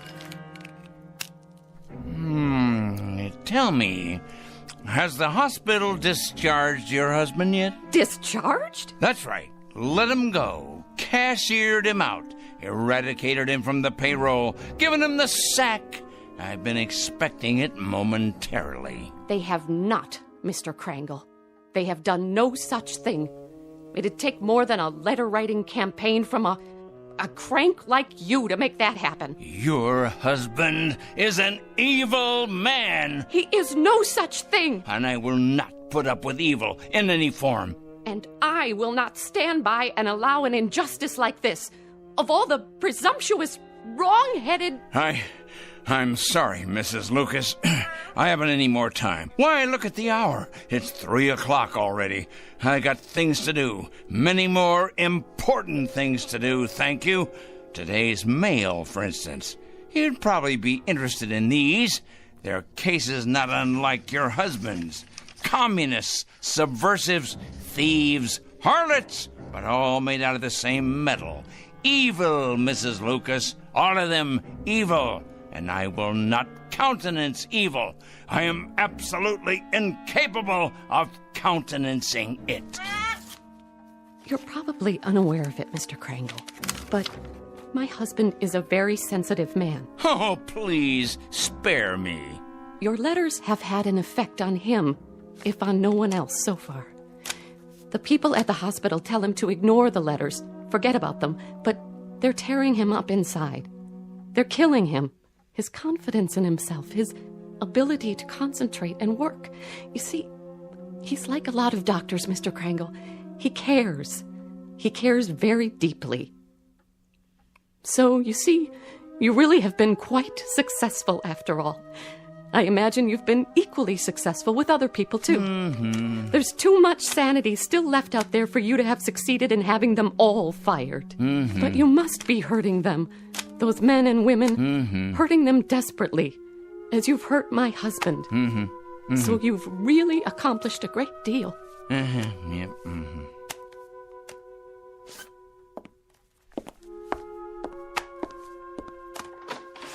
Tell me, Mr. Krangle, if you can, that is. Why? What's that? Why do you do it? I really need to understand. Why? You ask me why? Why? Because they're evil. That's it precisely. Nothing too complicated about that, is there?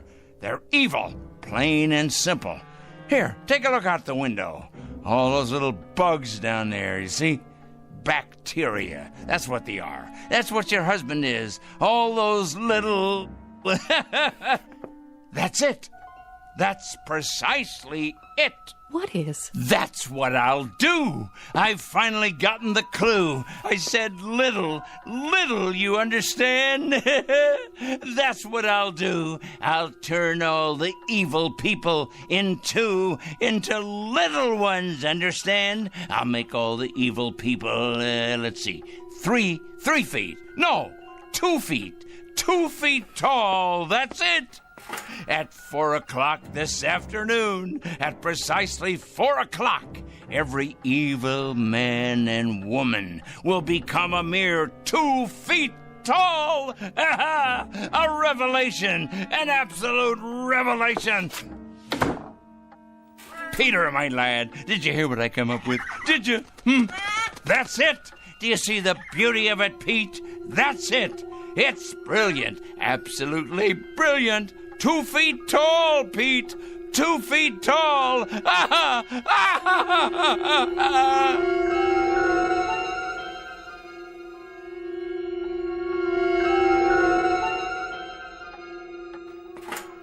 At 4 o'clock this afternoon, I'm going to turn all the evil people, the wicked, morally stunted troublemakers everywhere, into tiny little freaks for all the world to see. I'll make them all 2 feet tall.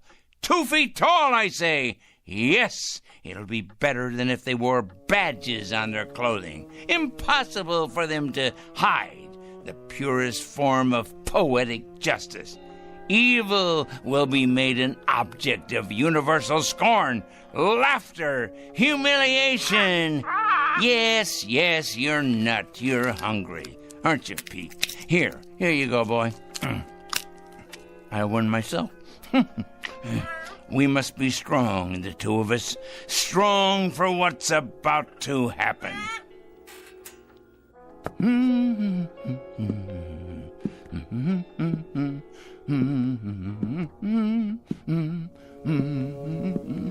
That's right, Petey. 10 minutes past 3. It won't be long now. Yes, a peanut. Here you are. That's a good, strong boy.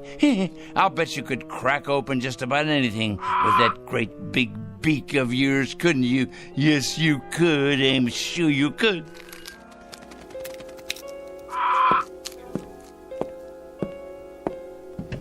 Look at them down there, all those wicked little people. They don't know just how little yet. No, of course not. But they will. They will. It's their day of judgment. Oh, yes. Time to finish our preparations, Pete. There's much to do. Less than 50 minutes left now. Must be sure all our pencils are sharp. We have a great many names to cross off the list. Cross off the list. Soon now. Very soon. Yes. Oliver Kringle? Come in. Yes, I'm Oliver Kringle. I'm the one who called. Yes, sir. Agent Luther Hall, Mr. Kringle, Federal Bureau of Investigation. Our office received a call. Indeed, yes. I placed the call and asked you to come. I felt it was my civic duty. Can I get you a cup of coffee or something? No, thank you. Now, Mr. Kringle, you told the office that you had some sort of list, proof of criminal activity, and that today would be a day of reckoning. What exactly did you mean by it? Sit down, please. Yes, there's plenty of time. We have more than 45 minutes before it happens. Before what happens, Mr. Kringle? That's the point. That's the whole point. That's why I called you here. And why is that? I felt the FBI should know. I also called the police and the fire department. I even got a call into Washington. Oh, yes. Although the latter message probably won't go all the way to the top. It's my understanding that the Reds are in complete control in Washington now. I imagine they've taken over the switchboards, too. The Reds, Mr. Kringle. Oh, yes, indeed, the Reds. It's a complete conspiracy, you know, Mr. Hall. All the evil people are banding together now, all the subversives, the commies, the terrorists, the thieves of the American dream. It's a total, absolute, worldwide conspiracy. You said on the phone that you had a plan of some sort. Oh, my, yes. It all takes place at 4 o'clock. I thought you people ought to know because, well, you'll have your hands full. Our hands? Picking up all the guilty parties. Oh, yes. You see, Agent Hall, I've spent a good many years doing this kind of work. Just look at all those file cabinets there. Years of dedication to the cause. I've made a study of evil. Oh, yes, indeed. A complete study of it. I cut out newspaper clippings. I listen to the radio and watch television. I follow every major court case that's going on. I compile a completely airtight list of charges against all of them, the evil people. What do you do with them, Mr. Kringle? Do with them? I follow through, of course. I follow them through to their conclusion. I write letters to employers. I make phone calls late at night. Oh, they hate that.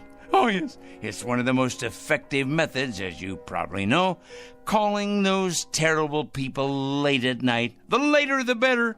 Getting them up constantly, waking them, enumerating my charges, speaking out, and then hanging up. They hate it. Very frustrating for them. I'll bet. Oh, yes, indeed. They go out of their minds with fury. They don't like to be awakened late at night, I can assure you. Who does? Yeah, but with these people, it's absolutely necessary. The evil people, you understand. The destabilizers, the enemies of order. But to get to the point, Mr. Hall, the point... And what is the point? The clock on the shelf there tells the story. The entire and complete story. It's 3:20 now. In exactly 40 minutes, all the evil people in the world will be reduced to half. No, a third of their present size. Oh, it'll be glorious. All the unpunished murderers and the tyrants, the proud and the sinful, the schoolyard bullies, the cruel teachers and faithless friends, the wrongdoers, blackmailers, and the nicotine fiends, too, and the thieves, and the harlots, and the transgressors, all of them, every one. How does that sound, Mr. Hall? How do you propose to go about doing this? I mean, shrinking people. I merely will it, that's all. I will it. I've been giving it a great deal of thought. Now, in the past, various other plans have crossed my mind. Other plans? Well, for example, I didn't approve of our entering any of the wars, you see, and I had it in mind I might take the stiffness out of airplane propellers. Do you understand? I'm not sure I do. Well, when the crews came out in the morning, bundled up like children against the cold, and then went into their planes, they'd find the props hanging limp like great empty banana skins. Then the war ended and, it seemed like a waste of effort at that point. After that, jets became the order of the day, and so I thought, what would jam up the intakes on those jet engines? Huh? What better than a flock of birds? Oh, not you, Petey. Not the beautiful, brave, loyal parrots of the world. Oh, no. Just your low-class country cousins. You read about it from time to time. Seagulls that get sucked into jets, cause them to fail. So, naturally, I thought, chickens. Chickens. Ignorant. Can't speak. An army of them bred to sacrifice themselves for the greater good. Release them on runways just at the moment of takeoff. That would ground those bombers and cargo planes, but fast. Of course, there'd still be trucks and overland supply routes. And then I read in the paper a year or so ago about an accident, a bad traffic accident. 3 people were killed. So I decided I would change all the wheels in the world from round to square, or maybe even triangular, so they'd stub in the asphalt and stop in their tracks. You mean sabotage interstate commerce? I devised another method later on. Terribly interesting, I thought. Mark all the evil people on the forehead, or better yet, turn them all one color. Say, purple. But then it came to me that they'd simply be able to recognize each other more readily and band together in their collective wickedness. I see. Well, Mr. Hall, this is hard to believe, but I hit upon this latest idea about the change in size just this afternoon. Some benighted woman was in here, and she quite inadvertently gave me the clue I needed. Make them all 2 feet tall. Now, what could be simpler? Think of it, Mr. Hall. Think how ineffectual this will render them. They can't handle delicate scientific instruments, or typewriters, or computers, or telephones, because they can't reach them. They won't even be able to open a window or turn a doorknob to escape once we know where they are. Why, pretty soon they'll be as extinct as dinosaurs.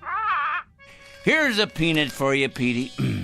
I think, Mr. Hall, that the most interesting place will be, let's say, a murder trial, where nobody knows whether the accused is guilty or not. And then at 4 o'clock, if he's guilty, or watching the drunkards in a saloon, or, oh, there's so many places to be.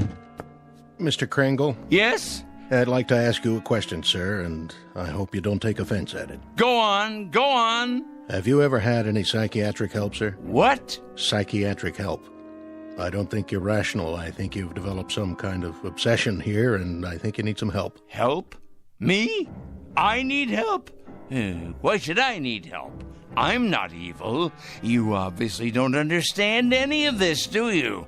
I'm not the evil one. It's them. It's all of them out there on the street. Just take a look out the window. See? They're the evil ones. They're the ones who are going to be 2 feet tall. In just 30 minutes. That's when it's going to happen. In just 30 minutes. Well, I'm sorry, Mr. Kringle, but there doesn't seem to be very much we can do about all this. What do you mean? Why, the law enforcement agencies are going to have round-the-clock schedules from now on. Do you realize how many evil people you're going to be able to find? Why, they'll be all over the sidewalks, all over the streets. You'll have to build more jails. You have to build more electric chairs, gas chambers, gallows, penitentiaries. Well, what about it? What are you going to do? Nothing, Mr. Kringle. Not a thing. And if you'll forgive a suggestion, that's what I think you should do, too. Nothing. These letters you write, these phone calls, there happens to be something in this country that precludes all that, makes it unnecessary. And what's that? Law, Mr. Kringle. There happens to be law. We like support from citizens. Support, help, cooperation. But interference is quite another thing. Oh, I get it now. I understand. At last I understand. You're part of the conspiracy. That's it. You're one of them. Why, of course. I'm an idiot not to have realized it. Of course you people have gotten into the FBI. It stands to reason you would. You've infiltrated every other place. Well, I'm going to tell you something, Mr. Hall. Good day, sir. You'd better enjoy yourself for the next 20 or 30 minutes. You hear me? You'd better enjoy yourself to the utmost, because you're going to be 24 inches tall. You and everybody like you.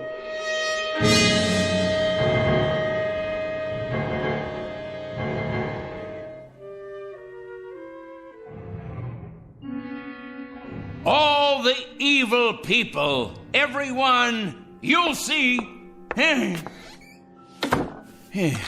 Good riddance to bad rubbish, eh, Pete? To all their kind, the righteous will rise up, and the weak will fall before their terrible wrath. It's as right as rain. In a minute, Pete. It won't be long now.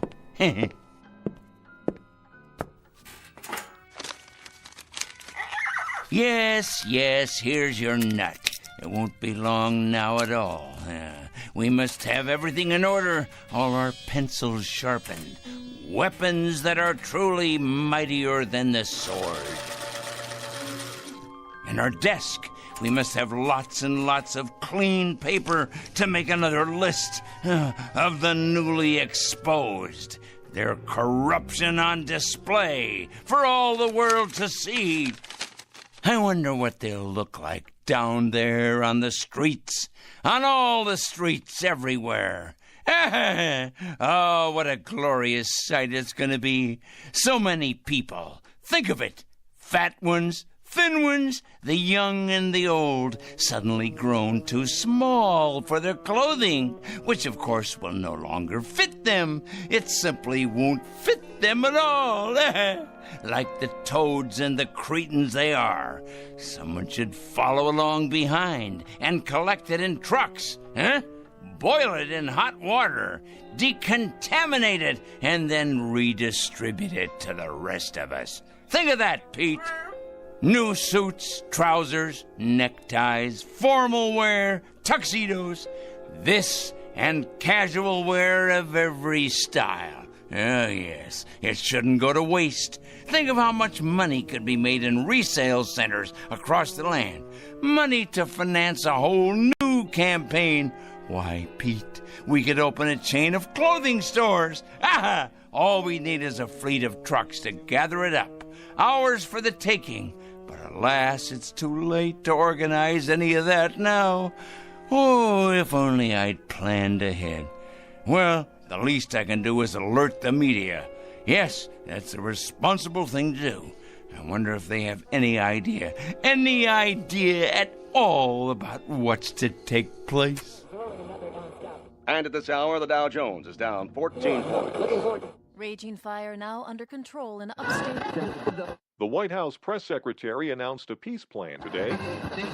4-car pileup on the bridge. Motorists are advised to use alternate routes. Come on down to Crazy Joey's Fashion Warehouse. We've got sportswear, clothes for the workplace, back-to-school duds, all at out-of-this-world prices. You'll think you've died and gone to heaven because my name's Joey and I'm crazy.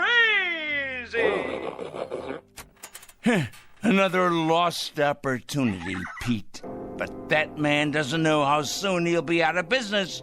He has no idea, does he? No idea at all. We better check the television news while we're at it. We'll have the weather for you coming right up after this. The berry vegger slices, it dices, it turns out finger-licking julienne potatoes. Okay, now tell us about your new book, 101 Ways to Profit from Armageddon. Amateurs. Pete, what to do? What to do? Of course I can send out press releases taking credit for all that I've done after the fact.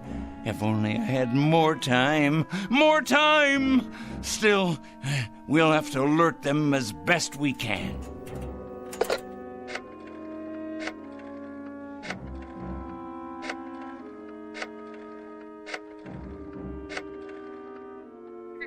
Yes, put me through to the news department, please. Never mind who this is. Wait. This is Oliver Krangle speaking. Crangle. Yes, that's right. I'm calling with an important bulletin. Yes, for the afternoon broadcast. That's right. You ought to break in right now with a news flash, you know. Oh, it's something big, all right. Something huge. Believe me, it is important. When? No, you don't understand. It hasn't happened yet, but your viewers will still want to know when it does happen. Otherwise, there'll be chaos in the city. In fact, this should go on the national broadcast, coast to coast. What is it?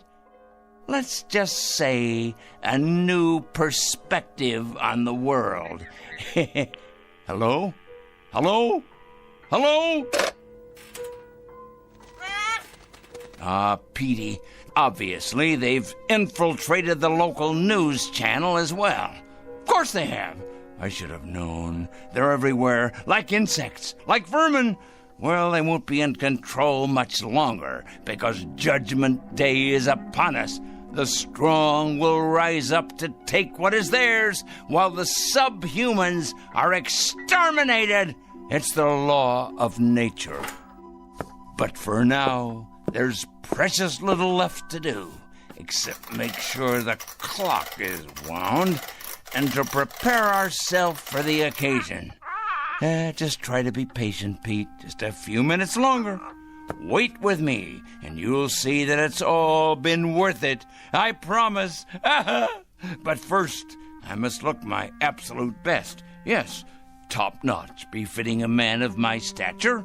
The reporters will swarm up the stairs here, wanting interviews, and there'll be photographers, of course, with their news cameras. Let's see here. What do you think, Petey? Perhaps a clean shirt and tie? My best shoes. I have to pass muster here. Meanwhile, you preen your feathers, my boy, and get ready to meet the press.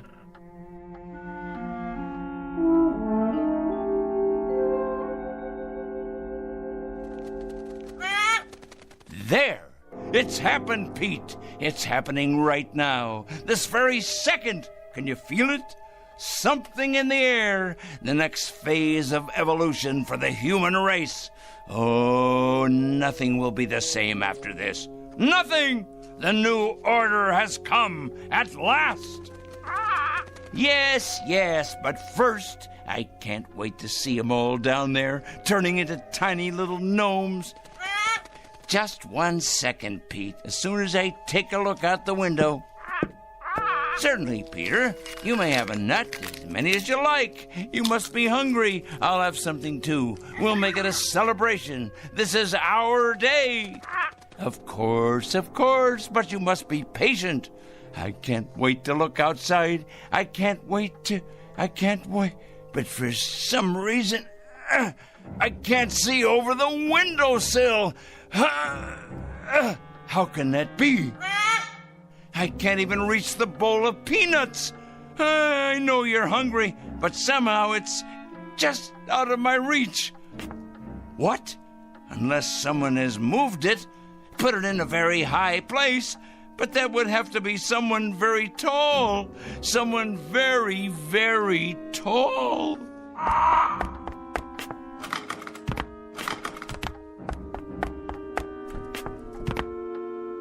Pete, what's happened?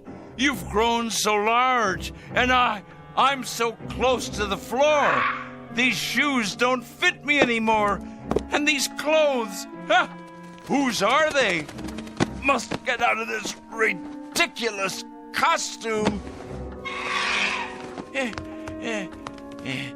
Pete, why are you looking at me like that? Your eyes and your beak. Close it. Please close it. You're not still hungry. You can't be. Pete, you're frightening me. You know me, Petey boy. You must. That's a good bird. Yes. Calm down now. No, Pete, no. Get away. Let me get out of here. I can't reach the door now. The locks. Let me out.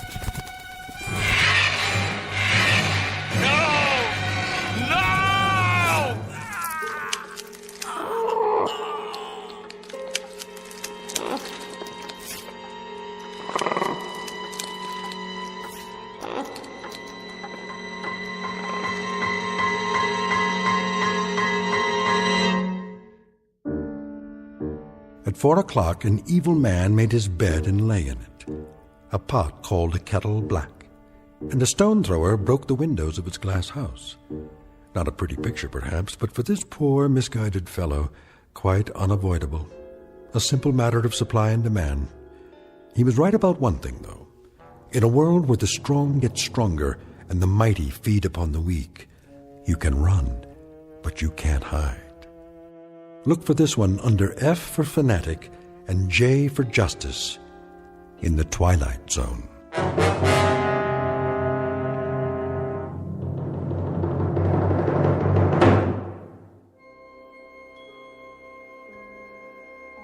Hi, this is Carl Amari, producer of the Twilight Zone Radio Dramas. I'd like to take a moment to tell you about our official website at twilightzoneradio.com, where you'll get the latest news and information on these Twilight Zone Radio dramas. Plus, at twilightzoneradio.com, you can digitally download 3 free episodes or any of our episodes for only $1.95 each. In this age of ever-changing technology, we've decided to make these episodes instantly available to you by making the Twilight Zone Radio Dramas a digital download-only series. This means that this series will no longer be offered on CD. The CD collections at our website are now being offered while supplies last at buy one, get one free. So be sure to get your favorites before they're sold out. Be sure to visit us often, and I'll see you in the zone.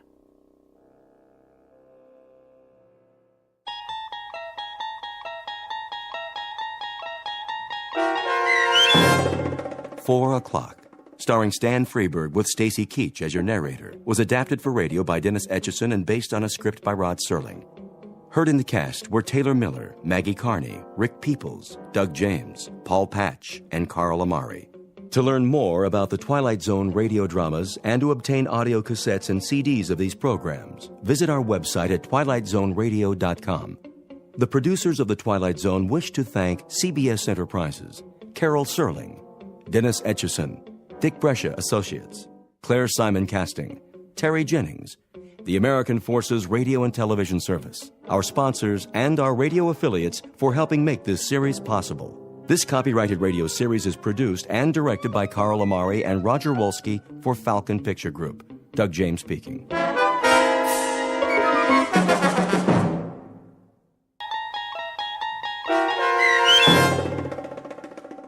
Elegy, starring Blair Underwood with Stacy Keach as your narrator, was adapted for radio by Dennis Etchison and written for The Twilight Zone by Charles Beaumont. Heard in the cast were Jeff Lupetin, Christian Stolte, and Joby Cerny. To learn more about the Twilight Zone radio dramas and to obtain audio cassettes and CDs of these programs, visit our website at twilightzoneradio.com. The producers of The Twilight Zone wish to thank CBS Enterprises, Carol Serling, Dennis Etchison, Dick Brescia Associates, Claire Simon Casting, Terry Jennings, XM Satellite Radio, Sirius Satellite Radio, our sponsors, and our radio affiliates for helping make this series possible. This copyrighted radio series is produced and directed by Carl Amari for Falcon Picture Group. Doug James speaking.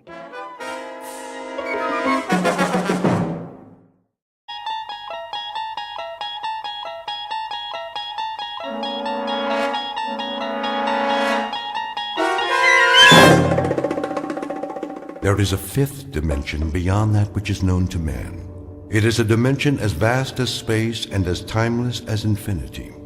It is the middle ground between light and shadow, and it lies between the pit of man's fears and the summit of his knowledge. This is the dimension of imagination. It is an area which we call the Twilight Zone.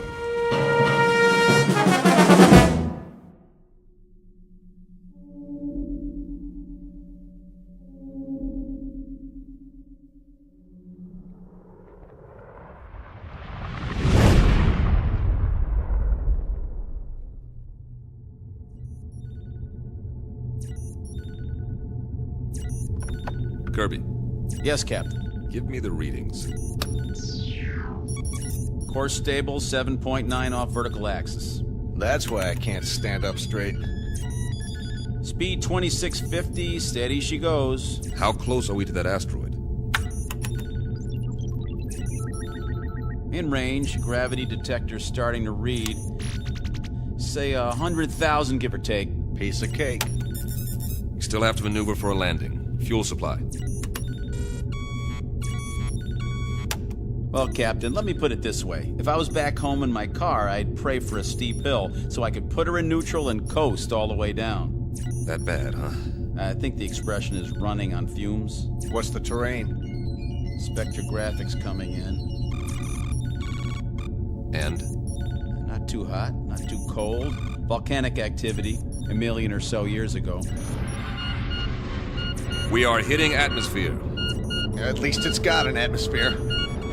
How much oxygen? I'm trying to get a reading.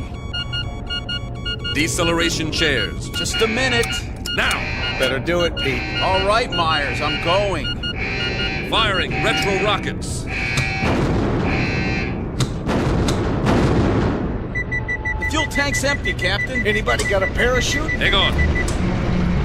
Angle looks good. Thank heaven for small favors. Surface is coming up fast. I'll try to level her out. Nose up. Up!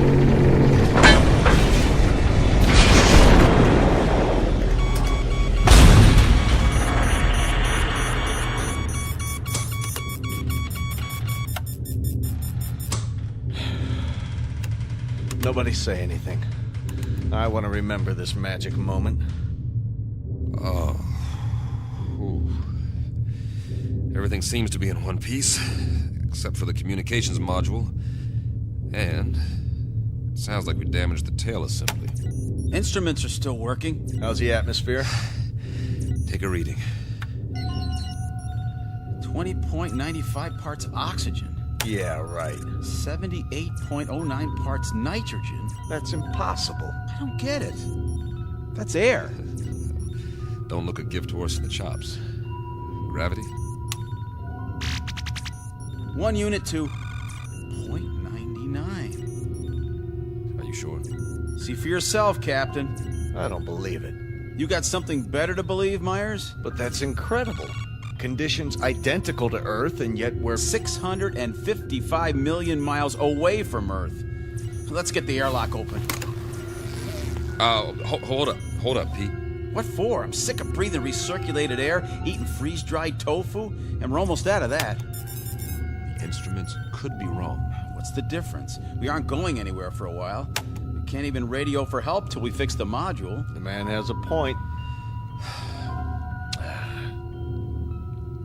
I suppose you're right.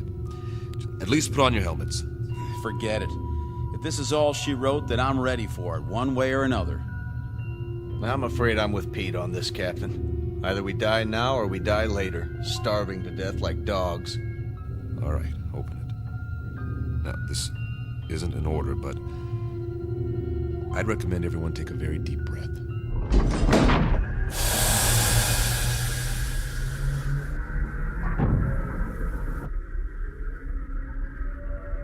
Time, the future.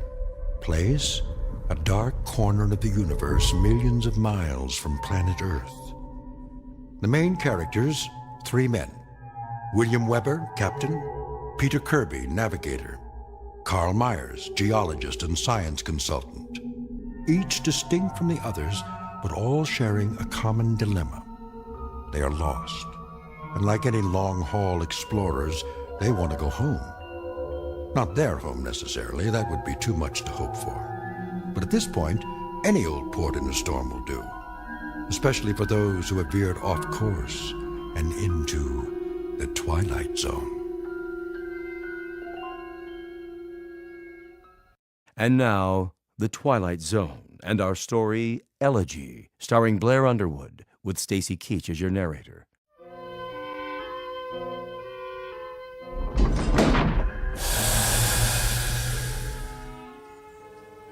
Captain's notes. We made a rough landing, but no injuries. According to our instruments, the atmosphere is breathable, so we've opened the airlock. It's hard to believe, but the temperature is that of a spring day on Earth. And it smells clean. Well, I'll be. Get the ladder into position. Watch your step.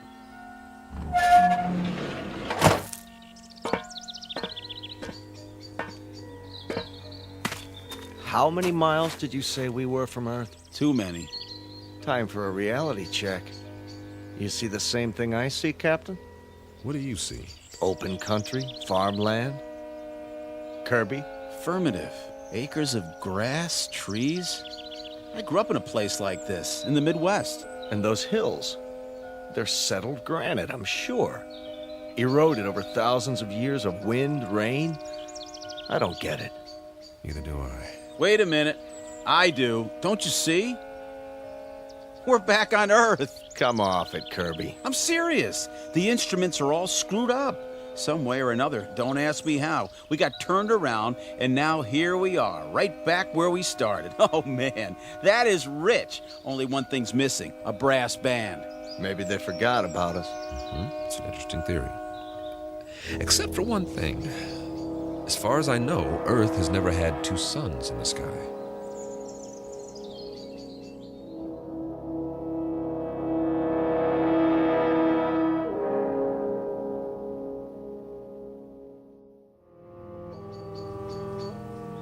You're right. But the temperature's perfect. That means they're smaller than our sun. Added together, they put out just enough energy to To duplicate conditions on our own planet, including evolution. And the people learned to build farmhouses exactly like ours. What? If that's not a barn over there painted red, then it's a pretty good imitation of one. What in the name of...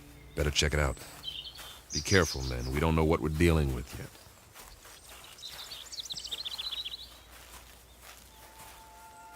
What do you call this? A Martian? I'd call it a hound dog. Hey there, boy.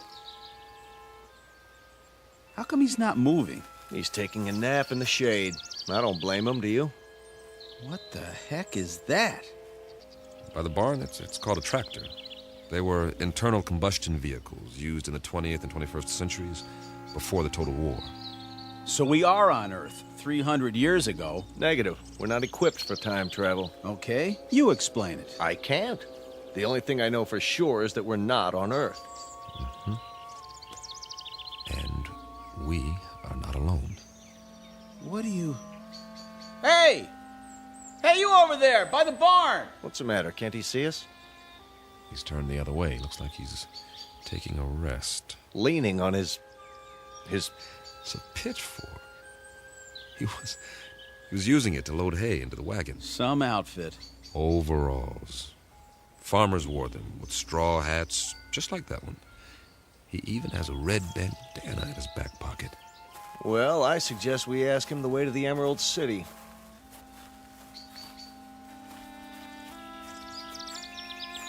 Excuse me, sir. My name is Captain Weber. My men and I... Sir? Sir, I hate to bother you, but that's our ship over there. We've crash-landed. If you can tell us... Sir... Sir, can you hear me? What's the matter with him? Seems to be in some sort of trance. Are his eyes open? Yes, but... Move your hand in front of his face. Nothing. As if he's... Don't touch him. It's all right. His skin's warm, but there's no respiration. He seems to be frozen in place. Well, let's move on. Say that again. This is giving me the creeps. We'll recon the surrounding area. There may be others.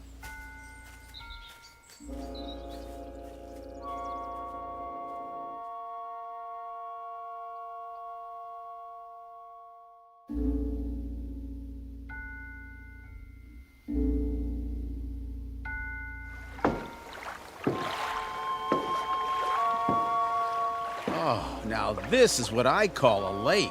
That's what anyone would call it, Pete. Easy, easy.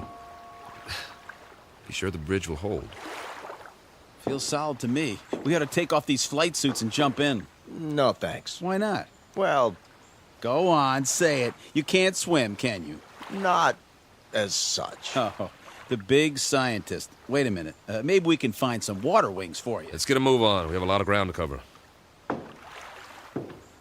Back home, we had a swimming hole. Man, on a hot day, I thought I was in heaven. We'd go skinny dipping. Right in all that pollution. Nah, before the government closed the rivers.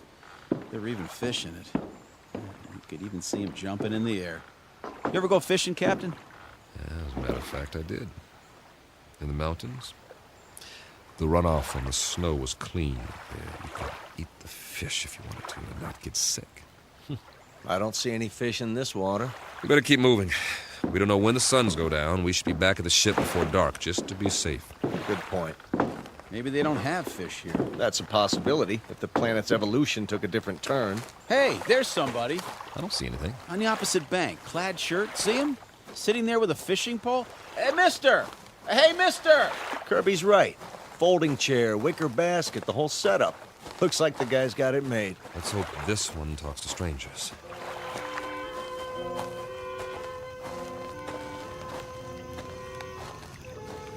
Hi there, fella. How's it going? Fish biting today?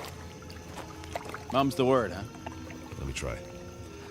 Sorry to bother you, sir, but you might say we're lost. If you could give us directions to the nearest town. Don't waste your breath. This one's a stiff, too.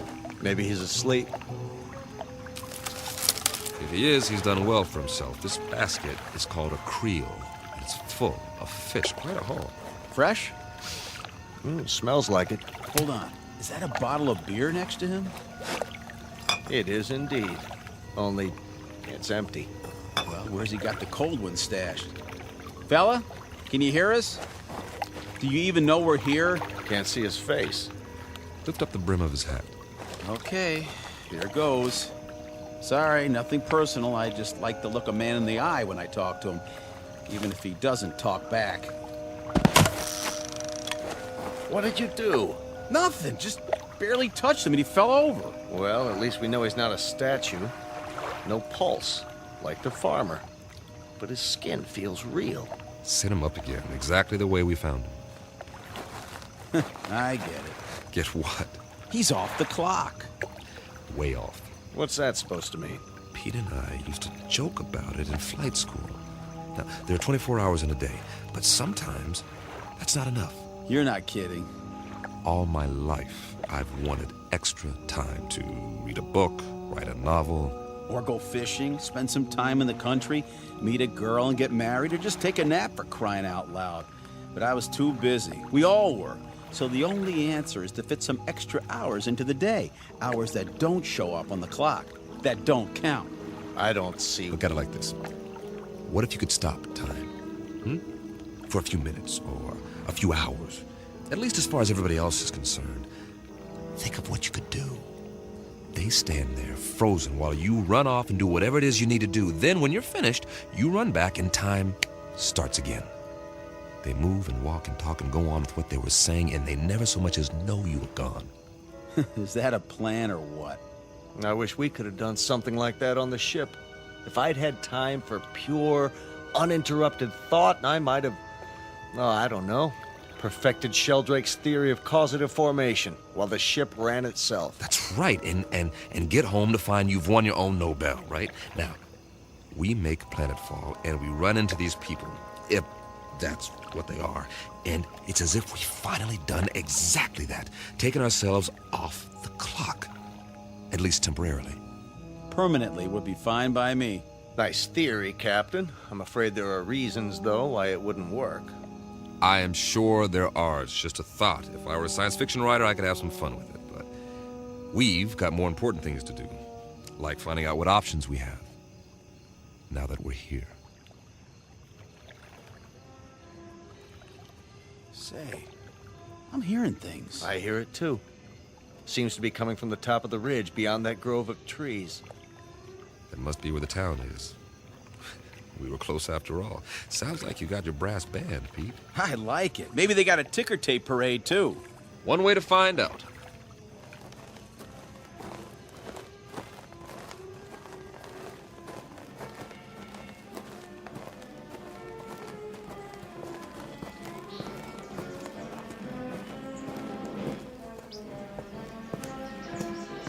Captain's journal.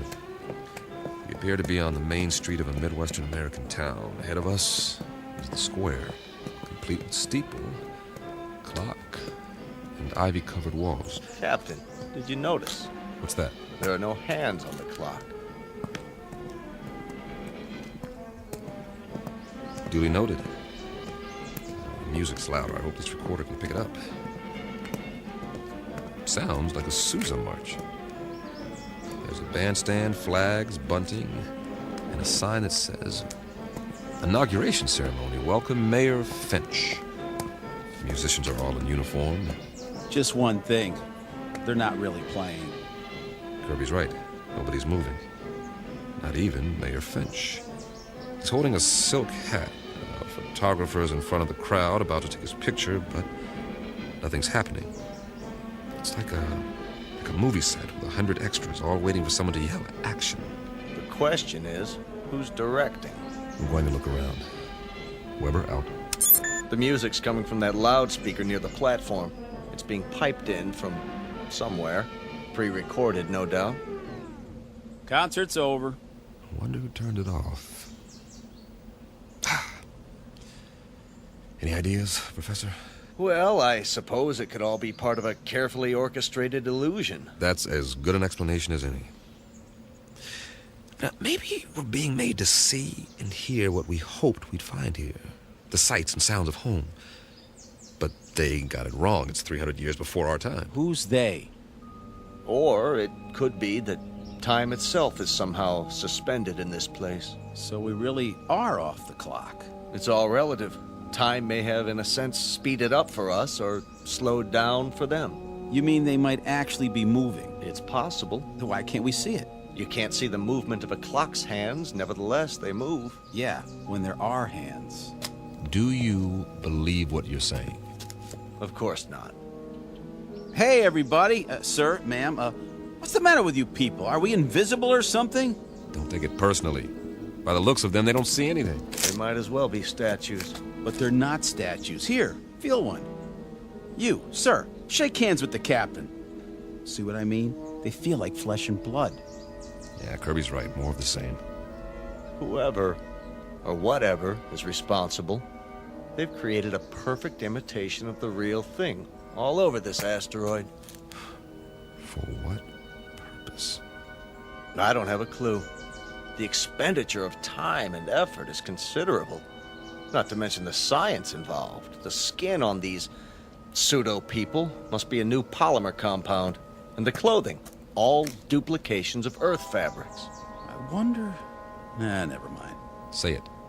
Well, we must not be the first to land here. But this asteroid's not on the charts. Then who were they modeled after? Maybe somebody real is still here. Where? Could be anywhere. The streets, the buildings. I say we separate. We'll meet back here in an hour. Well, it's better than huddling together like frightened children. All right. Pete, you go that way, Carl. See where the street leads and take some readings while you're at it. All right. I'll cover the buildings along this side, starting with the hotel. Remember, 1 hour. Are your watches set? Yeah. Yes. Don't ask me what to set it to, though. Earth time or something else entirely.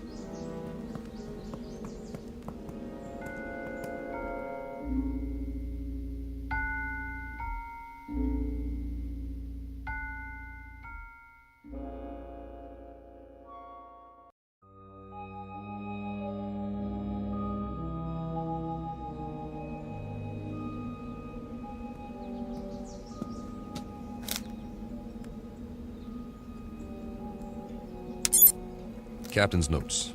The awning says the hotel is called the Ritz Arms. Kind of quaint. It would be considered ritzy, I guess, in a small town. Glass front. Nothing moving inside that I can see.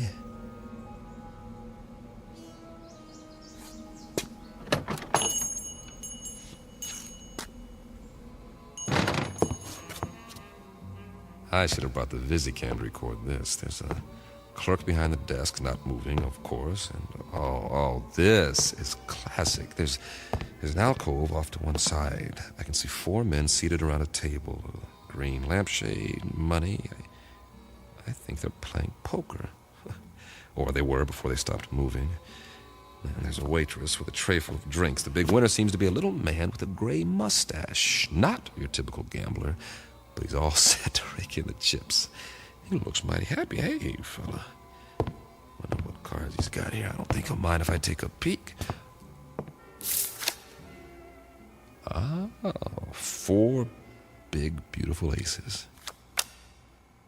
Nice work. Oh, hold on. If I'm not mistaken, that's a waltz coming from upstairs.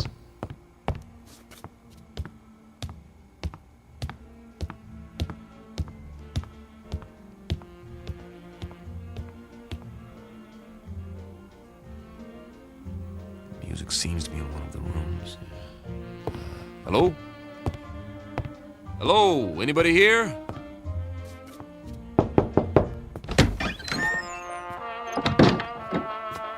Oh, sorry. Excuse me.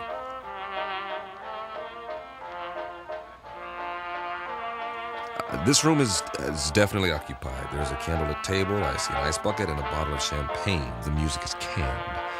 The couple is posed in a slow dance. She has a rose in her teeth, and he's got her bent back in a dip, kissing her throat. But what is she doing with him? A short, ugly man. Looks like he's never had a girlfriend in his life. But she's a real beauty. I don't know what's going on here, but I'm beginning to see a pattern. The theme seems to be dreams really can come true, but whose dreams? Who's fulfilling them? For what purpose?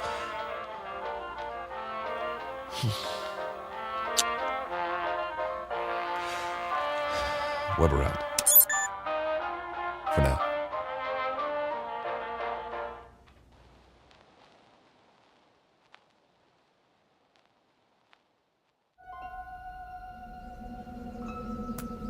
Find anything? Nope. At least nothing that moves. Pete? Not really, except for... What? You guys better see this for yourselves. Come with me. Where is it? Just around the corner. You're not going to believe this, but I think it's what they called a carnival.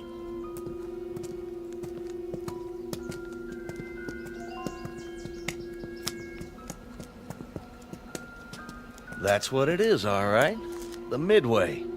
Those booths along either side, people could win various trinkets of low value by throwing baseballs at steel milk bottles or firing toy rifles at targets. I was wondering. A test of skill, for amusement. Also the urge to gamble for those with a predilection for obsessive-compulsive behavior. What's in the tent? Oh, just some men in swimming trunks. Win $500, go 2 rounds with Tiger Loomis. Oh. It's not a real tiger. No kidding, genius. Let's have a look inside.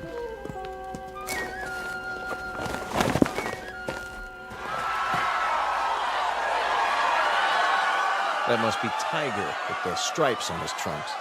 Yeah, the one lying down in the ring. Boy, some crowd, huh? Almost as many as the town hall, complete with sound effects. 2 pugilists, duking it out, as they say. A primitive display of testosterone poisoning. Check out the other guy with his hand raised. That, my friends, is what's known as a potbelly. Yes, but why?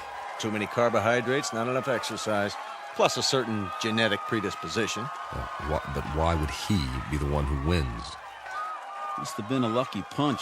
Looks like old Tiger's down for the count. Interesting.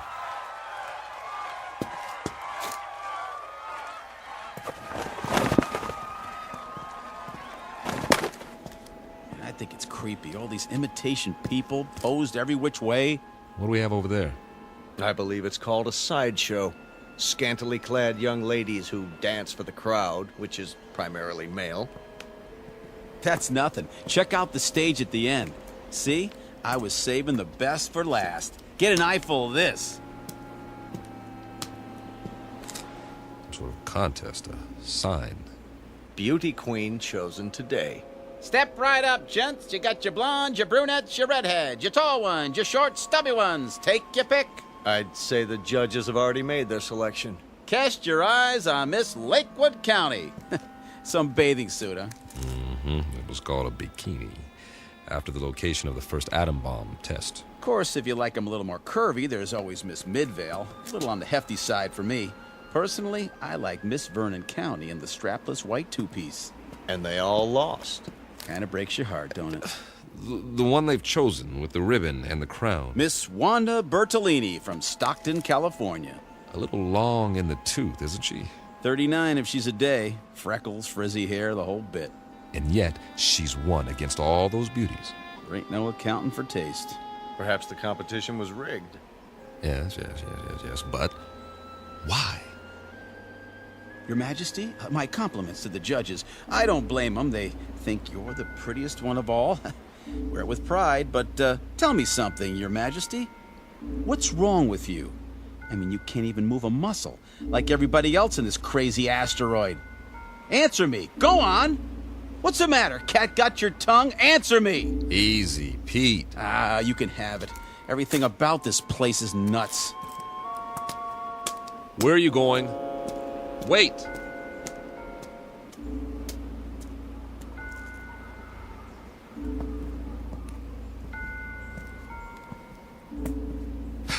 Now, Pete, don't let it get to you. None of us knows what's going on.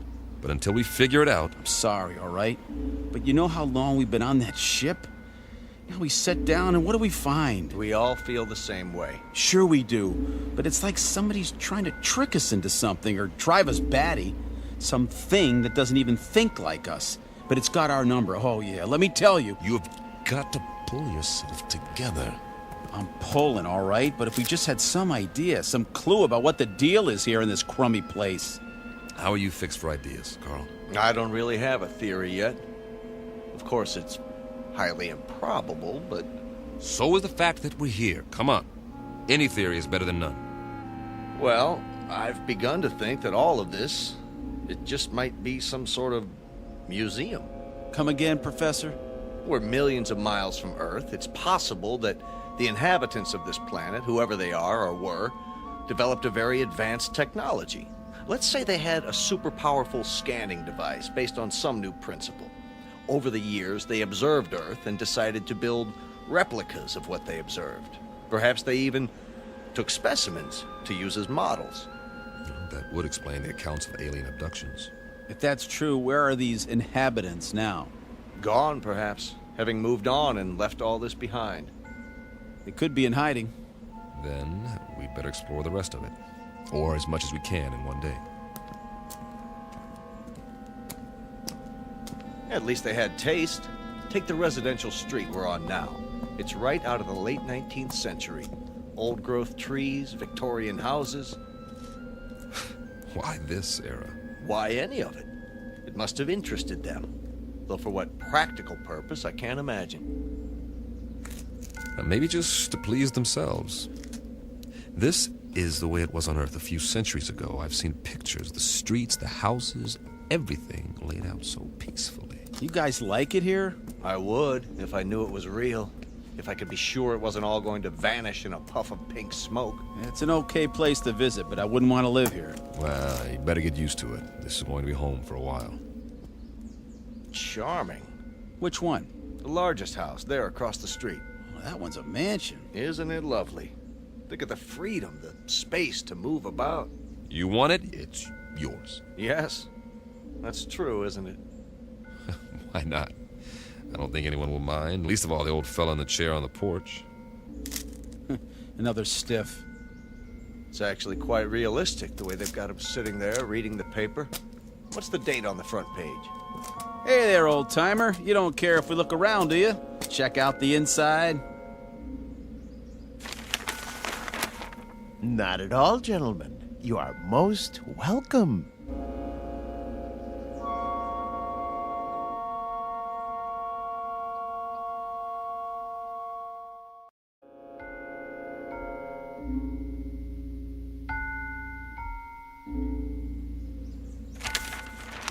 Jeez Louise!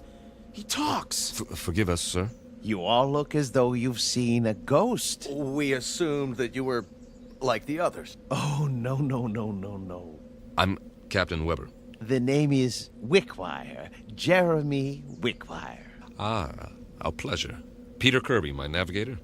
Hi. Carl Myers. How do you do? Can't believe you're real. Isn't everybody? We used to think so. Not around here. Oh, the others are nothing to be afraid of. Really, they're not. We have so many questions. I don't know where to start. We can talk inside. Some tea, perhaps. Please, gentlemen, won't you come in?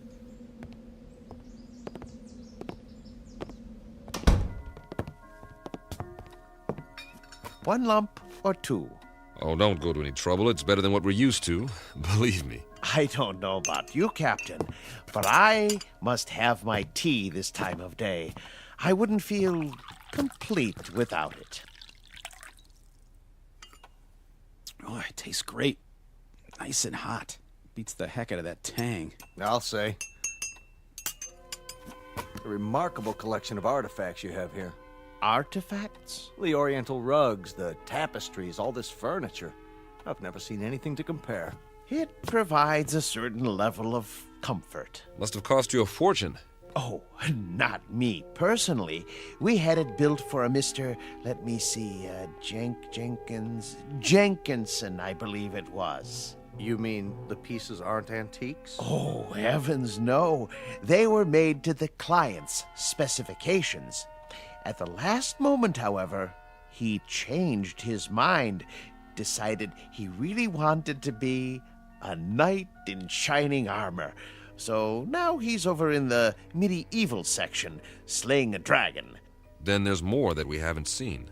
Dear me, yes, we have many sections. Rome, Egypt, the Wild West. But the one we're in right now is very popular. It represents a period when creature comforts were most abundant, before peace in the world became impossible. By the world, you mean? Earth. Mr. Wickwire. I don't know where to begin. You see, we are from Earth. Yes, of course. We were on a routine geological flight in search of ore to be mined. We ran into a meteor storm and, well, it knocked out some of our equipment and put us off course. That was 6 months ago. Really? That long? Feels a lot longer, believe me. Please, go on. We saw this asteroid and landed as well as we could. But there's no more fuel. We're going to have to stay here until we can repair the communications module and signal for help. They'll think our ship was destroyed without an SOS beacon. I see. Then you're not from the Glades. The what? I've been expecting them. I'm due for a delivery. From Earth?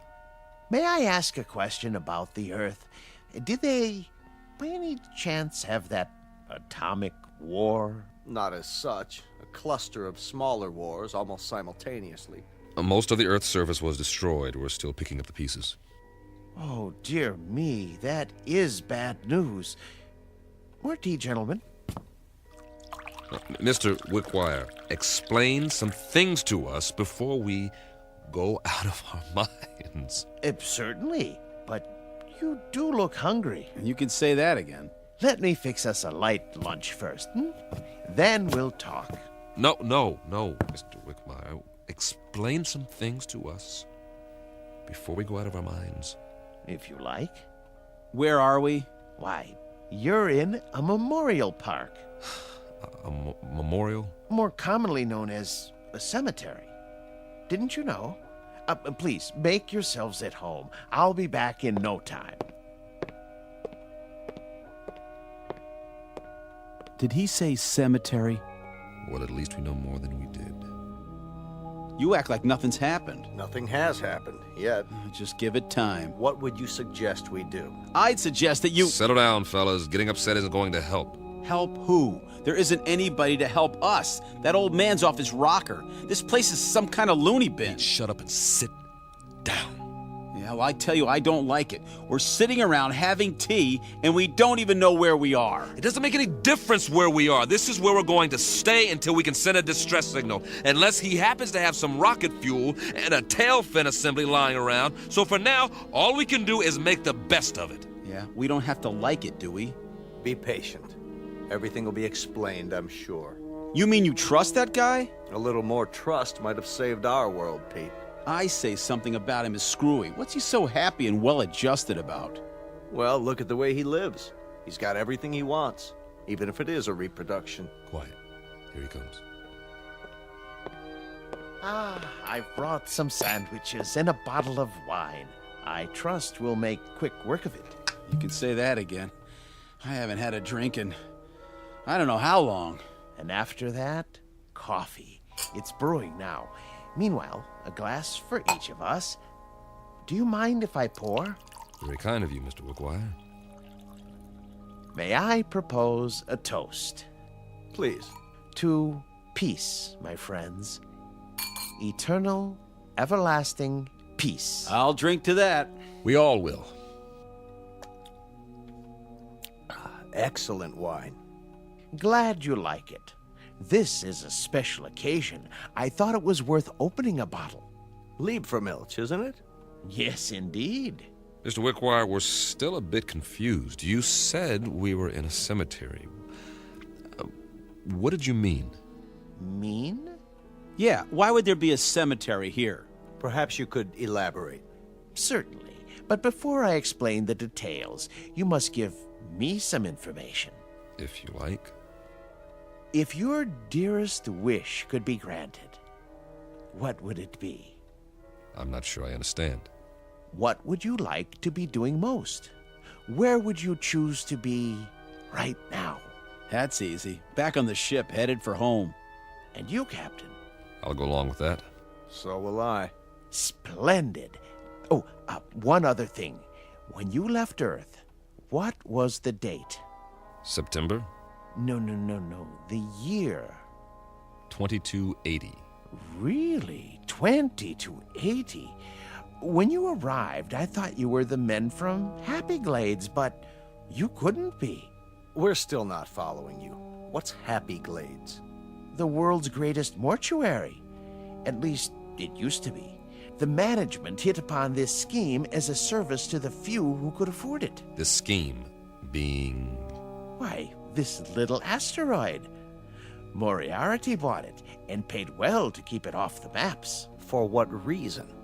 Simple, really. You see, the plan was to recreate conditions in which the dearly departed would be most happy.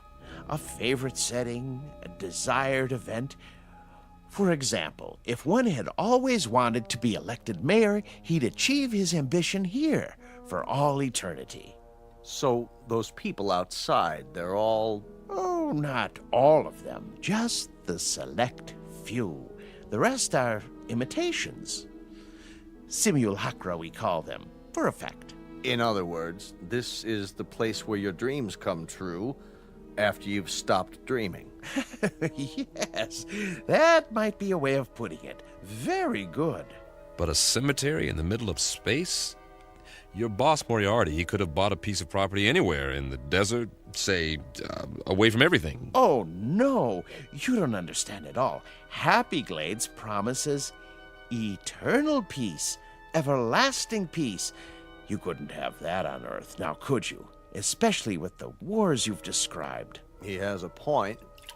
Let's finish the wine, shall we? It doesn't keep well once it's opened. Thank you. Cheers. Would you like some music? What kind? A somewhat limited repertoire, but there are all kinds of pieces for the player piano, popular, classical. Classical might be nice. Ah, yes. Something soothing to fit the mood. Mozart or Brahms.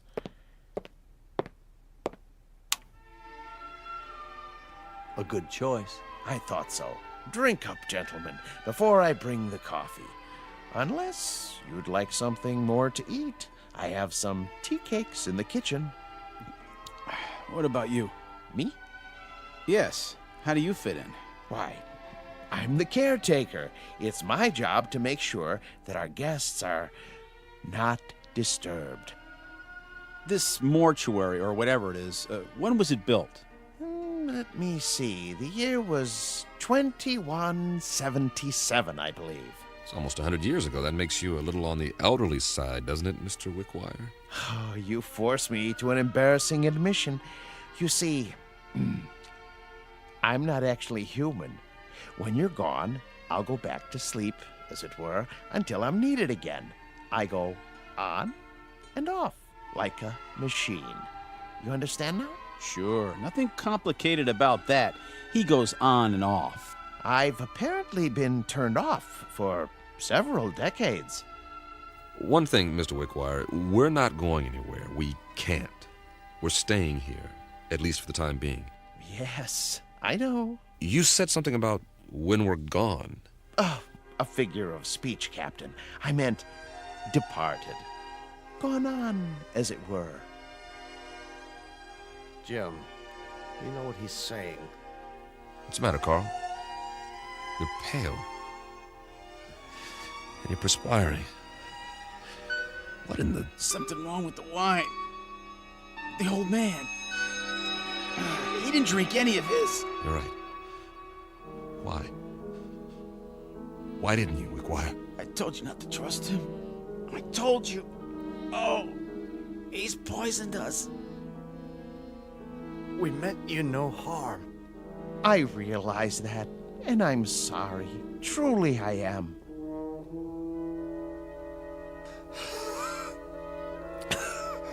Give us the antidote. Give us the antidote. There is no antidote, Captain. Even now, the eternifying fluid is coursing through your veins. It won't be painful, I assure you. Oh, please. You've got to stop it. Oh, my dear friends, can't you understand? I have no control in these matters. I'm only a machine. But why? Why us? Because you're here and you're men. And while there are men, there can be no peace. Surely you've seen ample evidence of that on Earth. What are you going to do with us? There are several possibilities, but as you said, your preference is to be on your ship. So be it. I'll move you there and arrange you in your natural habitat. And every day for a while I'll come by and check on the display, your poses, the instruments and other details, and I'll touch them up if need be with a feather duster so that the scene is absolutely perfect before I retire to this house and turn myself off until the next ship arrives. I trust it will be a dream come true for you. It will, won't it? For the love of God, Wickwire. For the love of God. You'll excuse me now, but I must make ready. Oh, and gentlemen, I do most sincerely wish that you rest in peace. Captain. Goodbye, Captain. Easy, Carl. Easy, Carl. Don't fight it. It'll only work faster. Bill. I'm scared. Try not to be, Pete. I'll be with you. I'll be back on the ship soon. For all eternity. See you over there.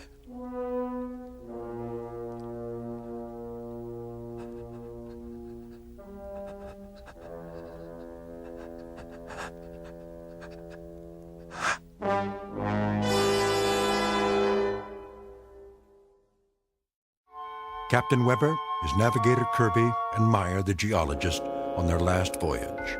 And now, at their journey's end. All agreed what they wanted most was to be aboard their ship, ready to head home. Now they will have that wish forever.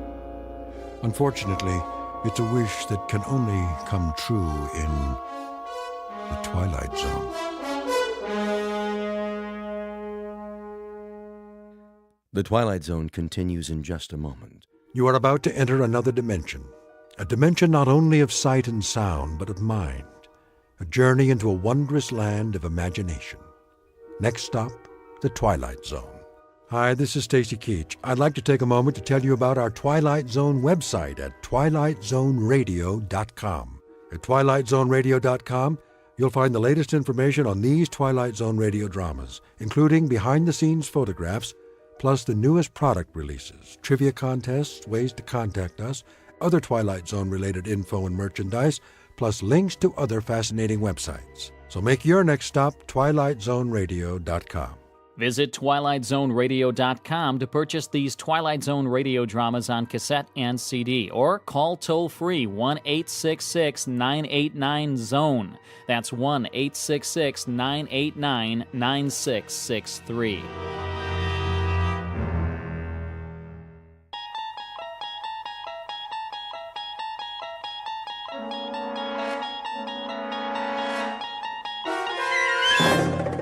You're traveling through another dimension.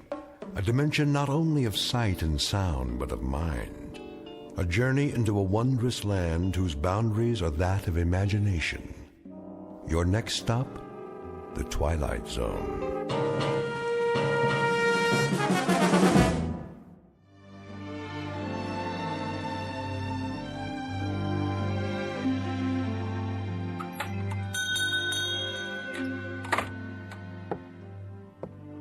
Morning, Mr. Castle. Hello, Ned. Any mail today? Got it right here. Where's my registered letter? Registered? Oh, I didn't see one. The one that says I won the Publishers House sweepstakes. Oh, well, I'll keep an eye out for it.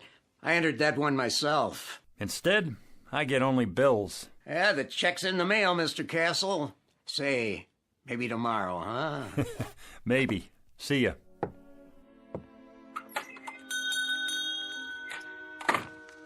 Another bill, and another, and another. Edna, what about the gas and electric? What? The gas and electric bill. How many months is that? 2 months. That's one you'd better pay. That's the one I can't pay. Mr. Castle? How are you, Mrs. Gumley? Just fine, Mr. Castle. Good. Glad to hear it. How have you been? Oh, can't complain. Been having a lot of rain, haven't we? What? Oh, yes. Quite a bit of rain for this time of year. Well, it's good for the flowers. How's that? Good for the flowers. The rain, that is. Yeah, very good for flowers.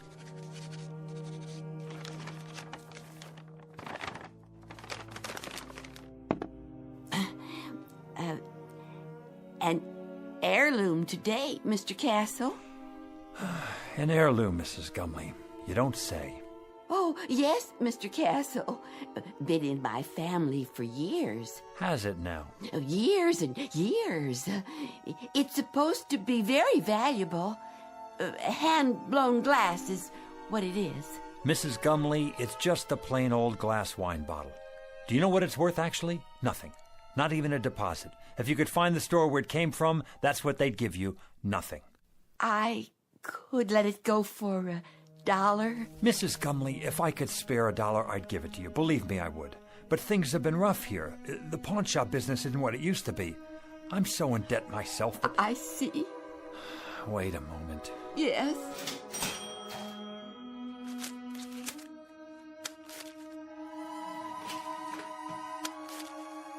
$1 it is, then. I wish it could be more, Mrs. Gumley. I really do. God bless you, Mr. Castle.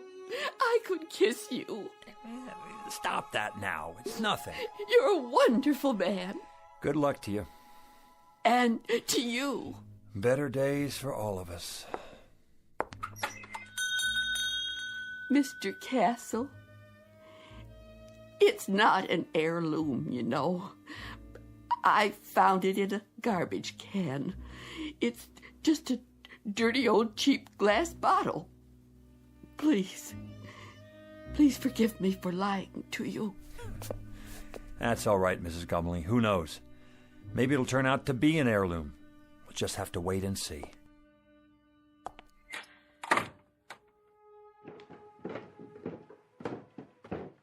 Who was that? No one. It sounded like Mrs. Gumley. Then I heard the cash register.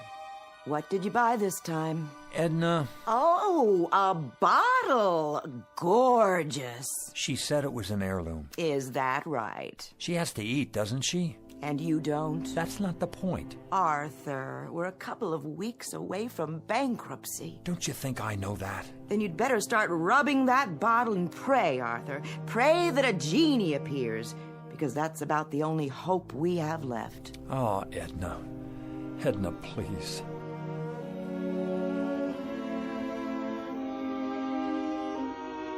Mr. and Mrs. Arthur Castle, suspended in that brief fragment of time before fate comes out of a bottle.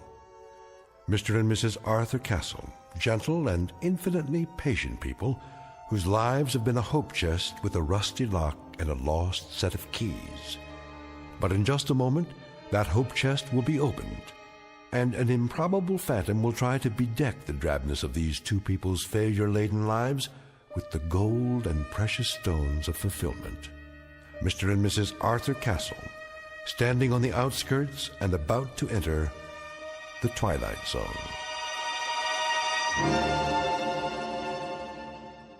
And now, back to our story from the Twilight Zone, The Man in the Bottle, starring Ed Begley Jr., with Stacy Keach as your narrator. 'The Twilight Zone. And now, back to our story from the Twilight Zone, The Man in the Bottle, starring Ed Begley Jr., with Stacy Keach as your narrator. The Man in the Bottle, starring Ed Begley Jr., with Stacy Keach as your narrator. Here, give me the bottle, straight into the trash with it. If you won't do it, I will. Wait, it's worth a couple of cents. A couple of cents, Arthur. A couple of cents. We've got more creditors than we've got cheap watches. You promised me no more handouts.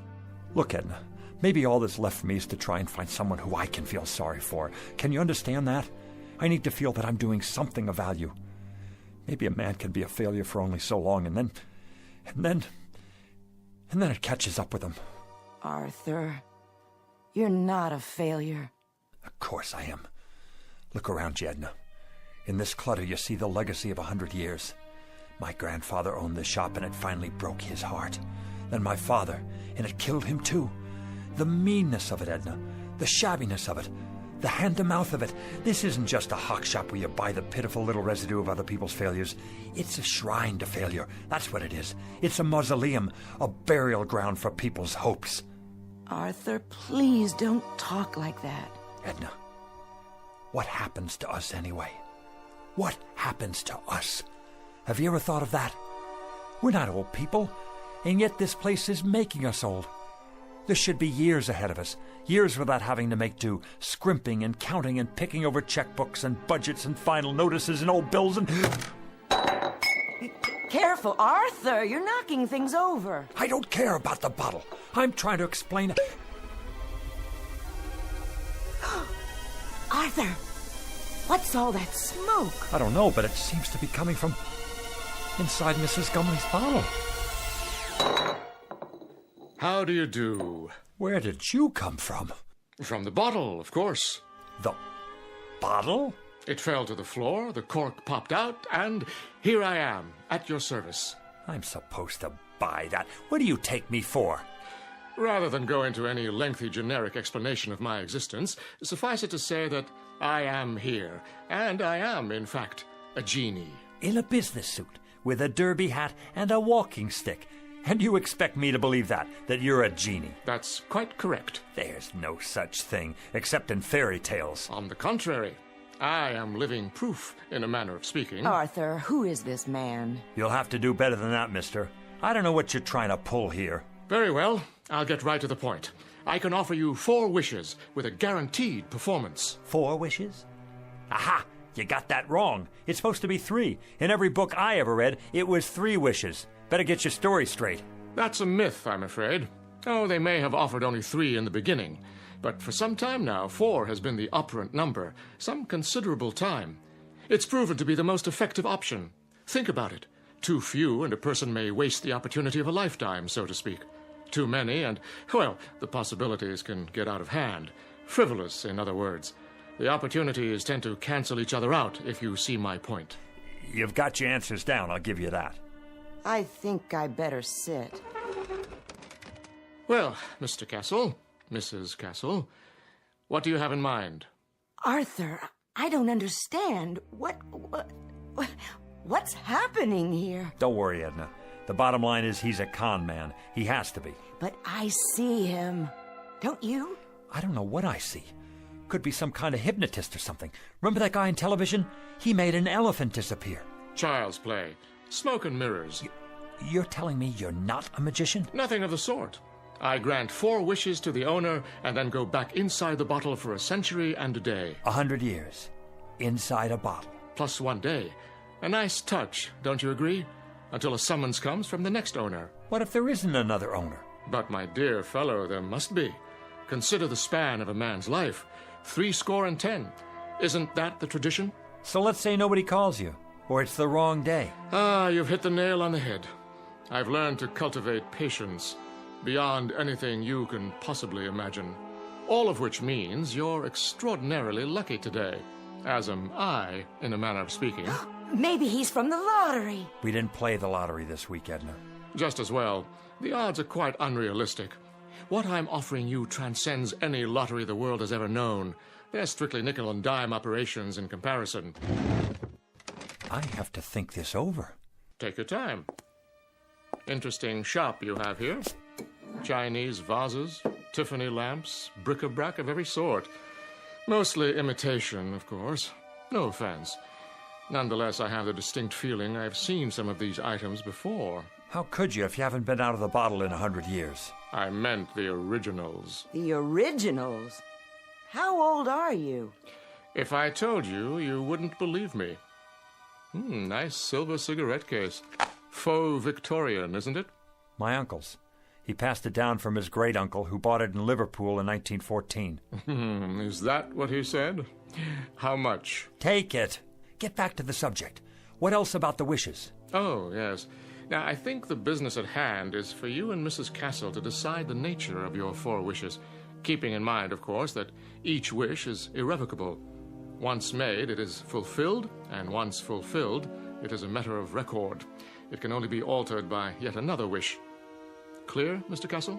Clear enough. I think we better call the police. Why not wish for them? I can bring you Scotland Yard, the Federal Bureau of Investigation, or every bobby in the City of London. That won't be necessary. Is it the police you want? No. That's not what we'd wish for.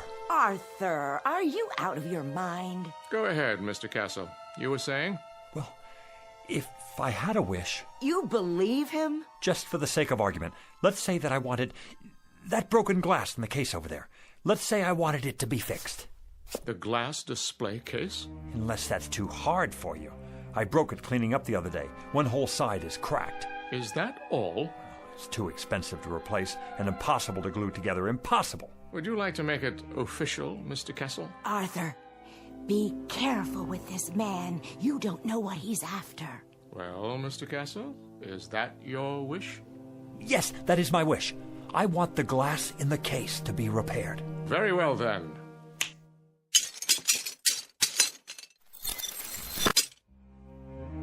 Am I dreaming? It's a magic trick. It has to be. No, you're not dreaming, Edna. I see it too. It's like new. How did you do that? Next. What? Well, Mr. Castle, you have 3 wishes left. 3 wishes. 3. Edna, 3 wishes. Anything we want. Think, Edna, think. What do we want? Why, I don't know. I asked you to think. I'm frightened. A new shop, Edna. An expensive shop on 5th Avenue. We could have that just for the asking. But Arthur... Or travel. Take trips. We could see the places we could never afford to visit, like Paris or Rome or even the South Seas. We could take a cruise around the world, first class. Surely there's a catch. Oh, money. $100,000. $200,000. $1 million. We wouldn't have to grub anymore. We wouldn't have to sit here and waste our lives away. Arthur, it isn't right. There's something unholy about it. Clothes, Edna. Expensive clothes, jewels, a beautiful house. No more worries for the rest of our lives. Are you sure? Edna, we don't have to rot away here. We can have anything we want. Anything, Edna. Money. Money? The simplest of all requests, Mr. Castle. Simple? For you, maybe. How much would you like? In what denominations? Edna, how much do we want? I don't know. I just don't know. $1 million. That's what we want. $1 million. In what form? Gold? Silver? Of course, there are market fluctuations in precious metals, so there will naturally be an element of risk. Platinum shows the least movement. Diamonds are relatively stable at the moment. Forget it. Cash only. All negotiable U.S. currency. Very good. Denominations?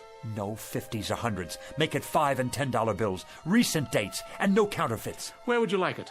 Savings account or checking? Perhaps a numbered deposit in a Swiss bank. Right here. Here? Where I can see it. On the floor? Don't you worry about that. Just bring it here. I'll take care of the rest. That is your second wish. You understand English, don't you? That's our wish. Coming right up. Oh, just one thing. Aha! Arthur, I told you. Do you mind terribly if I... If what? If I smoke. Is that all? Of course, if you prefer otherwise. I see the no smoking sign on the wall. No. Go right ahead.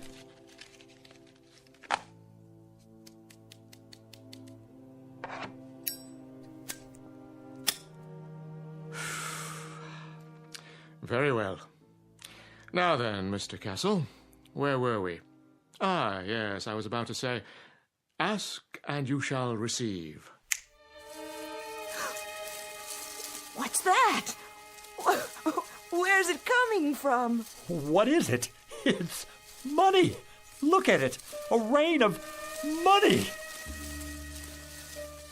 Edna, $1 million, Edna. $1 million.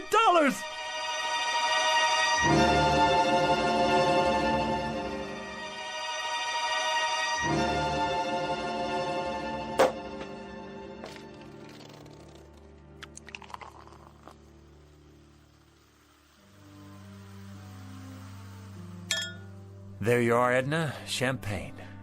I think I've had more than enough. I suppose you're right. How can I work if I have a hangover? Well, you could take the day off. Edna, you're a genius. Why didn't I think of that? We both could. Close up the store and... And what? I wouldn't know what to do, would you? Well, let's see now. It's a beautiful day. We could take a walk together in the park. Oh, Arthur, I'd have to get dressed up, and I don't have any comfortable shoes. Or we could go to a restaurant. Any restaurant at all. But we've already had lunch. Then we could take in a film downtown, or a play, a musical. Do you know how many years it's been since we did that? And leave all this money out like this? I don't think that would be a good idea. So, we're prisoners here. We can't go anywhere, do anything, for fear that someone might steal it from under our noses. What good is it? Oh, Arthur, we can put it in the bank. That's tomorrow. The bank's closed now. Unless... What are you thinking? Call your brother on the telephone. Tell him to come over here. He needs money for his operation, remember? Oh, I like that idea. And while you're at it, call Avritton, the butcher, and Mrs. Tiola, and the checker at the market. And that nice girl at the bank. And the dry cleaner. And here, look in the book. All our old customers, the ones who can't afford to get their valuables out of hock. Call them all, every one. What will I say? Tell them we need their help.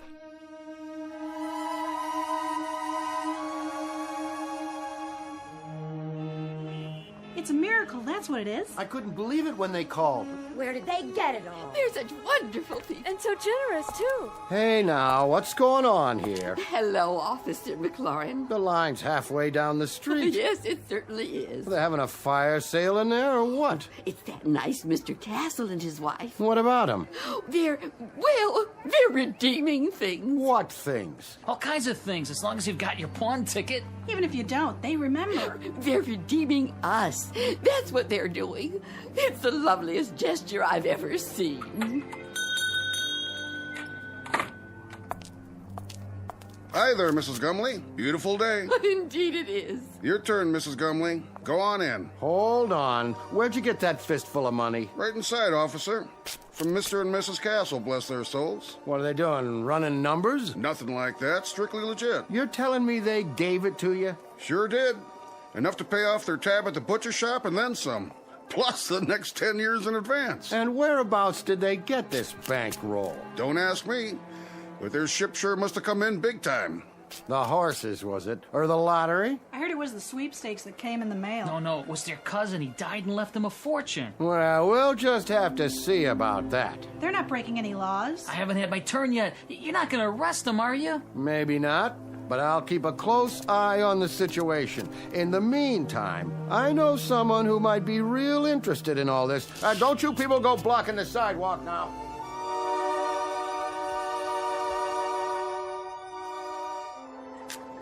Here you go, young man.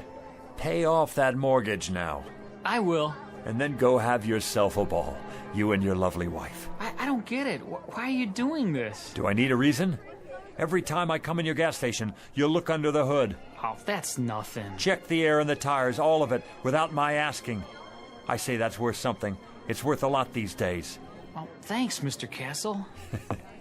Bye now. Who's next?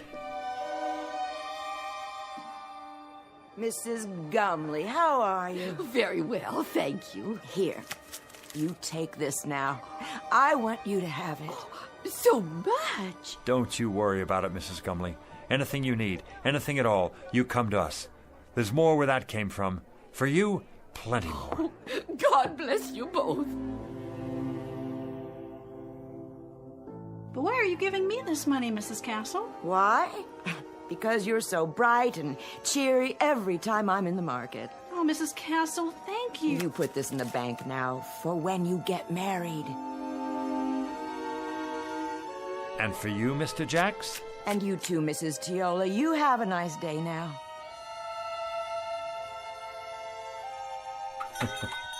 Don't mention it.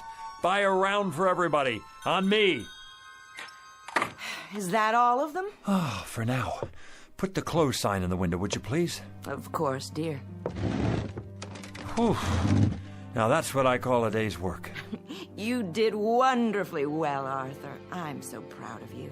You know, Edna, I don't care how we spend the rest. I feel so good right now, seeing all those happy faces. I know. It would be nice to get away for a while, though. I agree. Sometime in the sun, nothing fancy. How much do we have left? Look in the box. It's still practically full. We didn't put a dent in it. Your father would be proud. Rest his soul. And your grandfather. Tell me your opinion about something, Edna.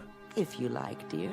I'm wondering, do you suppose I still need to carry on the family business? Well... We don't have a son or daughter.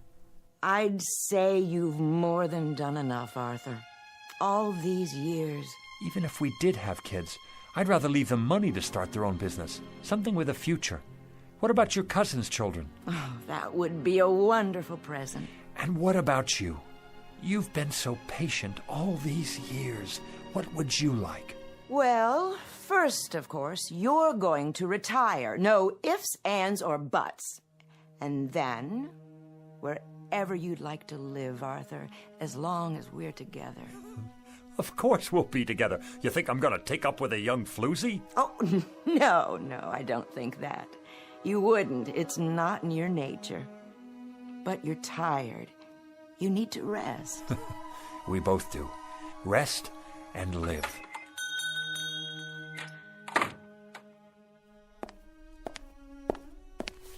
Yes. Good afternoon, Mr. Castle. Do I know you? Let me see. Harry Joy's son. I don't believe we've met before. Wait. Stu Wintner's nephew. That's it. Not quite. Are you from the life insurance company? Because if you are, we've got your payment right here. Just let me count it out for you. In cash. Is that all right? That's not necessary. Or we could write you a check just as soon as we make a deposit. And quite a deposit it will be by the looks of all this. I told you, Arthur, we should have put it away. Let me give you my card. Internal Revenue Service. That's correct. There's a matter of an income tax, Mr. Castle. You just send us the bill and we'll pay it. But send the bill in a hurry, would you please? My wife and I will be taking off for Europe very shortly. Oh, could we? Consider it done. Where would you like to go first? The Eiffel Tower, an African safari, waltzing in Vienna, perhaps? Dancing. We haven't been dancing since I don't remember. Dependents? Just a few details for the record. Ask away, we have nothing to hide. How many dependents can you claim? The whole neighborhood. They don't count.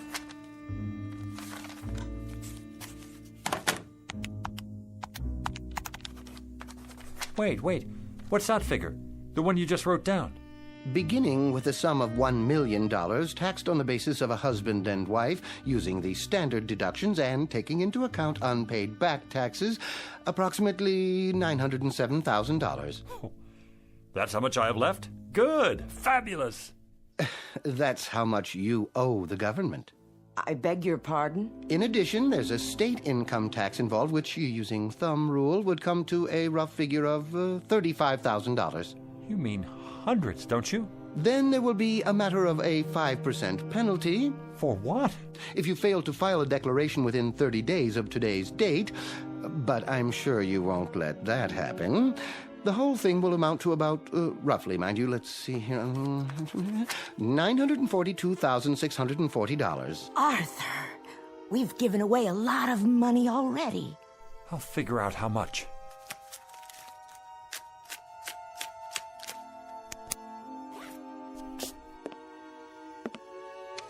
fill out this form and send it to us with your check. It should be self-explanatory. If you want to use the installment plan, we'll send you a statement after your records have been analyzed. Mr. Castle? Yeah. Send us the bill. We'll be seeing you. Good evening to you, Mrs. Castle.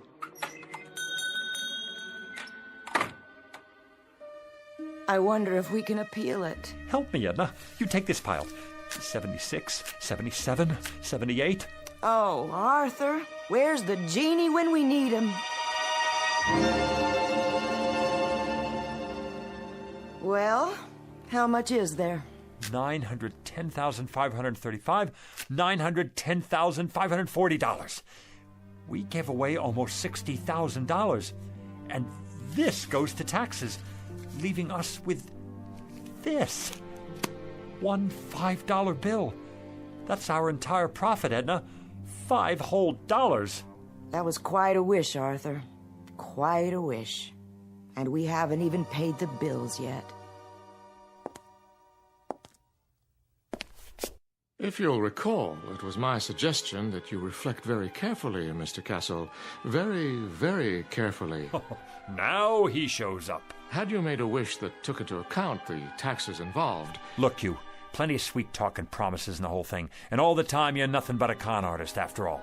This time I want the $1 million, but I want it after... Arthur, no more money. You've got to wish for something else. Oh, something else, then.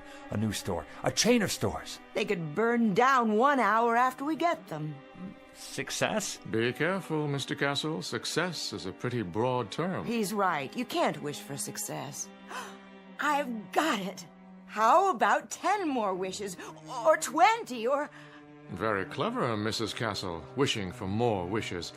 But I'm afraid that isn't permitted. Frankly, I'd be afraid to have you try it for fear of the consequences. What consequences? Why do you have to keep losing your temper?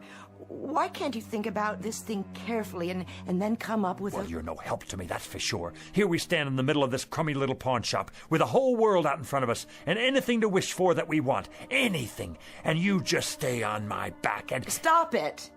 This doesn't sound like you. Not like the man I married. Not at all. Edna, what's happening to us? What's really going on here? Oddly enough, this is the normal pattern that seems to be generally followed. Great excitement, great emotionalism, and strangely enough, hard to believe though it may be, only a modicum of happiness. Well, you've got cheap customers here. Our price is no longer so high. We're people who haven't had much happiness. People who've carried a crummy hawk shop on their backs all their lives. What, Edna? Tell me, what do we wish for? I don't know, Arthur. I just don't know. What about it? What can I wish for now? What can come to me without tricks? Without tricks? I question the semantics here, Mr. Castle. There are no tricks involved. There are simply normal and understandable outgrowths and conditions that go with any windfall. No matter what you wish for, you must be prepared for the consequences. What sort of consequences? Nothing more than cause and effect. Consider, for example, what happens when you throw a stone into a lake. The stone sends out ripples in the water. After a while, these ripples reach the shore. The bigger the stone, the bigger the ripples. And if the stone is large enough, you'll get a wave of water, even a tidal wave that could sweep you off your feet. It all depends on how much you disturb the way things were to begin with. Now do you see what I mean about consequences? That I need something without consequences. I'm not sure that's entirely possible. Something dead sure, at least. Something anchored, something airtight. I must agree, that would be the ticket. Is there such a thing? Sit down now. You'll give yourself a heart attack. Edna, I think I've got it. I think I know what it is. What, Arthur? Power, Edna. Power, prerogatives, to be in charge of something, to be a boss, to be a leader with respect and the freedom to live as one likes. We could wish for that. Possible. Very possible. President of a corporation? That sort of thing? We could be sued, go bankrupt. Warden of a prison? That's idiotic. Mayor of a city? We could get voted out of office, and then what? Wait a minute. I know what. Head of a country. Ruler of a whole country, that's it. Who can't be voted out of office. What about it, Jeannie? I want to be the head of a country who can't be voted out of office. Is that your wish? Do you want to be more specific than that? Hold on. let me give it to you this way. I want to be the head of a foreign country who can't be voted out of office, but it must be a major country, well known, not some poverty-stricken third world place, and not in ancient times either, in modern history. How do you define modern? Within my lifetime, and developed. A fully industrialized country with millions of educated people where I'm very popular and can't be voted out of office. No problem. You're sure? Of course I'm sure. I mean, what about the consequences? Consequences, Mr. Castle? I've already told you. You run the risk of consequences no matter what you wish for, like the ripples in a stream. There's no predicting, at least not with absolute certainty, where they'll lead. All right, then. Go ahead, Arthur. Wish for that. The thing you said. I want to be the head of a foreign country, just as I've described it. Now it's your turn, Jeannie. Take over. As you wish, Mr. Castle. As you wish.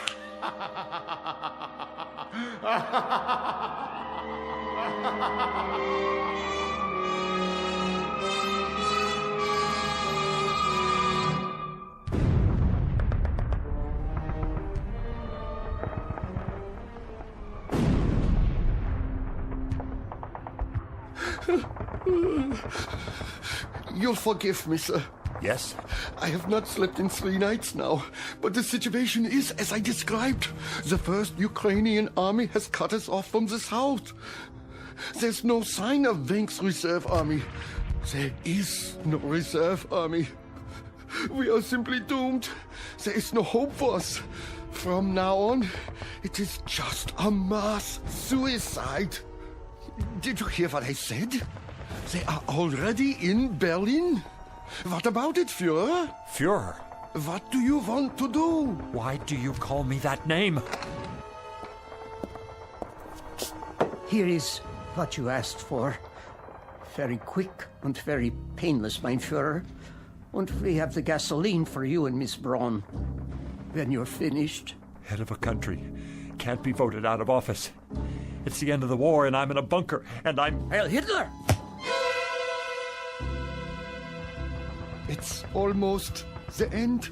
I've given them the poison. We'll take their bodies out into the courtyard and burn them when it's finished. Have the gasoline ready. I won't take the poison. I wish I were back where it all started. I wish I were Arthur Castle again. Oh, Arthur, you've broken it. What? Broken what? The bottle Mrs. Gumley brought in. Why? I have, haven't I? Not poison, an old wine bottle. Let me sweep it up for you. I can do it. It had no value anyway. No value at all. I'm here. My final wish. I'm really here now. Where is he? Where is who? You know who I mean. The... And why would he be here?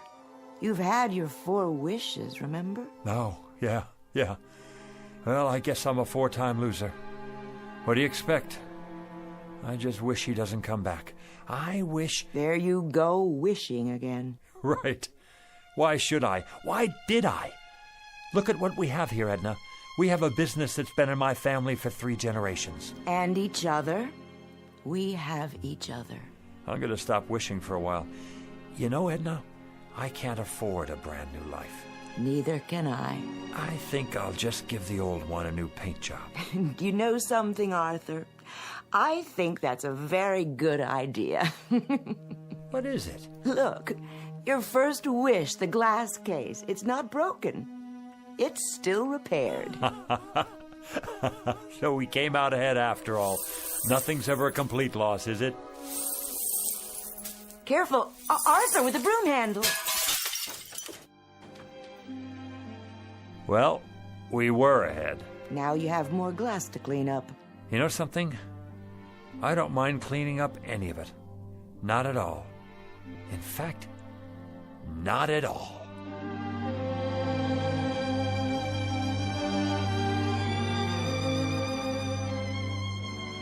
A poet named Lowell said it, something to the effect that granting our wish is one of fate's saddest jokes. lesson to be learned out of a few fragments of broken glass in a trash can. And a word to the wise, to the garbage collectors of the world, to the curio seekers, to the antique buffs, to everyone who would try to coax a miracle from unlikely places. Check the bottle you're taking back for that deposit, because the genie you save might be your own. Case in point, Mr. and Mrs. Arthur Castle, fresh from the briefest of trips into the Twilight Zone.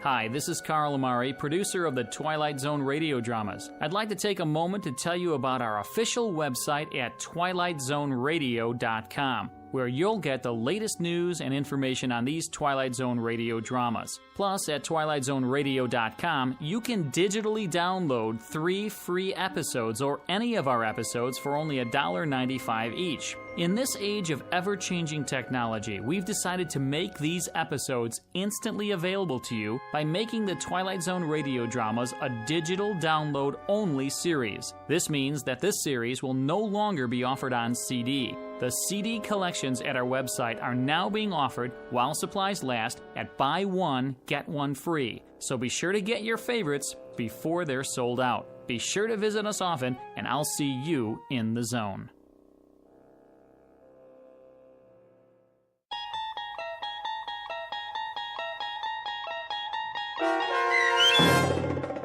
The Man in the Bottle, starring Ed Begley Jr., with Stacy Keach as your narrator, was adapted for radio by Dennis Etchison and based on a script by Rod Serling.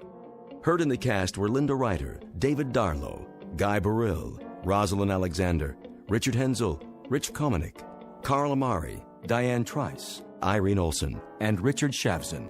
To learn more about the Twilight Zone radio dramas and to obtain audio cassettes and CDs of these programs, visit our website at twilightzoneradio.com. This copyrighted radio series is produced and directed by Carl Amari and Roger Wolski for Falcon Picture Group. Doug James speaking.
You unlock this door with the key of imagination.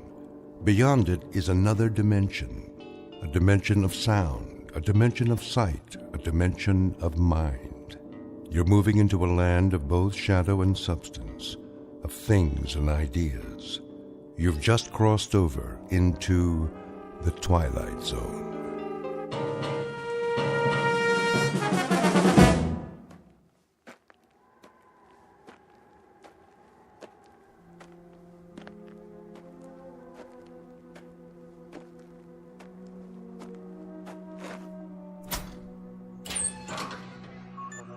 Hank? Hank! Oh, morning, Captain. Anything on the radar? Not yet. No signal at all. Try 4.0, true. It'll probably come from that direction. I had her on that all morning, sir. Still nothing. You're past your time, aren't you? Who's your relief? Al Baines, Captain. Baines? I'll see what happened to him. Yes, sir.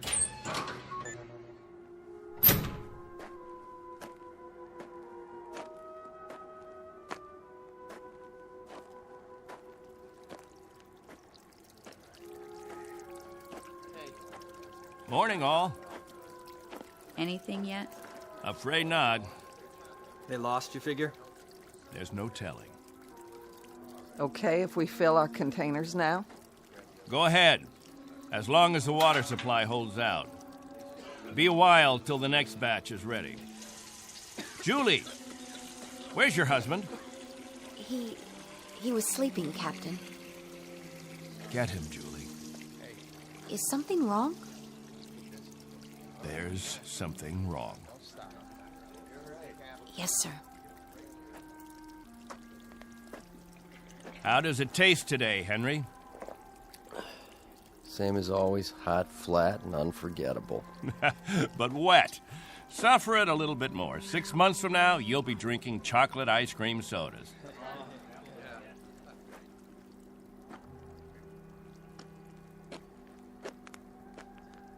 You want to see me, Captain?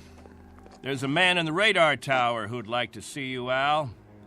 He would have liked to see you 2 hours ago when you were supposed to relieve him. I overslept. Tell that to Hank Parker up there in the tower. Tell him you overslept, and then be good enough to tell him, Al, that you'll stand his watch all day tomorrow. That's not fair, Captain. It doesn't happen often. Once is too often, Al. More than once is intolerable. And many more than once is a case history of Albert Baines who likes his sleep. I prefer it to a stupid game in the hot sun, both of them. A game, Al? What are we listening for? 30 years of 2 shifts a day. What have we ever heard? Wind noise. And what have we ever picked up on the radar screen? Dust particles? But anything to make you happy, Captain. You listen to me. There's a ship on its way, and when it reaches this atmosphere, it may want to be vectored in. They may want landing instructions, wind direction, ground temperature. And if Al Baines is in the sack, we may spend the rest of our lives here. Is that what makes you happy, Al? How do we know there's a ship out there, Captain? A lot of garbled static 2 months ago that you told us was a message, and then nothing. 2 whole months, and you decide there's a ship coming here to take us back. You make the rules and set the watches and plan the days, and now you tell us the Messiah is coming. And you tell us to pray? The difference between you and me, Captain Benteen, is that I do my dreaming when I'm asleep. You do yours on your feet. There's a ship coming, Al. All of us believe it. Because he tells you to. And we believe him. Whatever Captain Benteen says, that's what will happen. Sure you believe him. He tells you this is the best of all possible worlds, and by God, you break into song. You're sweating your lives away on this rock, but the captain says it's paradise, and we have to clap our hands. Rule by hypnosis. Al, there's a ship coming. This happens to be a fact. There's a ship coming. believe it. I tell you, it'll happen. And you know it's real, just as you know this is real. You haven't forgotten our ship, have you? The Pilgrim One? The first spaceship sent up to colonize the outer regions? And this plaque, placed here by the 130 men, women, and children who established the first off-Earth colony. We owe them our belief, because they had faith. Don't ever forget that. Now, if you'll excuse me, I better go check on the generator.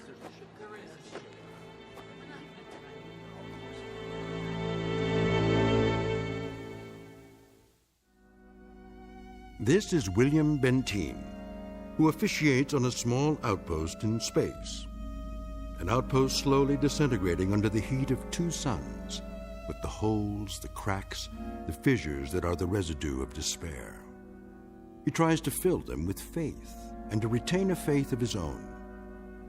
This is a remnant society, a handful of people who left the earth looking for a millennium, a place without war, without jeopardy, without fear. What they found was a lonely, barren place whose only industry was survival. And this is what they have done for decades, survive. Until the memory of the earth, they came from what has become an indistinct and shadowed recollection of another time and another place. 2 months ago, a signal from Earth announced that a ship would be coming to pick them up and take them home. In just a moment, we'll hear more of that ship, more of that home, and what it takes out of mind and body to reach it. Because this outpost is located in the far reaches of the Twilight Zone.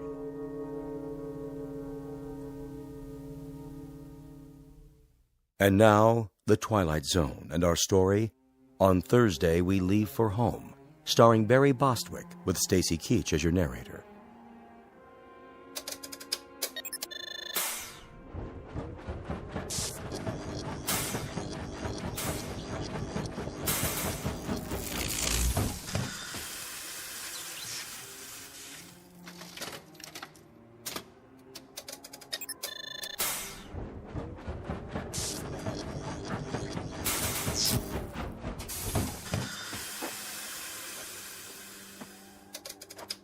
Can't keep the generator running, sir.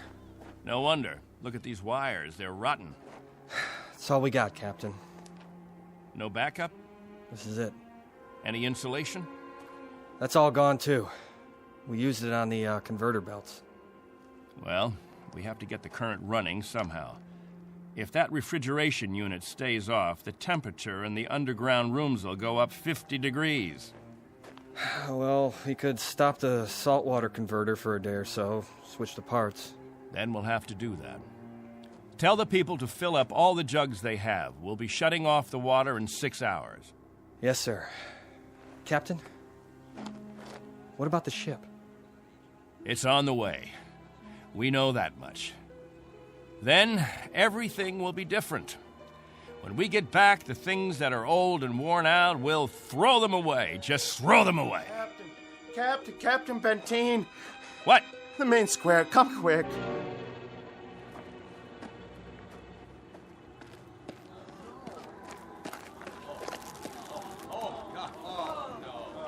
It's Mrs. Rodale. She's hanged herself. Cut her down.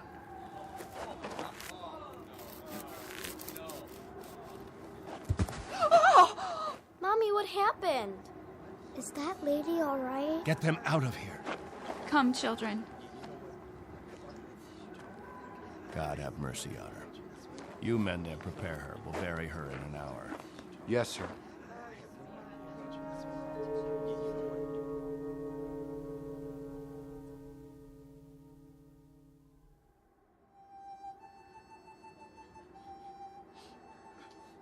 We now consign to this planet the remains of Mary Rodale. We ask God in His infinite mercy to give her the serenity and joy that she sought while she was with us. And we ask His forgiveness for her sin. Amen. We ask that this good woman be allowed to rejoin her beloved husband who preceded her in death 11 years ago. Bid your farewells now. Forgive her, Lord. Have mercy on her, Lord, for what she's done. A terrible thing. She didn't know what she was doing. She knew what she was doing. Better and clearer than the rest of us. This is a funeral, Al. The 9th funeral in the last 6 months. Nobody talks about it. We just let it go by. But there have been 9 people who thought that maybe heaven is a place where they can get a drink of water without salt in it, where they'll be able to breathe air without choking on the heat of it. If you want to talk blasphemy, Al, take it away from here. I'm talking truth, Captain Benteen. I'm saying that this woman and the others, they took their own lives because living became intolerable. And I say that dying was their right. Anything else? Just this question. I put it to everyone here. Al, please. No! Isn't living tough enough that we don't have to do it by the book? Isn't it hot and blinding and miserable enough that there shouldn't have to be rules? So that we shouldn't have to suffer by the numbers? Will anyone make the simple observation that there's far more happiness going into that hole than what's left above ground? There's more peace of mind in that dead body than in all you mourners put together. All we've got here is anguish. Captain Benteen, let us live with it or die from it in our own way. Young Mr. Baines here wants us to lie down in the sun. Young Mr. Baines would have us given to death when there is still life. He would end all the rules. He'd throw away the regulations. There'd be no standing in line for water. Let the strong take it away from the weak. No rationing of food. Let the young steal it from the old. And when that ship comes down to take us back to Earth, it won't find a society. It will find only a pack. There'll be no human beings left. Only animals. There's a ship coming. It's winging its way in now. It's on its way. Say it. Say it out loud. Let me hear you say it. There's a ship coming. There's a ship coming. There's a ship coming. There's a ship coming. There's a ship coming. There's a ship coming. That's right. There's a ship. A ship. Yes. A ship that's coming to take us. Hear that? Can you hear that, everyone? Do you hear? It's the... Meteor storm! It's a meteor storm! Find shelter! Get inside! Up to the cave! Get up to the cave!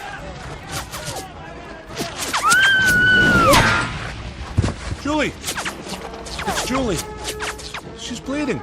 Quickly! We have to move. I can't. Something hit my arm. I think it's broken. Stand aside. I'll carry it.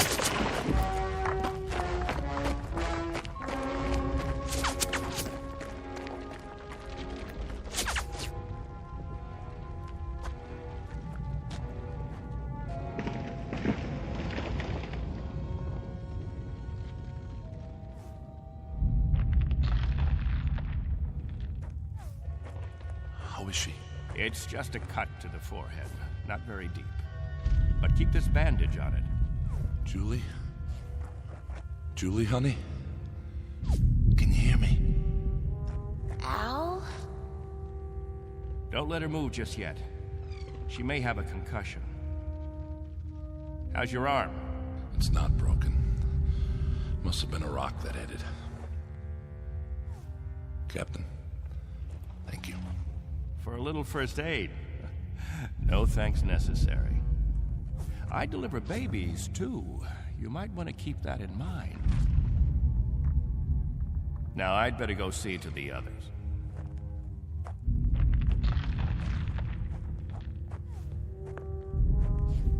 Will it go on much longer, Captain?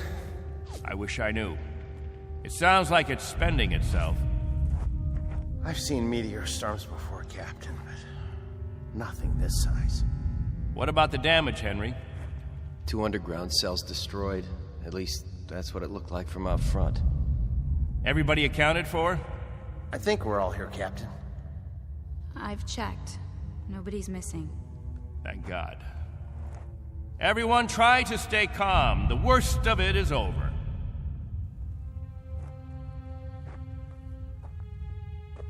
Jojo? Yeah, Captain? You're not scared, are you? Well, kinda. Now, we can't have that. Mind if I sit for a minute? We'll talk, you and me. Captain, tell me about the Earth. Would you, Captain? Tell us what you remember. Yes, do. Well, all right, I guess I can do that. We'd like to hear. You, over there, is that you, Fran? Yes, Captain. And you, Buck. Yes, sir. You fill in the holes if I leave out anything. Straighten me out if I'm wrong about any of my recollections. Jojo, I was a boy of 15 when we arrived here. But I remember Earth. I remember it as a place of color. I remember that in the autumn, the leaves changed. They turned different colors, red, gold, orange. And I remember streams of water that flowed down hillsides, and the water was sparkling and clear. And I remember clouds in the sky, white, billowy things that floated like great, majestic ships. They looked like sails. What are sails? Don't you know what sails were? In ancient times, that's how ships moved across the water. There was so much water. The men unfurled large sheets of canvas against the wind, and it was the wind that moved them.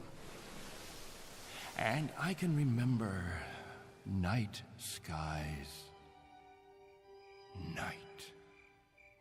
Endless black velvet with stars.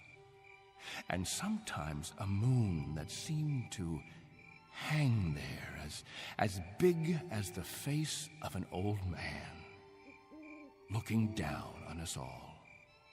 Captain, what's night? Why, that was the quiet time, Jojo. Night was when the earth went to sleep. It was the cover it pulled over itself. Not like here, with two suns always shining, always burning. It was a darkness that felt like a cool hand brushing over tired eyes. And there was snow on winter nights, gossamer things that drifted down and turned the earth all white. And we could build snowmen the next morning and see our breath in the air. And it was good then. It was right. So, why did you leave there? Oh, we thought we could find another Earth, Jojo. Then we found this. We thought we could escape war. We thought we could build an even better place. And it took us 20 years to find out that we had left our home 1 billion miles away, only to be stranded, like visitors, transients, that no roots could take hold in this ground. But it was too late. So we spend the next 30 years watching a clock and a calendar and waiting. But we can't wait any longer. Not a day, not an hour. We have to get back home. There's no more time. I'll go outside and survey the damage.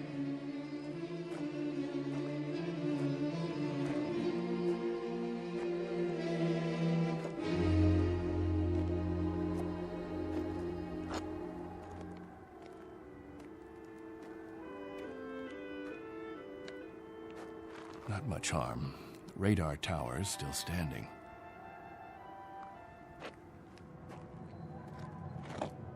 What? Why, it's... Al! Al Baines, do you hear that noise? All of you, come out here. Do you hear it? What is that?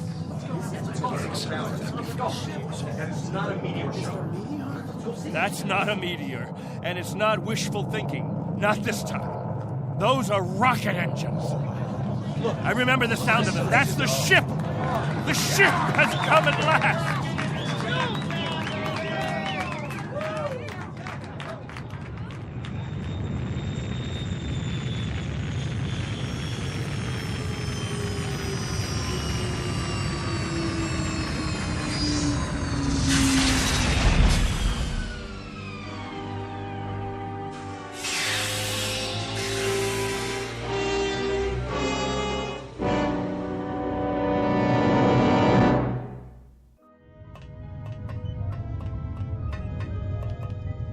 Wow, what a ship. How fast can it go? Oh, pretty fast. Watch your step. Looks like you got plenty of room for everybody. Do you have any water? Clean water? We have enough. Oh, doesn't that sound wonderful? Delicious. Careful. I better talk to your leader. You have one, don't you? Sure do. Captain Benteen. I don't see... He's standing over there. Hey, Captain, come see the ship.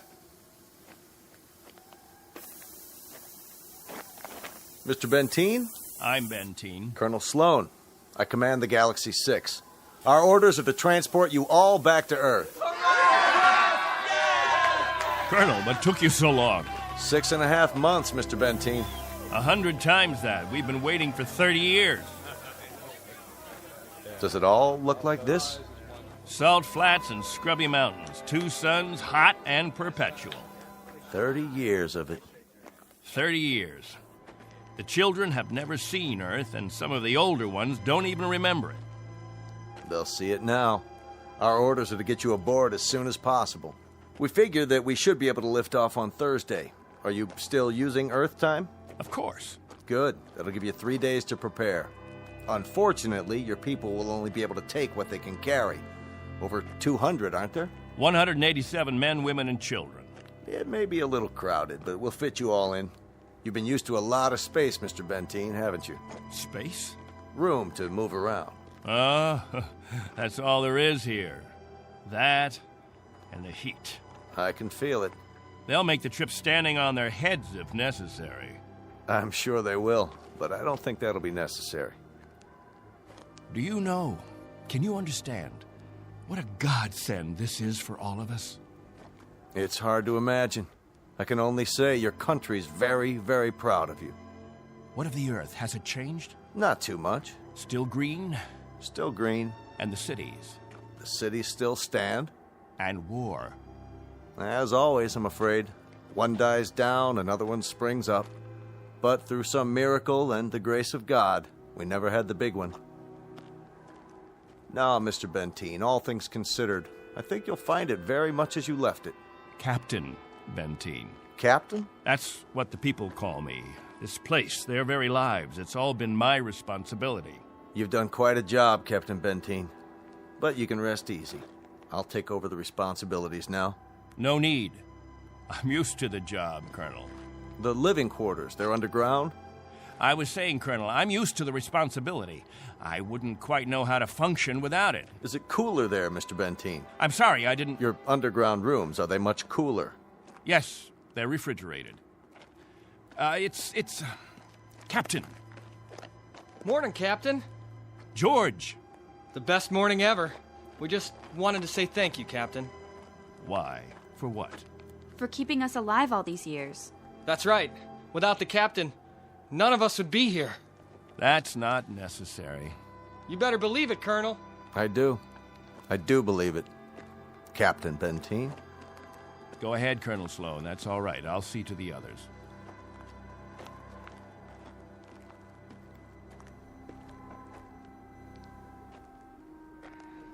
You know, I don't need this. I'm not going to take this. Hi, Captain. Julie, where's your bandage?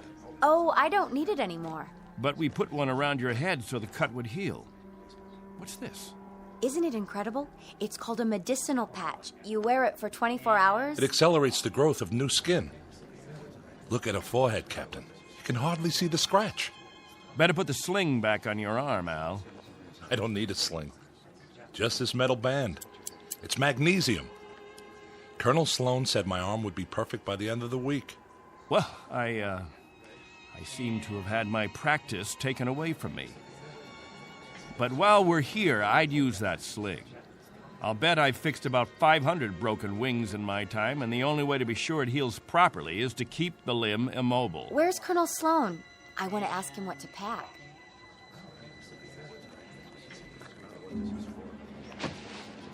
Eleanor, let me help you with that bundle of clothing. Thank you kindly, Captain. I'll carry it for you. No, thank you, crewman. I've got it. Here you go, ma'am. I don't know how to thank you. Are all the crew as strong as you? That's our job, ma'am. Nothing to it.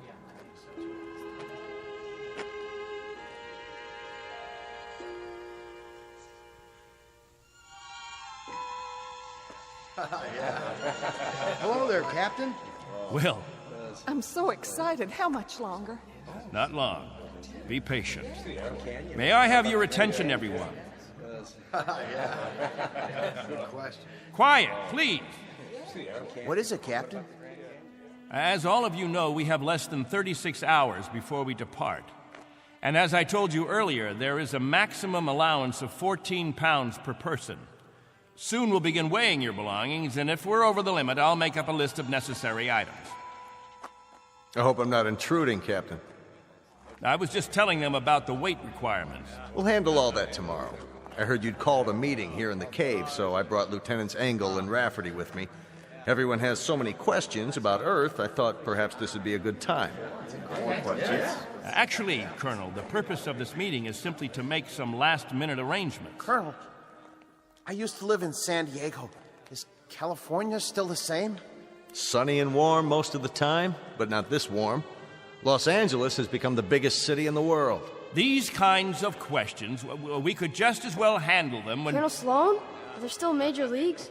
My dad used to tell me about baseball and the World Series. The leagues are just as before, American and national. What about the Dodgers? They came in 10th last season. I'm told they need pitchers pretty desperately.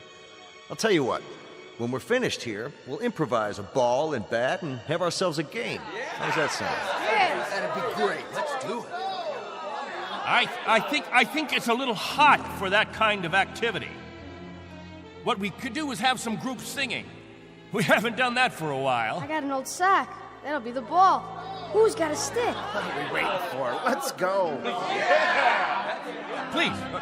Please, wait. We haven't finished yet.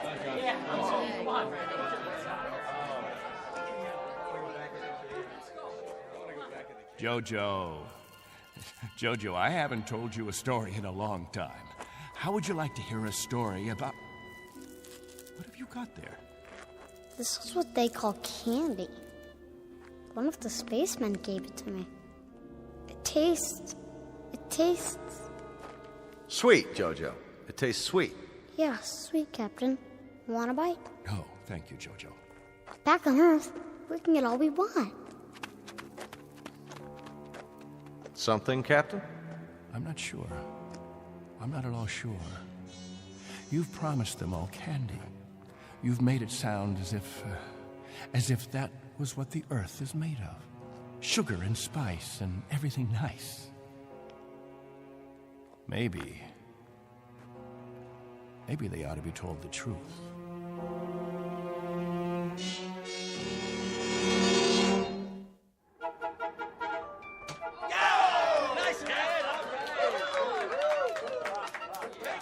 The universal language. Baseball. You have a limited vocabulary, Colonel. Do you have any idea what the temperature is? At this hour, it's about 110. I don't know whether your crew can take it, but I know my people. They're going to pay for this little athletic event. Some of the older ones, it might even be serious for them. It's just a game, Benteen. My guess is that it's worth it. Now, I'd better get back to the ship. Colonel Sloan. Something else, Mr. Benteen? Colonel, when we get on the ship, you can tell us what to do and we'll all fall into line. But here, in this place, I'm in command. I'm not trying to usurp authority, Mr. Benteen, but I really don't see what harm a little game... It's still Captain Benteen. For now. Galaxy crewmen, back to the ship. That's an order. It's time for rest now. All of you go back to your homes. I'll announce when the new day will start. I don't know. I guess it's suddenly illegal to have fun. You happy now, Captain? I was never unhappy, Colonel. I just happen to know what's right and what's wrong. I ask you to keep your crew in the ship during the rest time. I don't want my people distracted. You rule with a heavy fist. If it were 1 ounce lighter, no one would have survived. I've held these people together by will. They'd have died, Colonel, without someone they could hold on to. They'd have withered away. Not anymore, Captain. Relax. That's a luxury I've never been able to afford, Colonel. I've never been able to marry, to think only of myself, because of them. I've been a father figure, a governor, a confessor. I've been all those things. And if I hadn't been, there'd be no life here. These are my people. Understand? My people.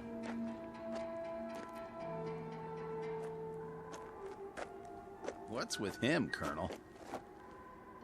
I'll bear with him a little bit longer, fellas. He's really quite a man. He's got just one minor aberration. And what's that? He believes he's God. As far as he's concerned, we're booting him out of heaven.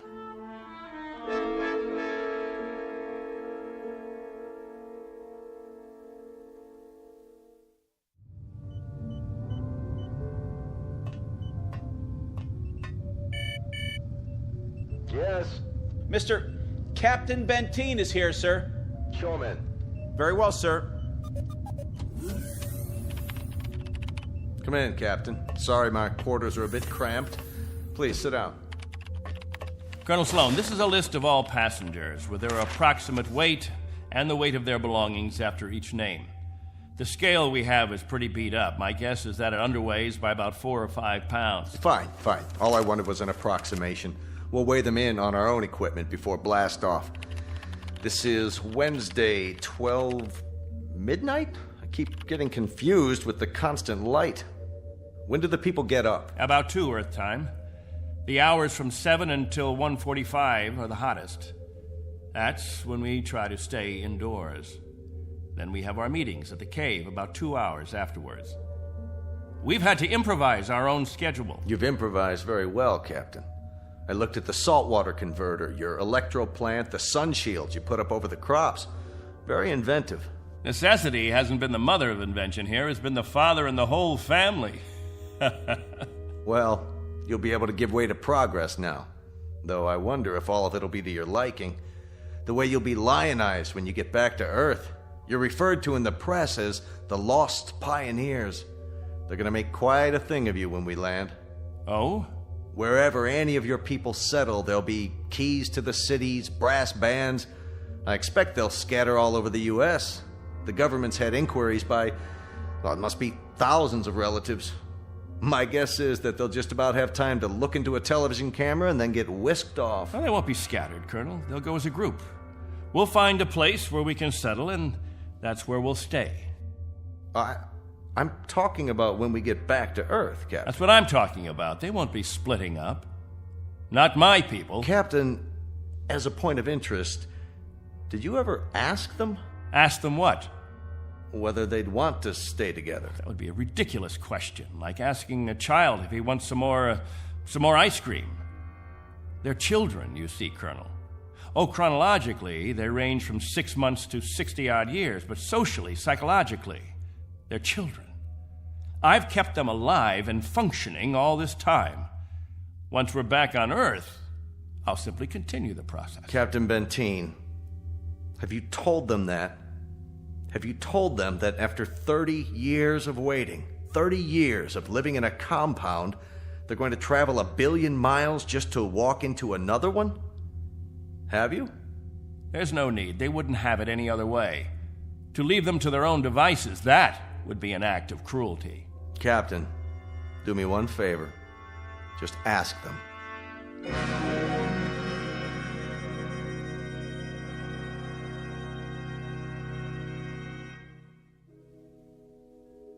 Naturally, we won't have to concern ourselves with the colder climates, the northeastern states, the upper regions of the Great Plains. We'll find an area much farther to the south, perhaps Florida or Texas. Southern California has a temperate climate. Captain, you better tell us about frostbite treatment, because I'm moving to Wisconsin. That's where my family settled originally. What about Oregon, Captain? That's where Joan and I plan to settle. I've heard about the forest there. New York. Please, wait a minute. You don't understand.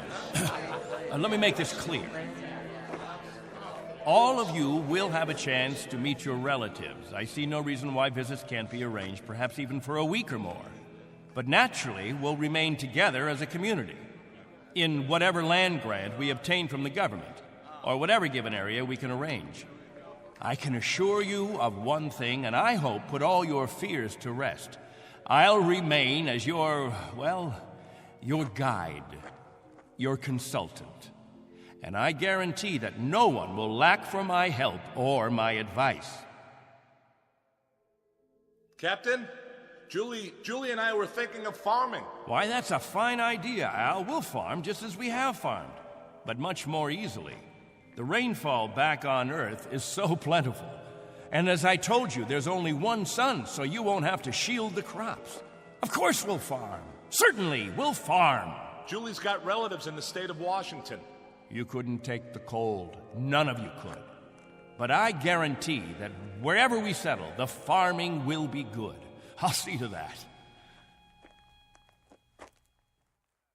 What's the matter? Don't you understand? We don't plan to stay together. You don't understand, Al. You've never understood much of anything. If we split up, I seriously doubt that we'd survive. Al, explain it to him. Go on. We'll survive, Captain. If anyone wants to stay together, that'll be their right. But if they want to go their own way, that'll be their right too. Am I wrong, Colonel? You're not wrong. We're to take you back as a group. Once on Earth, you can do as you please. Colonel, let us settle our differences in our own way. There are no differences, Captain. There are differences. There are. Changes that have taken place on Earth. Things we aren't prepared for. Oh, the Colonel has made it sound like a big holiday. The good life just plucked off a tree. Well, friends, I don't want any of you disillusioned. Wherever men live, they grub, they scrabble. They have to dig to stay alive. It's a fact. But together, that's the word, together. We've got to stay together. Think of that word now. Let's say it out loud. Everybody, now. Together. Together. Together. Together. Together. Looks like the congregation isn't with you anymore, Captain. What's the matter with all of you people? Wait.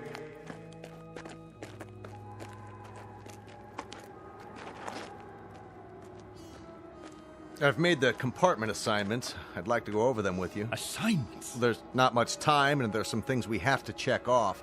There's a decompression problem that we've got to tell them about, and a moment of weightlessness shortly after we leave the atmosphere that I want to explain to the children. Do you know what we called you while we waited for you to come? We called you the Messiah. Did you? You were supposed to bring freedom, but that's not what you brought. You brought selfishness, dissatisfaction, divisiveness. With all the misery we've had here, those germs never infected us. I brought nothing but a ship and a crew and a means of escape. You've had no diseases, no viruses. Did it ever occur to you why? You've lived in a test tube, Captain.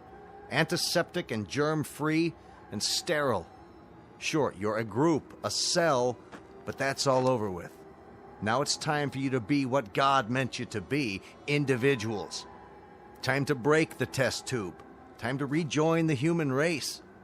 What I'd like to know is why in the name of God you're so reluctant about it. Because I remember the human race. This is incredible. Oh, it's really incredible. I was wrong, Colonel. I've been telling them about an Earth that doesn't exist, an imaginary garden. No, we can't go back. It's too late. Captain, really?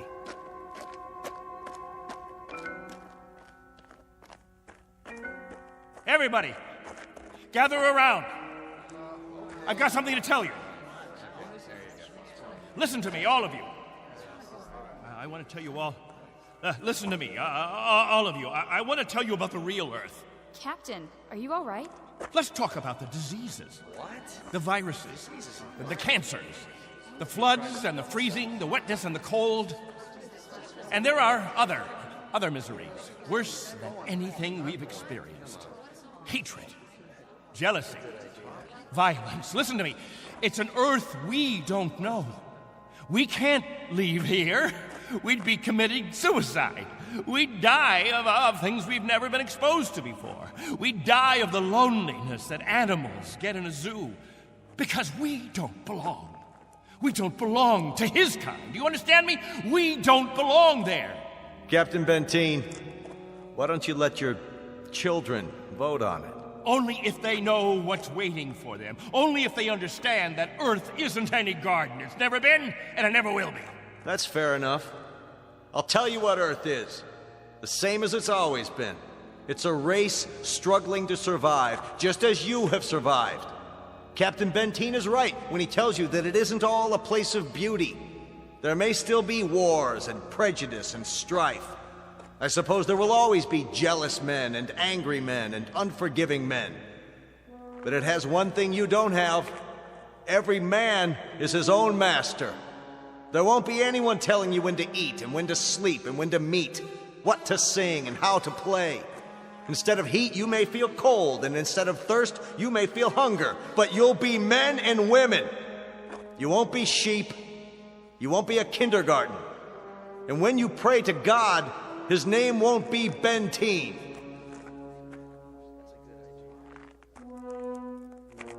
A vote now, Captain, and the majority wins.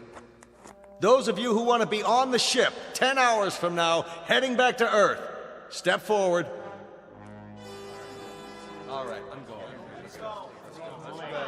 Let's go. Go. That's it. Let's go. I suppose that makes it unanimous, Benteen. Even you, Jojo? Well, I want to go with the Colonel. Give me something, anything. Give that sledgehammer. Here.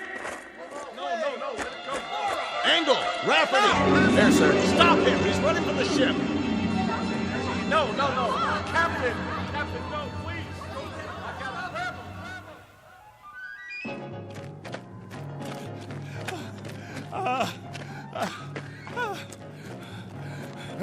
We'll see how far you get without a tail fin. Put it down!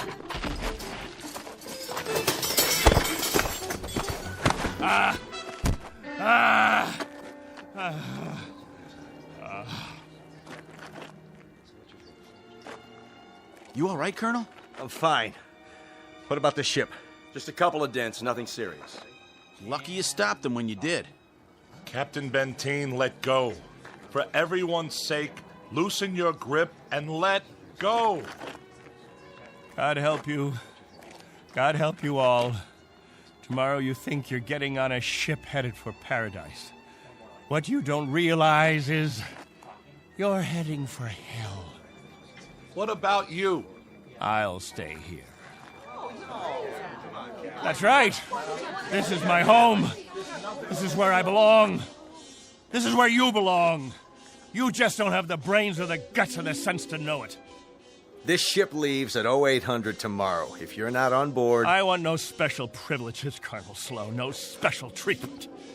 If you're to blast off at 8, you blast off at 8. As for the rest of you, you can go on the ship or you can remain here with me. I'll be at the cave. Any who want to remain can meet me there.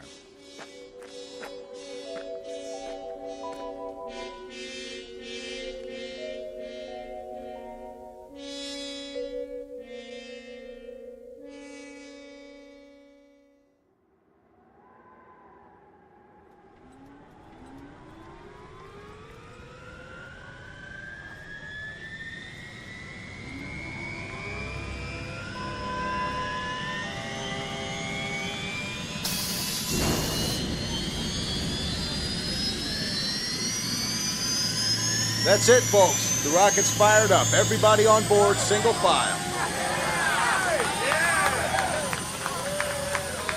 What about the captain? I'll give it one last try. Lieutenant Engel, see to the passengers. I'll be right back. Yes, sir. Where are you going, sir? To the cave.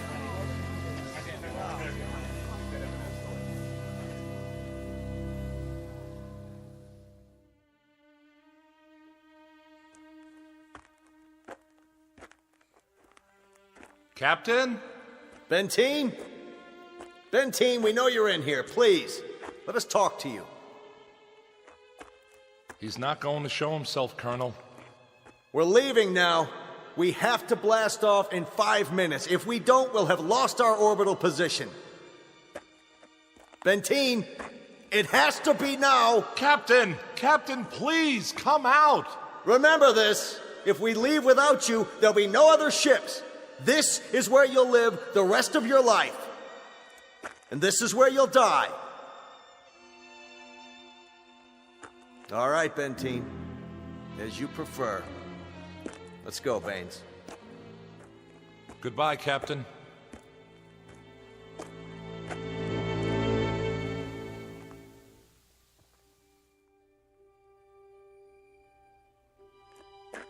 Hello, friends, all together at the meeting place.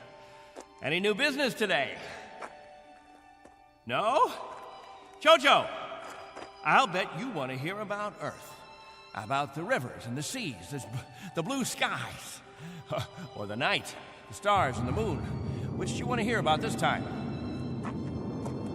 There's color on Earth, the change of seasons.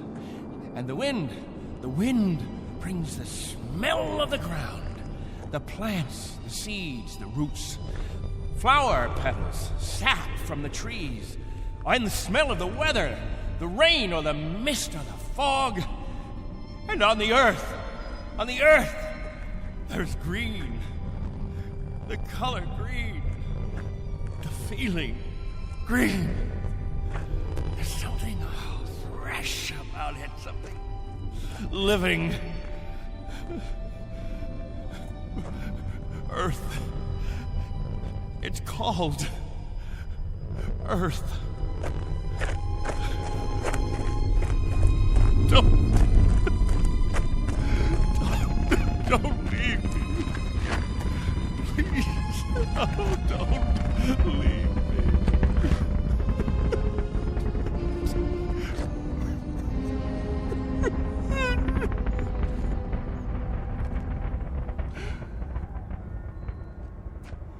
No! Don't leave me behind!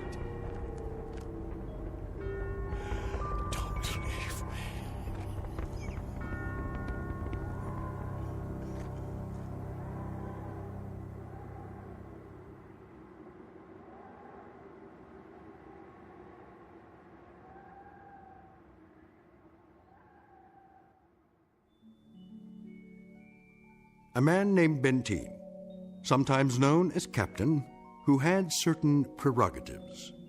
He could lead, judge, legislate, even dictate. It became a habit, and finally, a necessity. William Benteen, once a god, now a population of one, on a distant outpost in the Twilight Zone.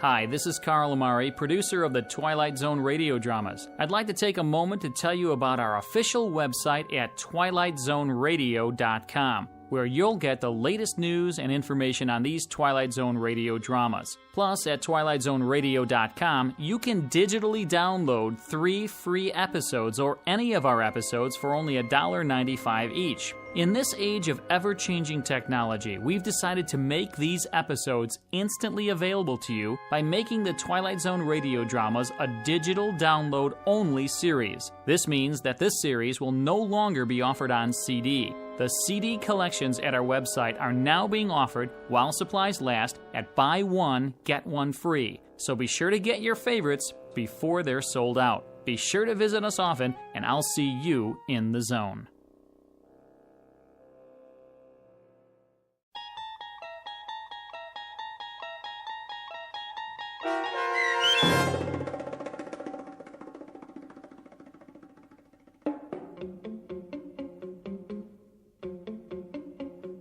On Thursday, We Leave for Home, starring Barry Bostwick with Stacy Keach as your narrator, was adapted for radio by Dennis Etchison and written for The Twilight Zone by Rod Serling.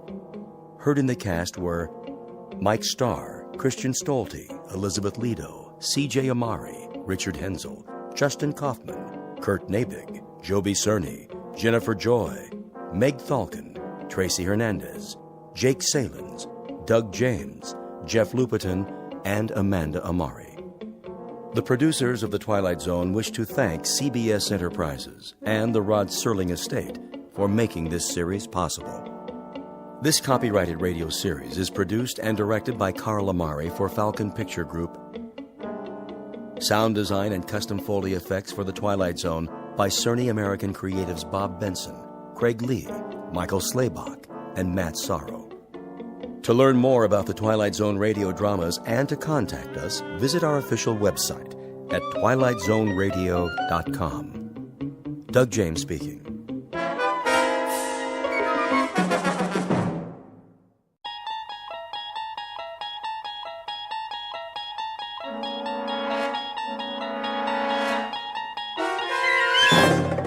You unlock this door with the key of imagination.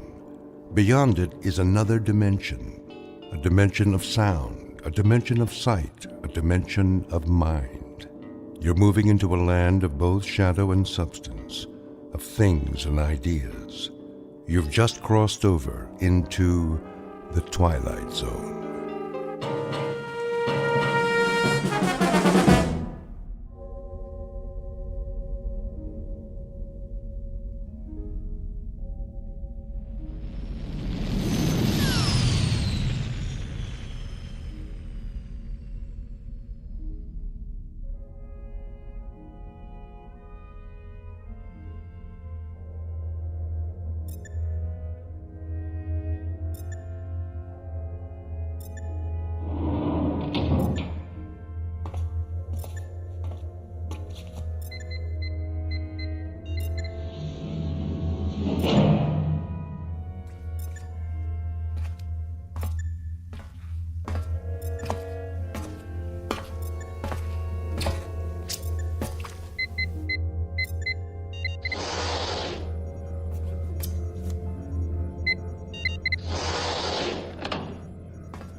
Probe 7, log entry 1411.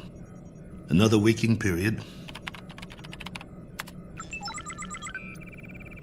Ship seems to be functioning perfectly as usual.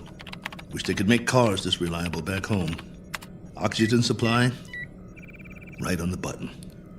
Food supply, a little over. Something wrong with my appetite. Not enough exercise, I guess. I know. More workout time. Gotta stay in shape. Never know who I might meet in space.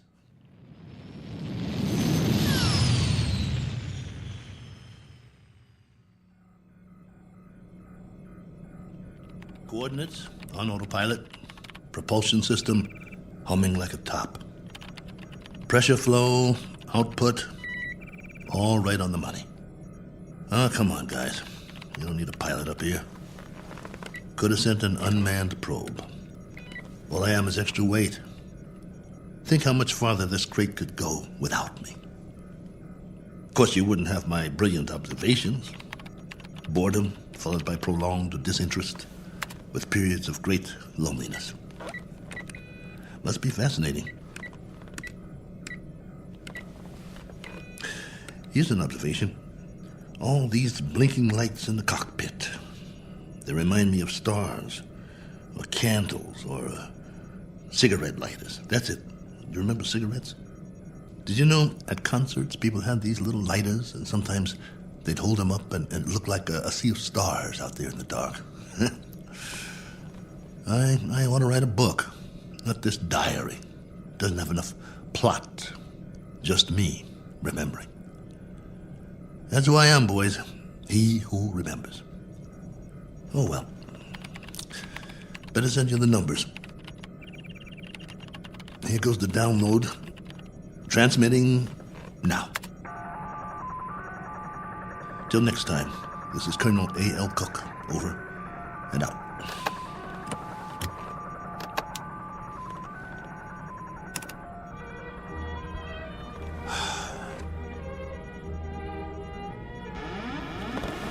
Hold on, I think we've got a malfunction here.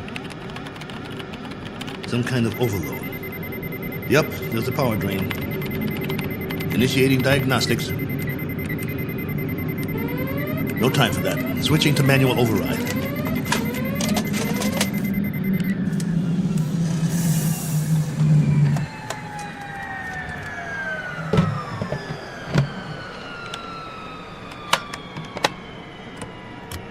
Base, this is Probe 7. Probe 7, calling base. Come in. I've just lost a rocket tube. Can't handle this baby. Controls won't respond. Losing power fast. Have to set down on the nearest planet.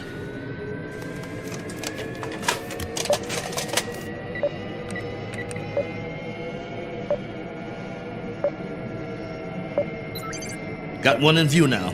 Not much choice.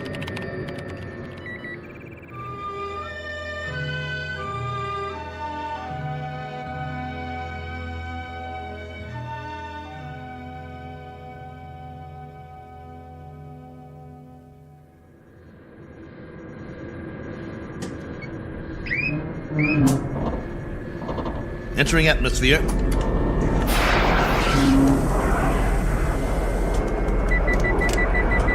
Surface coming up fast.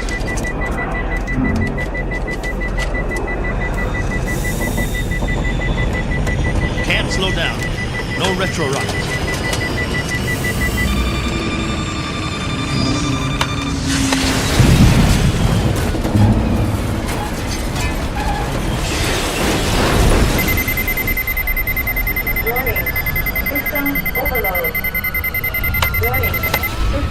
Ship's about to catch fire.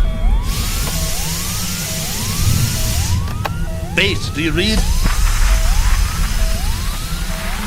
This is Probe 7. Probe 7. Mayday! Mayday!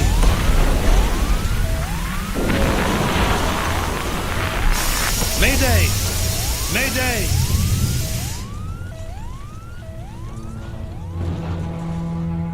One Colonel Cook, a traveler in deep space several million miles from his point of departure and presently out of options.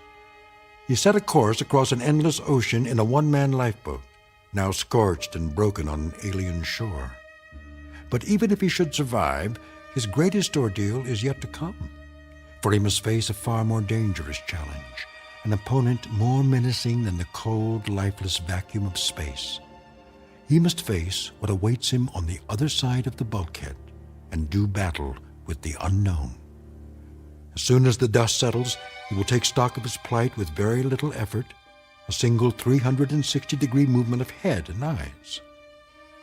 For Colonel Cook has come to rest on a small, undistinguished planet not on any chart, one that is actually an outpost in the Twilight Zone. And now, The Twilight Zone, and our story, Probe 7, Over and Out, starring Lou Gossett Jr., with Stacy Keach as your narrator.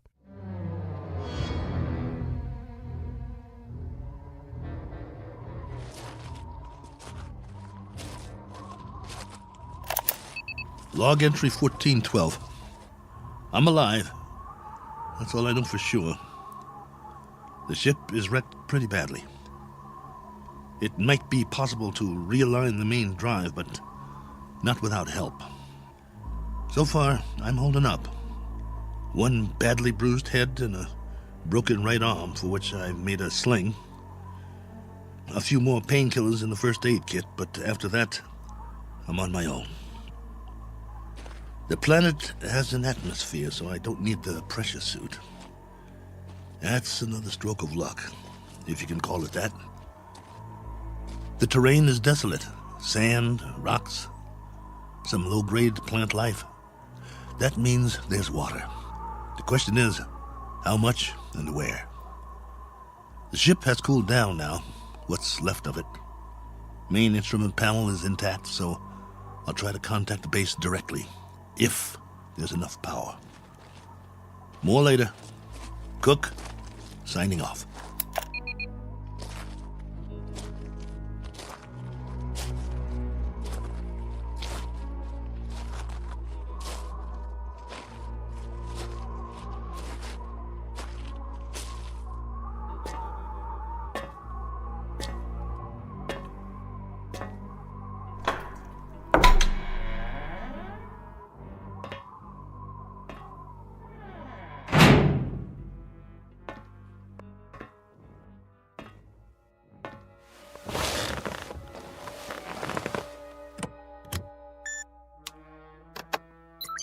This is Probe 7. Do you read? Probe 7. This is Probe 7, calling base. Probe 7, with a landing report and damage assessment. Over to you, base.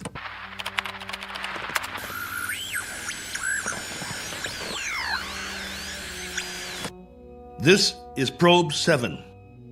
Come on, base. I'm waiting. Probe 7, this is Base. You're coming through low, barely audible. Blaine, is that you? Yes, this is Lieutenant Blaine. We read that you're... This is Cook, Probe 7. I'm glad to hear you. Cook? Cook, we thought we'd lost you. Your transmission was interrupted. Everything was interrupted. I'm lucky to be alive. Probe 7 made unscheduled landfall approximately 7 hours ago. What?